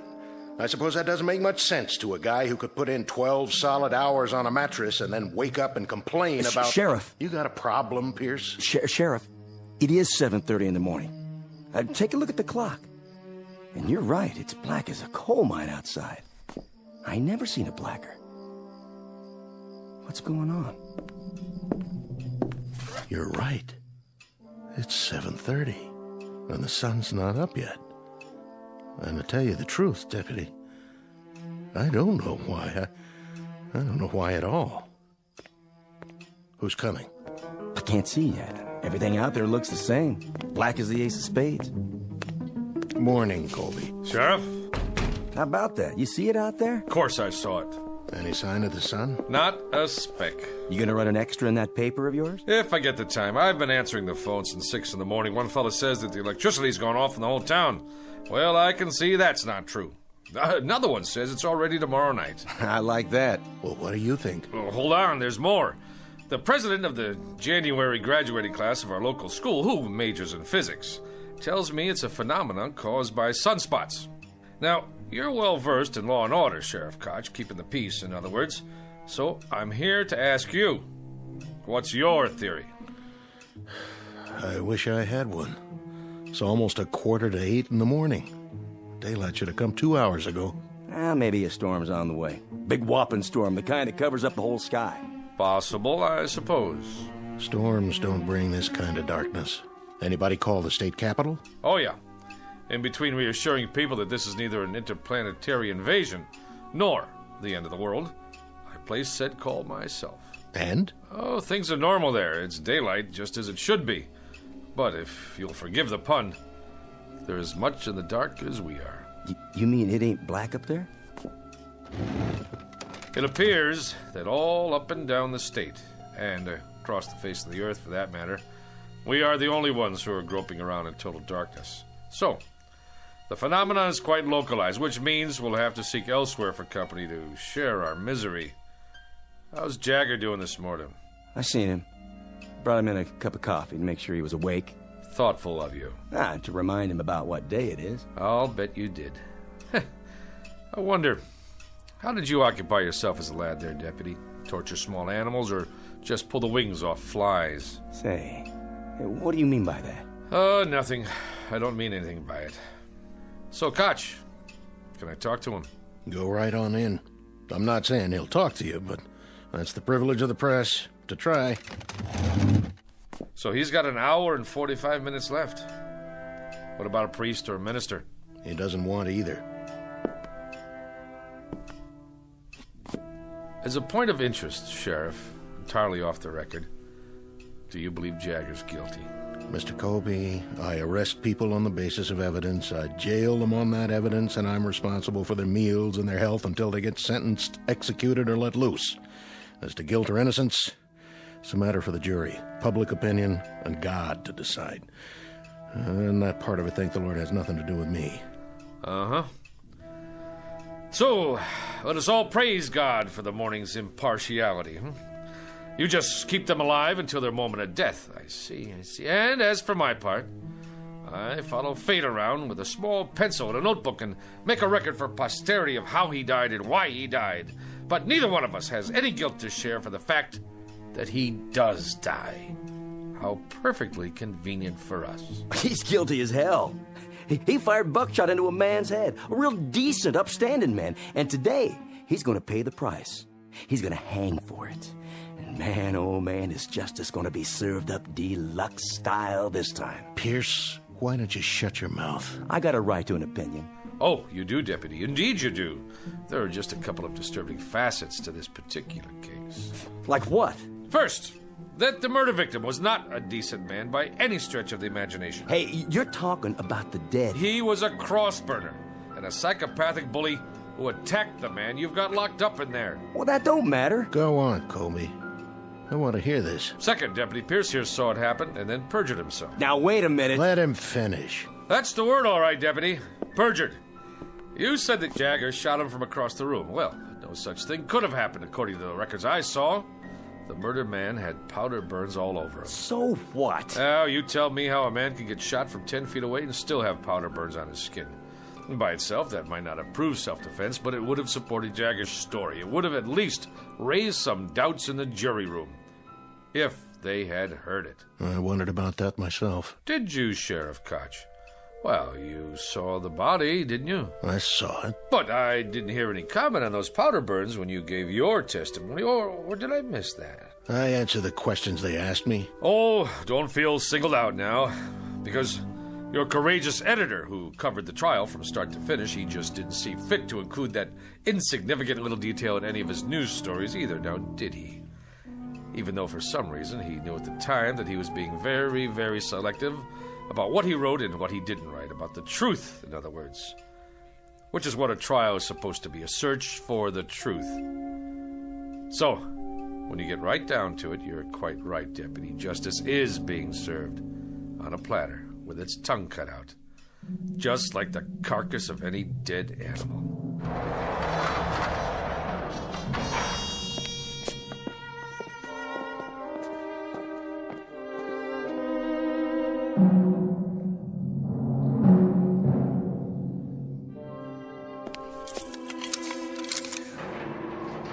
Call me when you're ready. I will. Smoke, Jagger? No, sir. You don't mind if I have one? Go ahead. I quit years ago, but I picked up a pack last night. I don't know why.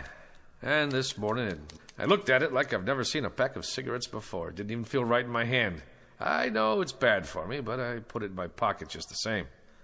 Now, why do you suppose that is? Can I ask you a question, Mr. Colby? Anything you like. I can't promise I'll have the answer, though. I was just wondering, what kind of day is it? Oh, you're not going to believe me, even if I tell you. Rainy, huh? No, it's not bad. A little chilly. The main thing is, it's still dark. How do you mean? It's still black as night outside. The sun never came up. Close to 8 in the morning, and not even a little bit of daylight. God, come on. Don't kid me. I'm not. Why would I? What reason would I have to lie to you? Well, this place doesn't have any windows, so I guess it could be Christmas Eve or the 4th of July, and I wouldn't know the difference. Jagger, do you have a religious affiliation? No. Anybody you want to see? Nobody. Anything you'd like to say? Anything at all? Nothing. No priest, no friends, no comment. What do you have? What do you think, Mr. Colby? Not much, that's what. I mean, I've got a little over an hour, and I've been thinking that I'd like to rip these bars apart and get out, same as you would. Or maybe, just save everybody the trouble and hang myself in here. But I haven't got the strength for one or the guts for the other, so I'm just sitting here and waiting. What else is there? That being the case, would you care to make a statement? You want a statement? Is that what you came here for? Look at it this way. I don't think anybody should leave the Earth without a comment. You, me, or anyone else. Oh, well, now that sounds like a reasonable request. Considering that you're not the one who's leaving. I'm serious. I'm giving you the chance to say anything you want. All right, then. I'm guilty, Mr. Colby. How's that? That should let you off the hook. And that's supposed to mean what? That's supposed to mean that you're on the side of the good guys. You know. There have to be good guys and bad guys. That's the nature of man. Well, I'm the bad guy, okay? Worse than that, I'm the troublemaker in town. The one with the causes and the banners. I'm the idiot. The fool. I tried to be his brother's keeper. You understand now, Mr. Colby? It doesn't matter whether I do or not. I want to hear what you think, on or off the record. Anything I say, you're going to write it down and put it in that little newspaper of yours, aren't you? Not if you don't want me to. How would I know if you did or you didn't? I don't have a tape recorder on me. See? My notebook's in my pocket, and so is my pencil. If I did put it in my paper, what good would that do me? As a matter of fact, it would do me some damage. Because I didn't speak out about the case. I kept silent. Not even an editorial. So I can't very well change my stripes now, can I? I said all I had to say in court. But nobody listened. Well, I'm listening. We're two men talking here. If you say it's private, that's how it stays. What difference can it possibly make to you now? I have to know. Can you understand that? I have to. You think I know? You were there. You got one of those cigarettes? Right here.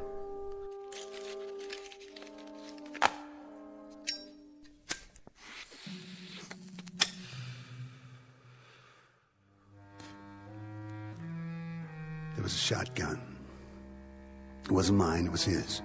Everybody knows that, but they convicted me on premeditated murder. Even though I'm the one who tried to take it away from him before he could go out and use it. So you fought with him? I either loaded the gun and put it in his hands, or I tried to get it away from him. Take your pick. All I remember is the gun going off, and that's what counts, isn't it? Not motives, not what's in your head. You know what road is paved with good intentions. Good, bad, it doesn't matter. I'd say there's a big difference. A huge one. Except that the man I killed, he was the White Knight. I wouldn't say that. Well, I would. The things he did, other people only thought about. What they wanted to see happen but didn't dare do. He was the cross burner, the bomb thrower. He did their dirty work for them, like whipping some poor, scared guy just for being black, when nobody else had the guts to pick up a stick or a rock to do it themselves. So the White Knight ended up with his brains spattered all over the place, and I was the cause of that, one way or the other. There's no way the people around here were gonna pin a medal on me. You don't think much of this town, do you? Do you? The man wasn't a saint, but he died. And what the jury said was that regardless of how it happened, we cannot dispense life or death because someone offends us. That's the distinction between men and animals. That's well said, Mr. Colby. You tell it to the man who fixes up the rope, okay? You tell it to the sheriff and his deputy out there. You tell that to the town while they stand around and watch my eyes bulge out and my tongue swell up and I choke and do my little dance for them. You tell them all about the difference between men and animals. But you better draw pictures. Because this kind of language they just don't get. Cut! You ready, Mr. Colby? I'm ready.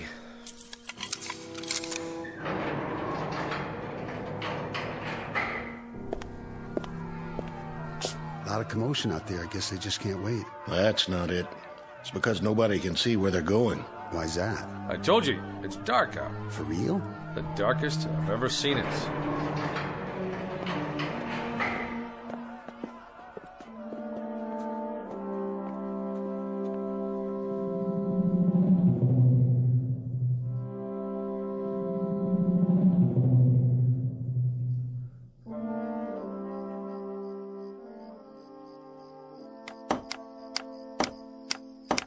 Get the crossbar on there real good. I got it, officer. And the rope. Make sure it's fixed right. Don't want it to break now, would we? No, sir. Could you point your flashlight up here one more time? You got it. How's that? Looks A-okay from here. You done real good, boys. Boss? What? Well, sir, you had us add cleats to the support, and then you wanted a bigger crossbar, and now you ordered a new rope, but just for today? Well, the old setup was just fine the way it was, as far as I could tell. So how come you went and spent all that extra money? Because this one's gonna go off without a hitch. Right, boys? Well, if it don't, it sure won't be your fault. Yeah, that's the truth. All right. I guess you can come on down. We gotta test it one time. Sure thing, boss. Now, when I say pull, you drop the sandbag. Yo. All right, then. Pull! That got her. That got her good, didn't it, boys? Yeah, boss, it sure did. Who's there? Easy, Pierce. Looks like everything's in working order. Yep. That'll take care of him. Sure it will. But I'm still worried about one thing.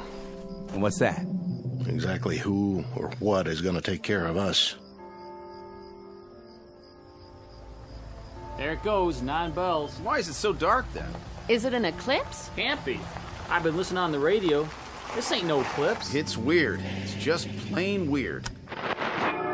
Word of the darkness that has suddenly and inexplicably engulfed this remote Midwestern town. Turn up that radio so we can hear. It is now 9 a.m. Eastern Standard Time, but latest reports indicate that the darkness blanketing the specific location is virtually total. So far, there is no sign whatever of any daylight on the horizon. A spokesman for the Meteorological Service says that the event is without precedent, according to records covering the past 150 years. Who's that? Turn on your headlights. Why, it's Sheriff Koch's wife. Morning, Ella. Is that you, June? It's me. What you got on the tray? Breakfast. Oh, aren't you the one? Fixing a nice hot meal for your man. Well, it's not for Charlie. Who's it for, then? For him. You don't mean... Afraid so. For Jagger. What did you go and waste good food for? He don't have no right. He don't even have time to eat it. It's the law. The law? That's what my husband says. Anyway, I can help carry out the letter of the law. I'm glad to. It's my duty. Ella? Over here, Charlie. Just bring it on inside. I'll be right there. Excuse me.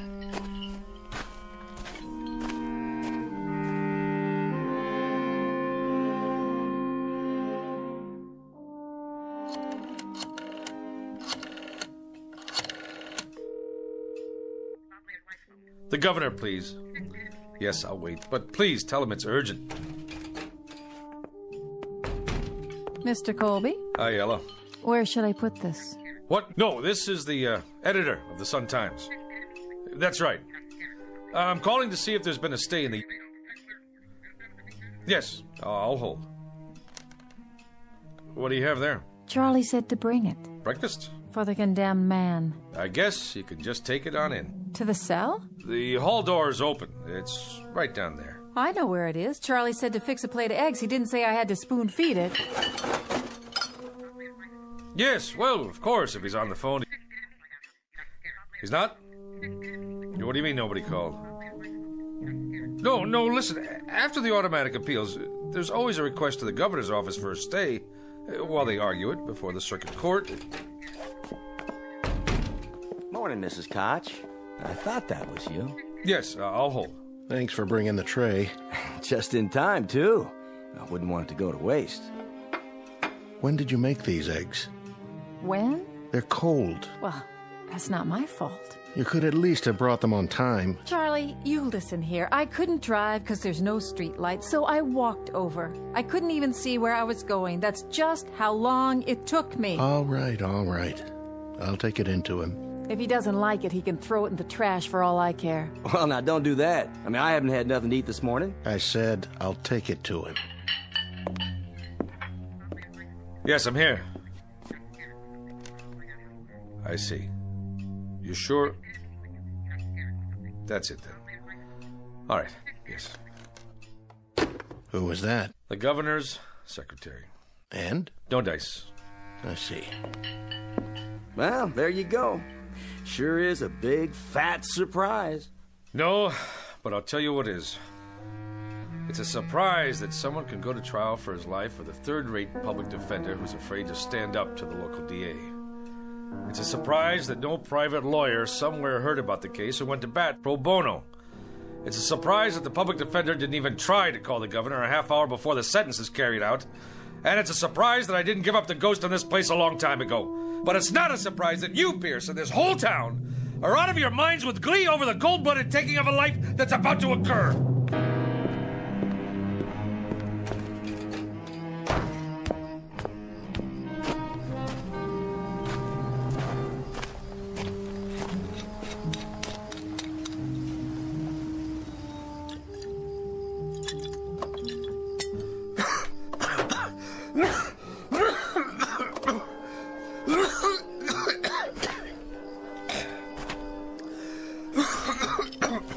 I think you dropped this. It's all right, Reverend Anderson. It's empty.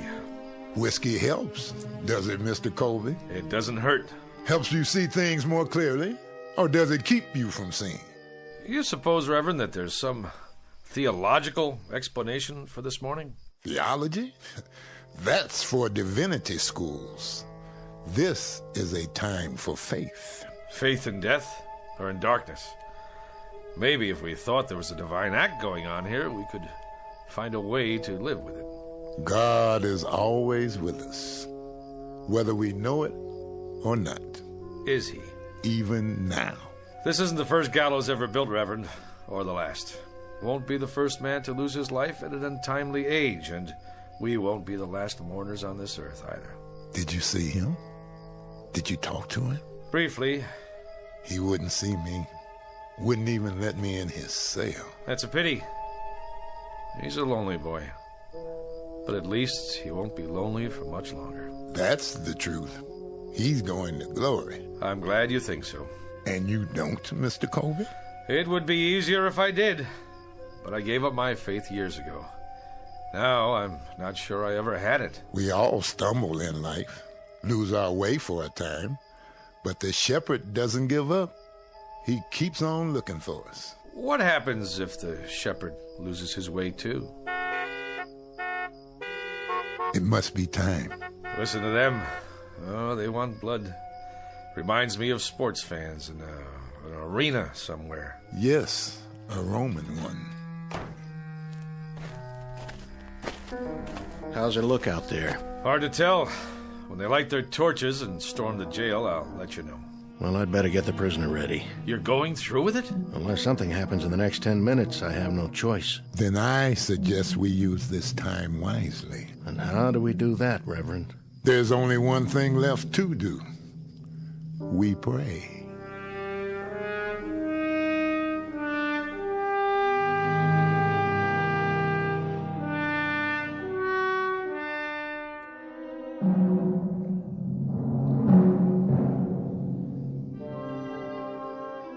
No time to pray now. It's 9:25.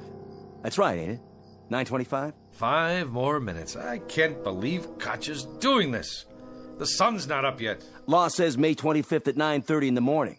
Well, that's what it is. May 25th, and it's pretty near 9:30 already. Quite apart from the fact, Mr. Pierce, that you're not the most sensitive of men, doesn't this morning suggest to you that there's something odd going on? That perhaps we'd better dispense with business as usual until we find out exactly what it is? You know something? I take an awful lot of crap from you. And just who are you, anyway? A little shot editor of a crummy little paper? That's right, a crummy little paper that crawls along on its hands and knees from one edition to another. The way I figure it, you got more creditors than you got readers. That'll do it, Pierce. That won't do it by a long shot. And maybe you feel like turning your cheek to this bum, but there ain't no rule book says I gotta. He says I perjured myself, says I lied. And he wasn't throwing no bouquets at you either. Maybe because I don't deserve any. You know, Colby, you're right. I saw the victim. He did have powder burns. And when a committee of townspeople came to me and said there'd be no autopsy, I just bent my head and shuffled my feet and nodded. We've all got little axes to grind, don't we? I'd like to be re-elected sheriff. And you, Colby, you'd like to keep that newspaper going. And Deputy Pierce over here, he likes to feel important. He likes to be popular. He likes to stay on the side of the majority. So here we are, gentlemen. All of us treading water in a sewer. I don't take it from him, and I don't take it from you neither. Watch who you put your hands on, Pierce. Oh, what? You better unravel it right now, or I'll spread you all over the yard. It's 9:27, Koch. Then we better go get the prisoner. At last, Mr. Pierce. A labor of love, huh? You coming, Pierce? Yeah, I'm coming. I wouldn't miss it for the world. I want to see Jagger's face when he gets a look at that gallows. You won't be able to see anything, and neither will anybody else as long as it stays dark out. And maybe that's just as well. Come on! Let's get this show on the road. Hurry it up, Sheriff. Can't wait all morning. There he is. Dirty little murderer. I want to see him choke.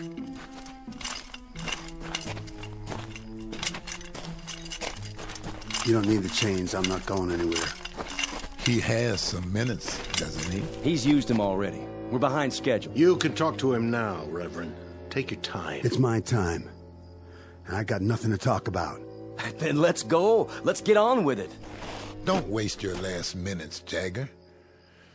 We're a different color, and I know we have different faiths, but you've stood up for me and mine. You've spoken for us. And God help you, you've killed for us. I think we owe you some peace, and I'd like to try to give you some. That rope over there give me peace. I don't need any words, Reverend. No quotations, nothing in the Bible or any other book. Get it over with. Yeah, let's go. Yeah. Patience, everybody! I'm gonna give you what y'all came here for. I'll dance at the end of the rope, and I'll choke, and I'll swing back and forth like a rag doll. Yeah, you'll see. You'll get your money's worth. I promise. This way. I told you, I'll do this myself.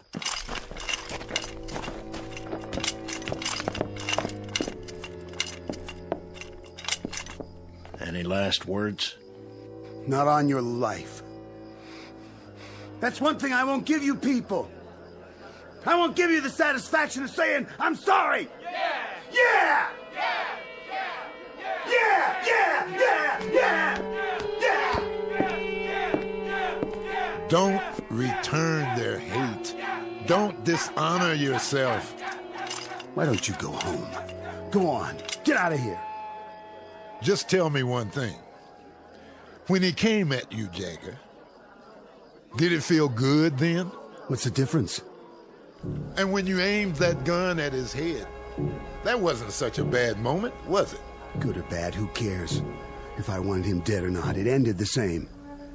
What was in my heart didn't matter, because it's what you do that counts, isn't it? Not what you wish for. So, when you killed him, Jagger, when you blew his head off, there were no regrets then, were there? If I told you I didn't mean it, would you let me go? The law's the law. It's what I did in this life. The same as for him, and I hated his kind. You enjoyed seeing him dead, didn't you? You know it. Now I know it too. I know it only too well. This man is guilty. We're all guilty. Guilty as sin. It's important to get with the majority, isn't it? That's the big thing. That's what really matters to you. We're all the majority. The minority died on the cross 2,000 years ago. You want a statement? I'll give you a statement. Tell everybody that. Tell them they're no better than me. Who wants to put the rope around my neck, huh? You, lady! You want to put it on, mister? Yea, though I walk through the valley of the shadow of death. And Who wants to pull the lever, huh? You, Reverend? But you know we're all murderers. I'll do it.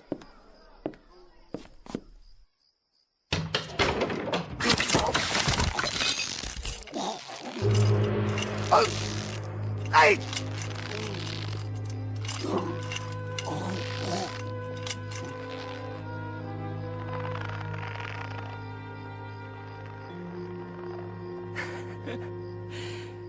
You seen the light, Reverend?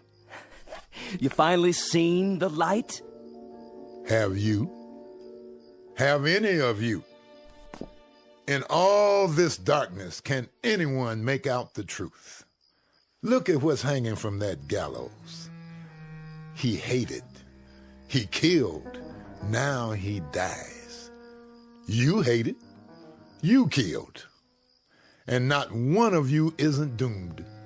Not one. Do you know why it's dark? Do you know why there's night all around us?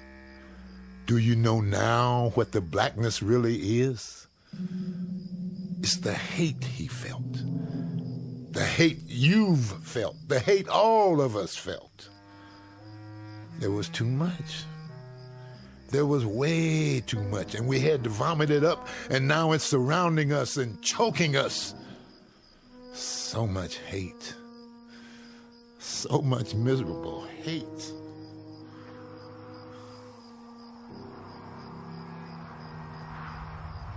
Oh, it's getting colder. Look what's happening. It's getting even darker. You can't hardly see anything now. Take me home, Charlie. I want to go home. I will, if I can find the way. That's crazy, isn't it? What he said. Isn't it crazy? You know what's going to happen, don't you? I mean, you know what's going to happen next.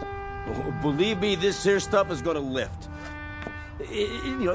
It'll just all of a sudden just plain lift. Because it's just a fog is all it is. Nothing more than a fog. And it'll lift. And there'll be the old sun, high up and bright. Wait and see. There'll be the old sun shining to beat the band. I don't know. I don't know if there'll ever be daylight again. Only God knows. And I'm not even sure about that. Reports now coming in of similar occurrences here in the United States and abroad. At 9 o'clock this morning, a dark cloud suddenly appeared over several widely separated U.S. cities. The government of Israel has verified the fact that a rectangular area over the West Bank appears to have gone dark.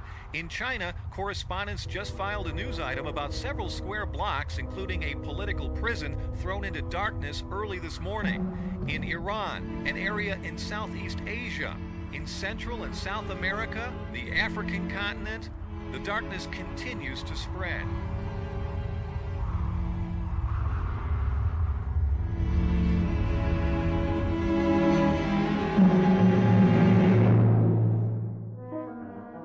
Witness the effects of a sickness known as hate.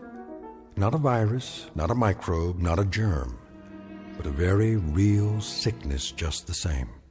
Universal and not easily contained. The diagnosis? Highly contagious and unfortunately quite deadly in its effects. Consider yourself forewarned. Don't look for this one in the realm of science fiction, but rather right in front of you, in the mirror. As a matter of survival, you'd be well advised to eradicate it now, right now, before the light goes out, somewhere in the vicinity of your town. A prescription prepared for all within listening range of the Twilight Zone.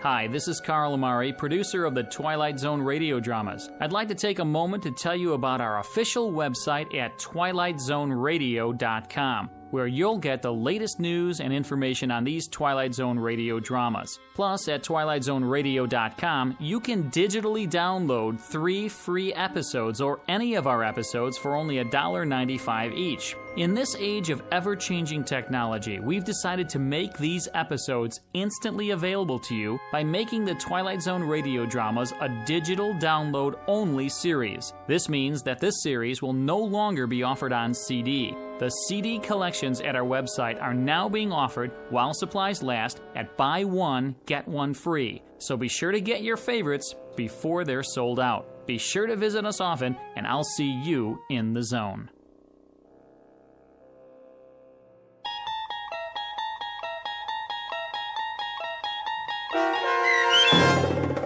I Am the Night, Color Me Black, starring John Ratzenberger with Stacy Keach as your narrator, was adapted for radio by Dennis Etchison and based on a script by Rod Serling.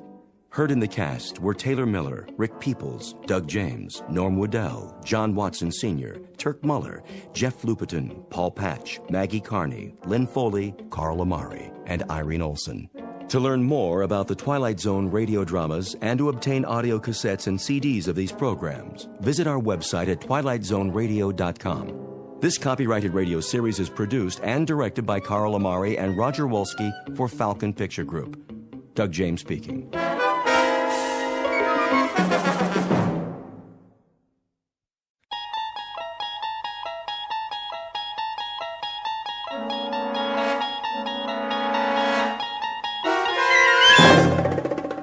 You're traveling through another dimension, a dimension not only of sight and sound, but of mind, a journey into a wondrous land whose boundaries are that of imagination. Your next stop, the Twilight Zone.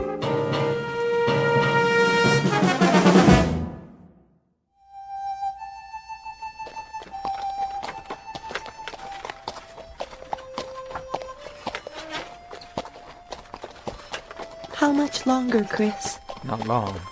We'll stop soon as we find a place. Where? Look around. We saw the last shade 2 days ago. That's a buzzard up there circling the wagons, and it's been following us since dawn. It's waiting for the next one to die.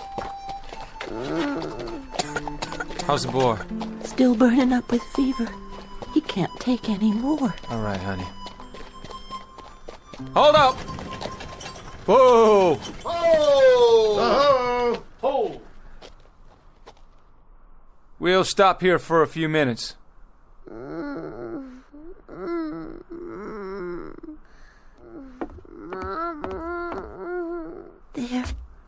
There.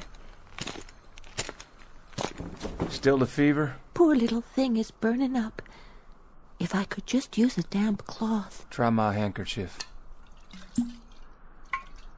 Can we spare it? If he needs it, we can. Here, put this on your forehead. It'll make you feel better. How's that, son? This is the 11th day, Christian. 11 days of fever. He can't go on much longer. Hey, you said that on the 3rd day, and then on the 4th. He'll take more, just as we all will. This is Arizona country. We've got 400 more miles, and we've already traveled almost 2,000. We'll do what we have to do. All of us. How's the boy, Mrs. Horn? About the same. Thank you, Charlie. Figure that Apache country is just due south. That's what you said we were looking out for, ain't it? That's what we've been looking out for. We travel due west, close together and button up tight at night. No fires if we can help it. Bad Indians down there, Chris. That's what we heard. And they travel in big parties, don't they? And we got 5 rifles. 5 rifles, Chris, and a sick child, and 4 wagons, and 7 dead, tired men and women. We was dead tired a week ago, and a month ago, and a month before that. And there were war parties back in Kansas, and we near froze to death in Colorado. And we was out of our minds with thirst last month. And we've kept on going.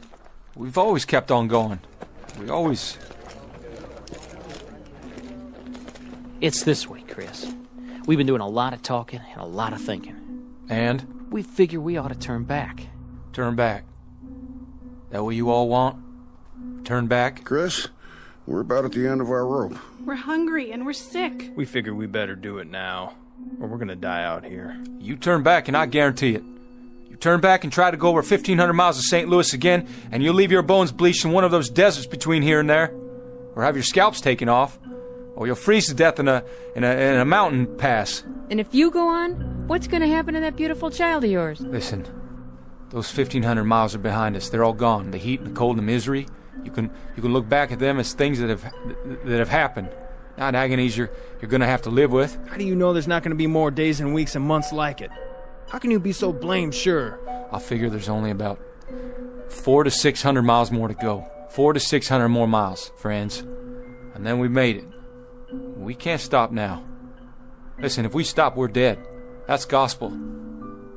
We're dead. Could be we're dead anyway. Okay, just give me one more week. 1 week. I'll get us through. I promise you. I'll get us through. What about water? We're almost out of water. I'll get water. I'll find some. How, Chris? With a divining rod? I don't know how, but I will. I swear.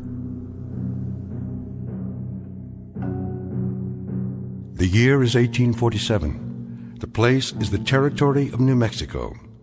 The people are a tiny handful of men and women with a dream. 11 months ago, they started out from Ohio and headed west.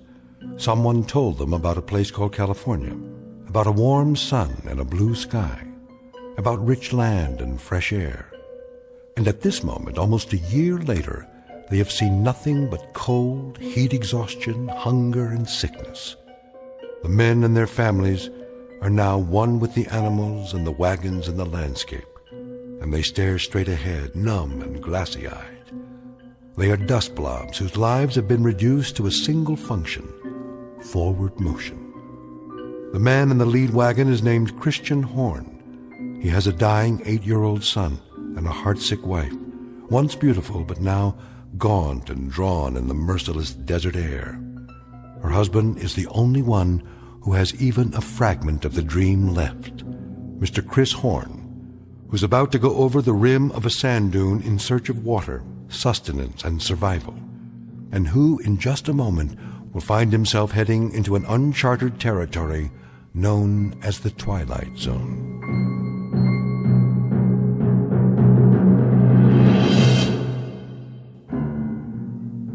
And now, back to our story from the Twilight Zone, 100 Yards Over the Rim, starring Jim Caviezel, with Stacy Keach as your narrator.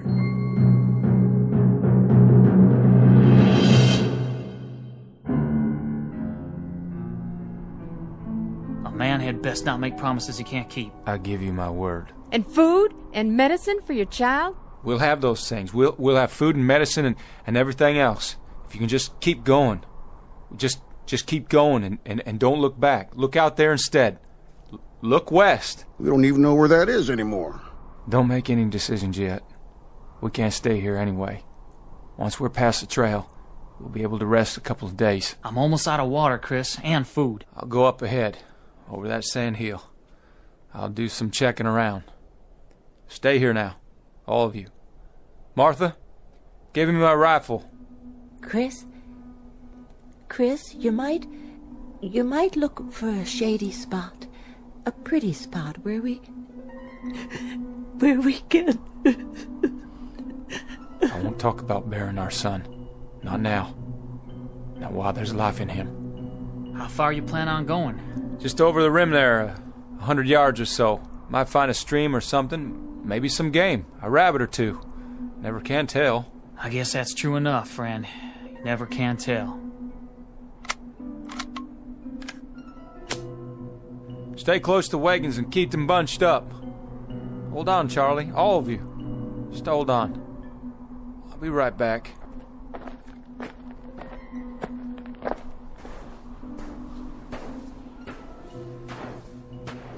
What in God's name?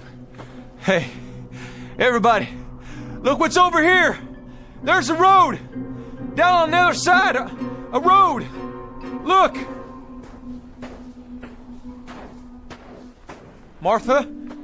Charlie? Hey! Hey! Where's the wagons? Where'd everybody go? Must have got turned around there. Go on. Go up again and see. Yeah. See which way I'm looking.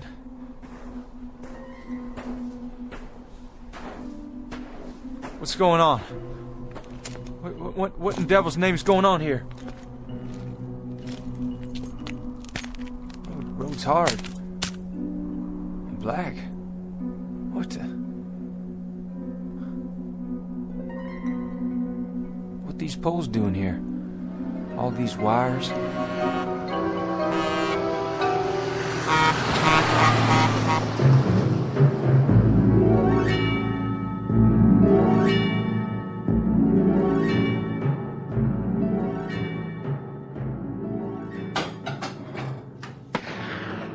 Joe? Yeah? What was that? Backfire. What? Truck backfired. Oh, you sure? I thought I heard a gun go off. Not likely. Might be one of those local boys shooting your sign. Well, if it was, I'll get the sheriff out here, but that didn't sound like any 22 to me. Look, Joe. Who's that? Some guy with a rifle. Go in the other room. But, Joe... I said get in back. I'll take care of it.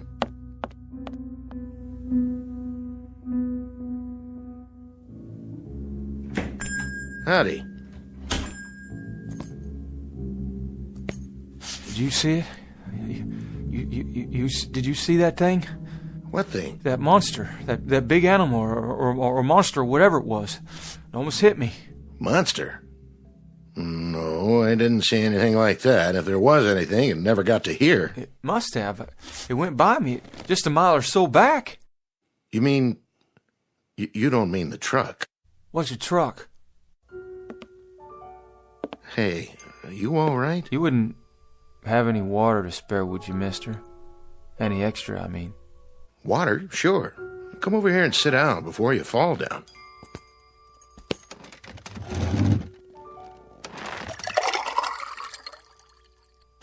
Here you go. Is all this for me? Sure. On the house. Well, thank you kindly.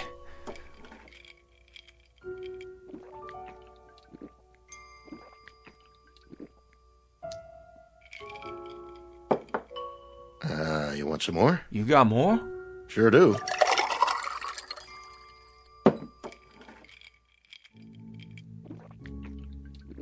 Whoa, now.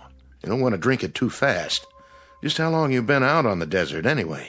How long? Well, almost a year. Well, at least almost a year of traveling. Started from Ohio. I had 6 wagons to start with. One of them was burned by Indians, and one turned back. Indians? Wagons? What are you talking about? Say, mister, what happened to your arm? You're bleeding. Oh, yeah, I am. Well, I guess I did it to myself when that thing come at me. I rolled out of the way. Thought it was a mirage, then the gun went off. Just a flesh wound, though. Not too deep. I'll have Mary Lou look at it. She's my wife. She used to be a nurse's aide. Mary Lou? Everything okay, Joe? The fella here, he shot himself in the arm. He did? By accident, he says. You want to take a look at it? Why, sure. I'll get some bandages out. Hand me a clean towel, will you, Joe? Sure thing. Got the first aid kit right here under the counter. I'll just set your gun over here. Oh, well, thank you kindly.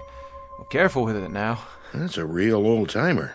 Antique piece, isn't it? No, bought it new before we started out, but she's been used a lot, I guess. We're running low on bullets.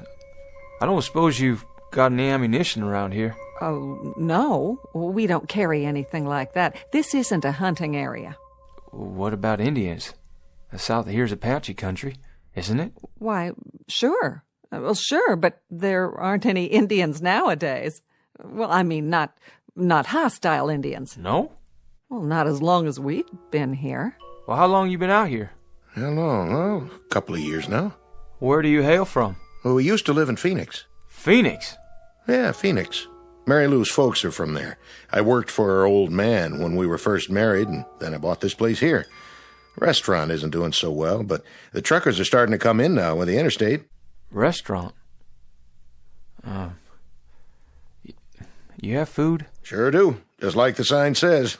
On the wall there, see it? Right over the register. Joe's Air Flight Cafe and Gas Station. You don't understand a thing I'm talking about, do you? You've never heard of Phoenix, or registers, or nurses' aides, or trucks, or gas. Hey, mister, where are you from, really?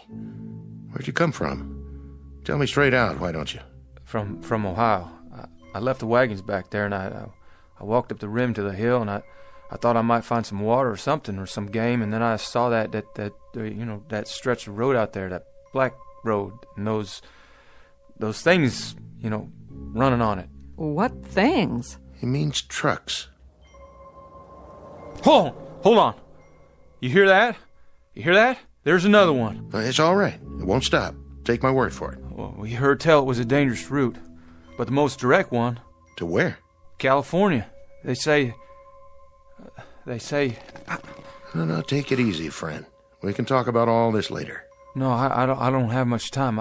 I promised him I'd be right back. There you go. Your arm's all cleaned up with a bandage on it. I even made you a sling, see?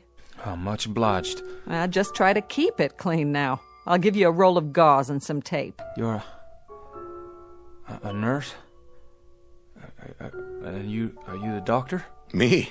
I just sling hash and pump gas.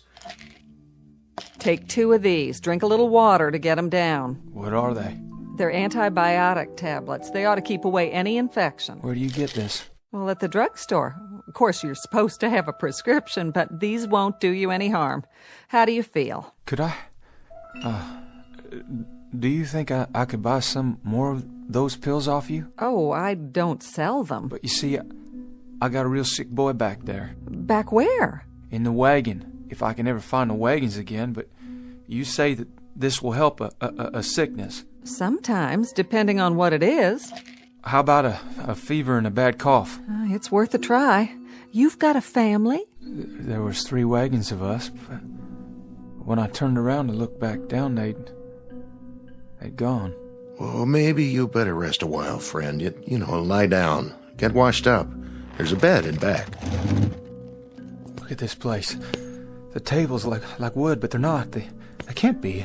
And the legs are all silver and bright. That's not silver. It's steel. It's chrome-plated. What's that thing in the corner? Jukebox. A what? Plays music. You put a coin in it and pick a tune. Here, I'll show you.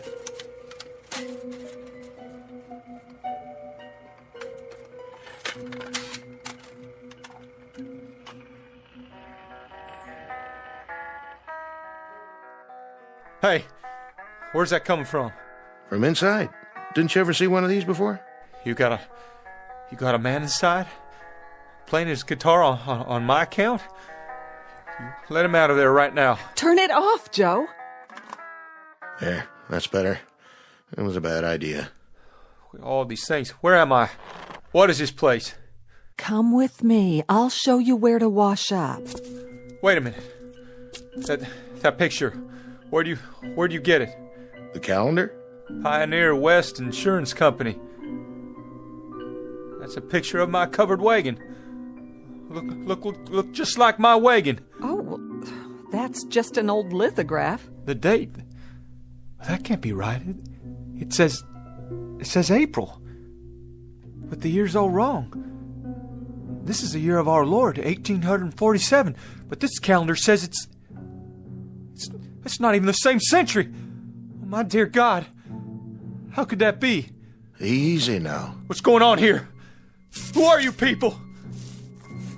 Where am I?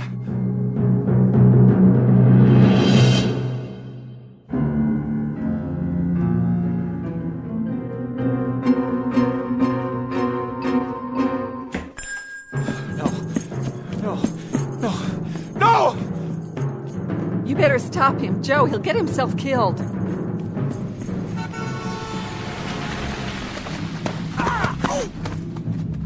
Come on now, fella. Come inside. Please. Somebody tell me where I am.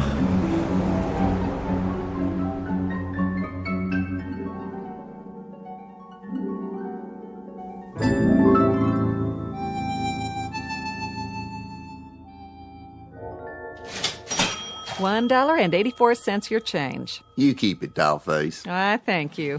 Say, pretty lady, if you don't mind my asking, what time you get off work here? Oh, not till late. But you better not let that man in the kitchen hear you say that. He's my husband. Oh, no offense, ma'am. None taken. You come back now. I'll do that.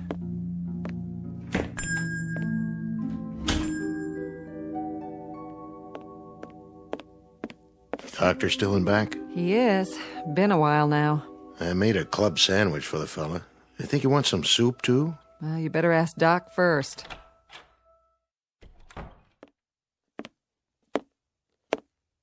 How's he doing back there? You have a fresh pot of coffee? Sure do. Shall I bring it to him? Not for your visitor. For me. I believe I'd like a nice, strong cup. Sit down, Doc. You look like you just seen a ghost. You look him over? I did indeed. And?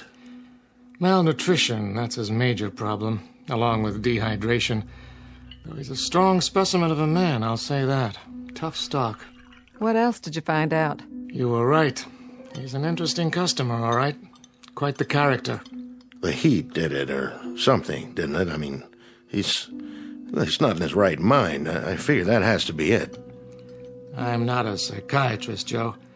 I'm an ancient GP, not much past the school of castor oil and sassafras tea. But, you know, I think old Freud himself would have something to gnaw on here. How do you mean? He happens to seem very rational. Extremely rational. He can trace his imaginary life a whole lot clearer than some of us can our own. His recall of details is amazing. Or it would be if they were true. Maybe they are true. I mean, maybe he read it in a book somewhere. There's lots of books about the pioneer days. I even know a lot about my people, how they came out here. And one other thing. A little parenthetical aside, let's call it. The fillings in his mouth. There are two. Well, let's just say no modern dentist drilled them. Yeah, his clothes, too. They didn't come out of an Army-Navy store. No, they didn't. They're the real goods, circa 19th century. And you saw that squirrel shooter of his, Joe? Sure, but it's an antique. An antique that isn't more than a year old? 150-something-year-old gun, Joe, but it was manufactured less than a year ago. You said that yourself this morning. What's it add up to? Look, Doc, if you're trying to tell me... I'm not trying to tell you anything, Joe.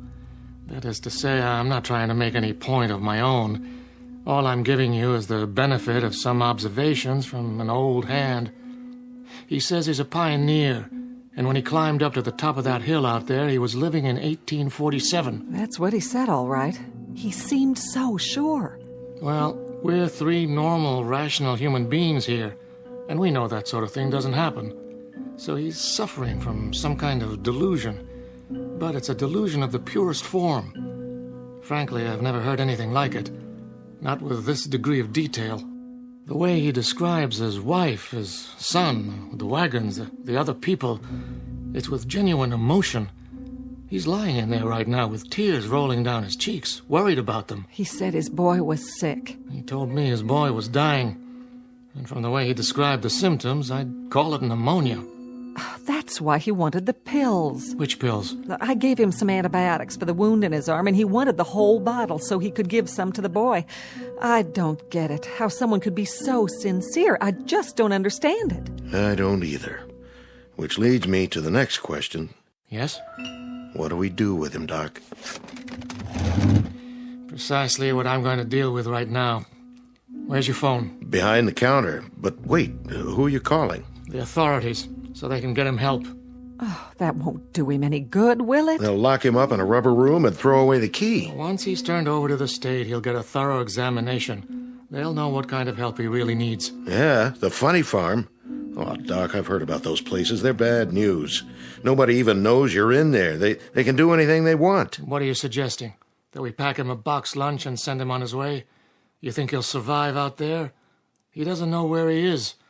And even if he figures that out, he'll die of heat exposure before the day's over.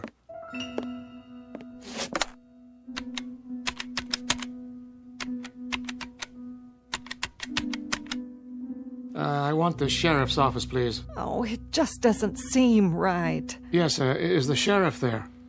Oh, in his car? Well, that's even better. Can you radio him to get over to Joe's Diner as fast as he can? We've got a man here who needs looking after. No, not violent, but he should get here real fast anyway. Yeah. Thanks. Oh, Joe, I hope we're doing the right thing. So do I.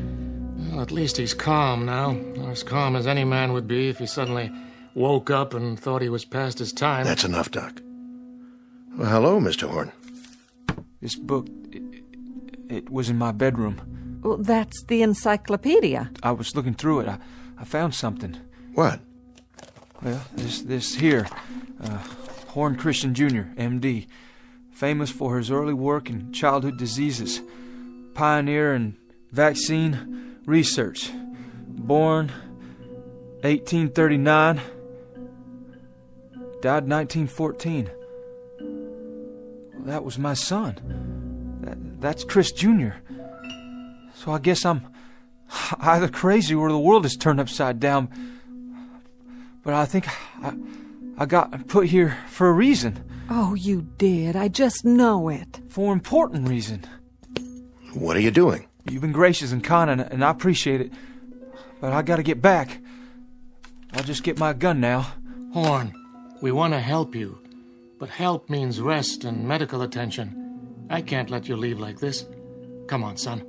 Come over here and sit down. I've called for the authorities. The authorities? Well, listen, I don't know who they might be, but I've got no time to wait and find out.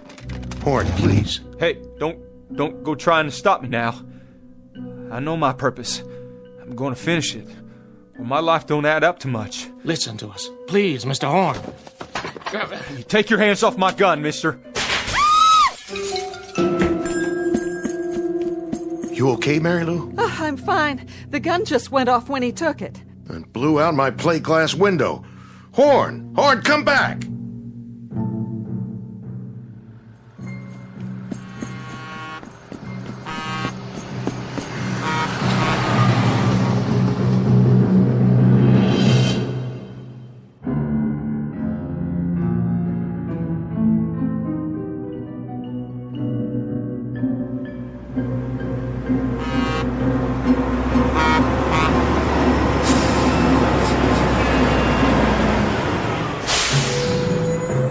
Hey, get out of the road! Oh, I'm sorry, mister. What's the matter with you? Horn, wait up! Are you all right? Those people, they're trying to stop me. Yeah? Where are you going? I have to get back to the Arizona territory. You do? Well, that's an easy one. Don't just stand there. Get in.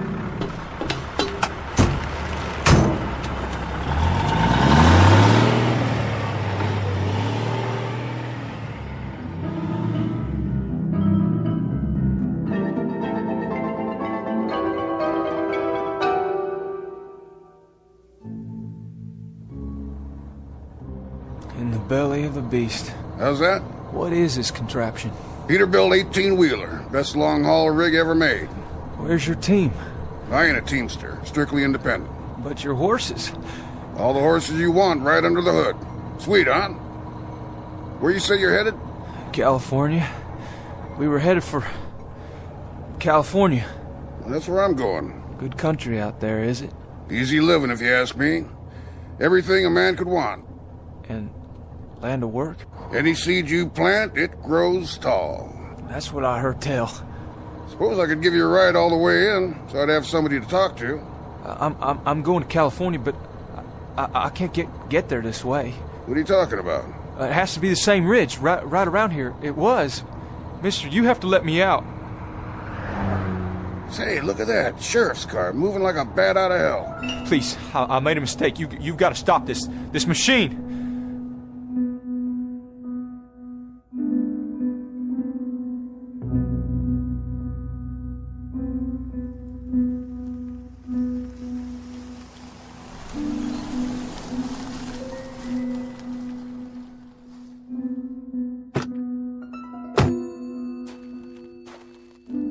Hello, Doc. What's this emergency you got? Not exactly an emergency, Sheriff, but since I called, it might have turned into one. Sheriff, you gotta stop him. That's right. He won't make it out there. Hold on now. What you trying to tell me? Mr. Horn, Sheriff. Horn, is it? He's the man I examined. It's a long story, a pretty strange one. The point is, now he's run off. Well, where? He headed for the ridge, where he came from. So, he came in out of the desert? And now he's going back, about a mile up the road. Well, don't worry. I'll find him.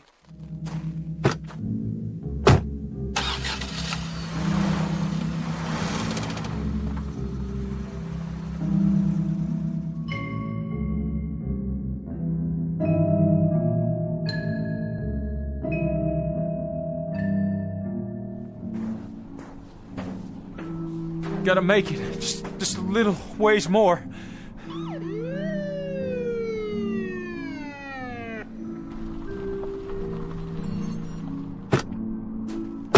You there!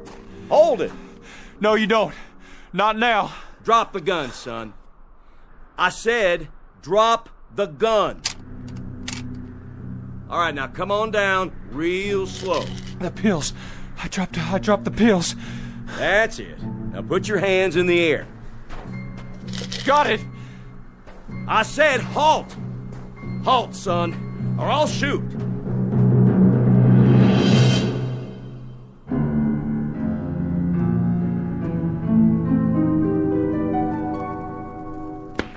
What was that? Sounded like a shot. Maybe Chris got himself a rabbit. But he ain't even had time to get up the ridge yet. Martha! Forget something, Christian? Martha, what happened?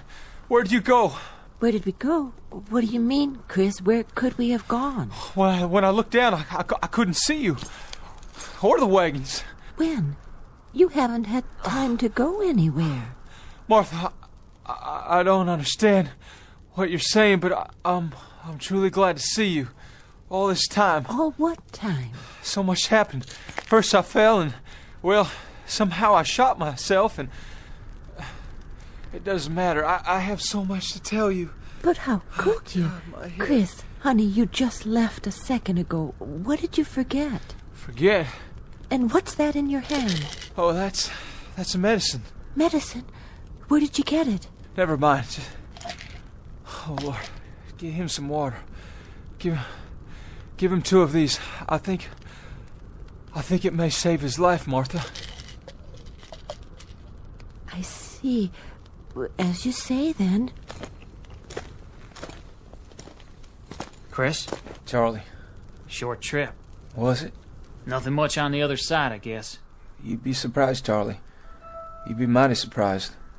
There was a whole lot to be seen at that rim. A whole new land. And you know something else, Charlie? Us. People like us. We're the ones responsible. That's the truth. People like us.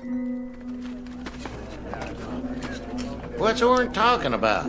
Listen, he's saying something. He wouldn't talk like that unless it was important. There'll be a highway. And machines. And a whole new land.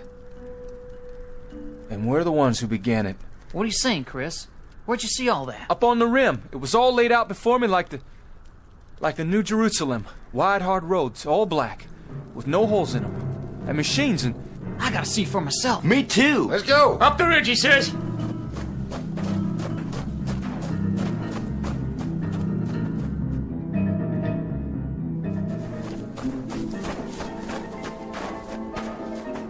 Chris, there's nothing down there. It's just like this side. Sand and desert and miles of nothing. Oh, but there will be, Charlie, there will be. Just you wait. It may not happen in our lifetimes, but it's coming. It'll be here, all of it. Sooner than you think. If you can hold on to what I'm telling you and keep the faith.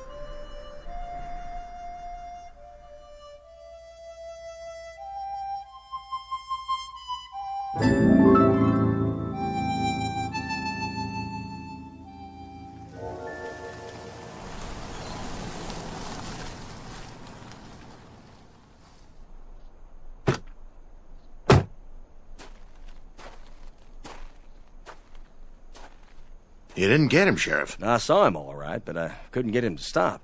Fired a warning shot, but I didn't scare him none. Look, I wouldn't worry, Joe. He can't get very far. Don't worry, we'll find him. Thanks, Sheriff. You say he had a gun? That's right, a rifle. This it? It can't be. That one's all rusty, like it's ready to fall apart. That's what I thought. He couldn't have done any damage with it. Look at it close, Joe. It is his rifle, but it's changed. It's just as if it had been lying in the desert for 100 years. What's it mean? Who was he? Where did he really come from? I think he went back to wherever he did come from. But to where, Joe? Back to where he should be. Back to where he can make certain that the things it said in that book can happen. Back to a wagon train, heading west to California on a spring day in 1847.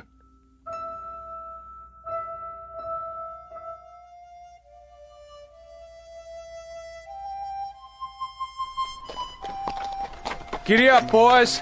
We're going to California. And my son, too. He's got a whole lot to accomplish out there. A whole lot.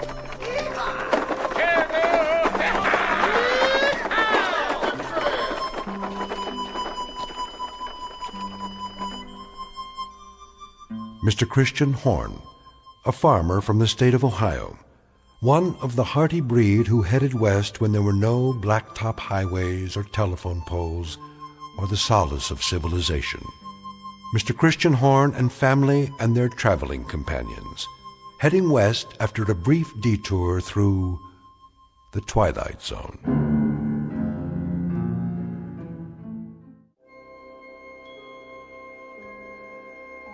Hi, this is Carl Amari, producer of the Twilight Zone Radio Dramas. I'd like to take a moment to tell you about our official website at twilightzoneradio.com, where you'll get the latest news and information on these Twilight Zone Radio dramas. Plus, at twilightzoneradio.com, you can digitally download 3 free episodes or any of our episodes for only $1.95 each. In this age of ever-changing technology, we've decided to make these episodes instantly available to you by making the Twilight Zone Radio Dramas a digital download-only series. This means that this series will no longer be offered on CD. The CD collections at our website are now being offered, while supplies last, at buy one, get one free. So be sure to get your favorites before they're sold out. Be sure to visit us often, and I'll see you in the zone.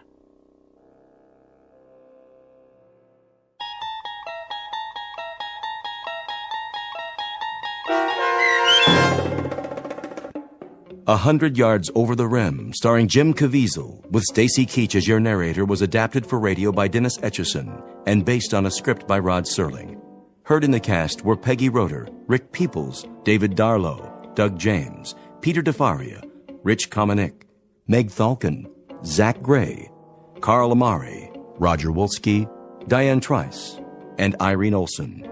To learn more about the Twilight Zone radio dramas and to obtain audio cassettes and CDs of these programs, visit our website at twilightzoneradio.com. This copyrighted radio series is produced and directed by Carl Amari and Roger Wolski for Falcon Picture Group. Doug James speaking.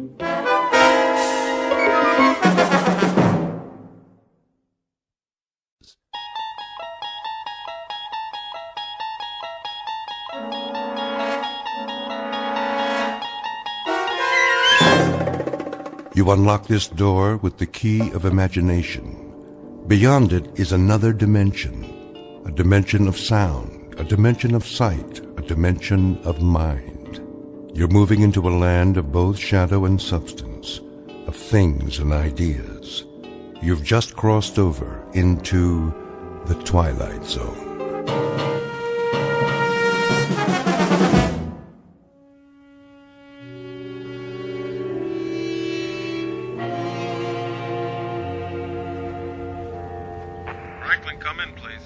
Roger, dispatch, this is Franklin. There you are, Bobby boy. Hey, Smitty. What's your present location? I'm out on Arrowhead Road. Say again, Franklin, where are you? Old Arrowhead Road, just past the fork. What are you doing there? Following up on those lights. What lights? Last night, the captain told me about it. Thought you were off duty. I am. It's time for one last stop, then I'll bring the car in. Roger that. See you back here at... Say 1700? 10-4.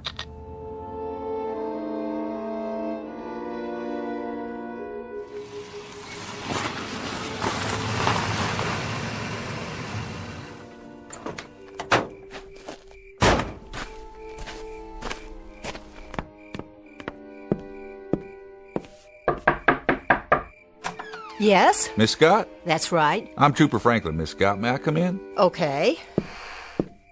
Nice place you have here. How gracious of you to say so. I see you got a fire going. Smoke from the chimney. I don't have much choice. You know how cold it gets up here? Matter of fact, I do. I don't know whatever possessed me to take a cabin in the mountains. Excuse me while I put another log on the fire. Yes? Were you in town this morning? Guilty as charged. It's an unhappy pilgrimage I'm forced to make once a week. Unfortunately, no one will deliver my supplies, so I have to go down and get them.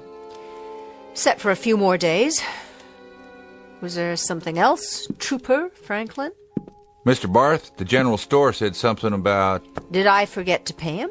No, nothing like that. Well, what did he say? Apparently, you told him you saw some lights in the sky. Oh, that. I may have mentioned it. So? Well, I thought I'd stop by, ask you a few questions. That's very intrepid of you, Trooper. Just following up. Actually, I did see something in the sky last night, and I did mention it to that pickle barrel wheeler dealer. But I mentioned it to him because the general run of dialogue down in the village is dull enough to make me want to retire from the human race. Is it? I've had it up to here with stories about rainfall, wind velocity, snow level, and of course some very gripping bingo games. So I thought I'd inject something new into the dialogue, which happened to be a very small aside about seeing lights that flashed on and off for about 15 minutes last night. That's all. I can assure you, officer, there is no cause for a general alarm, let alone martial law. At least not so far. What kind of lights were they? Mr. Franklin, if you're looking for a red-hot gun-em-down battle against the forces of evil, you'd better saddle up and head north. Find yourself an abominable snowman or something.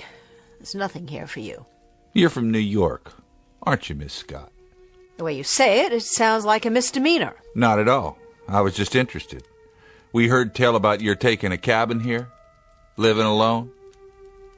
You were some sort of fashion designer, weren't you? I was some sort of fashion designer. My yearly salary would have bought the main street of that rinky-dink whistle-stop down there. I had what is euphemistically known as a nervous breakdown, so I came here to this cabin to be alone. But you can't be alone here. You have to share your private life with some country bumpkins and a bunch of state troopers right out of Gilbert and Sullivan. So, Trooper Franklin, to sum it all up, you won't find anything here. So why don't you just run along? I think you're quite right, Miss Scott. I don't think there's much out here for me, or for that matter, for anyone else. And what's that supposed to mean? That's supposed to mean that in your book, anyone who doesn't buy their clothes on Fifth Avenue is a bumpkin. And I guess everybody who doesn't broaden their A's is provincial. And culture is something that can only be inherited by insufferable snobs, of which you, Miss Scott, are a charter member. What was that? Stay away from the window. The light outside is so bright, I can't see anything. I said stay back. What? What was it? Get in the house and bolt the door. Just do it. My pleasure.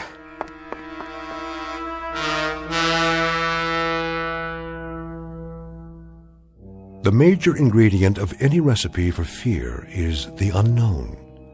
And here are two characters about to partake of that particular meal. Miss Charlotte Scott, a fashion editor recovering from a nervous breakdown, and Mr. Robert Franklin, a state trooper, a gentleman of average imagination who up to now has dealt only in unimaginative realities. And the third member of the dinner party? The unknown that has just landed a few hundred yards away. This person, or thing, is soon to be introduced. For this may be a mountain cabin near Lake Arrowhead, California, but it is also a clearing in that shadowy realm known as the Twilight Zone. And now, The Twilight Zone, and our story, The Fear, starring Jane Seymour and James Keach, with Stacy Keach as your narrator. Sorry, but until we know what's out there... I understand. I guess. You're not frightened, are you, Miss Scott? It so happens, Mr. Franklin, it so happens that You put me in the wrong sorority. I'm a charter member, all right, but not of the Society of Snobs. I'm the founder and chairman of the board of Society of Frightened People. People who are so frightened they can't face the world and have to run off to little mountain retreats like this one. They act superior because that's supposed to hide their tensions and neuroses. Thank you for your honest answer. Do you have any coffee? I think so. Then I'll go out and look around while you make some. Deal? Deal. If I don't see anything, I'll stay here for a while until it comes back. Then I'll take you into town if you like. I doubt that'll be necessary, but what was that? The noise and the light. Could have been a meteor, I suppose, or an aircraft off its route. But you don't really think so? Those would be rational explanations. Give me an irrational one, then. Go ahead. I can take it. Take your pick. Maybe something from outer space. Right. Take a look out that window. Do you understand everything out there? I sure don't, especially up here. There are more things in heaven and earth, Horatio, than are dreamt of in your philosophy. If I remember my English class, that's Shakespeare. Isn't it, Miss Scott? Yes, it is, but the question is, what's that? Where? You can see it from the window, over there. Just beyond the trees. It looks like a light of some kind, a white light. Yes. I see it. About 400 yards. Now you tell me, am I imagining things, or is that light blinking on and off?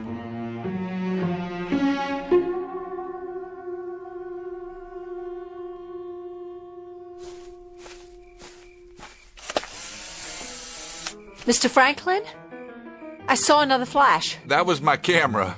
Well, did you find anything? Not much. What do you see? The top of that big tree?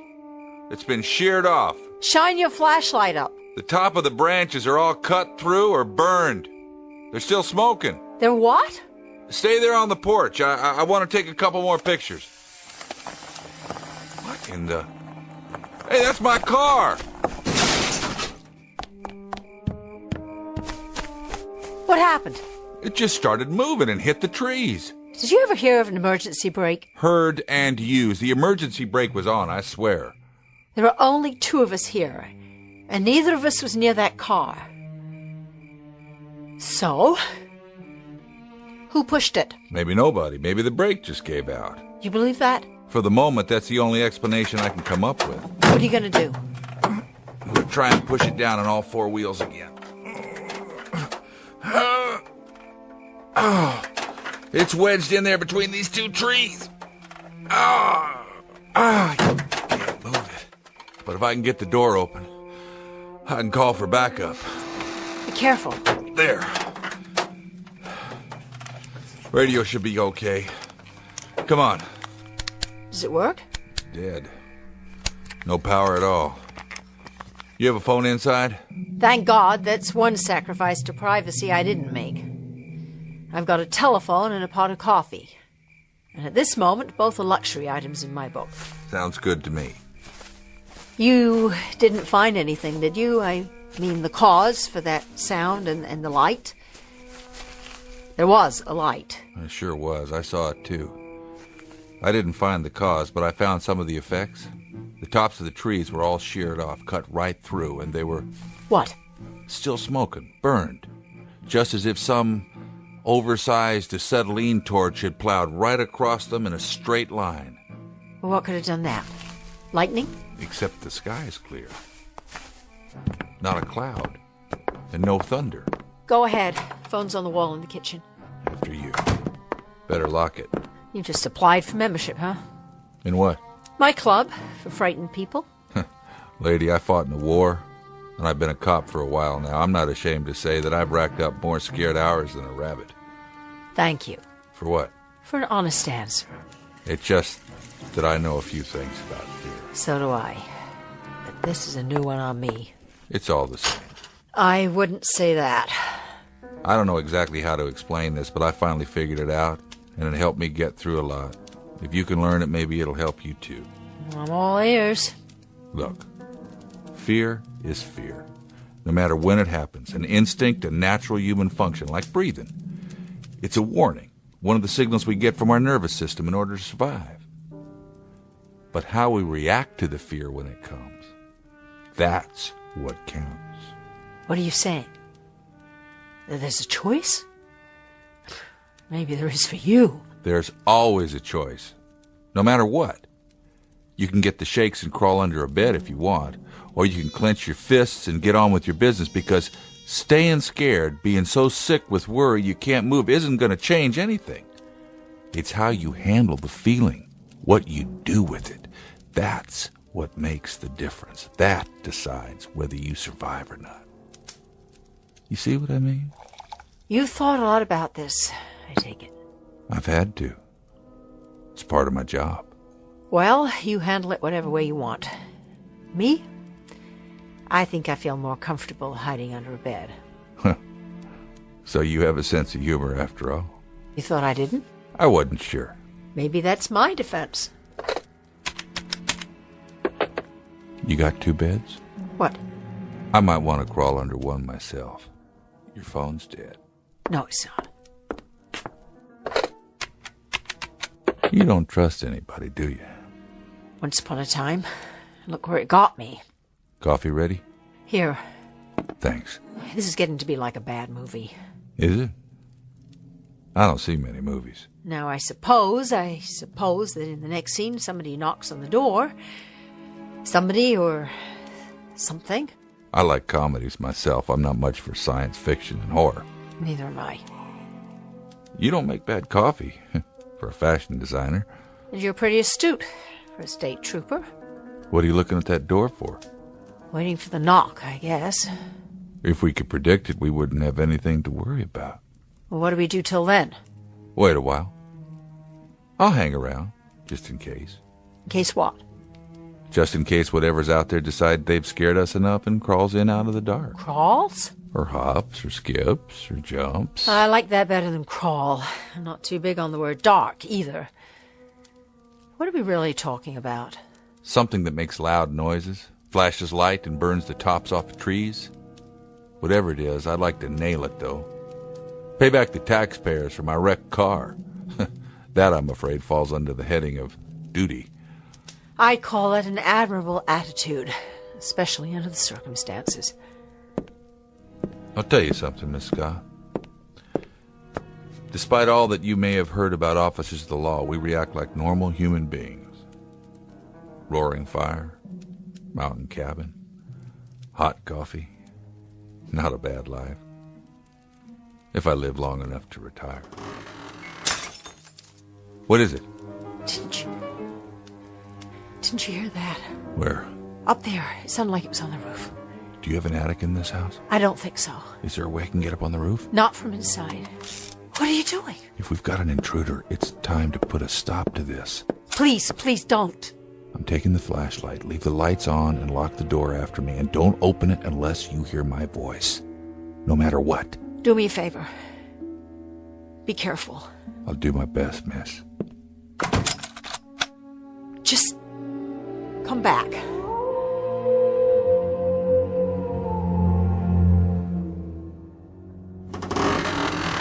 Oh my God!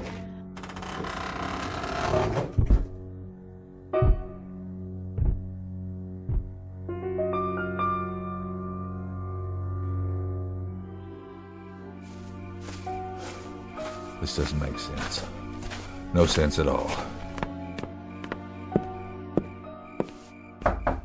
It's me. Can you prove that? Trooper Franklin, Arrowhead PD, the gracious, astute guy with the camera. Did you see anything? Not on the roof. I couldn't have just imagined it. There was a sound up there. It was like footsteps or something. Nothing. No sign of footprints. Nothing at all. Not on the roof, anyway. Well? What did you see? What did you find? I climbed down and checked out the area. And? Maybe there's just a little too much imagination going around tonight. Maybe it's the darkness. Or the isolation up here, but But if anything was on the roof, I'm afraid it would have crushed this house flat. Why? Because this thing, or whatever it is, moved the car back to where it was. What? Sometime in the last few minutes. Lifted it up and set it down the same spot. Exactly. But that's impossible. It was stuck between two trees. I think I know how it happened. Well, will you just say it? Somebody carried it in his hand. That's not very funny. Take a look. These are the pictures I took out there. There's the hood of the car, and the sides. What does it look like to you? What does what look like? There's the driver's door, and the top. 3 different angles. You can see it in the flash. It stands out. Oh, I do see something, some kind of design. What? Take a good look. Swirls? Circles? I've seen a lot of them, just never this big.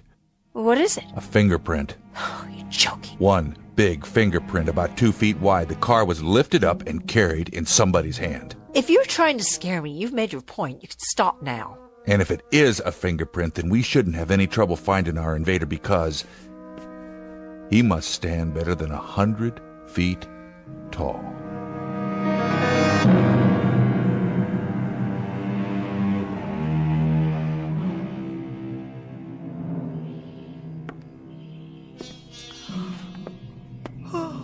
What time is it? 6 o'clock. Did you get some sleep?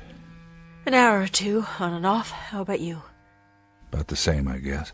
Sorry about the sofa. Oh, that's all right. It was fine. Was the blanket enough? I kept the fire going. Oh, that was the last log. Don't worry about it. I didn't hear anything else. Me neither. How about some breakfast? Whatever you got. We'd better be ready to greet the morning and anything else that happens to be out there. What about the police department? The state troopers, or whatever they're called, won't they come looking for you? If they can figure out where I am. Did you tell them where you were going? I said I was going up Old Arrowhead Road, but that covers a lot of territory. I didn't say exactly where. Take my truck. Of course, I don't know what you're going to tell them once you get there. I got the pictures from last night. I guess it'll be safer in the daylight. At least we'll be able to see what's out there. I'd say we won't be able to miss it.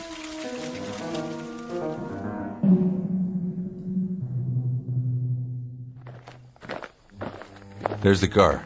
Just where you parked it the first time. With the dent still in it. I guess they don't do body work. Oh my God. It really is a fingerprint. That or a practical joke. You got any friends out here who'd go this far? Little bent, maybe. If I did, they'd have been committed by now. Where's your truck? Behind the house, I'll get it. Keep your eyes open. Oh, I will. I'd better check out the radio one more time. Just don't go anywhere, all right? Bring it around. Still dead. Miss Scott? Oh, dear Lord! What? What happened? Come and see. Is the truck gone? No, it's there, but just come. It's... You've got to see this. There. Now you tell me something, will you, trooper? What's that? The sinkhole? Will you look? It's more like a crater, actually. All the way from the back of the house to the trees? It wasn't there before? No! To tell you the truth, it looks like a... Go ahead, say it. A footprint. Right, a footprint. That's 20 feet long. That's what it is, all right. A footprint. But this part is only the toe. What? The whole thing is more like 50 feet across. Let's get out of here. I gotta make a record of the evidence. Are you crazy? Run.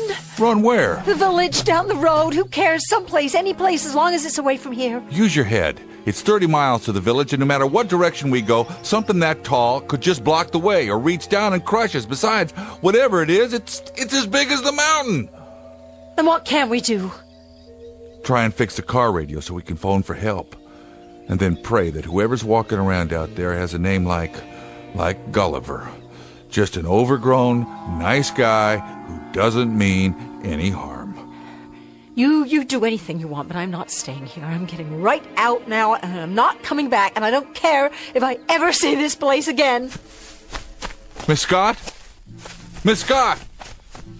Stop, please! Where are you? Down here! Don't try to get up. Don't try. Did you break anything? Shh! What? Stay down. It'll see you. What will? That thing. There's no... It was there. I looked through the top of the trees. It was in the tree? It was behind the tree, standing above the branches. Where? Where? I don't see. It's gone now, but it was there. Its legs. It started walking this way, and its legs were standing right in front of me. Come on, we're going back. No way. There's nowhere else to go. I can't. Do you break anything? I don't think so. Then hold on to me. I'll help you. We have to hide. There's no place left to hide. Down there in the gully, under a tree, under the leaves, all right? Anywhere, just don't let it see us. We're not going to hide. We have to. We can't. You didn't see it. I thought you was from New York. What's that got to do with anything? New Yorkers are supposed to be tough, aren't they? Oh, so this is a macho thing. I'm talking about survival. So am I. Well, if you're a precious male eagle... Listen to me. You don't survive by running scared. Nobody does. Do that and they're controlling you like a rat in a maze. The only chance is to take control of yourself. And how do you do that? Make a plan and carry it out no matter what. Do you hear what I'm saying? No matter what. Otherwise you're done for. You may as well dig a grave right here and climb in, because that's where you're gonna end up. Now get a grip, New York. Show me something. Show that thing. Or give up right now. You can't have it both ways. So make a choice. One or the other. Do you want to live? Or do you want to die? All right. I'll try. You were wrong about one thing, Trooper. What's that? I saw it.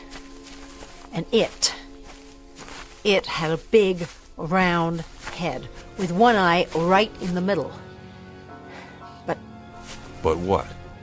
It's not 100 feet tall. From where I was, I'd say at least 300 feet tall.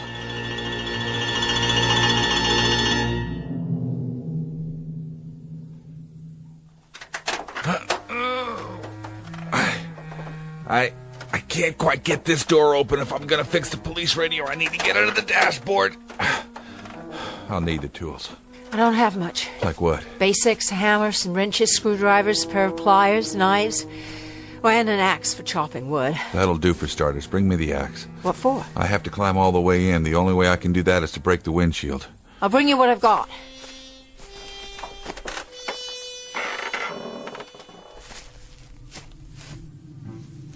Miss Scott? Charlotte! I brought what you asked for. Come here. Tools look pretty rusty, but the axe is okay. Now. What happened to all the birds? What? The birds. I wake up to songbirds every morning. I hear them all day long out here. I don't even think about it anymore, but now I just notice there are no more birds. What's that sound? I don't know. Oh, God, something's out there. And it's coming this way. Please, no. Get behind the car. What good will that do? Now. It'll see us. I hope it does. That's the Arrowhead police copter. Down here! Hello, we're here. Look down here. It's heading north. They didn't even fly over the cabin. What's wrong with them? They must have come looking for me after all. When I didn't check in. They'll make another pass. When? On the way back. After they get to the top. And what if they don't? Give me the axe. Now the hammer so I can clear out this glass. Let me help you. Use the axe. Clear the hood if you can. So I can climb in. Wait. You've cut yourself. Don't worry about it. Your arm's bleeding. I'll go get a towel or something. Forget it. Put a couple of logs out in the clearing. I don't have any then more use logs. Branches, deadwood, anything. Pile some leaves around them and light it. Maybe the copter will see the smoke. You got any matches? In the house. I'll find the wood first.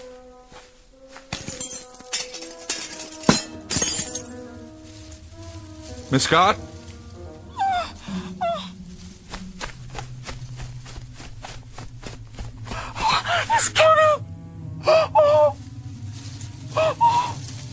I see it. Tell me what you see. I've never seen anything like it in my life. 2 legs, 1 head, 1 big eye. Why doesn't it see us? Maybe it does, or maybe... Something's wrong with it. Stand back. What are you doing? Take the truck. Get going. I'll try to keep this nightmare busy. Maybe you can reach the village and get help. If I tell them about this, they'll lock me up. You're going to have to run the risk. Why doesn't it do something? I don't think it sees us. Why? Is it blind? That's a good question, because if it wanted to destroy us, it could have done that a long time ago. Us, the village, and the state of California. Go ahead, will you? Take off. Funny thing, Trooper.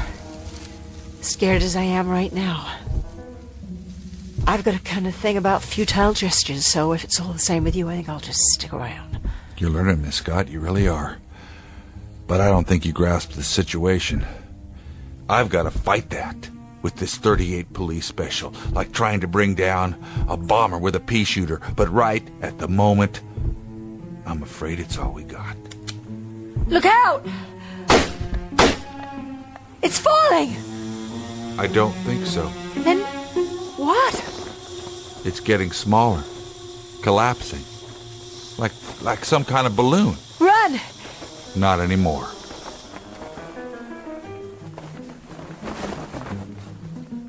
It's all it was. A balloon of some kind. As fantastic and unbelievable as that sounds, that's exactly what it was. The whole thing's made out of plastic. Mylar, I'd say. And a head with a face painted on it. That's all it is. A great big inflatable monster. Like in the Macy's Thanksgiving Day Parade, but who did this? Over there, on the ground. That's what did this. You mean that little toy? It's not a toy. Why, it looks like a model of a spaceship. Right. A flying saucer. A model? Take a look. Take a look, Charlotte, at what caused this whole nightmare. I don't understand. Get down on your knees. You can see it through the windows, the portholes. I don't believe it. There are little people inside. They're just tiny little figures in spacesuits. They look like toys. Not toys. They're real. 6 inches tall. And this is their spaceship. Let them go before they do any more damage. Go now. Do you hear me? Go back to where you came from. There they go. Where do you suppose they're from? I don't know. But you know something? I wish them luck.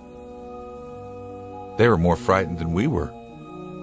Maybe the next place they land, they can be the giants. But what if the next ship that lands here, what if the next one really are giants? Then I think you'll spit in their eye, Miss Scott. You think so? Yes, I do. I really, truly do.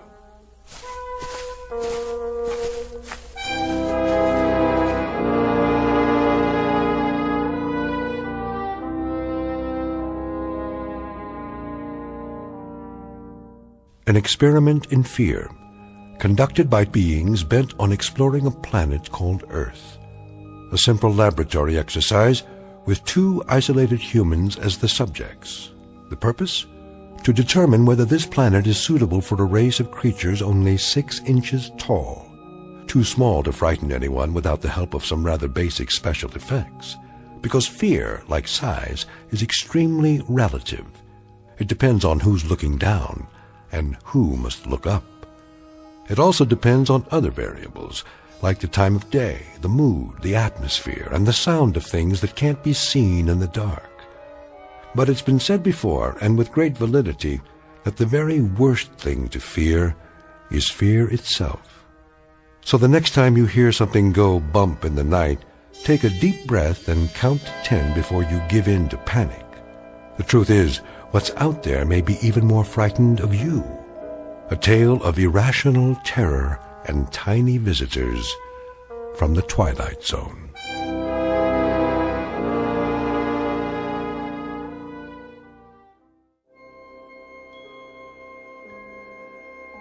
Hi, this is Carl Amari, producer of the Twilight Zone Radio Dramas. I'd like to take a moment to tell you about our official website at twilightzoneradio.com, where you'll get the latest news and information on these Twilight Zone Radio dramas. Plus, at twilightzoneradio.com, you can digitally download 3 free episodes or any of our episodes for only $1.95 each. In this age of ever-changing technology, we've decided to make these episodes instantly available to you by making the Twilight Zone Radio Dramas a digital download-only series. This means that this series will no longer be offered on CD. The CD collections at our website are now being offered, while supplies last, at buy one, get one free. So be sure to get your favorites before they're sold out. Be sure to visit us often, and I'll see you in the zone.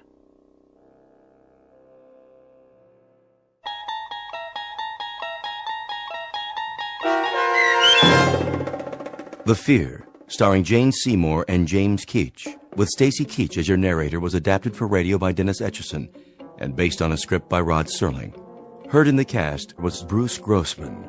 To learn more about the Twilight Zone radio dramas and to obtain audio cassettes and CDs of these programs, visit our website at twilightzoneradio.com. This copyrighted radio series is produced and directed by Carl Amari and Roger Wolski for Falcon Picture Group. Doug James speaking.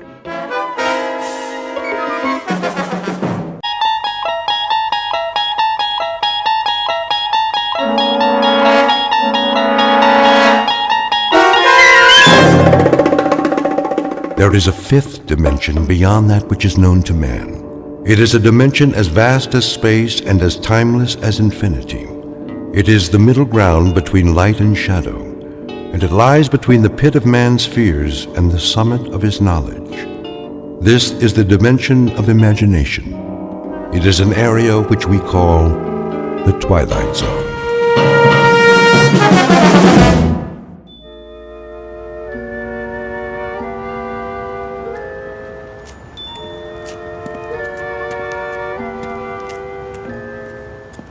This must be the place. Okay, Rocky, quit stalling and do it. Yes. Hiya. Sorry, we're closed. Is this the Southside Loan Company? I said we're closed. Well, it don't look like it. Well, I was about to turn the sign around. This'll just take a minute. Come back tomorrow. Well, see, that's just it. I can't come back tomorrow. 9 to 6, Monday through Saturday. Say, you got a nice shop here. A little bit of everything, huh? Bring in the merchandise. No radios, typewriters, or fishing poles. I pay top dollar. You do, huh? I have to lock up now. Bet you got a lot of rings, jewelry, watches, stuff like that. All in the safe. Bye now. The safe, huh? What about this vase? Worth plenty, I bet. I told you. I'm closed for the night. What do you want, anyway? Just this.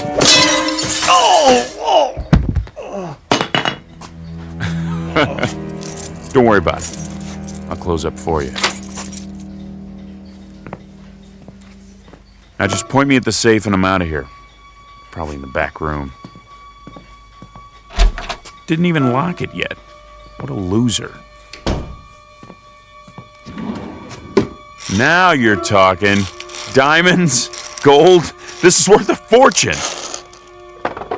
911. Police, I'm being robbed. What? What are you doing? Calling the cops? That ain't very nice now, is it? Should have finished you off when I had the chance. Oh! Now I gotta use the back door.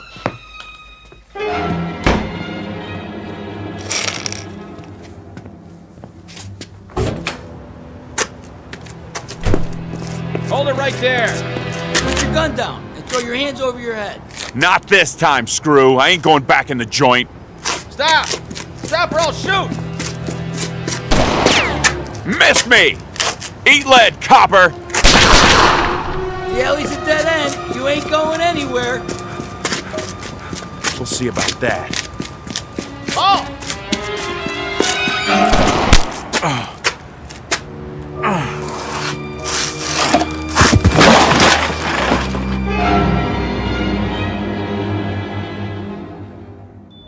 Portrait of a man at work.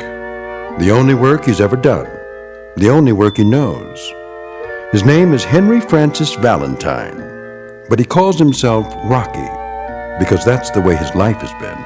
Rocky and perilous and uphill, at a dead run all the way. A thin, pale, stubby fox of a man who has eluded the hunter until tonight. He's tired of running, of wanting, of waiting for the breaks that came to others but never to him.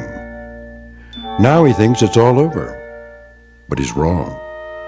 For Rocky Valentine, a new career is just beginning in the Twilight Zone.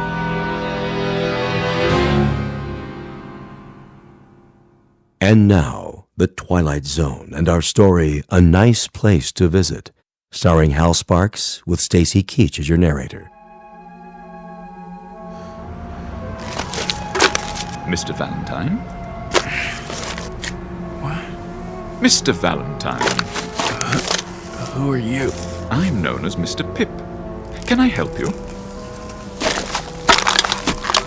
Get your hands off me. Didn't do it. How do you know my name? It's my job to know everything about you, Mr. Valentine.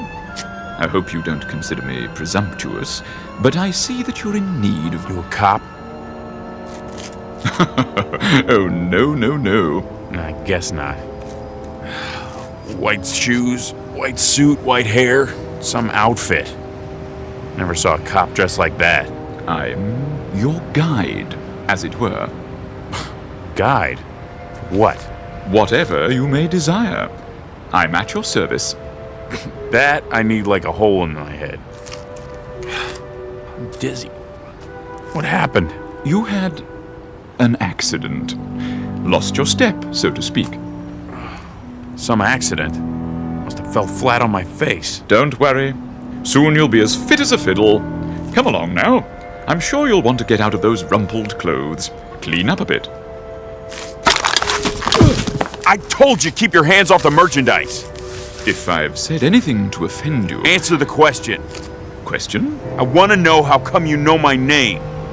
I believe I already told you. You told me nothing. Let me clue you, fatso. I don't like games. Oh, but that isn't true. You calling me a liar? Not at all, sir. But according to my notes, you like games very much. Roulette, blackjack, poker, craps. Let me see that. Between the ages of 7 and 10, you were quite fond of mumbledy-peg. Say, what do you want anyway? One thing and one thing only, Mr. Valentine. Your comfort. My job is to see to it that you get what you want, whatever it may be. Ha! Your heart's desire, as it were. It's a pretty big assignment, pal. I know, and I must say I'm rather looking forward to it. I'm sure it will entail a good deal of activity. Now, shall we go? What if I don't want to? What if I got other plans? Then of course you don't have to. It's entirely your decision. From now on, what you ask, you shall receive. Yeah? In exchange for what? How do you mean? What do you get out of it? Oh, nothing at all, Mr. Valentine. I assure you, the service is free. Don't put me on, fat boy. Nothing's free. Nothing. Anything I ever got in this lousy world I had to take. You know why? Because there wasn't nobody going around passing out favors. I'm sure there wasn't. So what's the pitch? You want me to pull a job for you? Is that it? I'm afraid you don't understand. No? We'll see about that. Guess what I got in my pocket? I'm sure I wouldn't know. A 38, that's what. Take my word for it. If you like. Oh, wise guy, huh? Well, here's a good look. Okay, Santa Claus, hand over your wallet. But I don't have a wallet. Sure. Tell me another one. Honestly. Wait, Mr. Valentine. It isn't really a wallet you want, is it? I do carry petty cash. Take it out. Real slow. Certainly. Here you are. Give me that. 3, 4, 5, $700. Will that be enough for now? You got more where that came from? Oh dear, yes. As much as you want. I don't believe this. Now, shall we go? Yeah. Oh, and Fats. Yes? Don't try nothing funny. I wouldn't think of it.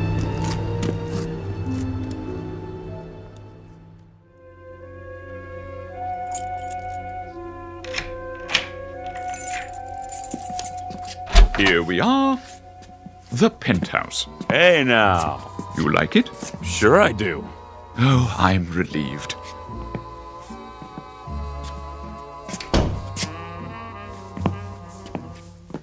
Some pad, all right. Lots of mirrors, a bar. Look at that stereo. This is class, man. Real class. Chinese modern, I believe they call it. I was afraid you might find the red velvet walls a bit much. Not on your life. Who's it belong to? Some crooked politician? Why, it belongs to you, Mr. Valentine. That is, if you approve. You kidding? This is to die for. Of course, we can make any changes you wish. I wasn't sure about the pool table, but I thought we'd give it a try. Mr. Valentine, are you all right? You mean all this gets thrown into the deal? There's no need to negotiate. It's already in the deal. Look here. What? Didn't you notice what it says outside the door? Read the nameplate. Henry Francis Valentine. You see? This is now your residence. No kidding. Now, if you'll please follow me. And this is the master bedroom. Wow! That's a real king-size bed, huh? Emperor size. I dig the mirrors in the ceiling. Bathroom in there. Now then, I'm sure you'd like a change of clothes, freshen up a bit. Yeah, sure, but first you gotta give me the pitch. I thought I explained. Come on! The gimmick, the angle, the catch! What do I gotta do for all this? Nothing. I can't tell you any more than I already have, honestly. All right, I get it. You're just a goon. I am? A messenger boy, servant. You work for somebody, right? Well, yes, in a way. When do I get to see him? See? Mr. Big, your boss. Oh, I really couldn't say. Okay, goon. That's fine by me. I can wait. So what's next? As I was saying, this is your wardrobe. I hope you'll find something that suits you. That's pretty funny. Suits. Regular comedian. How many you got in here? Oh, dozens, hundreds perhaps. I haven't counted them. Something for every occasion. Any particular color or style? Nah. I don't care. You pick it. Oh, I could hardly presume to do that, sir. However, keeping in mind your taste, let me see. Perhaps a nice pinstripe, if the lapel's at your liking. It'll do. And to go with the dark material, a nice tie.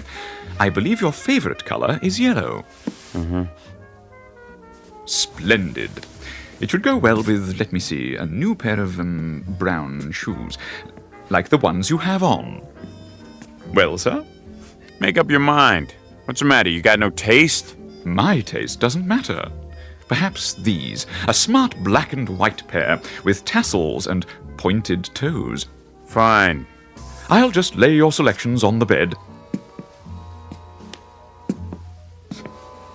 Shirts, socks, and underclothes in the drawer. Quite a large stock. And in this ebony case, a selection of jewelry and accessories. Jewelry, huh? Let me see. Cufflinks, tie tacks, rings, watches, a little bit of everything. I'll draw your bath. Yeah, you do that. You do that.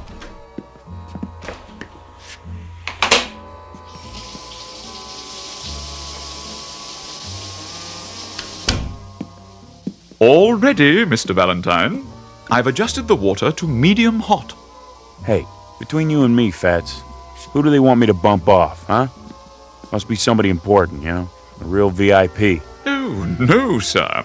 As I've already explained. I know, it's free because I'm such a good guy.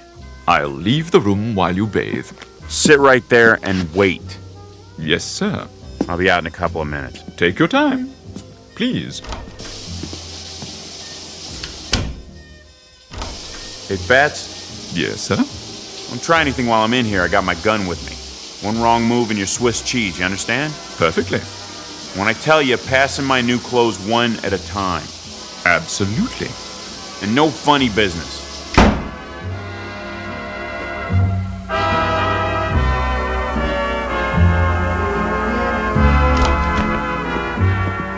Hey, check out the new duds. Very impressive, sir. Everything fits. Of course. I'll say this, your guy sure knows his threads. Now, Mr. Valentine, if you'll follow me to the living room. What's all this? I took the liberty of calling room service. I thought you must be getting hungry. So? What'd you order, the whole menu? A little bit of everything. All your favorites. Steak, potatoes, spaghetti with meatballs, a hero sandwich, French fries, ketchup, chicken noodle soup, peanut butter and jelly, fried chicken strips, donuts, and a banana split. Won't you have a seat? You first. No, thank you. I'm not asking, I'm telling. I want to see you taste everything. Oh, but I don't eat. So I was right. You're in on it. I haven't eaten in... Why, it must be 2 or 3 centuries. That's a good one. Eat! Or is there something wrong with it? No. Then chow down. I can't. I've forgotten how. Pretty slick. You give me a bath, some clothes, then poison me. I'll tell you something. You gotta get up pretty early to put one over on Rocky Valentine. You think you're smart, don't you, Fats? Yeah, you're smart, all right, but you're not smart enough. What are you doing? Just this. If you won't eat the food, you're gonna eat lead, big boy, because this here is the final course.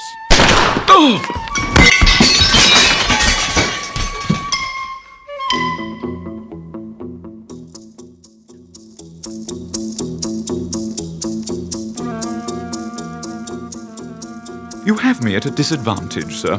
I didn't expect the bullets to have such impact. I'll clean up the broken dishes. You got a bulletproof vest under that white suit, huh? Pretty slick. Okay, let's see how your head holds up right between the eyes. Mr. Valentine, please. Huh? I couldn't have missed, not at this range. That's just it. You didn't miss. Maybe there's something wrong with the bullets. Try that mirror over there. Mr. Valentine, perhaps you'd like a drink. Yeah, good idea. Where's the scotch? Here.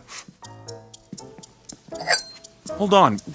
Where'd this whiskey come from? It wasn't here a minute ago. I know. I provided it in case. What do you mean you provided it? What are you, a magician? What's going on? This ain't no regular apartment. Where am I? You might want to sit down. Yeah. Okay. Mr. Valentine, do you remember when we met earlier this evening? I told you I was, in a sense, your guide. And you said you needed a guide like a hole in the head? Yeah. Well, as a matter of strict fact, you had a hole in your head only a short time ago. What are you talking about? A bullet hole. The policeman, remember? In the alley. They yelled for me to stop.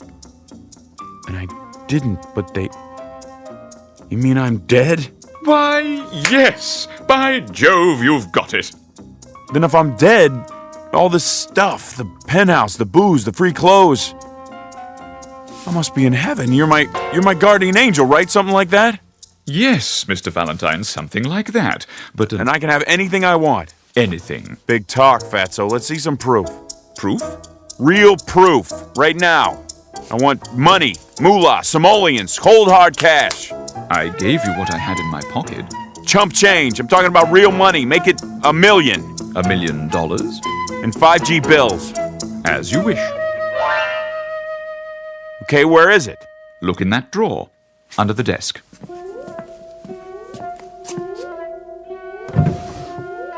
You're putting me on $1 million. But what am I supposed to do with it? I don't want to spend it all by my lonesome. No? That's no fun. I need a chick. I take it you're using a slang term. A broad, a dame, make sure she's stacked. Curves all over the place, you dig? I'm not sure. Let me spell it out for you. Beautiful. Oh, now I understand. So, when does she get here? Hi. Hi. Who are you? I mean... My name's Lita. What's yours? You did good, Fats. Real good. Thank you, sir. Do you mind if I dance? Go right ahead.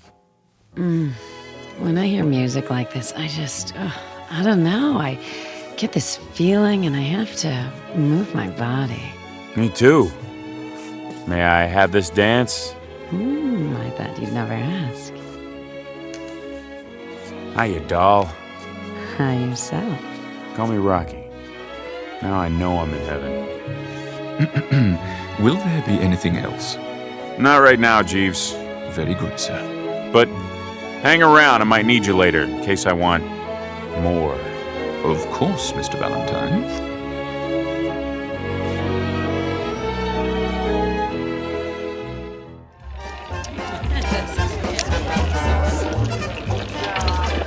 No more bets, please. No more bets.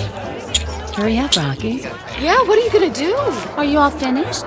Not on your life, sweetheart. How about 33 red? 33 red! Yeah! Hey, the gentleman in the pinstripe suit. Rocky, you're the man. The best. How about that? I win again. Hey, Fats! Something I can do for you? No, something I can do for you. Put your money on the table right there. 14 black. Rocky's hot tonight. Am I right, dolls? You sure are. He is. He's a winner. I'm afraid I don't have any money. You don't? Well, what do they pay you in? Halos or something? Place your bets, ladies and gentlemen. Combinations, odd and even. Okay, let's go. No more bets. Come on. 14 black. 14 black. That makes what? 80 grand. Closer to 100. In an hour. How about that, Fats? Is Rocky hot or is he hot? He is most definitely hot. Hey, Lita. What, Rocky? Open your purse. Go cash these in for me, okay, babe? Sure. Hold on. Yeah? 100 G's, sweetheart. I count real good. Get me? Don't worry, Rocky. Be right back. What now, sir? Come on, let's see what's shaking with the cubes. I got this table spooked. Very well. The dice table is this way. No more bets.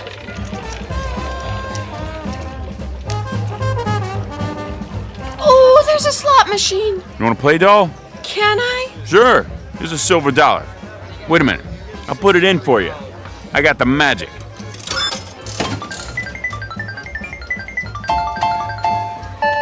Jackpot! I told you.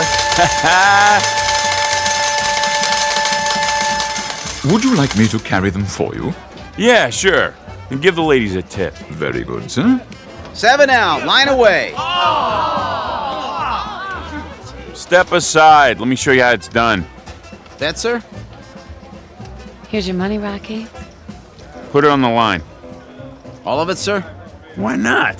When you're hot, you're sizzling. Money talks. Get your bets down. Hard ways, horn bets, any craps. Breathe on them for me, doll. Sure, Rocky. New shooter coming out. Yo, 11. Front-line winner. Here you go, doll. Go get yourself a new dress or something. Something skimpy. Gee, thanks, Rocky. How much loot we got? Approximately 200,000. Bet, sir? Let me see. Give me a proposition. How much for another 11? 16 to 1. Put everything on 11. Maybe you should hold some back, Rocky. Don't make me laugh. I'm gonna buy and sell this joint. Same dice. Yes, sir. Kiss him for me. If you say so. Same good shooter coming out, looking for a point. Yo, 11. Winner, frontline winner. I'll have to get you a briefcase for your winnings, sir. You do that, Fats. Get 2. Get a whole bunch of them. I ain't stopping now, not the way my luck is running. Never had a night like this. Place your bets. Okay, buddy, let's do it again. Same bit, same bet. Hey, I'm dry as a bone. Anybody get me a drink or what? I'll get it for you, Rocky. Me! Pressing 11, all bets down. Come on now. Like the song says, luck be a lady.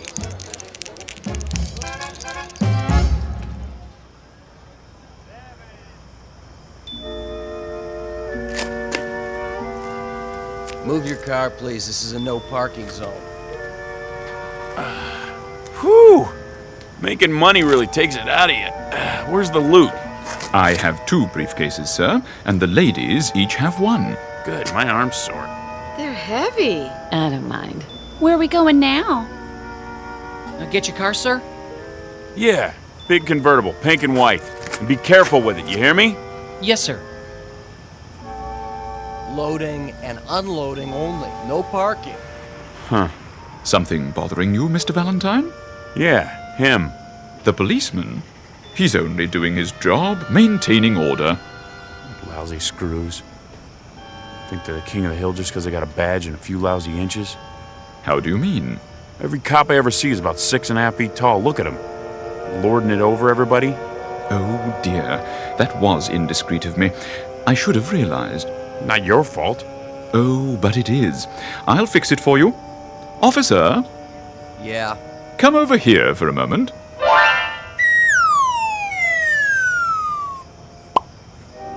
Yeah, what do you want, mister? Better? Sure is. Hey, Screw! May I help you? Your hat's on, crooked trooper. Now get out of my sight, your mother's calling you. Here's a kick in the pants to get you moving. I'm going. I'm going. Look at him running on those little legs. I sure showed him, didn't I?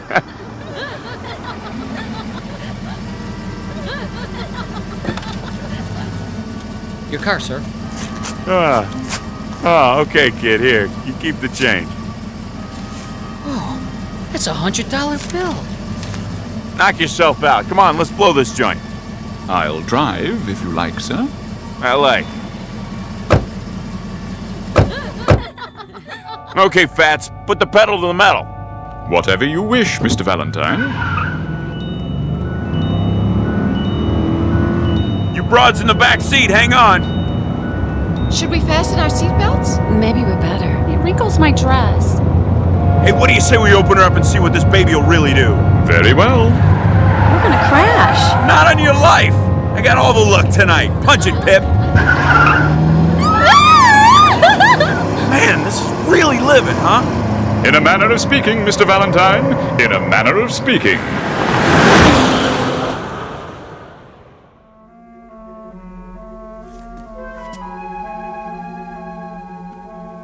Where's my pad? Just at the end of the hall. Fats, do me a favor. Yes? I want to get rid of that heap we've been driving. Is anything wrong? It seems to go fast enough. Yeah, but the ashtrays are full. I'll make a note. Change car. Wait a minute. What is it, Mr. Valentine? We forgot the suitcases full of dough. Oh, yeah. He's right. I set mine down and... No need to worry. After all, you can win it back tomorrow. Yeah, that's right. Hey, girls, go on inside. I want to talk to Fats. Okay. Sure, Rocky. We'll wait up for you. What's on your mind? How about tomorrow we look up some of my old buddies, like Mike Fink and Matt Gorman and Silky Armstrong? What's the matter? Didn't they make it? Oh, it isn't that, Mr. Valentine. It's... Well, you see, all of this is your own private domain, as it were. It was made for you alone. What about the broads? I mean, they're extras, like in a movie? In a sense, yes. Everyone here is, except, of course, you and me. Oh. Well, we'll just party it up tonight anyway. You too, of course. I'm not permitted, sir. Why? Angels ain't supposed to have fun? Come on, who's to know? Sorry, sir. Man, you really pulled rough duty with this job, didn't you? It has its compensations. Hey, Fatso, let me ask you a question. Go ahead. Something's been kind of bugging me. Don't get me wrong. I ain't ashamed of my life. You know, anything I did, well, I did it because I had to. You understand? Perfectly. Of course, I ain't saying I was the greatest guy in the world. Maybe I made a few wrong moves, but, you know, like a shrink said one time, I'm sort of a victim of my environment, you know? Can't get away from that, right? Whatever you say. I never got a break, you know, never. Old man a drunk, old lady a tramp, no lousy dough in the house. I mean, what do they expect? I should grow up to be president?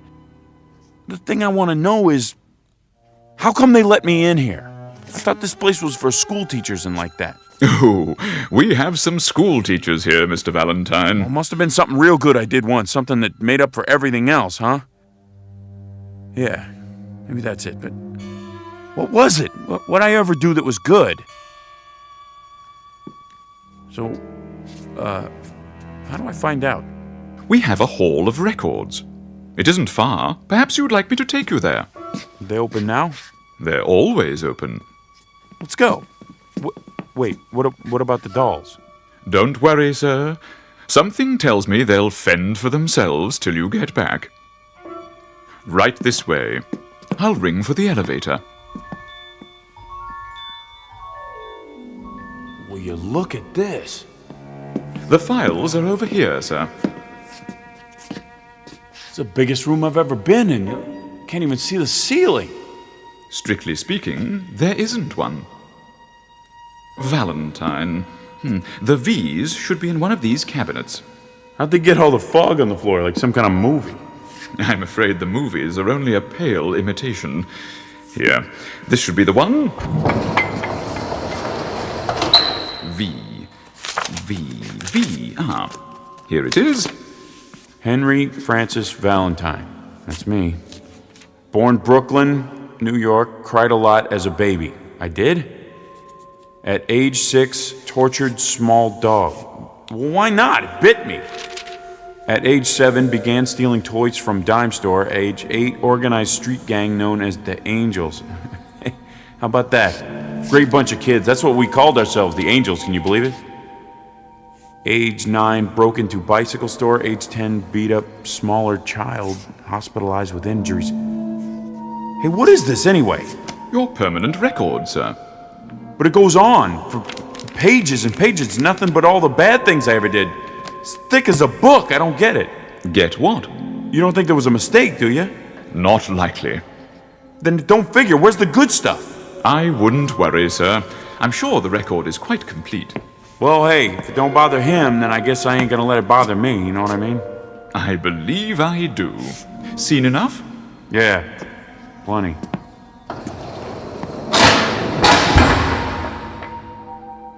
What now, Mr. Valentine? I don't know.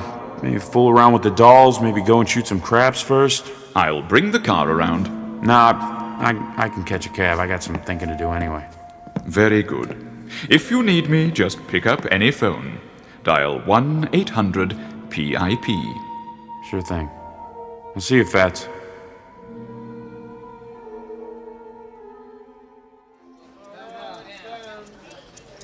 Place your bets, hard ways, any craps. Put it all on double sixes. All of it? You heard me. Yes, sir. All bets down. Same good shooter coming out.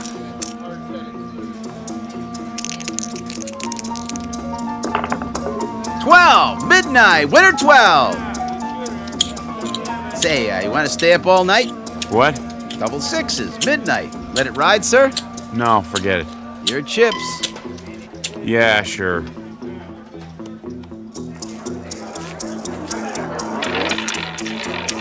Lucky 13. 13 it is. No more bets. 13 red. Pay the gentleman with the yellow tie. Can't believe it. The hottest shooter I ever saw. Don't you want your chips, sir? Mail them to me.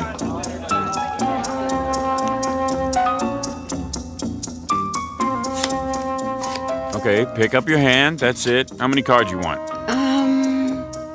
I'm okay. How about you? I don't need any either.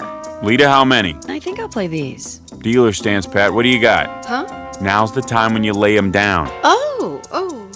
Let me see. I got a full house. Great. What do you got, doll? I'm not sure. I'll tell you. It's like a straight flush queen high. Oh, is that good? It's great. It's just great. Lita, show me your cards. But everybody will know what I have. It's okay. Yep, you got her beat. Straight flush king high. I win. Not so fast. Any other game you could bet the farm. But here, read 'em and weep. I got a royal flush. You win again, Mr. Valentine. Yeah, I know already. That's all I ever do in this nutty place. Win, win, win. Is there anything else you'd like us to do? There must be something. Nah, get out of here, all of yous. Sick of looking at you. Can we come back later? Don't call us, we'll call you. Go on, scram. Now what am I supposed to do? Play tiddlywinks? Maybe a game of 8-ball. Nah, straight pool.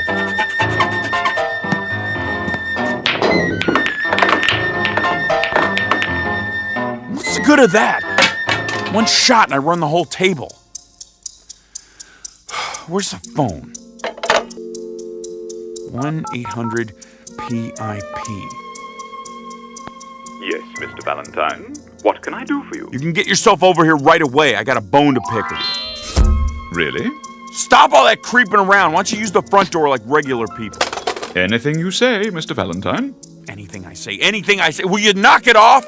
Is something wrong, sir? No! Nothing's wrong. Everything's peachy. Look, I've been here for a month and I can't take it anymore. I don't understand. I'll spell it out. I'm bored, Fatso. I'm bored. There's no excitement around here, you dig? No kicks. But the gambling. I thought you enjoyed it. I do, but when you win every time, that ain't gambling. That's charity. I could arrange for you to lose occasionally. Would that help? Yeah, maybe. No good. I'd know. Perhaps you miss your old vocation. Now you're getting warm. There's a nice bank you could rob. It's on the corner. Or would you prefer a jewelry store? Bank's okay, I guess. Fine. Now, as to the getaway car, we have quite a wide selection. Something inconspicuous, I imagine. Any chance I'll get caught? Certainly, if that's what you'd like. Let me make a note of it. Look, don't bother. Look, Fatso, I don't know how to say this, but it just ain't the same thing. What's the kick in knocking off a bank if everybody's in on it, huh? Even the dames. I never thought I'd get bored with beautiful dames, but... See, I wouldn't expect an angel to understand this. Scoring with the chick doesn't mean anything if she's set up in advance. I mean, everything's great, really great. It's just the way I always imagined it. But, see, I tell you, Fats, I don't think I fit in here. Oh, nonsense. Of course you do. No, I'm serious. Somebody must have goofed. Look, I'm gonna go nuts if I have to stay here another day. I just don't belong in heaven. I want to go to the other place. Heaven? Whatever gave you the idea you were in heaven? Mr. Valentine, this is the other place.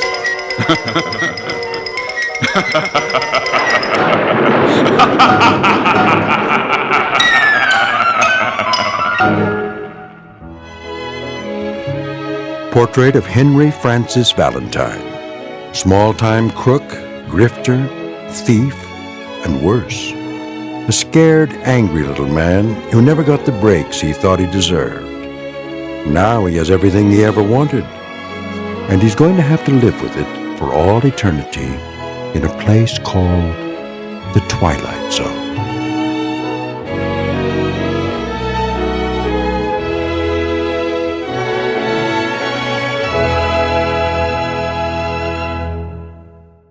More from the Twilight Zone after this. Hi, this is Carl Amari, producer of the Twilight Zone Radio Dramas, and I'd like to take a moment to thank you for tuning into our show. We've been producing these radio versions of the classic Twilight Zone TV series since 2002, and if you're a regular listener, you know that our radio versions are based on the original TV shows we've all come to know and love. But I'm excited to announce that very soon you'll start to hear brand new stories that are not based on the original TV shows. We're commissioning writers to produce fresh, new story ideas that will star many of your favorite Hollywood stars, so be sure to stay tuned for them. Also, I want to stay in closer contact with you, so I've started a producer's blog on our website at www.twilightzoneradio.com. On my blog, you'll get weekly updates and the latest news and information on our Twilight Zone radio dramas, the stars we've recently signed, the new story ideas you can look forward to hearing, when your favorite episode will be aired, and much, much more. Plus, at twilightzoneradio.com, you can download 3 free shows or any of our past shows for only $1.95 each. Plus, you can purchase CDs of all of our shows in our Twilight Zone store. Find a radio station in your area playing our broadcasts, ways to contact me, and much, much more. So be sure to log on to www.twilightzoneradio.com, and I'll see you in the zone. A Nice Place to Visit, starring Hal Sparks with Stacy Keach as your narrator, was adapted for radio by Dennis Etchison and written for The Twilight Zone by Charles Beaumont. Heard in the cast were Nick Sandys, Doug James, Laura Russell, Fernette Lebo, Amber Lake, Jeff Lupetin, Vince Amari, Kurt Nabig, Rosalind Alexander, and Carl Amari. To learn more about the Twilight Zone radio dramas and to obtain audio cassettes and CDs of these programs, visit our website at twilightzoneradio.com. The producers of The Twilight Zone wish to thank CBS Enterprises, Carol Serling, Dennis Etchison, Dick Brescia Associates, Claire Simon Casting, Terry Jennings, XM Satellite Radio, Sirius Satellite Radio, our sponsors, and our radio affiliates for helping make this series possible. This copyrighted radio series is produced and directed by Carl Amari and Jason Mallow for Falcon Picture Group. Doug James speaking.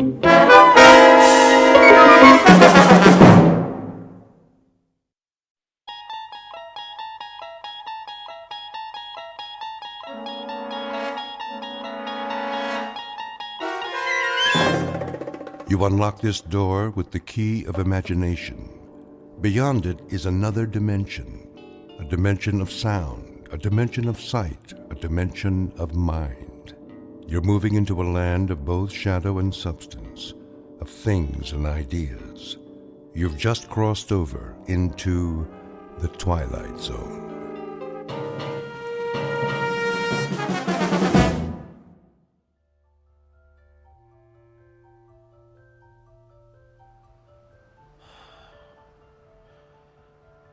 You are totally relaxed, floating. You are in a deep, deep sleep and can only hear the sound of my voice. You are safe, relaxed, and at ease. Can you hear my voice, Alex? Yes. I would like to continue where we left off last week. Is that okay, Alex? Yes. Last week, you were telling me about a strange laboratory. Do you remember it? Yes. You described it as filled with instruments. Tell me about the instruments, Alex. They're metal and shiny. There are lots of lights. Tell me about the lights, Alex. Are they bright? Yes. The lights are bright. Are there people in the room, Alex? Aliens? Yes. There are aliens. Come on. Sir, please. I'm allowing you to sit in, but please do not interrupt. Fine. Sorry. Can you describe the aliens for me, Alex? Do they have big eyes? Yes. They have big eyes. And what did they do to you in the laboratory? Experiments. Uh-huh. What kind of experiments? I don't know. Were they medical experiments? Yes. Medical experiments. Oh, enough already. Sir, please. Okay, Alex. I think we're going to have to end our session now. I want you to wake up now. You are slowly awakening, feeling better than before. I will count to 3, and you will wake up. 1, 2, 3.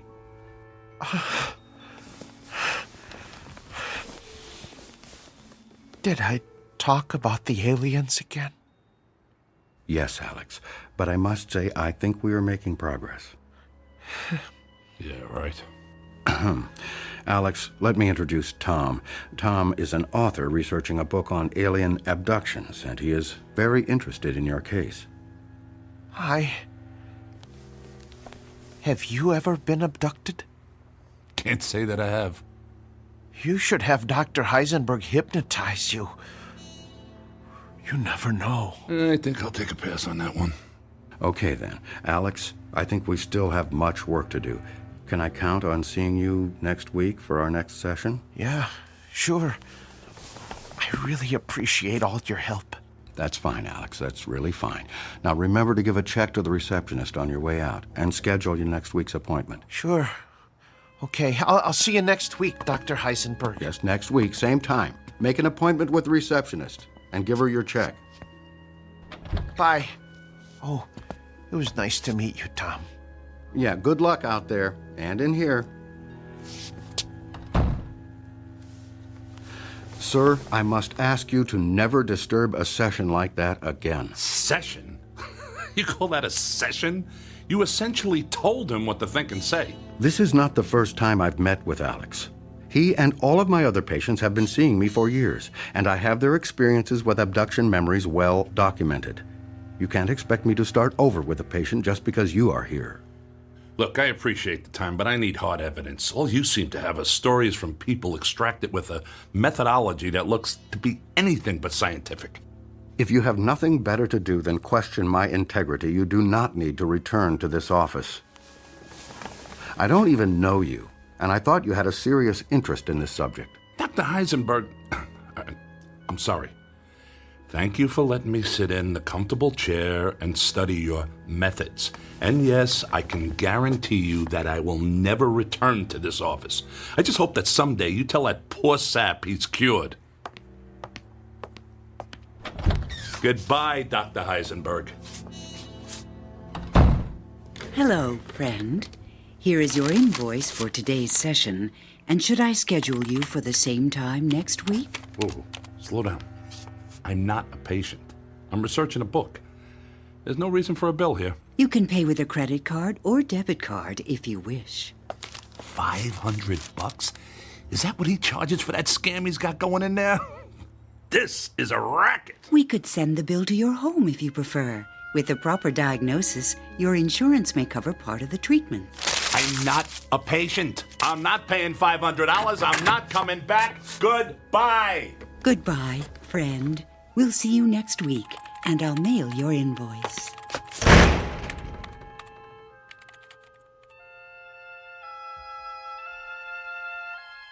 Meet Mr. Tom Calkin, a bad writer with a bad attitude and good intentions who pens conspiracy books that no one seems to read. He speaks to an audience driven by paranoia and does his research in a land of charlatans, frauds, and fakes. A man without money, without fame, searching for the story that will make his name and his fortune. His biography is as boring as his work, and his next contract may be his last. Desperation drives him, and lies define his truth. At least, until he finds his story in that place where all lies fail. A place where even the bright light of truth isn't always what it seems. A place called the Twilight Zone.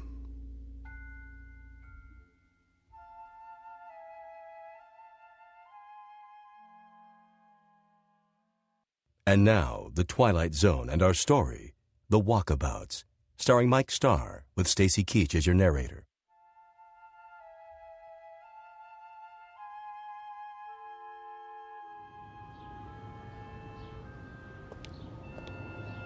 Unbelievable.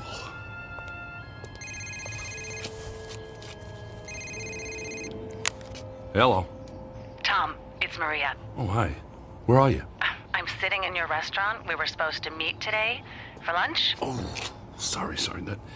It's been a stupid day. I'll tell you about it when I get there. Please, don't leave. I'll be here. Bye. Bye. How do I get into these things?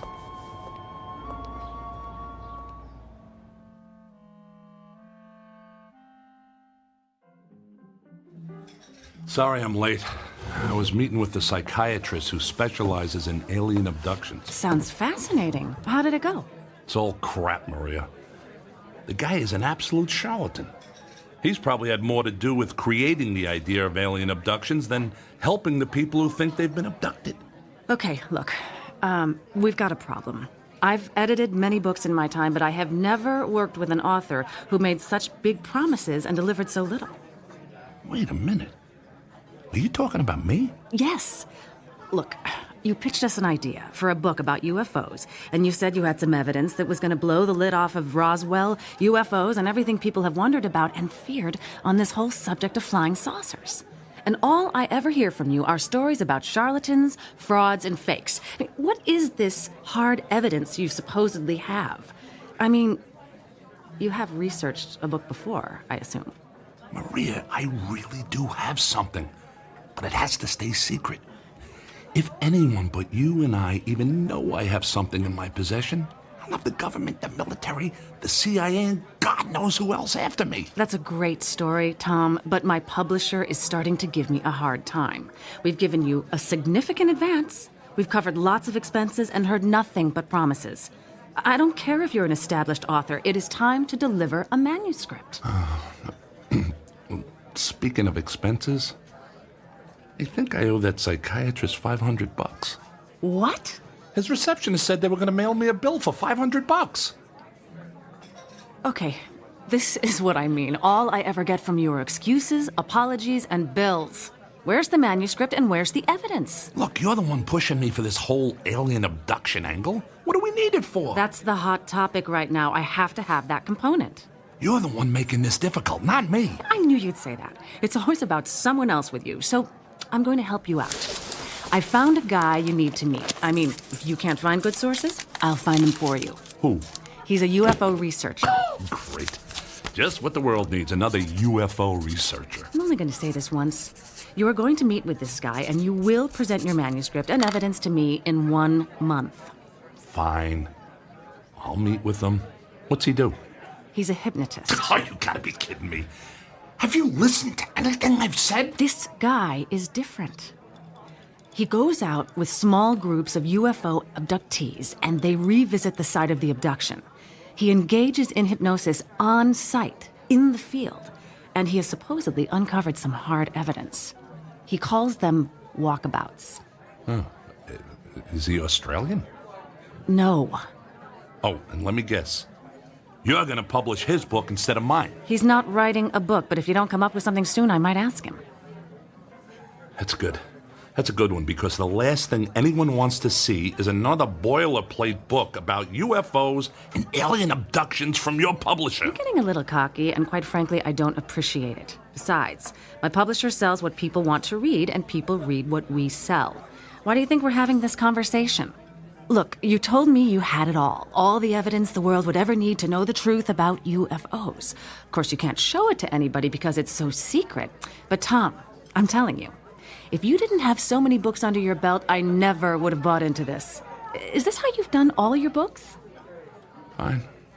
I get it. I'll shut up. Who is this guy and where do I find him? His name is Tammuz. To what? Tammuz. It's pronounced Tammuz. Maybe if you show me your evidence, he'll show you his, and we'll all be happy. Okay. I'll get a hold of him. Do it soon, Tom, and show him what you've got. I'll call him today. Good. And I'll see you in a month with the manuscript. Deal. Is it possible for you to pick up the tab?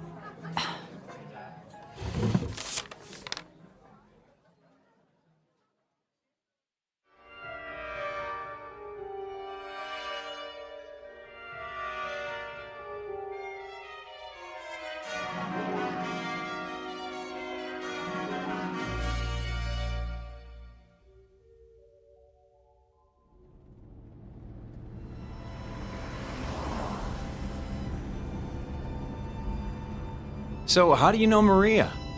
I'm a writer. She's my editor. I'm writing a book, and she suggested I meet with you. Let me guess, a book about alien abductions?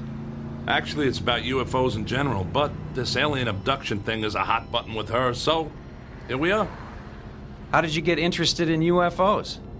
Actually, I never gave them a thought until I had a little encounter. A close encounter? That's an understatement. Any abduction flashbacks? Nope. Wasn't that kind of thing. I was fishing, hiking actually, in the Rocky Mountains.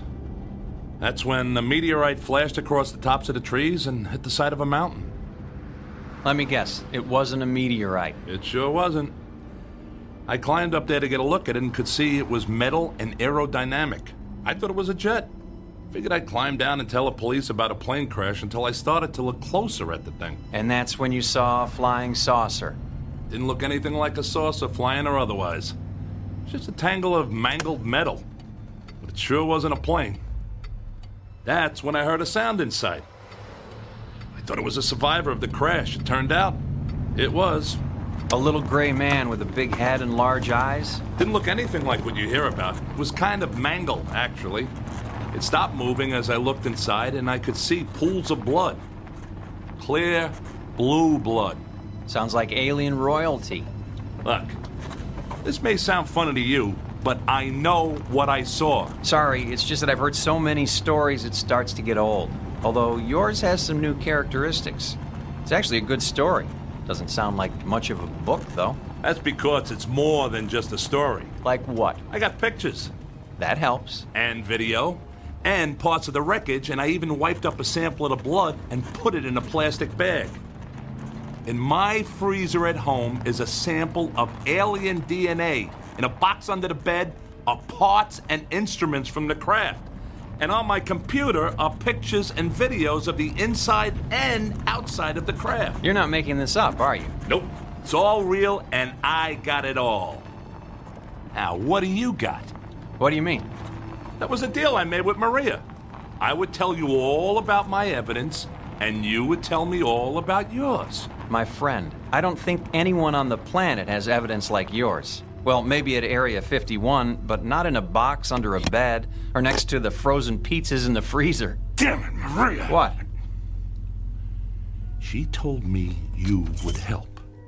That you would share your evidence. Let me guess. You got nothing. Hey, slow down, my friend.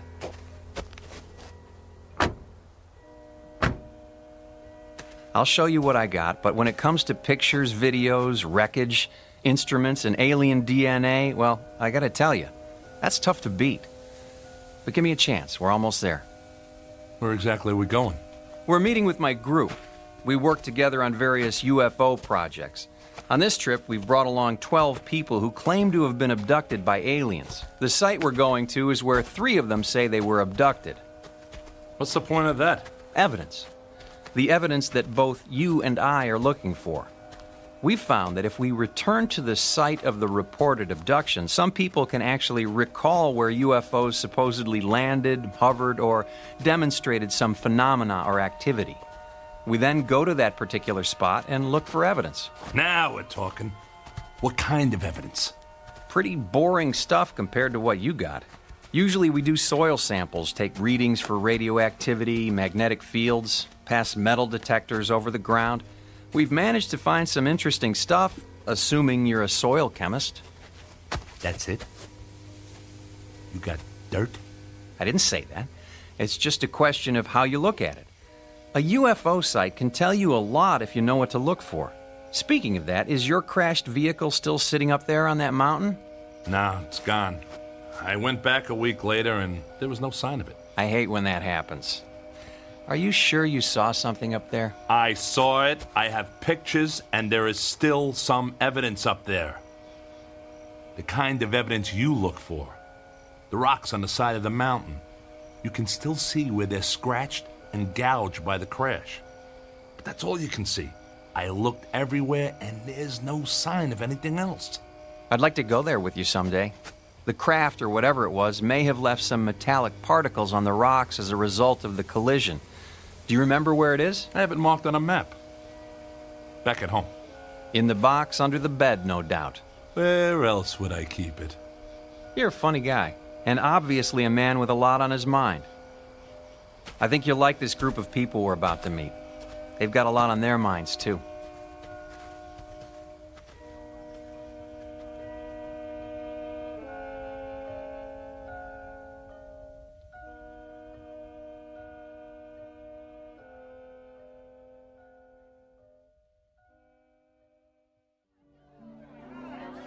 Settle down. They'll be here soon. Hello, Tammuz. I was beginning to worry you were lost.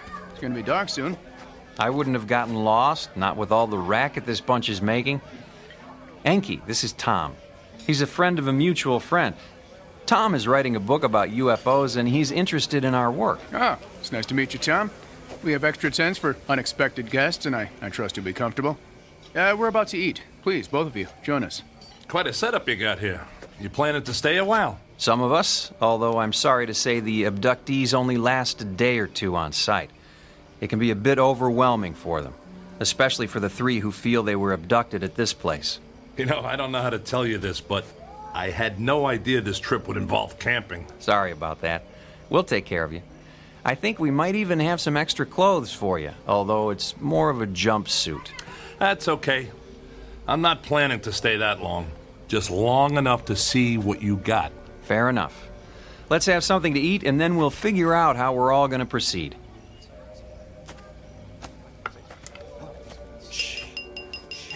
If I could have your attention, please. Thank you all for joining us. I know this is difficult for some of you, but I can assure you you're in good hands, and my hope is that our walkabout will be brief and uneventful. I'd like to introduce a special guest. Our friend Tom here is an author preparing a book on the subject of UFOs. If you'd like, I'm sure he would be fascinated by some of the stories you have to tell. Welcome, Tom. Tom, hello again. Hello there. Did you remember to make your appointment for next week? Yes. And I'm really looking forward to it. I'll bet you are. Friend of yours? Starting to look that way. His name is Alex. I seem to keep running into him. Welcome, Alex. Hello. And to all of you, a warm welcome. Once we finish our dinner, we'll change into some gear for our adventure. We're going to engage in an exercise with group hypnosis tonight. Our goal is to understand what you have all experienced and to see if we can trace the behavior of the various crafts you have seen and find any signs of their presence on this spot. My good friend Enki and some of my other associates will be using instruments to determine if our visitors have left anything behind for us to collect. Let me reassure you once again, these walkabouts tend to be quiet and gentle affairs, and I trust this evening will be no different. Now, let's enjoy our meal and then begin. That's it? Group hypnosis and you guys run around with instruments in the dark?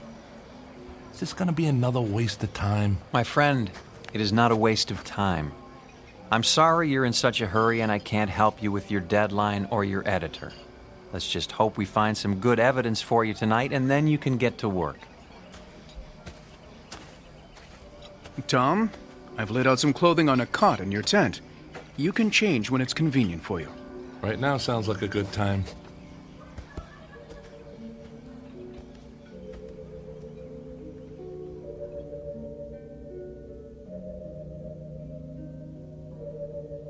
Tom? Hey, Tom. Wait up. Oh, it's you. Is this how you spend most of your time? Well, Dr. Heisenberg recommended I try this form of therapy. Heisenberg. He doesn't seem like a guy who would want to lose a paying customer to a competitor. What? What are you talking about? That's not important. So, are you one of the people abducted from this place? No, I don't remember where my abduction happened. Dr. Heisenberg is trying to help me remember. I'll bet he is. Wonder how much that's gonna cost you. Oh, it's not about the money.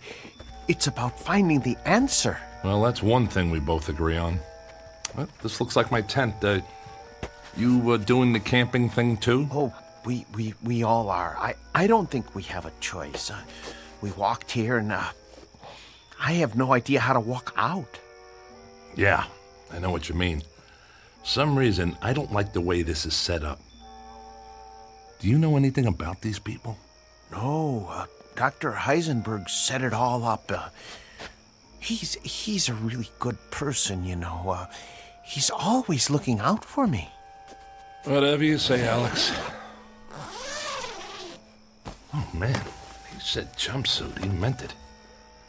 Looks like something you wear in jail. I think it's to protect us from dangerous chemical residue in the soil. You're starting to sound like Tammuz. Oh, actually, Enki told us that, and I'm not taking any chances. I'm going to put mine on now. I'll see you again, okay? Yes, I'm sure you will see me again.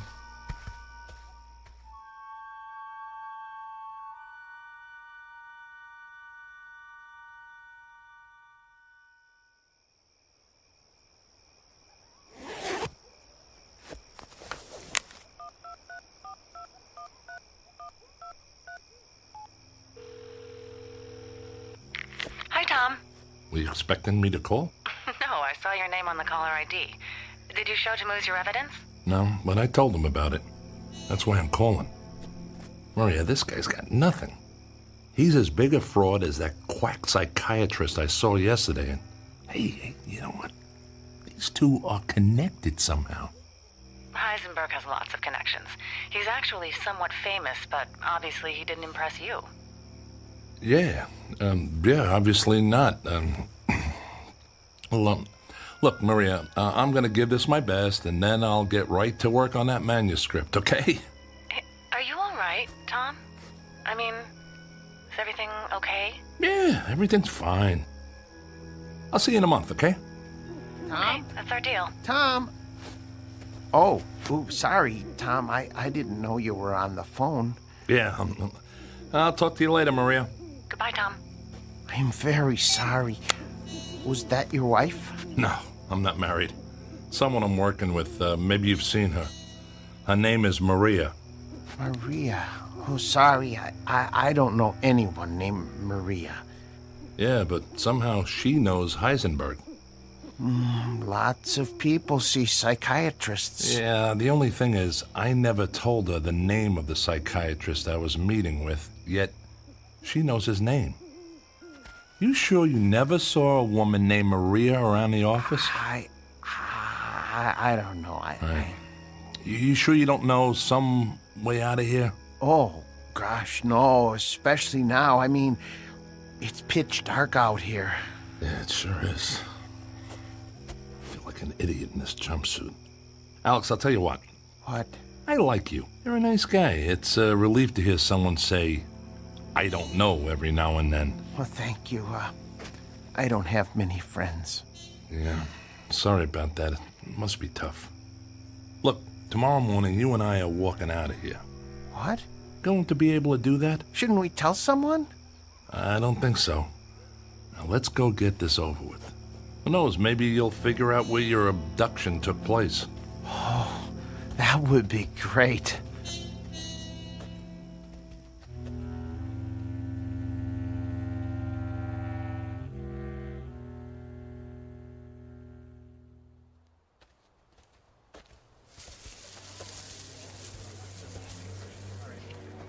Hello, my friends. I see you're wearing our group attire. So how come we're all dressed in white and Tammuz and his buddies get the blue jumpsuits? I don't know. I like the blue ones better, too. Please, my friends, I would like to ask all of you to recline on the cots that we've arranged here in the circle. Tom, I wonder if you'd like to join this session. I'm curious if there are any memories from your fishing trip that have eluded you. I don't think so, and if you don't mind, I'll pass on the mass hypnosis. I'm here to find evidence, not become a part of it. Suit yourself. Is there anywhere special you'd like to sit or stand? Back here is fine. I'll watch from a distance. Good luck there, Alex. Have a nice nap. Thanks. I'll see you later, Tom. Right. My friends, please, if you'll take your positions and simply lie down. Get comfortable, please, and be at ease. I want to begin by asking you to close your eyes and relax. Relax the muscles in your face and feel the tension go out of you. Relax. Feel your shoulders and arms slowly relax and allow your body to relax down your back, to your legs, to your feet. Relax.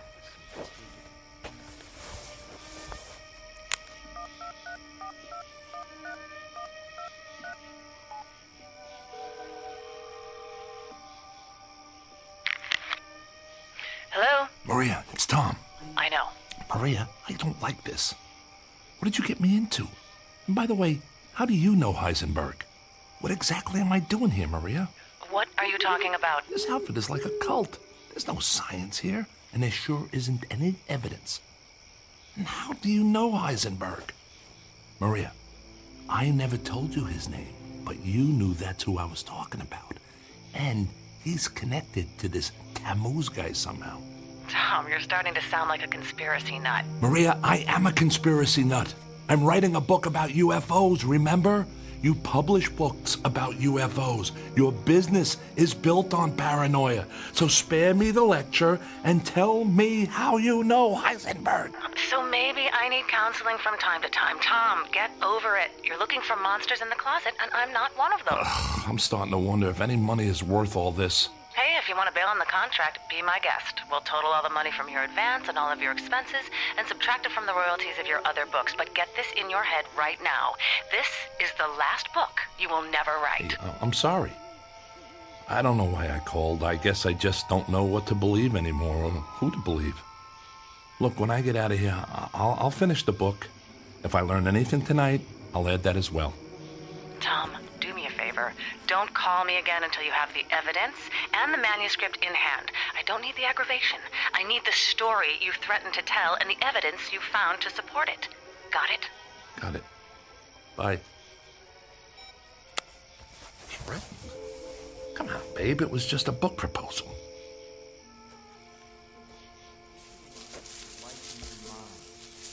Bright light that lifted you. See it. Believe it. Know it is there. The light approaches and will take you up to where all is well. Tom! Tom! Alex? Is that you? Where are you? I'm here. In the bushes. He said to be comfortable, and I'm comfortable when you're around, so I had to find you. Alex, you're missing out on your session. I don't want to do this. This is bad. Good. Alex, you're starting to get it. This is a scam, and that's bad. No, I mean really bad. Look. Oh my God! What is that?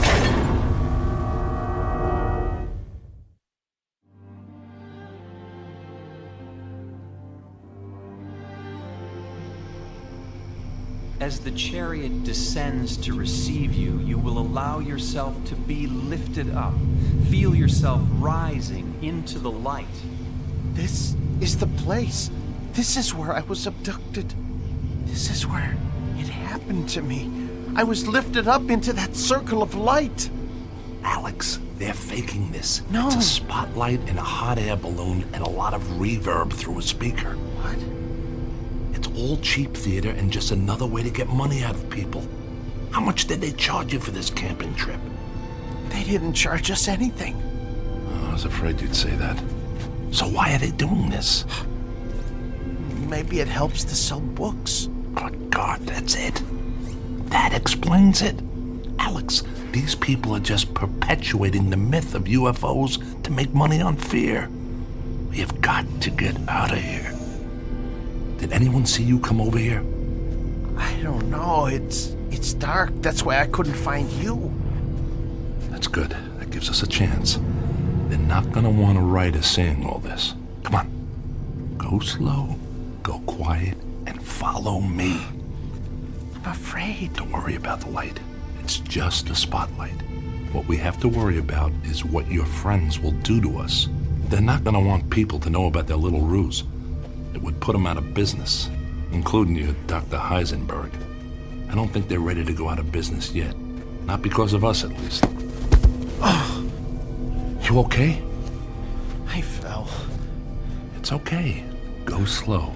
Stay with me. Tom, look. All right, they're ballooning their lights coming our way. I don't remember this part. This isn't about aliens, Alex. I don't want to go up there again. I don't want to go up there again. You won't. Follow me. Go slow. Don't talk. Alex, we have to run. They're coming our way. We won't get away. We will if they don't find us. Look, What's that? Looks like a cliff. If we find an overhang, that'll block the light. Get down on the ground. I think I found an opening. Good man, scoot in there. The light is right over us. Yeah, just enough to help us see. Keep moving back. See a light. Don't worry about it, Alex. They can't see us. No, I see a light in the cave. What? We should go back out. Come on. That's not an option right now. Let's go see what's in here. Might be a mine or something. This part of the area is loaded with them. We'll hide in here overnight and then hightail it out of here in the morning. I see a light bulb. Yeah, we're in a mine. I just can't figure out why they're still running power to it. There might be someone working in here, so just be cool. I remember a cave. When I was abducted, I think I was in a cave. Dr. Heisenberg helped me to uncover it. Alex, you're done with Heisenberg. Heisenberg is a fraud. This is all a big scam to squeeze money out of a gullible public and to rip off poor souls like you. You are correct, my friend. Heisenberg, you soulless bastard. What are you doing here? You are part of this. You're destroying people with this charade. Can't you find another way to make money? On that count, you are right and wrong. Yes, this is a charade, but not the kind you think. Ah, hello, Tammuz. Hello, Enki. I seem to have found your missing friends. I am sorry. With such a large number of subjects, it was difficult to herd them all effectively. Herd them? What are we, cattle? No, if that were the case, you would probably have been mutilated. Maria, this is impossible. What are you doing here? This is like a law school prank. Am I on some kind of TV show? It's not a prank, and you are most definitely not on television.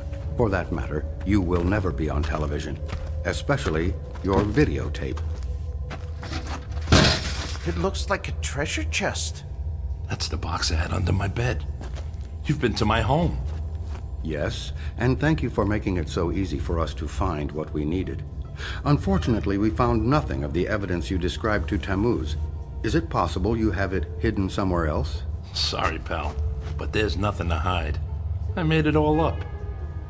Sorry, Maria, but it's a tough game out there for writers, and you editors aren't exactly easy to please.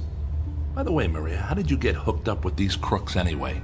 Let's just say we have common interests. So, this is how you know Heisenberg? You're all part of a money-making machine that preys on paranoia. Your publisher, his practice. How long have you people been in business? Actually, we've been in business, as you say, for about 50,000 years.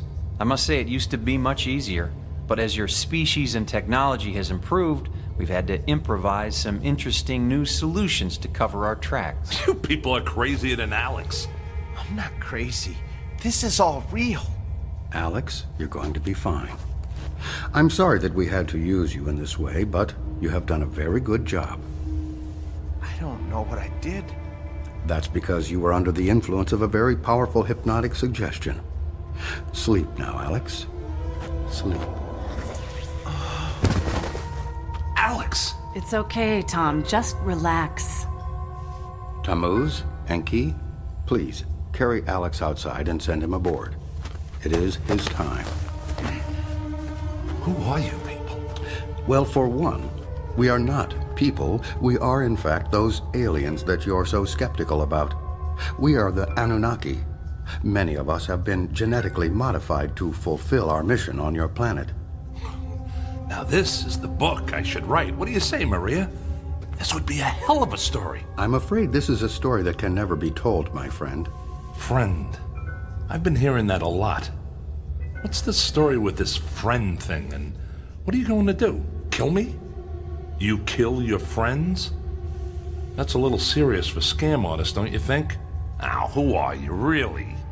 It would have all been so much easier if you'd just told me you'd fabricated the evidence. Tom, we believed you. Are you kidding? You actually thought I had evidence of UFOs and aliens? Come on. We're all in the same business here. So I had my little scam with the book, and you got this deal going on. We can work together here. But hey, No more of this messing around with people's heads like you did with Alex. Let's just be cutthroat editors and writers. Maria, I'll be your top writer. In fact, I can write this stuff better than you folks are doing it right now, if you want to know the truth. Ah, yes, the truth. You know, my friend, maybe it's time you did learn the truth. It's obviously something you have had little experience with. Take Maria, for example. Oh, yes, she does publish books. Books that we approve of course. Books that make the authors seem like madmen and lunatics. Quite frankly, if you had come to Maria with a book claiming to have visited Venus, you would be in print by now. But instead, you really got our attention. Every now and again, someone like you shows up with some real evidence that we missed. That's when we have to take action. You see, that's one of our secondary missions, making sure that our experiments are not discovered. That's why we assume the role of UFO researchers and experts on abduction. You see, Tom, we've found that the best way to obscure the truth is to pretend to seek it.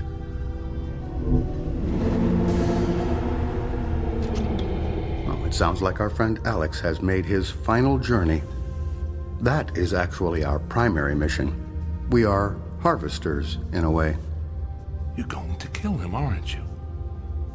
That's what you do with friends. He may be gone soon, but his DNA will live forever. It's necessary for our survival. You too will live forever, Tom. You are one of the chosen now. You are now our friend. What are you, serial killers? You have nothing to fear, really. The whole process takes about 10 to 15 of your years. Alex was first harvested at a very early age, so his time is now. For you, you will still have some time left. It will be a time of some confusion, but all for the best, really. All for the best. You're going to kill me too? Like I said, you will have some quality of life for 10 to 15 years. And then, yes, you too will be harvested. Right. Harvested. But before I go, I have one question. Can I get an answer to one question? Sure, why not? After today, you will only remember what we allow you to recall as a new member of the abductee class. What's your question? It's just this. How many people will it take to pull out the fingers I'm about to bury in your throat?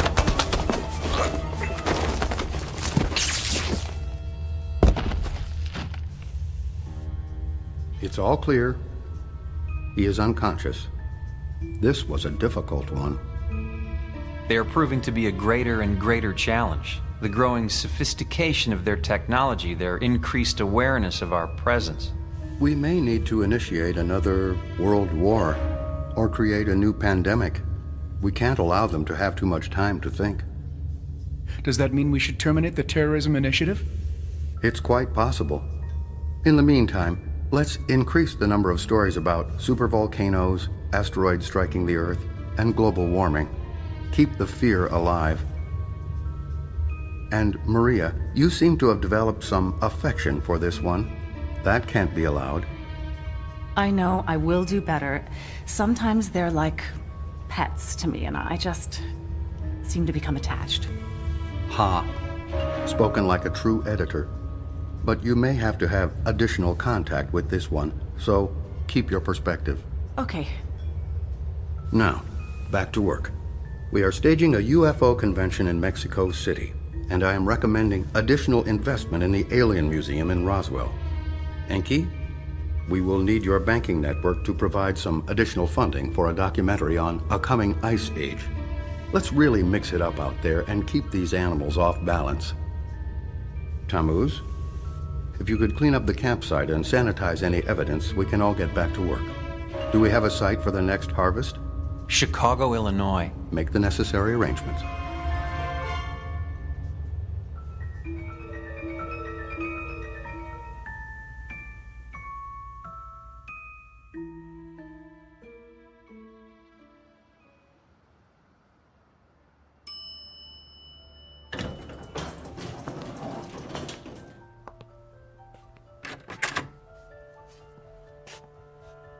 Hello, friend.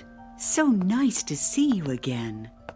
It's nice to see you, too. Please, go in. The doctor is expecting you. Hello, Dr. Heisenberg. Hello, Tom. How are you feeling today? I think I'm getting worse. I think I need more sessions with you. Let me ask you something, Tom. Do you still believe you have been to Jupiter? I don't know. It doesn't make any sense to me.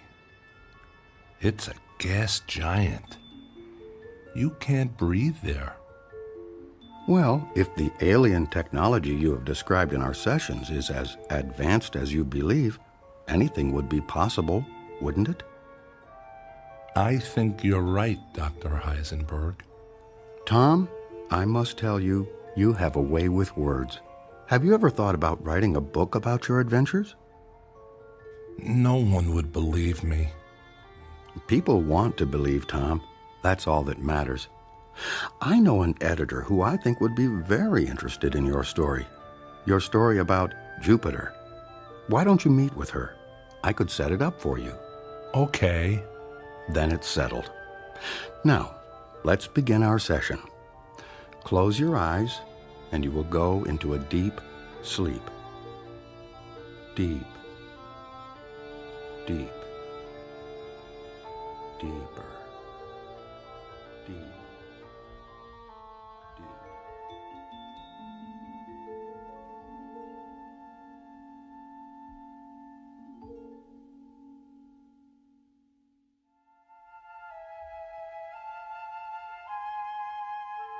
The evidence is in.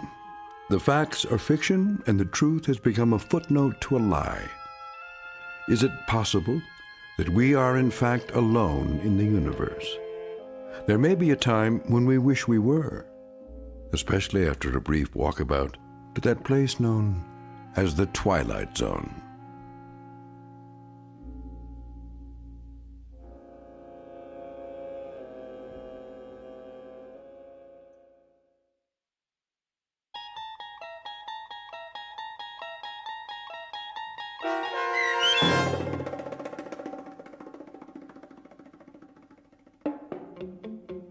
The Walkabouts, starring Mike Starr with Stacy Keach as your narrator, was especially written for The Twilight Zone by Steve Newby. Heard in the cast were David Pasquesi, Joby Cerny, Leah Mortensen, Richard Hensel, Linda Kimbrough, and Tim DiDabo. The producers of The Twilight Zone wish to thank CBS Enterprises and the Rod Serling Estate for making this series possible. This copyrighted radio series is produced and directed by Carl Amari and Joby Cerny for Falcon Picture Group. Sound design, custom Foley effects, recording, and editing are done in the Cerny American Sound to Picture Theater by sound designers Todd Beyer, Craig Lee, and Tim Cerny. To learn more about the Twilight Zone radio dramas and to contact us, visit our official website at twilightzoneradio.com. Doug James speaking.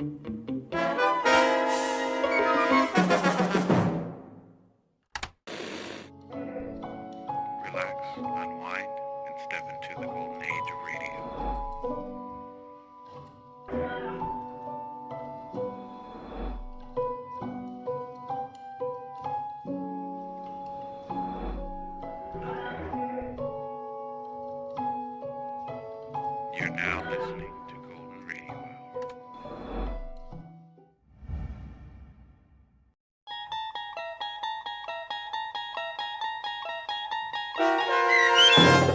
Hour. Spur of the Moment, starring Sarah Wayne Callies, with Stacy Keach as your narrator, was adapted for radio by Dennis Etchison and written for The Twilight Zone by Richard Matheson. Heard in the cast were Kurt Nabig, Christian Stolte, David Darlow, Meg Falcon, Doug James, and Fernette Lebo. To learn more about the Twilight Zone radio dramas and to obtain audio cassettes and CDs of these programs, visit our website at twilightzoneradio.com. The producers of The Twilight Zone wish to thank CBS Enterprises, Carol Serling, Dennis Etchison, Dick Brescia Associates, Claire Simon Casting, Terry Jennings, XM Satellite Radio, Sirius Satellite Radio, our sponsors, and our radio affiliates for helping make this series possible. This copyrighted radio series is produced and directed by Carl Amari for Falcon Picture Group.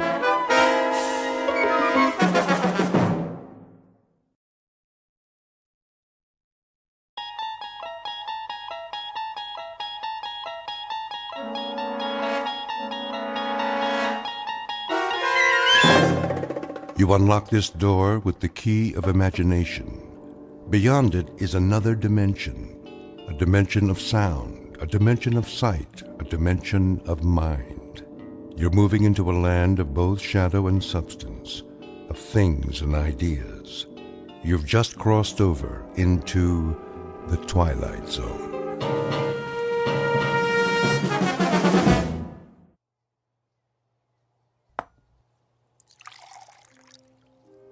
Your coffee, Mrs. Henderson. Thank you, Gladys. Will there be anything else? Not just now. Is Mr. Henderson in the study? Yes, ma'am. With the morning paper. Ask him to come in, would you please, when he has a moment? Yes, ma'am.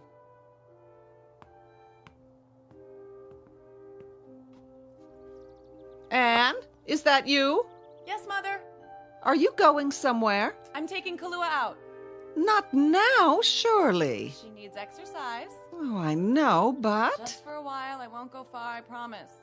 Well, be careful, dear. How long have I been riding? Why, since you were old enough to walk, practically. Then I think I can take care of myself, don't you? I only meant with the engagement party and all. That's not till this evening. I'll see you in an hour, don't worry. I'm not a child anymore. No, you're certainly not.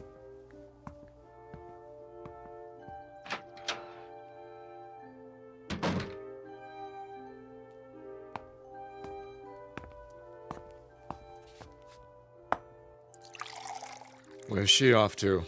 Exercise, John, for her and the horse.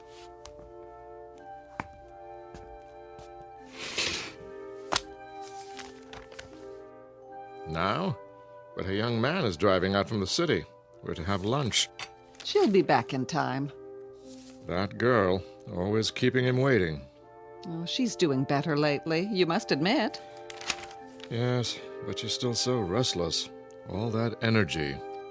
And then the horse may be exactly what she needs, at least until she and Robert set the date.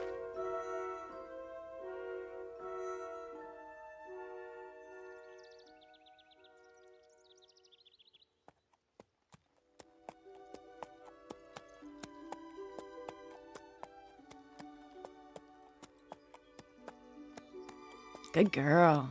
What a beautiful day, huh, Kahlua? Easy, you got nothing to worry about up here. What is it? You hear something? Where? I see, up on the ridge. How strange, dressed all in black. Who is that? Hello there? What's she doing? Hello, can I help you?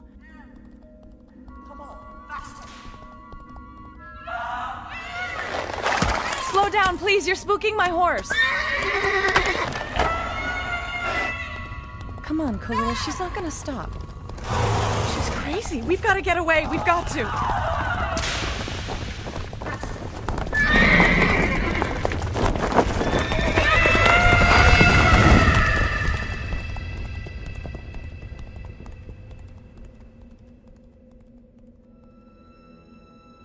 This is the sound of terror. Anne-Marie Henderson, 18 years of age, her young existence suddenly marred by a savage and wholly unanticipated pursuit. Miss Henderson has no idea whatever as to the motive for this pursuit, and worse, not the vaguest notion regarding the identity of her black-clad pursuer. Eventually, she will be given the solution to this twofold mystery, but in a manner far beyond her present capacity to understand. A manner enigmatically bizarre in terms of time and space, which is to say, an answer from the Twilight Zone.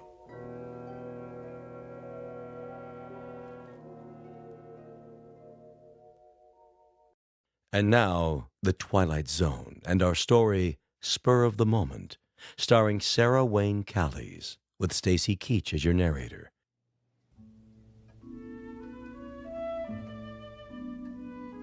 She's just taken her horse out. I don't blame her on a day like this. She must have lost track of time. That's easy to do. Here, Robert, sit down. Would you like something? Don't go to any trouble for me. No trouble at all, my boy. I'll have Gladys bring us a tray. No, really. I'd just as soon wait for Anne. Where is that girl? You're looking well, Mrs. Henderson. Oh, now. I mean it. Is that a new hairdo? Oh, don't let's talk about me. No. What should we talk about? How are things in the city? Same as always. Oh, the firm is expanding. Did Mr. Henderson tell you? I think he mentioned something. A promotion may be in the air. Of course, it's not definite yet, but... Oh, that's wonderful, Robert. Dear, did you hear? Robert says he's about to receive a promotion. Well, it hasn't quite been decided. What in the name of... Will you look at that? What is it? Anne just came riding back as though the devil himself were chasing her. Really? I wonder what's wrong. Anne? Bob. Anne, what happened? Darling, you look positively terrified. Hey, what's the matter? Anne, did something... Oh, Bob! Please, tell us what happened, baby. No, you're all right. There was a woman out there. Woman? What woman? I don't know. I never saw her before. She was dressed entirely in black with a cape. It was horrible. Calm down. You're not making sense. What did she do? She chased me. Chased? She was on horseback too, a black horse, and she chased me as hard as she could. I think if she'd caught me, she would have killed me. What? The way she looked at me, her eyes, they were insane. I'm sure of it. See here. Where was this? I don't know. Try to remember. Yes, Anne, if someone meant to kill you... John, don't you think we better... Was it where you usually ride, out beyond the meadow? I think, yes, the trail below the hills. All right, baby. I'll take care of it.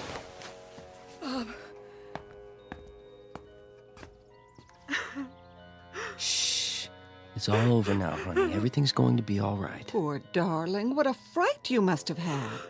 Use my handkerchief. There we go. All over now. Come sit with me. Yes, on the sofa.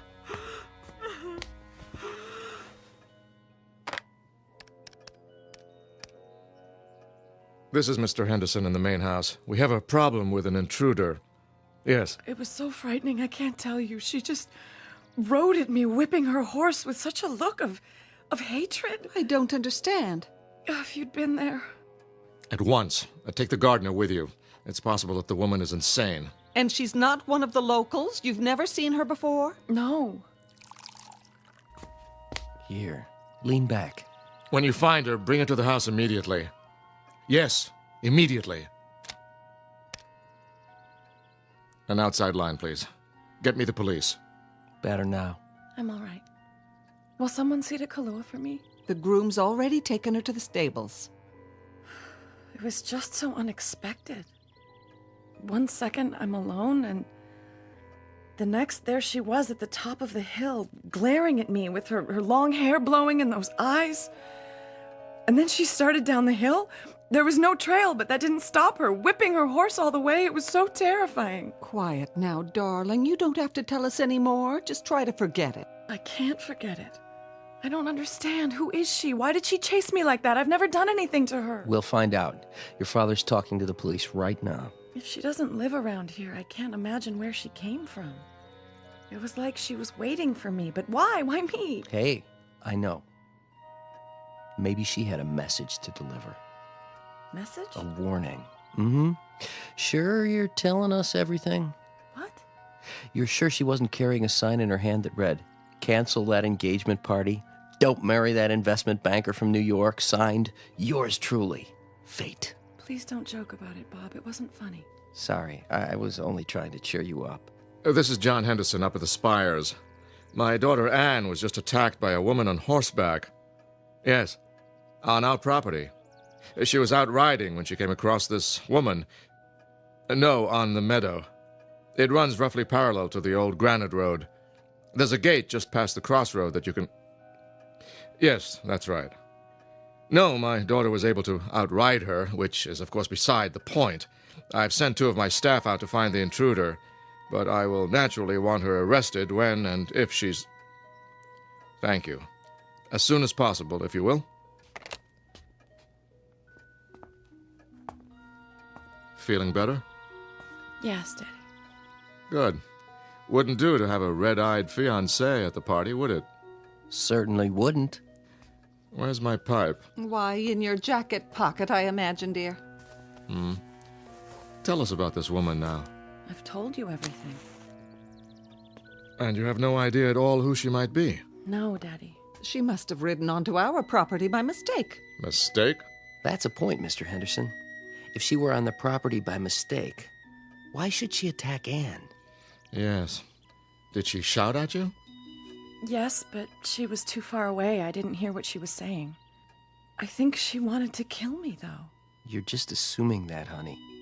No, you didn't see her eyes. I'm sure of it. Who's here? Oh, I doubt if she followed you all the way home, baby. What if she did? Let's hope she did. Save us the trouble of looking for her. Now, where exactly did this happen? Anne? Aren't you gonna look? Whoever it is, Gladys will let them in. Now... I know, but... Come on, baby. Where along the trail? In the hills, you say? Well, it was... Yes? Beyond the meadow, out near that fallen oak, you know, where the stream... Go on. Yes? I want to see Miss Henderson. No mysterious woman, I'm afraid, unless she's a baritone. That sounds like... I'm sorry, Mr. Mitchell, but Mr. Henderson has given strict orders that I'm not... I said I want to see Miss Henderson. David. I'm afraid that's not possible. Oh, dear, I thought everything was ended. It is, Mother. I didn't know he was... Didn't you? I'll take care of it. Would you like a hand? No, stay here.